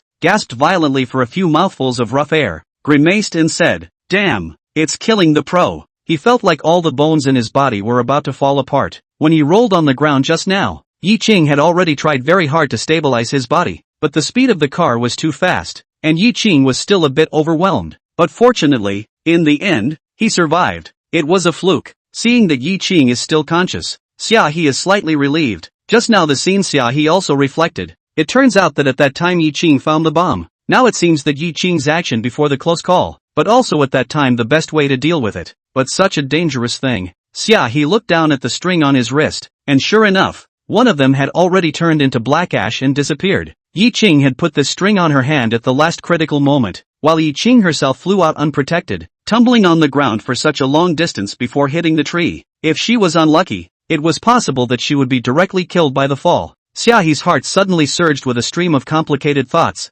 She froze and looked at Ye Qing in front of her. Her eyelashes fluttered slightly for a few moments, and in her beautiful eyes, a layer of water mist seemed to diffuse. Chapter 66 Can you call me sis? This place was still a long way from the city. Ye Qing couldn't walk in his current state. Xia He called his men and asked them to send someone to drive over to pick him up. Ye Qing and Xia He sat on top of the mound, facing the breeze, each with their own thoughts. Ye Qing was now a little fired up. Indeed a little fired up, because he suddenly realized that he was no longer in his previous life. In this life, he was no longer alone. He had friends, things he cared about, and this world was no longer the old world where force was supreme. Sometimes, hot weapons were still able to threaten the current Ye Qing, just like today's car bomb. If Ye Qing hadn't found it in time, he probably would have been blown up by now. Ye Qing's heart was scared afterward, and he had almost dragged Xia He into it, which could never be forgiven. Thinking about something? Xia He suddenly asked. Who do you think moved? Ye Qing asked. Xia He shook her head. Ye Qing had a few guesses in his heart, but none of them were sure. What he could be sure of was that there were a few people who had a grudge against him right now. Lu Qingfeng definitely counted as one. Having been robbed of the ancient tripod by Ye Qing and brutally beaten up, that kind of big family's son would never let it go. The second one was Lei Tai. The scene at the cocktail party had caused Lei Tai to lose a lot of face. Ye Qing had also killed the #1 general under Lei Tai's command, and Huang Debiao had clearly warned Ye Qing that Lei Tai was plotting against him. Then there are others. There are some small fishes and shrimps. There are too many. Ye Qing knows that a big tree attracts the wind. Just like in his previous life, he will always set up a lot of enemies. But in his previous life, Ye Qing was alone and didn't need to estimate anything. This life was different. Both of them fell silent. Somehow running into this kind of thing, probably anyone would be in a bad mood. Do you have ideals? Xia He suddenly asked. Ye Qing slightly froze, puzzled and twisted his head to look at Xia He. Xia He's eyes were confused. Also looking at Ye Qing. Ye Qing felt that Xia He's appearance at this moment was very strange, but after thinking about it, he still nodded his head and said, there is, anyone has an ideal. What is your ideal? Xia He continued to ask. My ideal. Ye Qing murmured and suddenly spoke. Guarding my own world. That's right, guarding one's own world. If it was said that before, Ye Qing's ideal was to return to the peak and take control of everything, but now Ye Qing didn't think that way. The peak. Ye Qing was close to the peak in his previous life, but what it brought to Ye Qing was only loneliness. In this life, Ye Qing wanted to live well for once, to work hard for what he loved, to guard everything he loved. Guard your world. So, in your world, is there me? Shaha's voice drifted a bit. Of course there is, Ye Qing said in a serious manner. Whoever dares to touch Sister Xia, that's to cross the line with me. I have to beat the hell out of him. Ye Qing laughed loudly and said. Xia He's face also surfaced a smile. Ye Qing twisted his head to look at the mound, reflecting the slanting sun. Xia He's absolutely beautiful side face can still see the fine velvet. This scene became the most beautiful scenery Ye Qing had ever seen at the end of that fall. Can you call me a sister? Xia He lowered her head and unconsciously fiddled with the small stones by her feet with her hand. Her voice was so small that it seemed that only she herself could hear it. Sister Xia, what are you talking about? Haven't I always called you sister? Ye Qing smiled mischievously and said subconsciously. Xia He shook her head and suddenly raised her eyes to Ye Qing. It's different. Many years later. Many years later. You'll still have to call me sis, the pro-sister brother kind. Ye Qing froze in place. He looked at Xia He. Xia He's eyes were clear and serious. That was the seriousness that never existed in Xia He. Weekdays Shaha. Lazy as if a kitten. Seems to be a lazy reaction to all things. Heartless and jealous. But just at this moment, Ye Qing felt in Shaha, is buried in the deepest emotions of her heart. Sister. Ye Qing called out with a smile. Xia He smiled. The slanting sun and breeze intertwined on Xia He's face and body, dressing her up as a princess clad in a golden veil. Right, this is returned to you. Xia He suddenly remembered that Ye Qing's string from before was still being worn on her hand, so she hurriedly tried to take it off. But before she could take it off, she was stopped by Ye Qing. Wear it. It was originally planned to be given to you. But, this is too expensive. Xia He said with difficulty. When in the auction house, this string but someone wants $500 million to shoot away. So expensive things, how can she say to be? We are siblings. Well, the younger brother gave your sister something. Is not very normal? Unless you don't take me as a brother. Ye Qing said like 205. This, well, thank you. Xia He then nodded with joy, and considered it accepted. Sister, in fact, I have always been very curious. Once you should be the man of the hour in Jinghai City. Right, and then what exactly happened that you became like this now? Ye Qing suddenly twisted his head and asked. This question had been held in Ye Qing's heart for a long time, but Ye Qing had never dared to ask, and now that the time was almost right, Ye Qing mustered up the courage to ask. As soon as the words left Ye Qing's mouth, he regretted it, because Xia He's complexion suddenly darkened.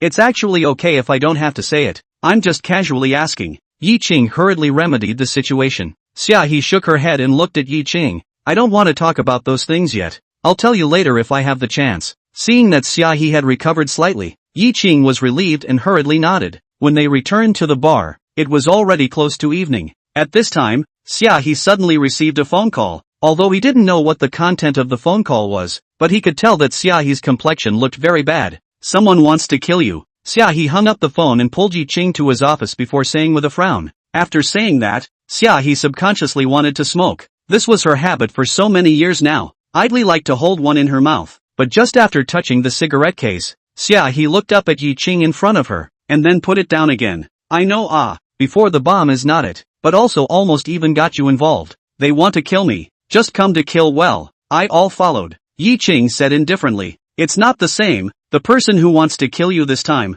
is called Tang Xuan, and the phone call just now is Tang Xuan calling. He shook his head and said with a serious look, Tang Xuan? Someone from the Tang family? Ye Qing was slightly stunned and asked in surprise. No, he doesn't have any relationship with the Tang family. He just has the surname Tang. What did he call you for? A long time ago, because of certain things, I had some friendship with Tang Xuan. This time, it was someone who commissioned Tang Xuan to come and kill you. He knew that you were my person. That's why he called. He wanted to see you.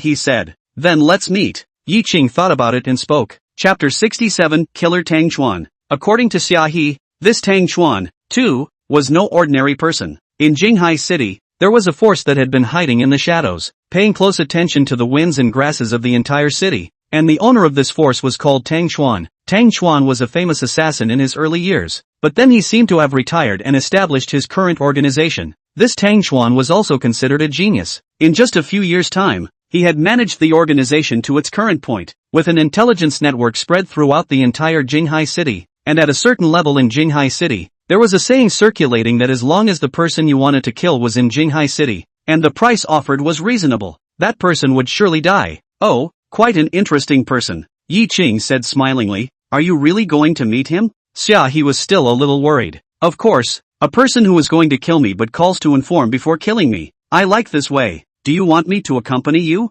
Although I have some friendship with Tang Xuan, this person's likes and dislikes and his style of doing things is confusing. I'm worried that this is a trap. No, I'm enough on my own. And, sis, don't worry, no one can kill me, Ye Qing said confidently. After getting the address, Ye Qing directly went out of the bar. It was still early in the day, so it was just time to go and meet this Tang Xuan. Tang Xuan himself had a cosmetic company. Of course, the company was just a front. The purpose was to allow his organization to have a legitimate place to run. And not surprisingly, Tang Xuan was in the company right now. The doorman of the building let Ye Qing in without saying anything, but the security guards in the building stopped Ye Qing. Ye Qing was able to feel that these few guys dressed in security uniforms, who looked ordinary, were all killers, and on their bodies, they all carried a faintly undisguised aura of killing. But then, it seemed that they had been informed by their superiors, and they let Ye Qing go. However, starting from the first floor, Ye Qing began to receive layers of checks. Almost every time he went up a layer,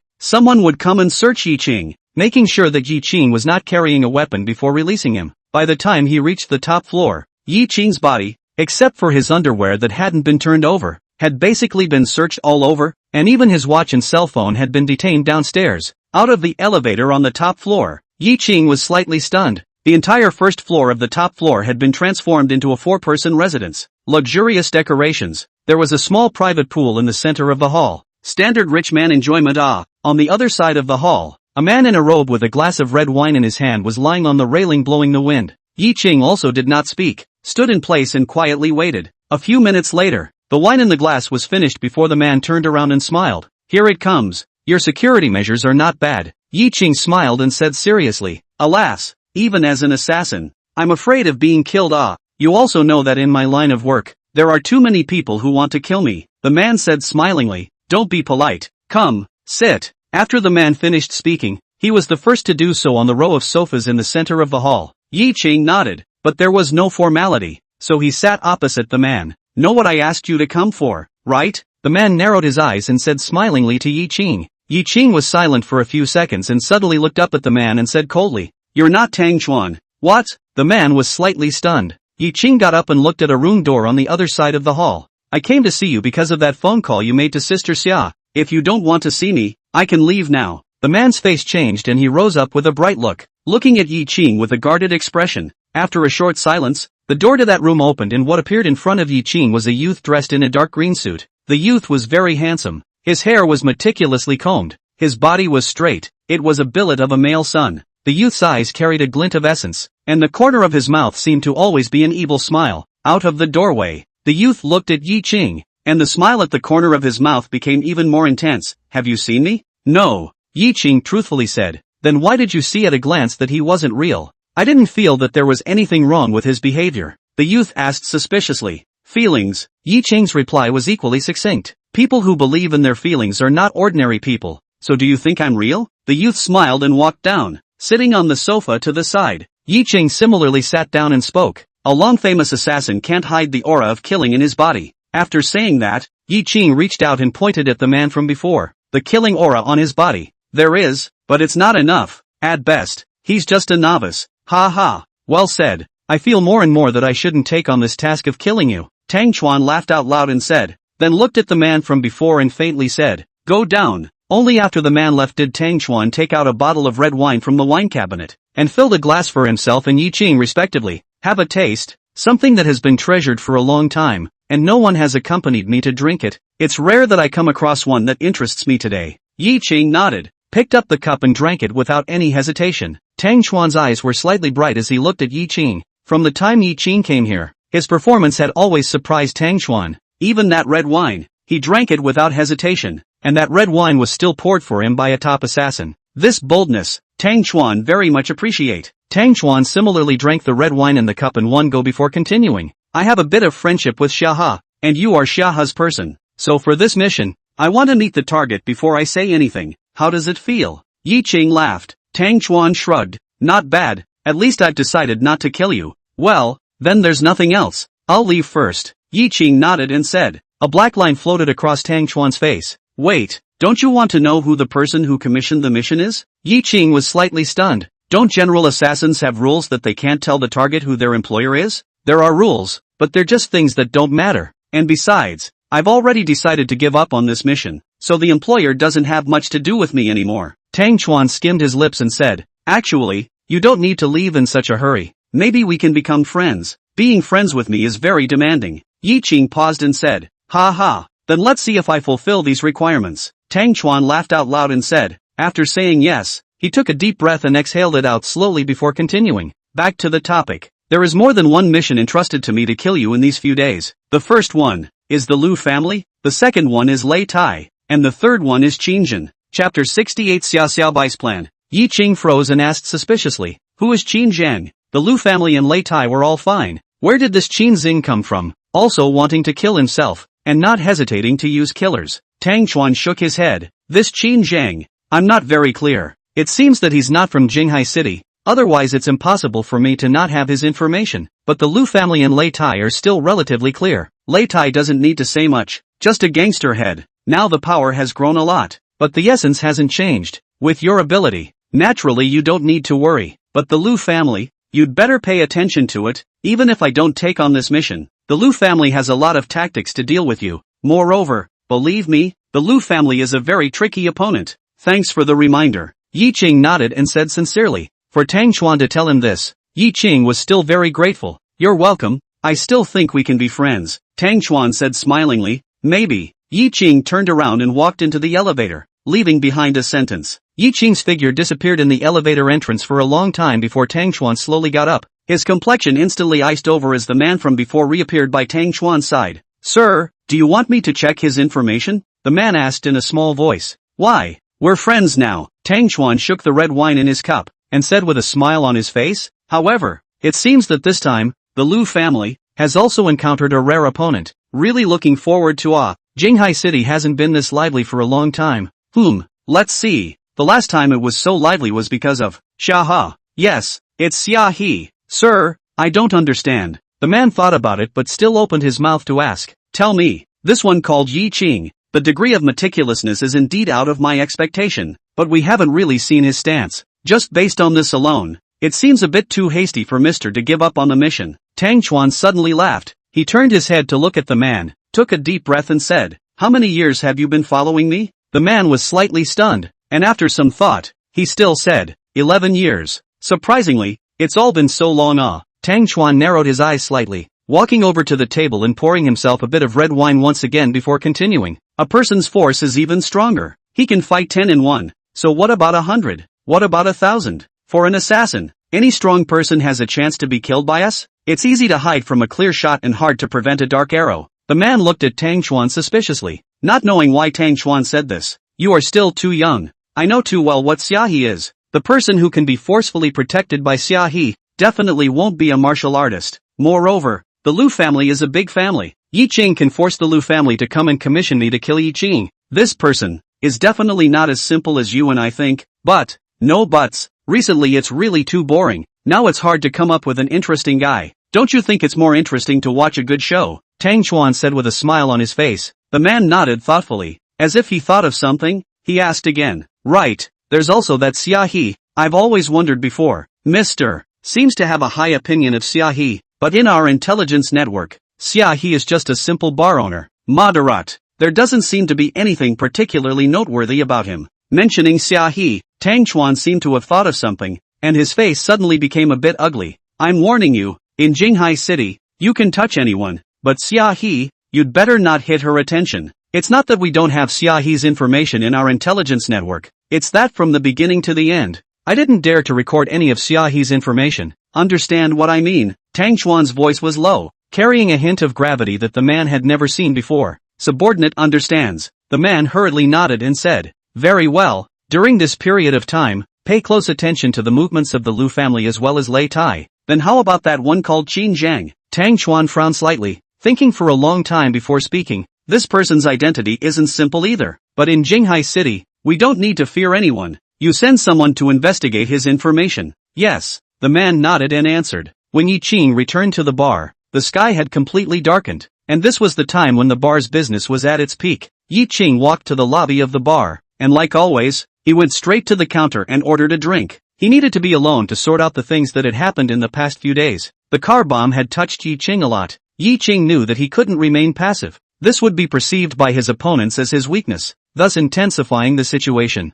Moreover, the most taboo point for Ye Qing was that these retaliations by his opponents against him would most likely hurt the people around him. This was what Ye Qing couldn't stand the most. And just as Ye Qing was frowning and thinking carefully, suddenly, a soft body directly pounced onto Ye Qing's body. Caught off guard, Ye Qing was also startled. Big brother, what are you doing? It seems like you're not happy. Oh, Xiaobai muttered and said, wrapping her hands around Ye Qing's arm, while rubbing her not-so-full chest. Ye Qing laughed bitterly for a while, but in his heart, he was relieved, and spoke with a reproachful tone. Where did you go crazy? You didn't come back for a few days. If Xiaobai didn't come back again, Ye Qing even suspected if it was Lu Qingfeng and other rivals who kidnapped Xiaobai, but now it seemed that it was Ye Qing who was overly concerned.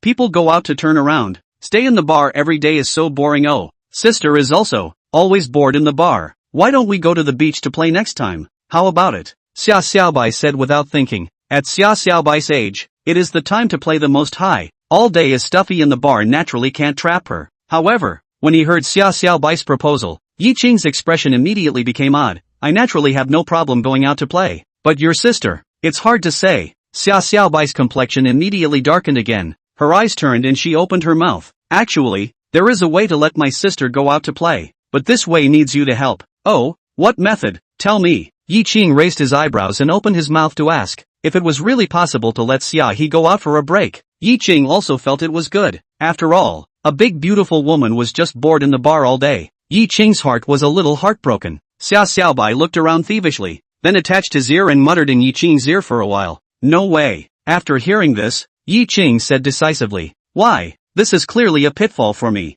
Xiaobai blinked. Right. Ye Qing sprayed out a mouthful of wine. Still right. Anyway, just trust me, there won't be any accidents. Xiaobai spat out her tongue and said. Ye Qing seriously thought about it and finally gritted his teeth and said, that's fine, next time we'll plan it out. Ye Qing sort of agreed. Xiaobai was a little kid. Anyway, no matter what, in the end, he still had to take the blame himself, but if he could really let Xiaohe go out to play, Ye Qing felt it was worth it. Chapter 69 Ye Qing's father. Early the next morning, the bar was also closed for business, and Ye Qing was also off work. After stretching his waist, Ye Qing planned to go straight home. The herbs that he brought back from the southern medicine garden last time, Ye Qing needed to study them. This was an opportunity to enhance one's strength. No sloppiness. Ye Qing? A somewhat careful voice sounded not far in front of Ye Qing, and Ye Qing jerked his head up to look over. He hadn't gone far from the bar just now. It wasn't strange that someone could recognize him. However, after taking a close look at the standard outfit of the seemingly dead salesman in front of him, Ye Qing was a bit strange. Because of the inheritance of the memories of the previous Ye Qing, a lot of things were fuzzy, and even though this youth in front of him looked a bit familiar, he couldn't recall it for a while. It's me. Ah, Zhang Peng, you don't remember me? The youth looked at Ye Qing's confused face and came a little closer to speak. Ye Qing suddenly remembered. This youth named Zhang Peng used to be in the university and his own dormitory, but then Ye Qing went out for a part-time job, his grades fell, and this Zhang Peng was also considered to be hardworking, and soon mixed well in the school. The two were not familiar with each other. In this way, they were even more not people along the way. It's you. I didn't expect to meet you here. Where have you been getting rich lately? Ye Qing smiled and exchanged pleasantries. How to say it is also an old classmate. But in school when Zhang Peng's connections in academics are good, a lot of people out of the school door Zhang Peng quasi-consort. Did not expect. Now also mixed to this point. Hey, don't mention it. Out of school only to know how hard the society is now doing a property sales department sales staff. Hard a little. But if you work hard, there are 7 or 8,000 a month. Barely mixed to subsistence.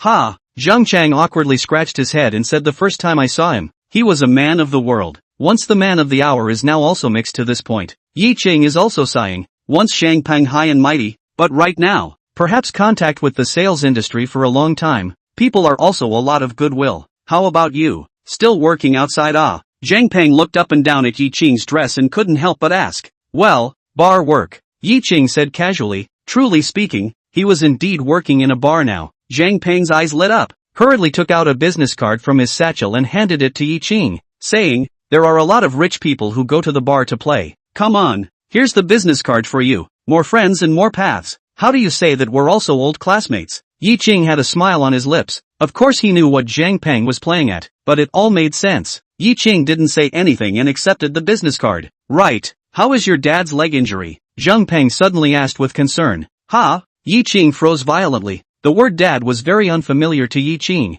but after a little recollection, Ye Qing remembered violently. That's right, he did have a father, but it wasn't his real father. It was his stepfather. Ye Qing's real father died when he wasn't even born yet, and then his mother remarried with Ye Qing, which led to his stepfather later on. However, this stepfather is a violent temper, every day drinking and gambling, the days of suffering, but when he was a child he was still good to Ye Qing. But later, when Ye Qing went to junior high school, I don't know whose problem it was, but Ye Qing's mother and stepfather didn't have any children of their own after all. Since then, this stepfather's temper is getting worse and worse. Ye Qing's days are also getting more and more bitter. And then it was hard to make it to the university. Ye Qing's mother also died due to illness. Since then, Ye Qing had never contacted this stepfather. And to Ye Qing, there was no emotion to speak of between them. You don't know? Zhang Peng asked suspiciously. Indeed I don't know. What leg injury? Ye Qing asked. It turned out that Ye Qing's stepfather was now a construction worker who happened to be working in one of the buildings under Zhang Peng's jurisdiction.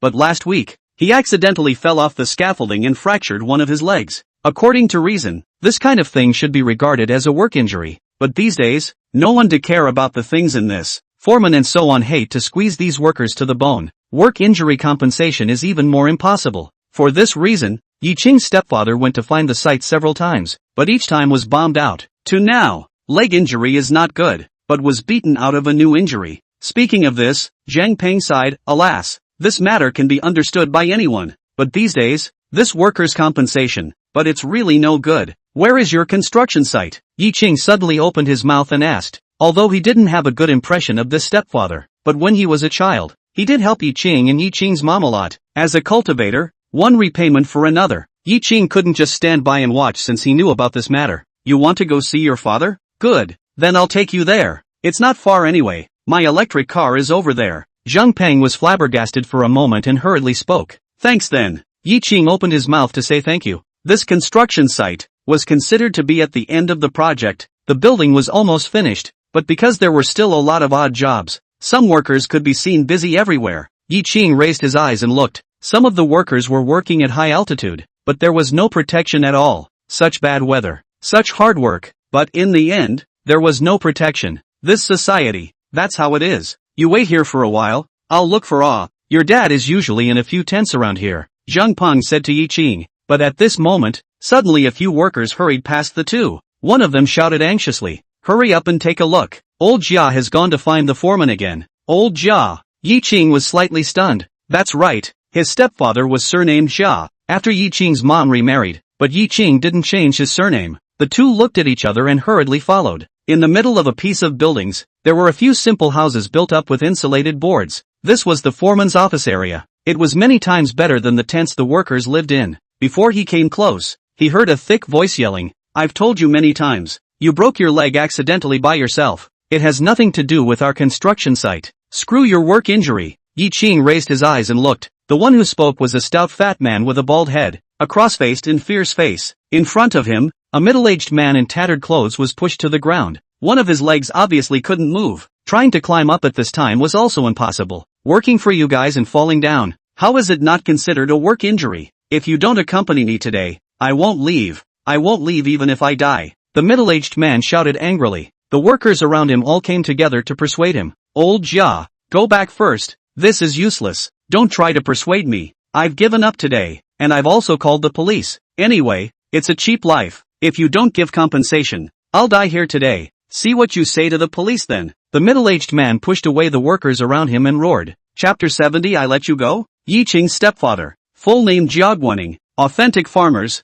These years, land planning. Land is gone. Money is gone. Can only come out as a migrant laborer? Scribbling days. Counting. Ye Qing and this stepfather also have 3 or 4 years have not seen. I did not expect this Zhangpeng still remember. "Ha, police? You think I will be afraid of the police?" The foreman laughed loudly and opened his mouth, completely unmoved. Jia Guaning's face was ugly for a while. He moved out the police just to scare the foreman, but did not expect the foreman to be completely unafraid. Zhangpeng sighed and said to Ye Qing with his ear, "This foreman is not a good thing. There is a nickname called Fatty. Used to be a gangster. And then, I don't know how to mix up a foreman as, and it is said that there is still a big brother behind this fatty in the backing. Punk?" Ye Qing frowned slightly. This fat boy's appearance is not a good thing at a glance. I did not think that in the past it was a gangster. Fatty walked out 2 steps, looked around, and continued to yell at Jia Guaning, "I'm really telling you today. Your leg does count as a workplace injury, but I'm just not going to compensate you. What can you do?"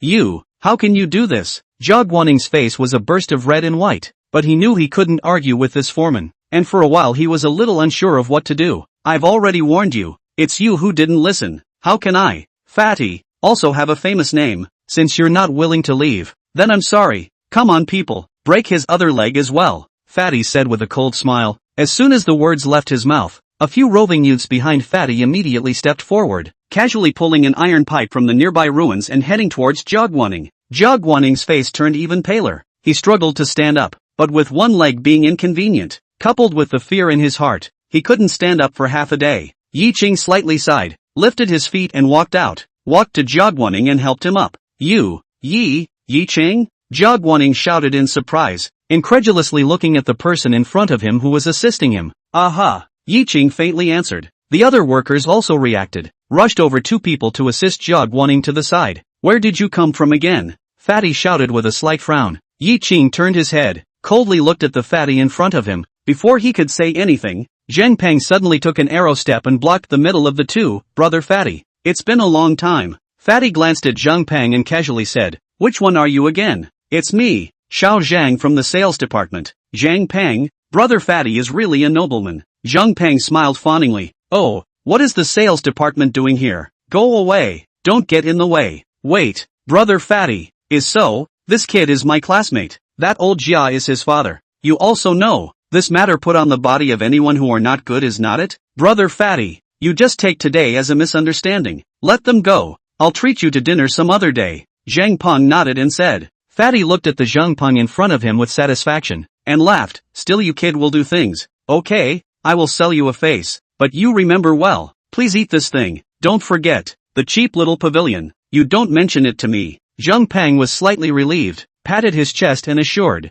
"That's a must. With Fatty Brothers' identity, of course I can't just find a restaurant to get rid of." Only then was Fatty satisfied and turned towards the office. But just as he turned around, he heard a cold voice. "Did I let you go?" Everyone present was startled. Zhang Ping even jumped in front of Ye Qing as if he had stepped on a rabbit's tail, tugging on Ye Qing's arm and said in a low voice, "Ye Qing, you figure out what's going on right now. This fatty brother is not something we little people can mess with. Can't afford to mess with it?" "Oh." Ye Qing's mouth corners spread a cold smile. A hand reached out and pushed Zhang Peng aside. "Continue to speak. My father's work injury compensation. You give the calculation. Calculate it accurately. The money is given. You can only go. Fatty froze in place for a few seconds before he suddenly laughed out loud. He laughed back in anger, looking incredulously at Ye Qing, who was not far away, and spoke, still really a rash ah, do you know who you are talking to? You're not afraid of me? Ye Qing shrugged his shoulders with a relaxed expression. Do I need to be afraid of a dead fat man? As soon as these words came out,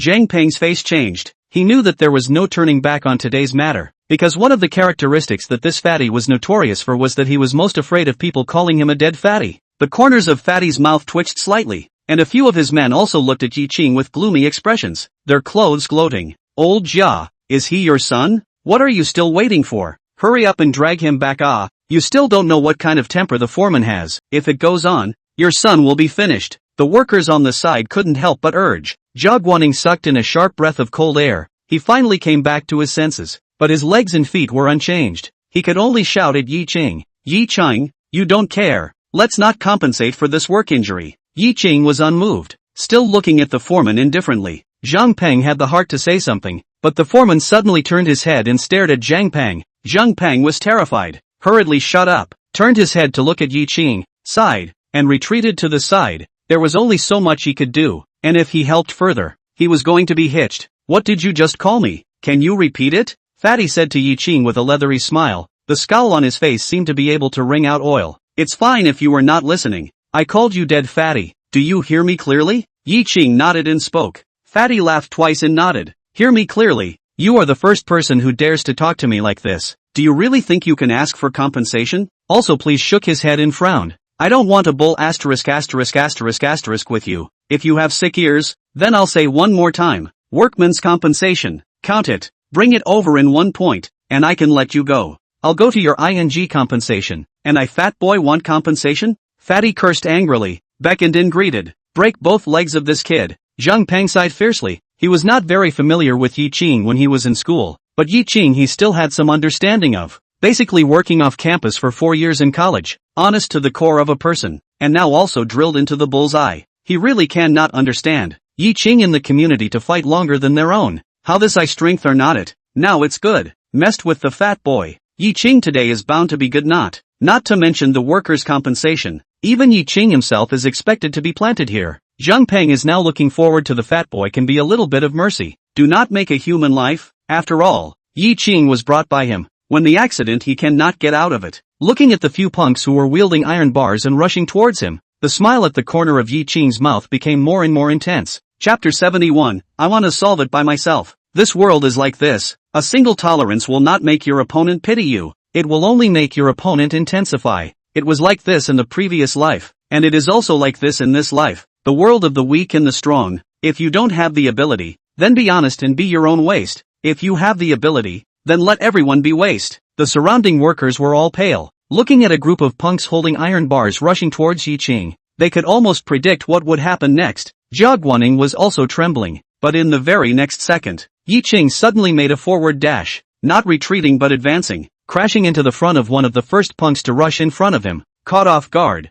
the other party was directly knocked off balance by Ye Qing and fell behind him. Ye Qing smoothly copied the iron rod in the other party's hand and nonchalantly smashed the rod on the other party's head. With a miserable scream, a killing kicked off. No, it couldn't be called a killing, because it was simply a one-sided massacre. Ye Qing was holding an iron stick, as if he was a god of killing charging into the crowd. He was athletic and agile, as if he was a ghost. Several punks couldn't even capture Ye Qing's figure, let alone attack him, while they themselves fell to the ground one by one. 3 minutes later, Ye Qing stopped. At this time, Ye Qing, drenched in blood, the iron bar in his hand was almost bent. The atmosphere at the scene was dead silent, and under the blazing sun, there was a field of punks lying at Ye Qing's feet. The surrounding workers and Jia Guaning, including Zhang Peng who had retreated to the side before, were all dumbfounded at the scene in front of them. What kind of stance was this? A martial arts master? Fatty gulped, seeing Ye Qing walking towards himself with an iron rod in his hand. His heart thumped.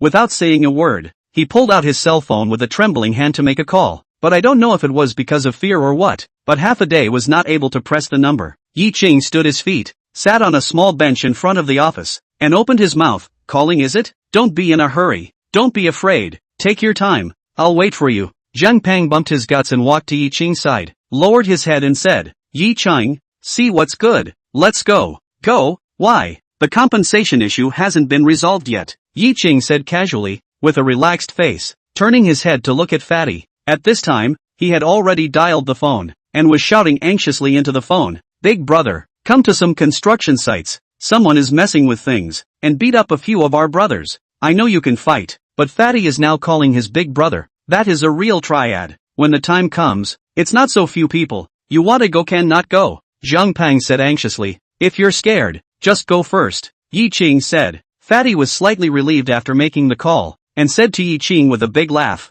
pretending to be a good guy, "Are you? Good. Just wait for me. I'll see how much you can fight." Ye Qing didn't say anything, just raised his eyes and gave Fatty a cold look. Fatty's body shook and hurriedly shut up. No matter how powerful he was in a while, now he didn't have a little brother by his side. Ye Qing could beat him up at any time. The workers all came over to persuade Ye Qing to leave. Zhao Guaning stood not far away, looking at Ye Qing with a complex expression. He also did not expect that Ye Qing, who was once scolded by himself, would be so powerful. Ye Qing turned a deaf ear, always keeping a smile. After waiting for a few minutes, the person called by Fatty did not come, but the police came. A police car stopped next to the construction site and casually came down with 3 people. These 3 people were police officers. 2 of them were youths, and the one in the lead was actually a girl. Ye Qing looked up in surprise. The girl didn't look too old, and was extremely good looking. Big watery eyes, light nose, light red lips, quite a watery beauty. With a uniform, it was a different flavor. Ling Jie,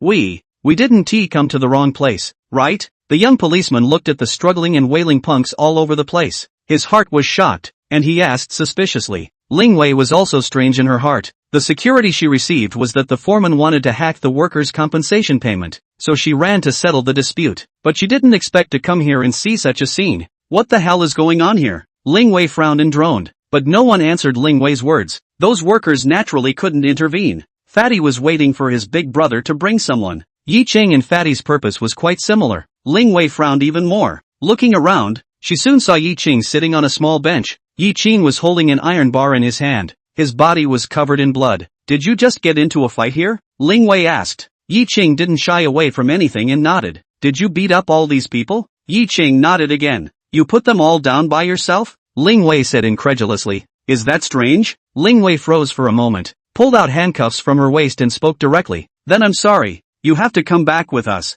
Zhang Peng was startled and hurriedly shouted, "Officer, wait, you've arrested the wrong person." Zhang Peng had also gotten up the nerve at this point, and told Ling Wei everything that had just happened. Ling Wei looked at Ye Qing with an odd expression. According to Zhang Peng's explanation, Ye Qing was the victimized party, but the scene she saw in front of her, it was clear that those punks were the victimized party. Although you are on the victimized side, but it's always bad for you to lay such a heavy hand on them. Go back with me and make a statement. Ling Wei sighed and said, "Going back with you is fine. However, my matter is still unresolved." Ye Qing shook his head and said indifferently. His tone was not to be questioned. "I know what kind of dispute you guys are in. Go back with me, and our bureau will naturally help you with your dispute." "No, I want to handle it myself." "You." Ling Wei still wanted to say something. Suddenly a few piercing breaks sounded behind her. Ling Wei twisted her head to look in confusion, and was suddenly shocked, only to see a few black cars, and 7 or 8 vans will be a large piece of open space on the construction site are crowded.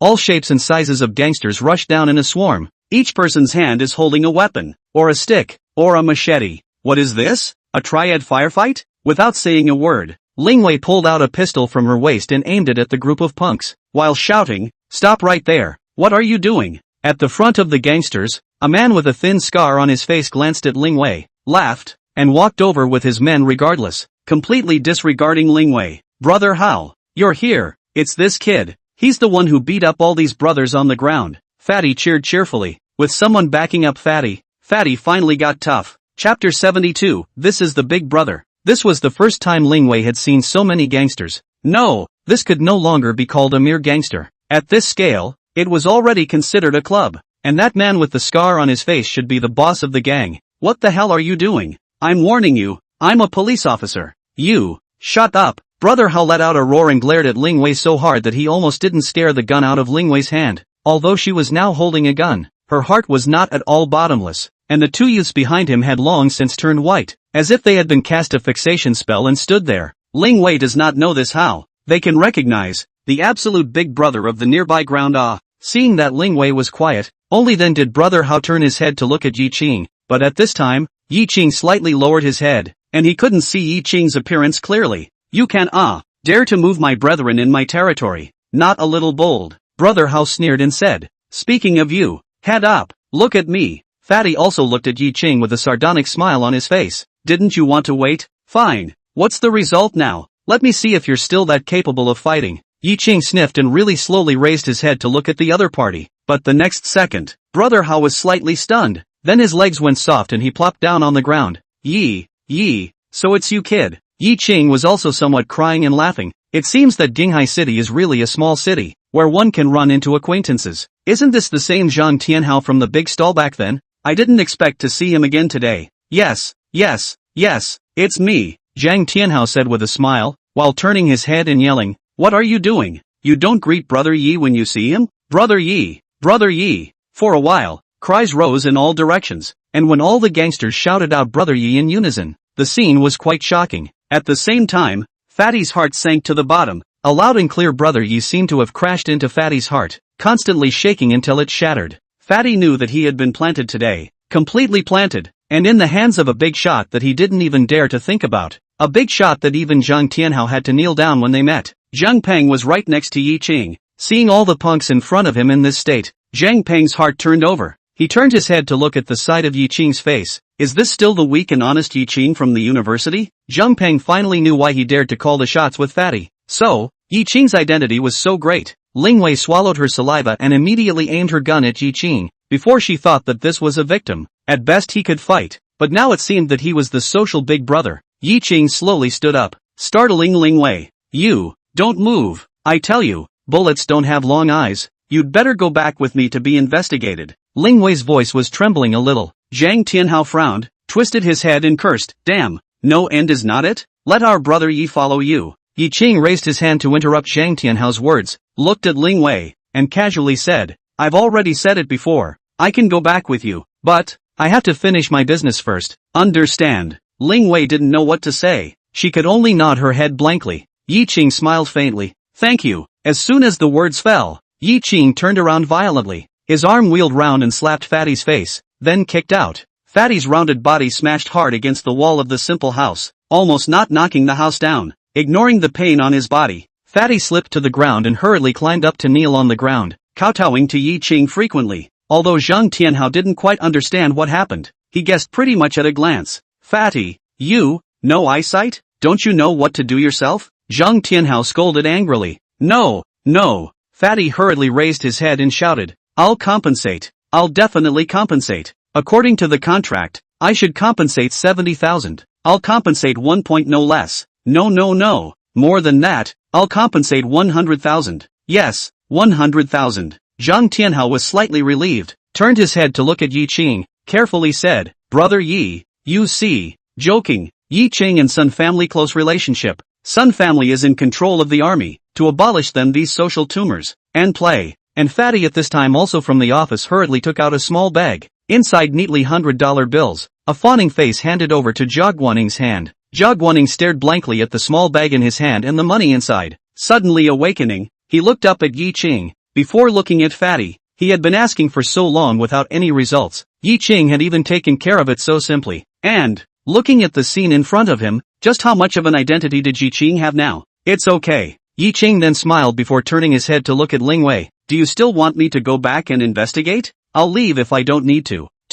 Of course you do, Ling Wei said through gritted teeth. The two youths behind her were repenting. They were also idle and followed Ling Wei out. Ling Wei even wanted to bring Ye Qing back now. What would such a great god bring back? What's the point of bringing such a god back? That, Sister Ling, why don't we forget about it? The young cop said carefully. What do you mean? Forget it? So many gangsters have been injured here. Why don't we just forget about it? Take those punks back as well. Ling Wei glared and said. Not far away. Jia Guaning suddenly let his workmates help him walk to Ye Qing. He opened his mouth but didn't know what to say, and finally in a hurry, he pulled out a few stacks of money from his bag and handed it to Ye Qing. Ye Qing, this 30,000 is extra. I'm already happy that you can help me. Take this back. Ye Qing didn't reach out and didn't look at Jia Guaning. Instead he spoke. No need. You take it, no matter what. When you were a kid, you helped me and my mom. I won't mention what happened later. Since you helped us, I'll help you out now as well. One repayment for another. From now on, we don't owe each other. After saying that, Ye Qing had no more lingering feelings, lifted his foot and followed Ling Wei to the police car. Zhug Guanning's wrist shook and his face went a few shades of white again, but in the end, he still nodded. Zhang Tianhao looked at the direction Ye Qing left, thought for a moment, and turned his head to look at Fatty. Those men of yours were also brought in. Do you still need me to teach you what to do this time? Fatty hastily straightened his face and spoke. Don't worry brother Hao, I know what to do. Only then did Zhang Tianhao nod his head in satisfaction. Anyway, Ye Qing would be thankful if he didn't end up taking his anger out on him. After the crowd dispersed, Zhang Peng was still frozen in place, somewhat at a loss for words. At this time, he suddenly felt that he and Ye Qing were not people of the same world. Ye Qing was high up in the world, while he, however, was just a wage earner at the bottom of the society. Chapter 73. Not very good temper. Empty airtight room. In front of a grill iron door sealing one side. This is a detention center. Some social delinquent youths are usually locked up here.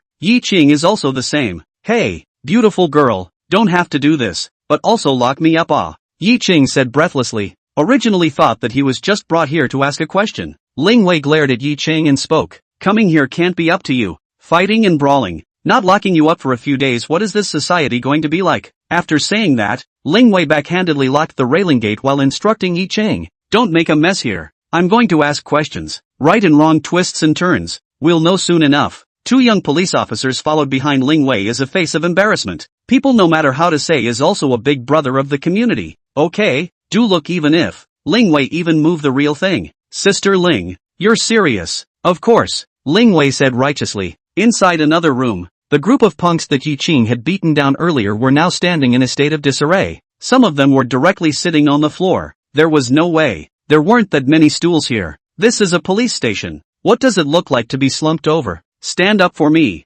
Ling Wei shouted coldly. The gangsters were a bit reluctant, but here, they really didn't have much of a choice. They could only do as they were told. Give me a clear account of the details of your fight earlier. How did that Ye Qing bully you? Tell me the original story and I will find justice for you. Ling Wei opened her mouth and said, if Ye Qing was here right now, he would probably be vomiting blood. How did it become him bullying these punks? Ye Qing felt like he should be the victim. Ye Qing? Don't recognize. One of the leading punks spoke up. He was also one of the first to be ed over by Ye Qing. Don't recognize? It's the one who was brought back with you guys earlier. Ling Wei frowned and said, oh, that one.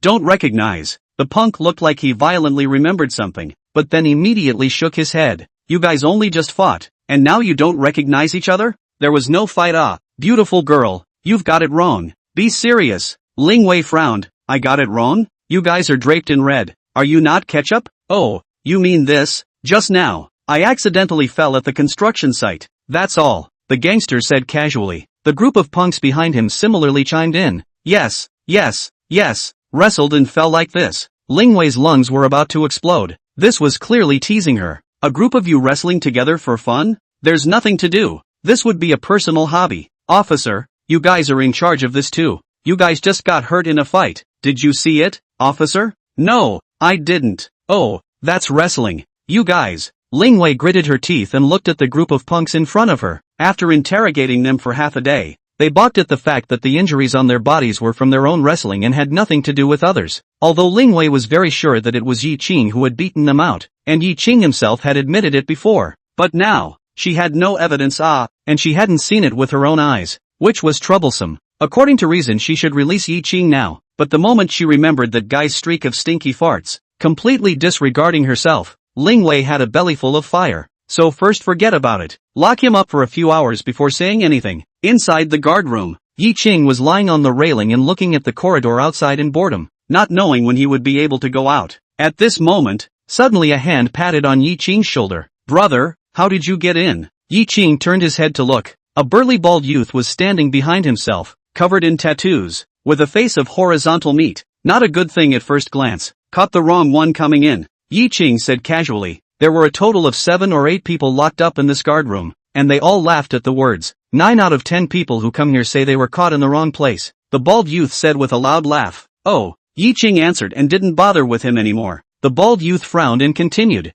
New here, right? Don't know the rules here? Rules? Don't really know. Tell me. The corner of Ye Qing's mouth rose slightly as he opened his mouth and asked. I'm a regular here, thanks to the various brothers who look up to me and call me Brother Chang. The rules here are also very simple. Newcomers, First pay $1,000, but this money is not for nothing. When I go out, incidentally, I'll also fish you out. How about it? Ye Qing glanced at the bald guy and casually said, "Thanks. No need. It's not up to you," the bald youth said with a fierce smile, and the others behind him quickly surrounded him. Ye Qing suddenly turned his head to look at the bald youth and said doubtfully, "This is a police station. Can you fight? Ha ha. You think the police station can protect you? Brother, you are also too naive. Right, here, have the strength. How you want to fight? How to fight? Who dares to say a word of no?" the bald youth said arrogantly. "So, if you're smart, you'd better pay up obediently. In that case, then I know." Ye Qing nodded, and with a lift of his foot, he directly kicked the bald youth in the chest.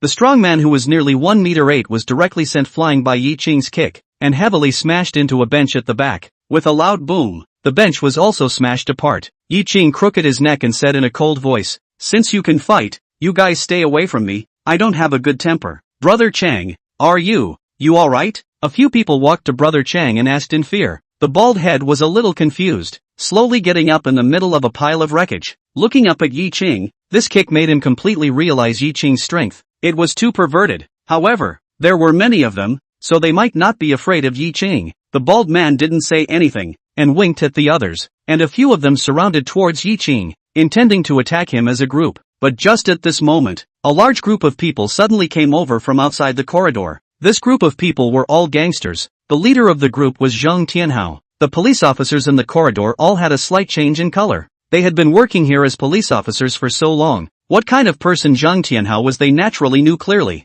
Zhang Tianhao walked to Ye Qing's guard room and stopped. The cadre of gangsters led by the bald head all had their faces changed drastically. Zhang Tianhao was the absolute big brother of the neighborhood. How did he come here? In the next second, bald head's jaw almost didn't drop. "Brother Yi, are you alright?" Zhang Tianhao bowed to Ye Qing and spoke. Ye Qing also froze for a moment, not expecting that Zhang Tianhao had followed him to the police station. "It's fine. Brother Yi, don't worry. I've explained to my brothers. They fell by their own carelessness. You'll be out soon." Zhang Tianhao nodded and said, "Then thanks a lot." Ye Qing laughed. It was naturally best to be able to get out. Right at this moment, Ye Qing's cell phone suddenly rang. Ye Qing pulled it out and looked at it, then pressed the answer button. "Sister Xia, looking for me?" On the other side of the phone, Xia He's voice was extraordinarily serious. "Ye Qing, Xiaobai is missing." Chapter 74 Xiaobai was kidnapped. Xia He's voice even brought a hint of crying. Ye Qing's face changed abruptly. "Xiaobai was missing? Don't be anxious, wait for me to go back." Ye Qing finished and hung up the phone. "Brother Yi, what's wrong?" Zhang Tianhao asked nervously. Ye Qing shook his head and didn't say anything. Instead, he shouted to the police officer on duty in the corridor, "Can you let me out now?" "This, Sister Ling hasn't given the word yet." "So," the young policeman said with some embarrassment. "Ye Qing can't wait to ink with them here." Directly grasping the gate in front of him with both hands, 2 iron rods. Between the chi drumming, a clicking sound came. That gate was directly torn open by Ye Qing, a big mouth. The eyes of the surrounding gangsters were almost staring out. The steel gate was directly torn open by Ye Qing. The guards in the corridor also turned pale when they saw the scene and hurriedly ran to find Ling Wei. Before Ye Qing could go out, Ye Qing saw Ling Wei walking towards him. "How did you come out?" Ling Wei exclaimed. "Get out of the way," Ye Qing said coldly. The murderous aura in his eyes seemed to condense into substance. Ling Wei's heart shook and she didn't even dare to meet Ye Qing's eyes. "You're criminally liable for escaping privately," Ling Wei shouted with her mouth open. "I'm guilty?" Ye Qing asked. "This is not." Ling Wei gritted her teeth and said, "Just now those punks had said that they fell and hurt themselves, so Ye Qing was naturally not guilty. Then can I say that you are illegally detained?" Ye Qing sneered and left a sentence, and without any further hesitation, rushed out of the police station. When he rushed back to the bar, it was already half an hour later. "What's going on? Didn't she come back last night?" Ye Qing asked with a gloomy expression. "I don't know. I heard the bartender say that he went out after midnight last night. I called her phone today, but it was turned off. You know, she never turns off her phone," Xiaoha said anxiously. Her voice had dulled a hint of crying. "Could it be that she lost her cell phone while playing madly?" Ye Qing asked tentatively. After all, Xiaobai's playfulness was notorious, and it was quite possible that she lost her cell phone. Right at this moment, Ye Qing's cell phone suddenly rang, and the number displayed on it was none other than Xiaobai. Ye Qing let out a fierce sigh of relief, picked up the phone and yelled, "What the hell? How dare you turn off your cell phone? Do you know?" Said here, Ye Qing's voice came to an abrupt end. "It seems like you're very excited. I really want to see your expression right now. It's so pathetic." On the other end of the phone was a slightly teasing voice. Ye Qing's heart instantly sank to the bottom. This voice, it was Lu Qingfeng. Lu Qingfeng, where is Xiao Bai? Ye Qing gritted his teeth and said. His breathing was a little short. The killing intent inside him rapidly churned up. She's safe now, but it's not necessarily. It depends on you, Lu Qingfeng said. What do you want? Ye Qing asked with a gloomy expression. What are you pretending to be confused about? Is my Lu Qingfeng stuff that easy to rob? Lu Qingfeng laughed out loud and said, I can return the ancient tripod to you. No, no, no, I want more than just the ancient cauldron. What else do you want? A string? I can also give it to you. Let me think about it. See you later. After saying that, Lu Qingfeng directly hung up the phone. When Ye Qing called again, it was turned off again. Xiao Bai's cell phone was in Lu Qingfeng's hands. It seemed right. Lu Qingfeng was now in control of the chips. He was hanging on to Ye Qing, wanting to let Ye Qing dry out for a while first. But Ye Qing was completely clueless. His eyes were covered in blood. His murderous aura was rising like substance. If he had known this, he should have just killed Lu Qingfeng in the first place. Or he was too soft-hearted. After learning that it was the Lu family that kidnapped Xiao Bai, Xia He's face also changed. With her current power to deal with the Lu family, she simply couldn't do it. Do you know where the Lu family is? Ye Qing twisted his head and asked. But Xia He shook her head. The Lu family acts in secret, I think, and I don't have any interactions with the Lu family, so naturally I don't know. For the first time, Ye Qing felt a bit powerless. In his previous life, as a medical immortal, Ye Qing was calling the shots and had countless followers. In this life, even though he was all light-hearted, when it came to certain times, Ye Qing was a bit frazzled. Like now, for example, Ye Qing didn't even have the most basic information, and even if he sacrificed something to bring Xiao Bai back this time, what about later? Xia He, Shu Yu, and so on. Some of the people Ye Qing knew could receive harm, cutting the grass to get rid of the roots. And now, what Ye Qing needs the most is his own forces. Forces that can protect the important people around him instead of himself. Right now, the first thing Ye Qing needed to know was the location of the Lu family. But where was he going to ask now?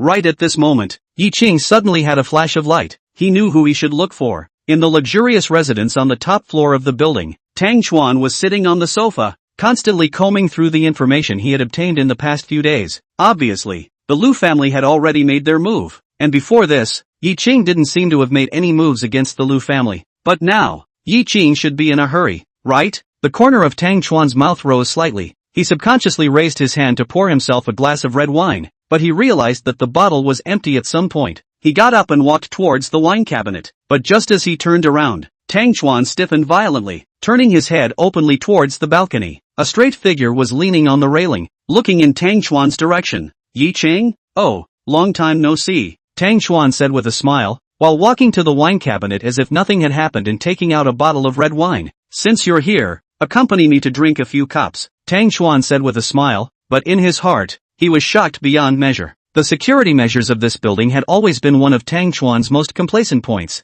but now, with no reaction from his security measures, Ye Qing appeared in the middle of his room, which was a fatal mistake. If Ye Qing had assassinated him just now, he would have died by now. Ye Qing got down from the railing and raised his feet towards Tang Xuan's direction. While speaking, there is an alarm device in the wine cabinet. When you took the red wine just now, you have already quietly pressed the alarm device. In less than 3 minutes, the entire top floor will be surrounded by your men, right? Tang Xuan's hand that was pouring the wine shook slightly. Such a device is in this room. There are a total of 13 places. Oh right, maybe you haven't used such a thing for too long. You forgot that under the coffee table in front of you, there is likewise such a button. You don't need to walk to the wine cabinet, Ye Qing continued, then sat across from Tang Xuan with a big grin. Tang Xuan laughed dryly twice and sat up straight to look at Ye Qing. Ye Qing reached out and brought the glass of wine Tang Xuan had just poured in front of himself, and took a beautiful sip before continuing. You have a military dagger in your waist, 2 pistols, and a dagger in your sleeve, but I'd advise you to better not take this note. Tang Xuan gulped. Cold sweat had come down. He knew that he still underestimated this guy. Chapter 75, each takes what he needs. Under the evil king's true eye, everything here Ye Qing knew like the back of his hand. The wine is good. It's a pity that I don't know red wine. Ye Qing skimmed his mouth. The flavor was okay, but to say it was good, Ye Qing really didn't have that feeling. It seems like you really don't know red wine. In foreign countries, this bottle can be sold for $100,000. Tang Xuan forced a smile. Ye Qing nodded and looked up at Tang Xuan. Those men of yours have arrived. They are right outside. Tell them to spread out. Tang Xuan laughed dryly twice, got up and headed towards the door, but just as he got up, Ye Qing spoke again. No need to go over there. The watch on your left hand has an intercom function. And besides, do you really think you can walk? Tang Chuan's face turned slightly white. At this moment, the feeling Ye Qing gave him was too scary. As if in front of Ye Qing, he no longer had anything to hide. For an assassin, this feeling of being completely exposed without a trace was too bad. Tang Chuan twisted his head and gave Ye Qing a serious look before he raised his hand to his wrist and said, "It's fine here. All disperse." After saying that, Tang Chuan once again looked at Ye Qing. "You came to find me, more than just to troll me, right? What exactly is the matter?" Xia Xiaobai was arrested. Ye Qing got himself another glass of wine, took a sip and said casually. Tang Chuan was slightly stunned and hesitated for a few seconds before finally nodding. "I know." Ye Qing looked at Tang Chuan in surprise. "It seems like your intelligence is quite fast. That's good. I need you to help me. The Lu family isn't easy to deal with. And besides, why would I help you?" Tang Chuan sneered. "We can exchange," Ye Qing said. "Exchange?" Tang Chuan flinched. "I don't understand what you mean." "You help me and I'll exchange desire with you." A meaningful smile swept across the corner of Ye Qing's mouth. "Desire? Oh, are you teasing me?" Tang Chuan said coldly. The moment the words fell, Ye Qing on the sofa suddenly disappeared into thin air, and when he appeared in the next second, Ye Qing had already appeared in front of Tang Chuan. Tang Chuan's face abruptly changed. So fast. Out of instinct, Tang Chuan subconsciously reached out to touch his waist, but at that moment, he happened to catch a glimpse of Ye Qing casually throwing 2 guns as well as 2 daggers on the sofa aside. Those were precisely Tang Chuan's favorite hand weapons. Tang Chuan gulped. When did Ye Qing take away his personal weapons? Surprisingly, he didn't feel it halfway. Ye Qing twisted his head, came to Tang Chuan's ear, slightly narrowed his eyes and murmured, "I know what you need. I can satisfy you. I just need you to follow me." Joke. I Tang Chuan want money and power. I don't lack anything. No, I can see that you have a big heart. This small organization is not your ultimate goal, being an assassin, but retired at the peak and founded the current organization. What you want is not comfort, but a wildstorm. You've been silent for too long. You crave to kill. You crave to dominate. Ye Qing's voice carried a burst of compelling power. Tang Chuan's face grew pale as his body began to tremble. Ye Qing's voice continued to ring out. But your forces are not strong enough. Although Jinghai City is small, but all the big clans are restraining each other. It's hard for you to develop. You're waiting for an opportunity. When I appeared, you thought that I'm your opportunity. You hope that I'll stir up Jinghai City and break the deadlock in front of you. And you go with the flow. Tang Chuan's face changed drastically, stomping back a few steps, looking at the Ye Qing in front of him with a terrified expression. Ye Qing even knew this. This person, too terrifying. Seeing Tang Chuan's expression, the smile at the corner of Ye Qing's mouth became even more intense as he continued. So, I can help you. I need your intelligence network and manpower. You need me to help you grow your power. You crave for killing. You crave for domination. I can fulfill you. Let you stand at the top of the world. You'll become the emperor of the underground world. Ye Qing drank the wine in the quilt in one go and said aloud. At this moment, a strong confidence and a gust of regal and powerful pressure emerged from Ye Qing. This was from the lofty and untamed imperial aura of the world of the former world's medical immortal. Tang Chuan's eyes brightened slightly, and he admitted that he was somewhat moved. True to Ye Qing's words, his purpose was indeed the same. Tang Chuan was a person with great ambition. He certainly wasn't willing to nestle in Jinghai City. He longed for development. He longed to stand up to a higher world to dominate everything, just as a killer dominated other people's lives. As an accomplished assassin, he missed that feeling too much. I admit, your argument is tempting, but what makes me believe that you can help me? Tang Chuan smiled, his eyes looking straight at Ye Qing as he asked. He no longer hid anything. If it was an opportunity in front of him, Tang Chuan was going to grab it, but Tang Chuan was curious. What did Ye Qing take to help himself? With my strength. Ye Qing shrugged and said, I know that your fighting prowess is strong, but so what? I've killed countless experts. What makes you think you're different from them? Tang Chuan laughed and spoke. Tang Chuan was a little disappointed. If it was just strength, it was far from enough. For Tang Chuan, personal force is strong again. It's all empty words. It's easy to dodge the dark arrows in the open. The corner of Ye Qing's mouth rose slightly. He slowly deep a hand,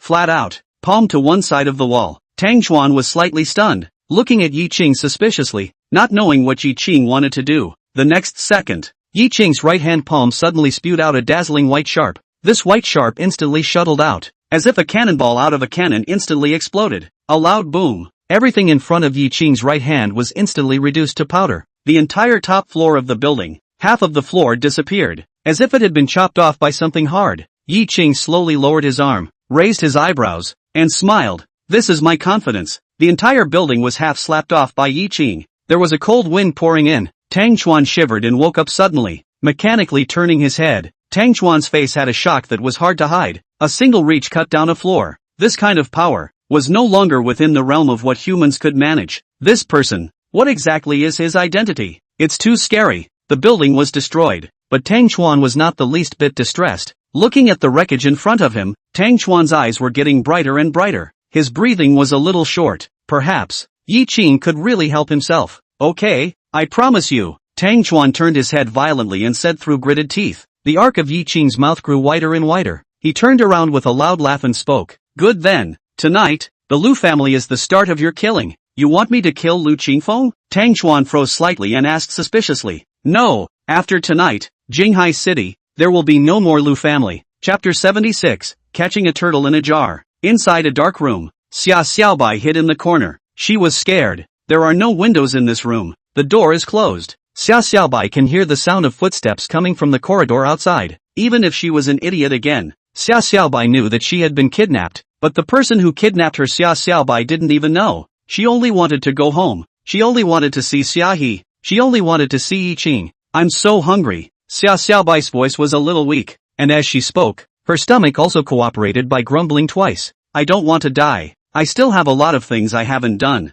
I haven't had a relationship yet. My first kiss is all there. I don't want to die. Xia Xiaobai's voice was getting weaker and weaker, and later, directly fell into a deep sleep. I do not know how long. Xia Xiaobai suddenly felt that someone gently picked herself up. She subconsciously opened her eyes, wanting to struggle, but her body was very weak. Be good. Don't move around. I'll take you to eat something good in a while, Ye Qing said with a smile. He felt a pang of heartache in his heart. At this moment, Xia Xiaobai's face was emaciated. Her body was weak to the extreme. It was obvious that she hadn't eaten for 2 days. Although those people didn't torture Xia Xiaobai, they also didn't care about Xia Xiaobai's death. To Lu Qingfeng, Xia Xiaobai was just a bargaining chip for him. His target was Ye Qing. As for whether Xia Xiaobai would die or not, he wouldn't care about it at all. Brother Ye Qing, is it really you? Xia Xiaobai exclaimed out in a surprise. The moment she heard Ye Qing's voice, it was as if all this suffering and hunger had ended, and the room wasn't as dark as before, and her heart wasn't as scared as it was just now.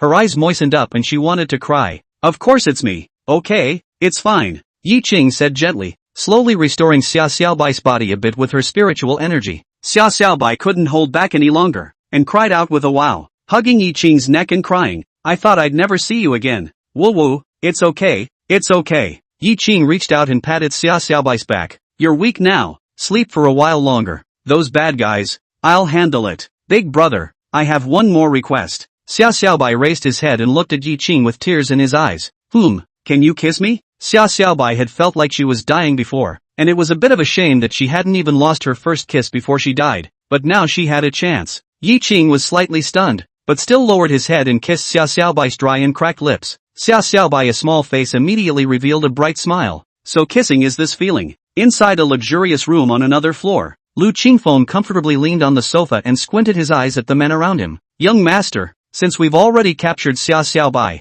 why don't we just threaten Ye Qing and take this opportunity to take his life? Lu Qingfeng laughed and spoke. It's simple to take his life, but it's just too merciful for him. Right now Ye Qing should be anxious like an ant on a hot pan. Ha ha, but I'm a little worried. Ye Qing is very powerful. Will he? Won't. Lu Qingfeng interrupted his henchman with a gloomy look and laughed coldly. If you dare to go against me Lu Qingfeng, Ye Qing is the first one. I won't get him killed so easily. I'll let him suffer and endure the pain, die in remorse and pain. Lu Qingfeng's complexion looked a little crazy and hideous. He was very confident. This was the Lu family's home base, but all along, the Lu family had been hiding very deeply. This villa area, basically all of it had been wrapped up by the Lu family. The Lu family had always acted stealthily, and he was confident that Ye Qing would not be able to find his way here. And here is it tightly guarded. 3 layers of guards and bodyguards. Even if Ye Qing came, also told him to fly. The henchman sighed. For some reason, he was still a little worried in his heart. Casually picking up the walkie-talkie, the man opened his mouth and asked, how is the situation outside? After waiting for a few seconds, there was no sound inside the walkie-talkie. The man frowned slightly, slapped the walkie-talkie in his hand, changed the channel and continued to ask, Keiko, how is the situation outside? Let me know the first time there is any situation. After waiting for a few seconds, there was still no sound from the other end of the walkie-talkie. the man realized that something was wrong. There were two situations: either the walkie-talkie in his hand was broken, or there was no one on the other end of the walkie-talkie anymore. But how can it be? This walkie-talkie was not broken earlier or later. It just happened to be broken at this time. What's wrong? What happened? Lu Qingfeng casually asked. Something doesn't seem right, the man said with a slight frown. He walked out of his room and looked around. The corridor was densely packed with guards patrolling. He was slightly relieved in his heart and casually pulled over one of his men beside him and spoke. Go outside and see if there's anything going on. Lu family villa is very large, covers a wide area. Outside layers and layers of guards. If there is any unexpected situation, there are people who can report the situation to him in the first time. So the man did not think much in his heart. He just felt some unsettled feeling in his heart. Entering the private room, the man looked up at Lu Qingfeng and spoke. Maybe the intercom in my hand is broken. It's really strange that it's broken at this exact time. Lu Qingfeng suddenly laughed out loud. Isn't it just a walkie-talkie that's broken? See how nervous you are. Do you think Ye Qing dares to rush over to find trouble with me like this? Isn't that looking for death? Right. Young master is right. The man laughed, also self-conscious that he was a bit nervous. But just at this moment, the door of the room was suddenly slammed open from the outside, and the henchman who had been ordered to go out and spy on the situation earlier stumbled in, his face very ugly. The man's heart thumped and he droned. Damn, what's the panic? Don't you know to knock when you come in? Lu Qingfeng also turned his head towards the henchman in annoyance. The henchman slightly gasped for a few breaths before he spoke. Outside. There's no one left outside. What?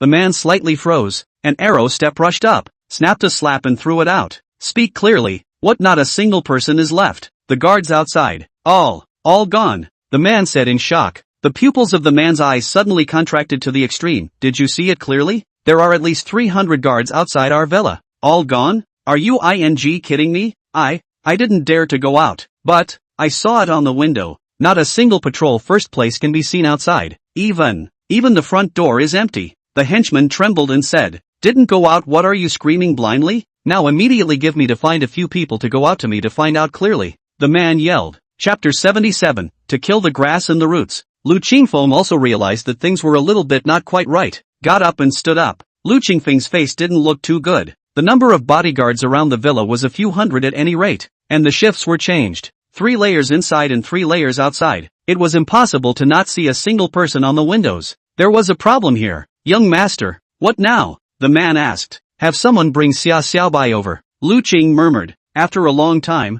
the henchman who had gone out earlier rushed into the room once again, but he looked as if he had lost his soul, and his entire body seemed to be in a daze. What's the situation? Say. The man drank. The brothers who went out.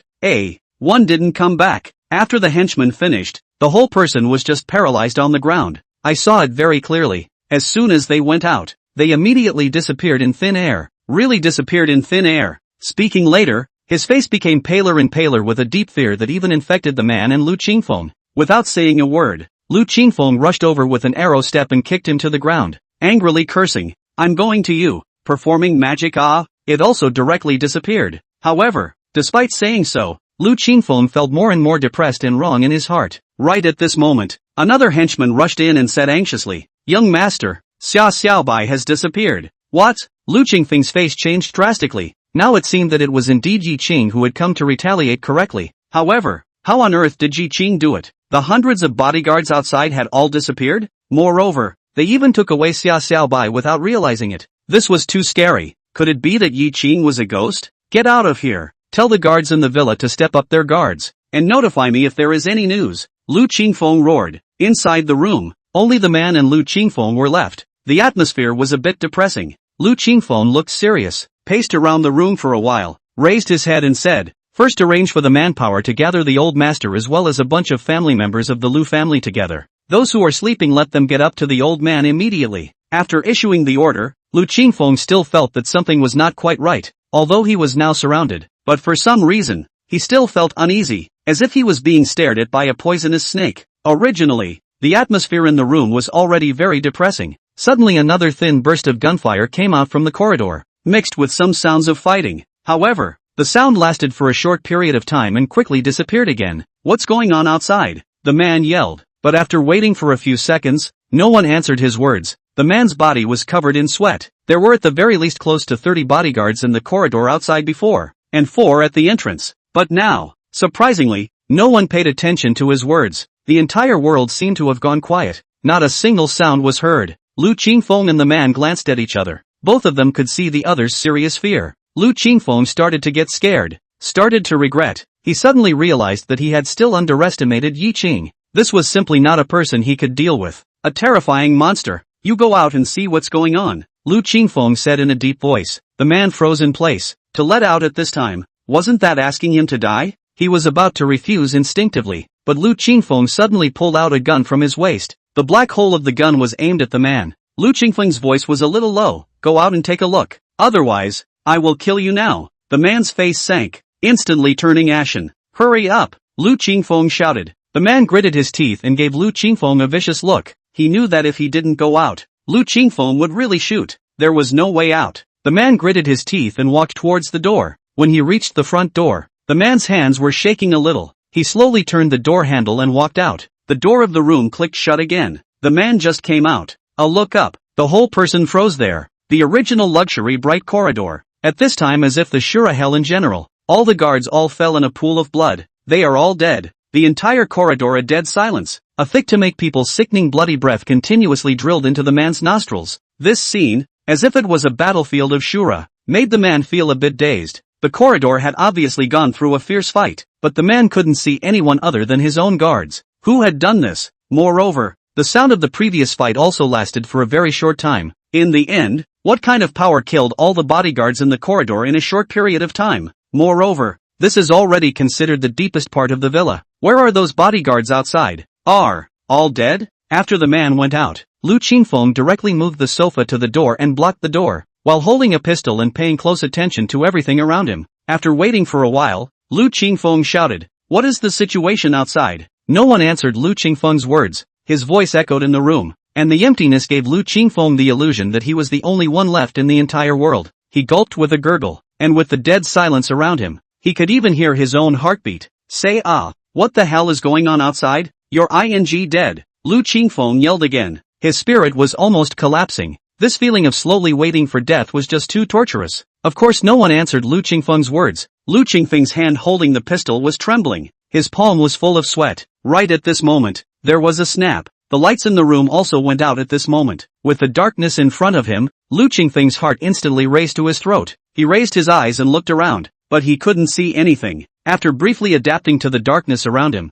it was only then that he was able to see things a little bit more clearly. But in the next second, Lu Qingfeng shivered, and the pistol in his hand almost didn't hold it steady enough to throw it out. Who's there? Lu Qingfeng shouted in a trembling voice. He clearly saw that outside the window of the balcony, a straight black shadow was standing there motionless. Lu Qingfeng tried his best to stare wide-eyed to see more clearly, but it was hopelessly too dark in the room, and he still couldn't see anything. He couldn't hold back any longer and directly pulled the trigger at the black shadow. Bang bang bang, the sound of the gun with fire kept flashing by as he hysterically yelled, "You're Ye Qing! I'm going to kill you! Kill you!" Lu Qingfeng was about to go crazy. It seemed that only the sound of gunshots could cover up the fear in his heart right now. But it wasn't until he had shot out his magazine that he realized that the dark shadow at the window had long since disappeared. Right at this moment, a slightly teasing voice sounded in Lu Qingfeng's ears. "Are you looking for me?" Lu Qingfeng was violently stunned and subconsciously turned to look, and in the next second, a hand directly choked Lu Qingfeng's neck. "Ye Qing, don't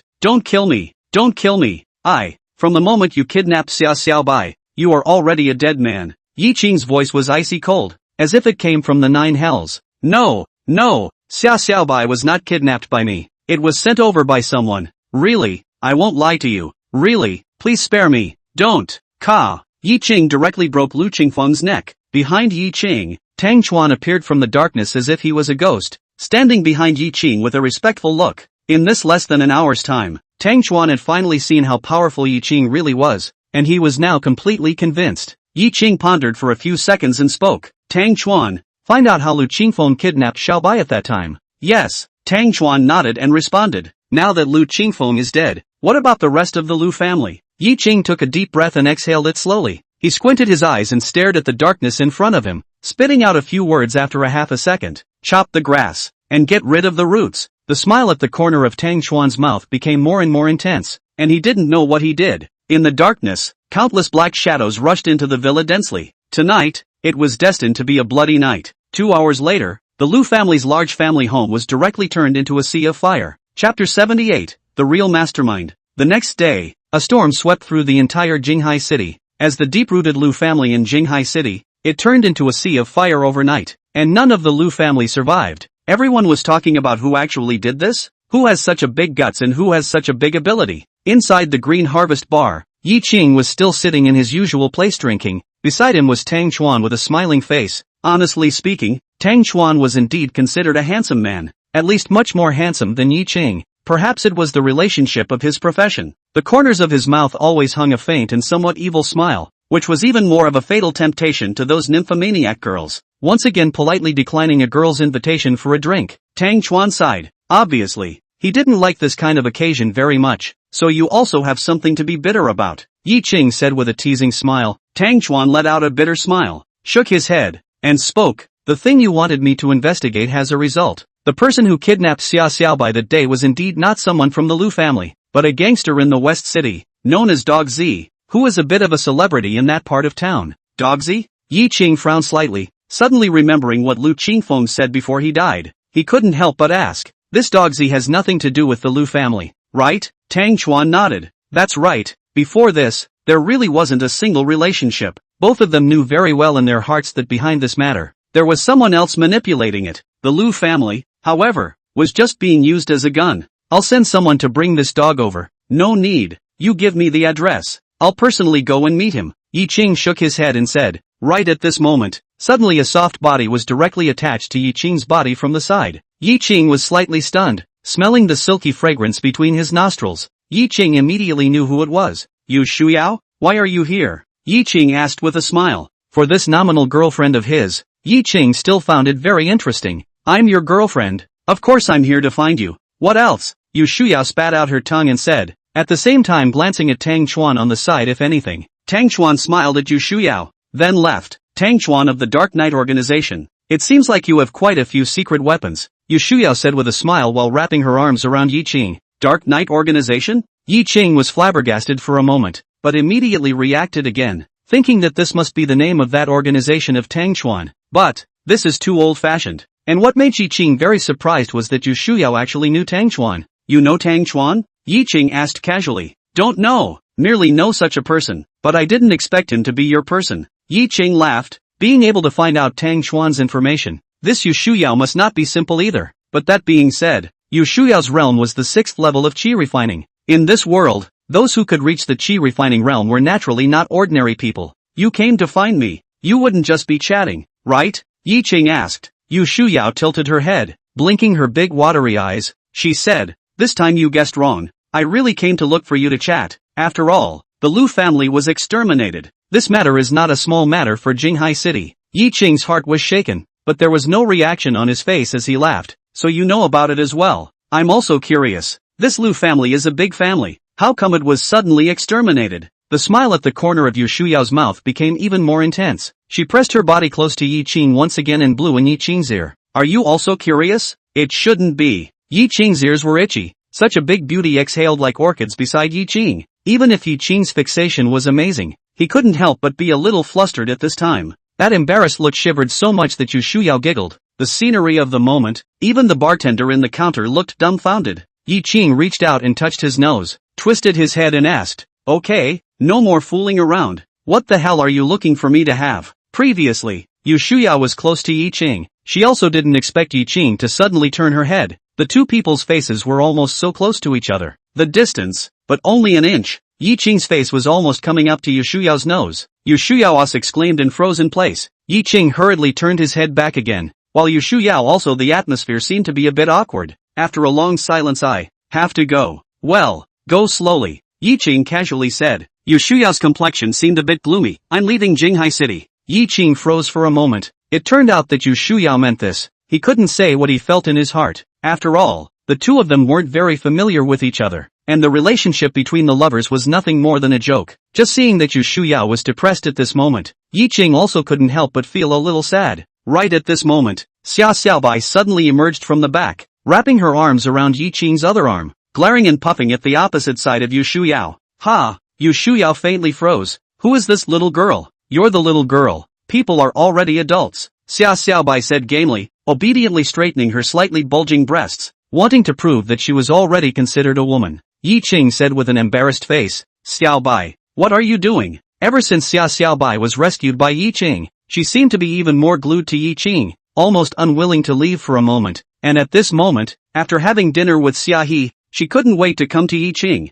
What a cute little girl, Yu Shuyao said with a smile. Xiao Bai's exasperated appearance was indeed quite cute. These words were obviously complimenting Xiao Bai, but she didn't seem to appreciate it and was still looking at Yu Shuyao with an exasperated look. Yu Shuyao let out a giggle, and only after half a second did she let go of Ye Qing's arm and laughed. Alright, give your brother Ye Qing back to you. After saying that, she looked at Ye Qing again. That's it for today. I'll leave first. In the future when there's a chance, maybe we'll meet again. Ye Qing nodded, but for Ye Qing, there was basically not much of a chance. Somehow, Ye Qing could see a trace of sadness and unwillingness from the depths of Yu Shuyao's eyes. It wasn't because of the parting. She and Ye Qing didn't have much feelings in the first place. At best, they could only be considered as friends. Yu Shuyao's body, there must still be things that he did not understand. Ye Qing thought. Uncle Lai, who had been waiting at the entrance of the bar, saw Yu Shuyao come out, bowed slightly and spoke. Little lord, it's time to go.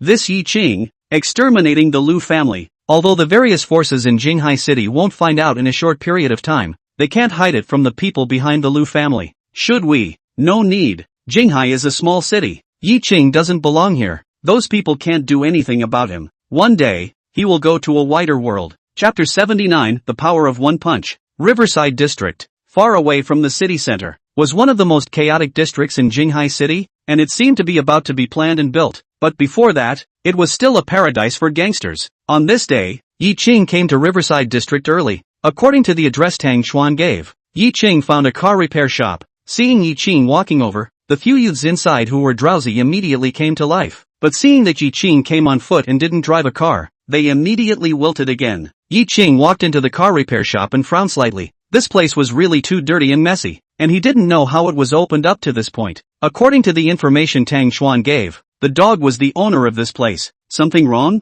A youth raised his eyes and glanced at Ye Qing casually asking. Looking for someone. Looking for who? Is Doggy here? Several youths froze violently, then stood up in unison. What are you looking for Dog for? Looking for him to ask something. Ye Qing said casually. Just talk to us if you have something. Same thing. Ye Qing glanced at the several youths and didn't care about them, directly lifting his feet and walking towards the back. A few youths took a look, or a rash youth, and immediately became interested, and all stepped forward to surround Ye Qing in the center. What do you mean? Ye Qing asked with a bland look. No other meaning. If you want to see Brother Dog, you have to have some legitimate reason to do so, the youth said with a cold smile. Ye Qing raised his eyes to look at the youth in front of him, and after half a second nodded his head and said, Got it. Then a foot flew out. The youth hadn't come to react, and was immediately wasted out, heavily smashing into a bright abandoned sedan at the back, making a loud thud. When the others saw this, they were shocked. They also didn't expect Ye Qing to do it when he said he would do it, and he struck out so viciously,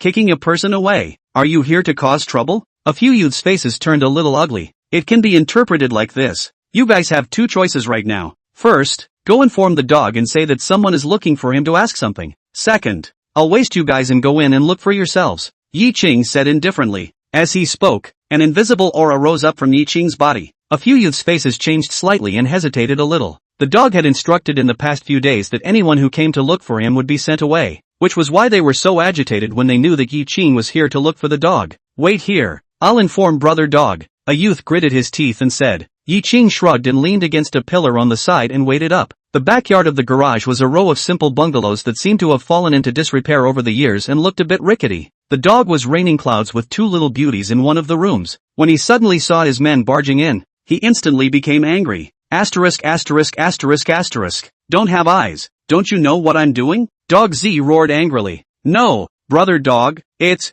someone outside looking for you? The youth said in awe. This dog's son, the body is not strong, looks ugly, the whole person looks very lewd, does not seem to be like a big brother, but as long as the people who have followed him know that this dog's son's hand is vicious to the extreme, anyone who messed with him would basically die from pain and suffering, and in the industry, the dog's reputation was still very big. Ha! Dog Z froze violently. Without saying a word he backed away the two little beauties around him, and directly began to put on his clothes. While putting on his clothes he also asked, what kind of person came to look for me? When the dog came back, the one who gave him this task warned him, no matter who came to find him, running is just, not capable of being an enemy. although the dog's heart was quite a bit unconvinced. But just today, he learned that the entire Lu family had been exterminated. The dog was terrified. The Lu family, like the behemoth, can be extinguished. He is something? That's why he was so nervous now when he heard that someone was coming for him. The other party is really just one person? Doggy said after listening to his men's report. And it's very capable of fighting, isn't it? The dog frowned slightly and thought. His clothes finished dressing. He took out a small cloth bag from the cabinet. He was ready to run away. The person who could make the Lu family extinct was definitely not someone he could mess with. And inside this small cloth bag is the money given by the person who gave him the task in the first place. Even if he has to escape at this time, he didn't forget his money. Ye Qing, who was inside the garage, suddenly stood up straight and then walked towards the backyard. He had been using the evil king's true eyes to keep an eye on the situation in the yard, and when he saw that the dog was getting ready to escape, he hurriedly stood out. Didn't I say for you to wait? What are you doing? Several youths hurriedly blocked Ye Qing's way. Ye Qing didn't even look at them and cleaned up the few people with 3 punches and 2 kicks, then quickly came to the backyard. The dog in the room was about to open the door and escape through the back door, when he suddenly heard the henchman beside him say in fear, "He's here, right in the courtyard." The dog's heart shook and he hurriedly stopped his movements and made a silent gesture to everyone. There was a large row of bungalows in the backyard that all looked exactly the same, so if it was an ordinary person, they really wouldn't be able to find which room Dogsy was in for a while. But under Ye Qing's evil king's true eyes, none of this was a problem. However, Ye Qing didn't intend to directly pull this bastard out, because Ye Qing suddenly thought of a better way. "Dog, I know you're here, come out. I'll just ask you just one question," Ye Qing shouted aloud. Naturally no one answered Ye Qing's words. There were still some of the dog's men in the courtyard, but they were all gathered not far away at the moment and didn't dare to come over. "My patience is limited. I can give you another chance. If you don't come out again, don't blame me for not being polite." Ye Qing's voice had gone ice cold, but the dog was still cowering and hiding inside the room, daring to come over single-handedly to find trouble with him. He didn't need to think about it to know that it was a tough one. Of course he didn't dare to go out. The corners of Ye Qing's mouth slowly surfaced a heavy smile. He took 2 steps forward, walked to one end of this row of bungalows, raised his own fist, and smashed a punch far away from the wall in front of him. The surrounding cadre of gangsters were all a little strange. Why was Ye Qing practicing his fist for a good reason? Although Ye Qing was still some distance away from the wall, the internal energy on his fist had already blasted out. The internal energy was invisible to the naked eye, so naturally those punks couldn't notice anything. However, the moment Ye Qing lowered his fist, everyone's eyes glared. With a loud boom, the wall in front of Ye Qing appeared as if it had been hit by a car with several huge black cracks. Then with a loud bang, this bungalow directly collapsed into a field of debris. Smoke and dust filled the air. Subsequently, as if in a chain reaction, one house collapsed one after another. The dog inside the room saw the scene through the doorway, felt the faint sensation of the ground shaking, and his heart was in his throat. Who the hell is this guy? A single punch had such power. Chapter 80, What is obscene? The dog couldn't hide any longer, and if he did, this room of his would collapse. Looking at the several people who ran out of the house in a sorry state, comparing the information that he got from Tang Xuan, Ye Qing recognized the dog at a glance. Looking is still really obscene. Ye Qing came to the dog with an arrow step and looked at him with a cold expression. "What are all frozen for? Stop him for me!" The dog yelled frantically while retreating behind him, but no one responded to the dog at all. Just kidding, people demolished a row of houses with a single punch. What to fight them with? The dog retreated a few steps, and suddenly realized that there was no more road behind him, and only then did he stop, looked back at Ye Qing, and with a plop, he directly knelt down, and raised the purse in his hand. "I have money here. Don't kill me. Don't kill me. I'll give you whatever you want." Ye Qing sneered and kicked the dog over on the ground and stepped on his chest. It was because of this bastard that he almost made Xia Xiaobai have an accident. Unforgivable. Ye Qing's eyes murderous aura flashed. His foot lifted, clicked and directly stepped on one of the dog's legs. The dog let out a pig-killing scream. The face that was originally very lewd was even more hideous at this time. "What do you really want?" the dog said through gritted teeth. "Was it you who captured Xia Xiaobai in the first place?" Ye Qing asked. The dog originally still had some hesitation, but when he saw the monstrous killing aura of Ye Qing's eyes, he shivered and hurriedly nodded his head. "Yes, it's me, but, you only need to answer my question." Ye Qing interrupted the dog's words and continued to ask, "So, who told you to catch Xia Xiaobai?" "It was Lei Gang. It was Lei Gang who found me and gave me a sum of money to capture Xia Xiaobai and send it to the Lu family. I didn't know what would happen. Please, big brother, just treat me as a fart and let go." If it wasn't for the fact that one of his legs was broken right now and he couldn't get up, the dog would probably be on his knees kowtowing. Apologizing is useless. That's not worth anything. Ye Qing coldly laughed and shook his head. His feet slightly exerted force. No, don't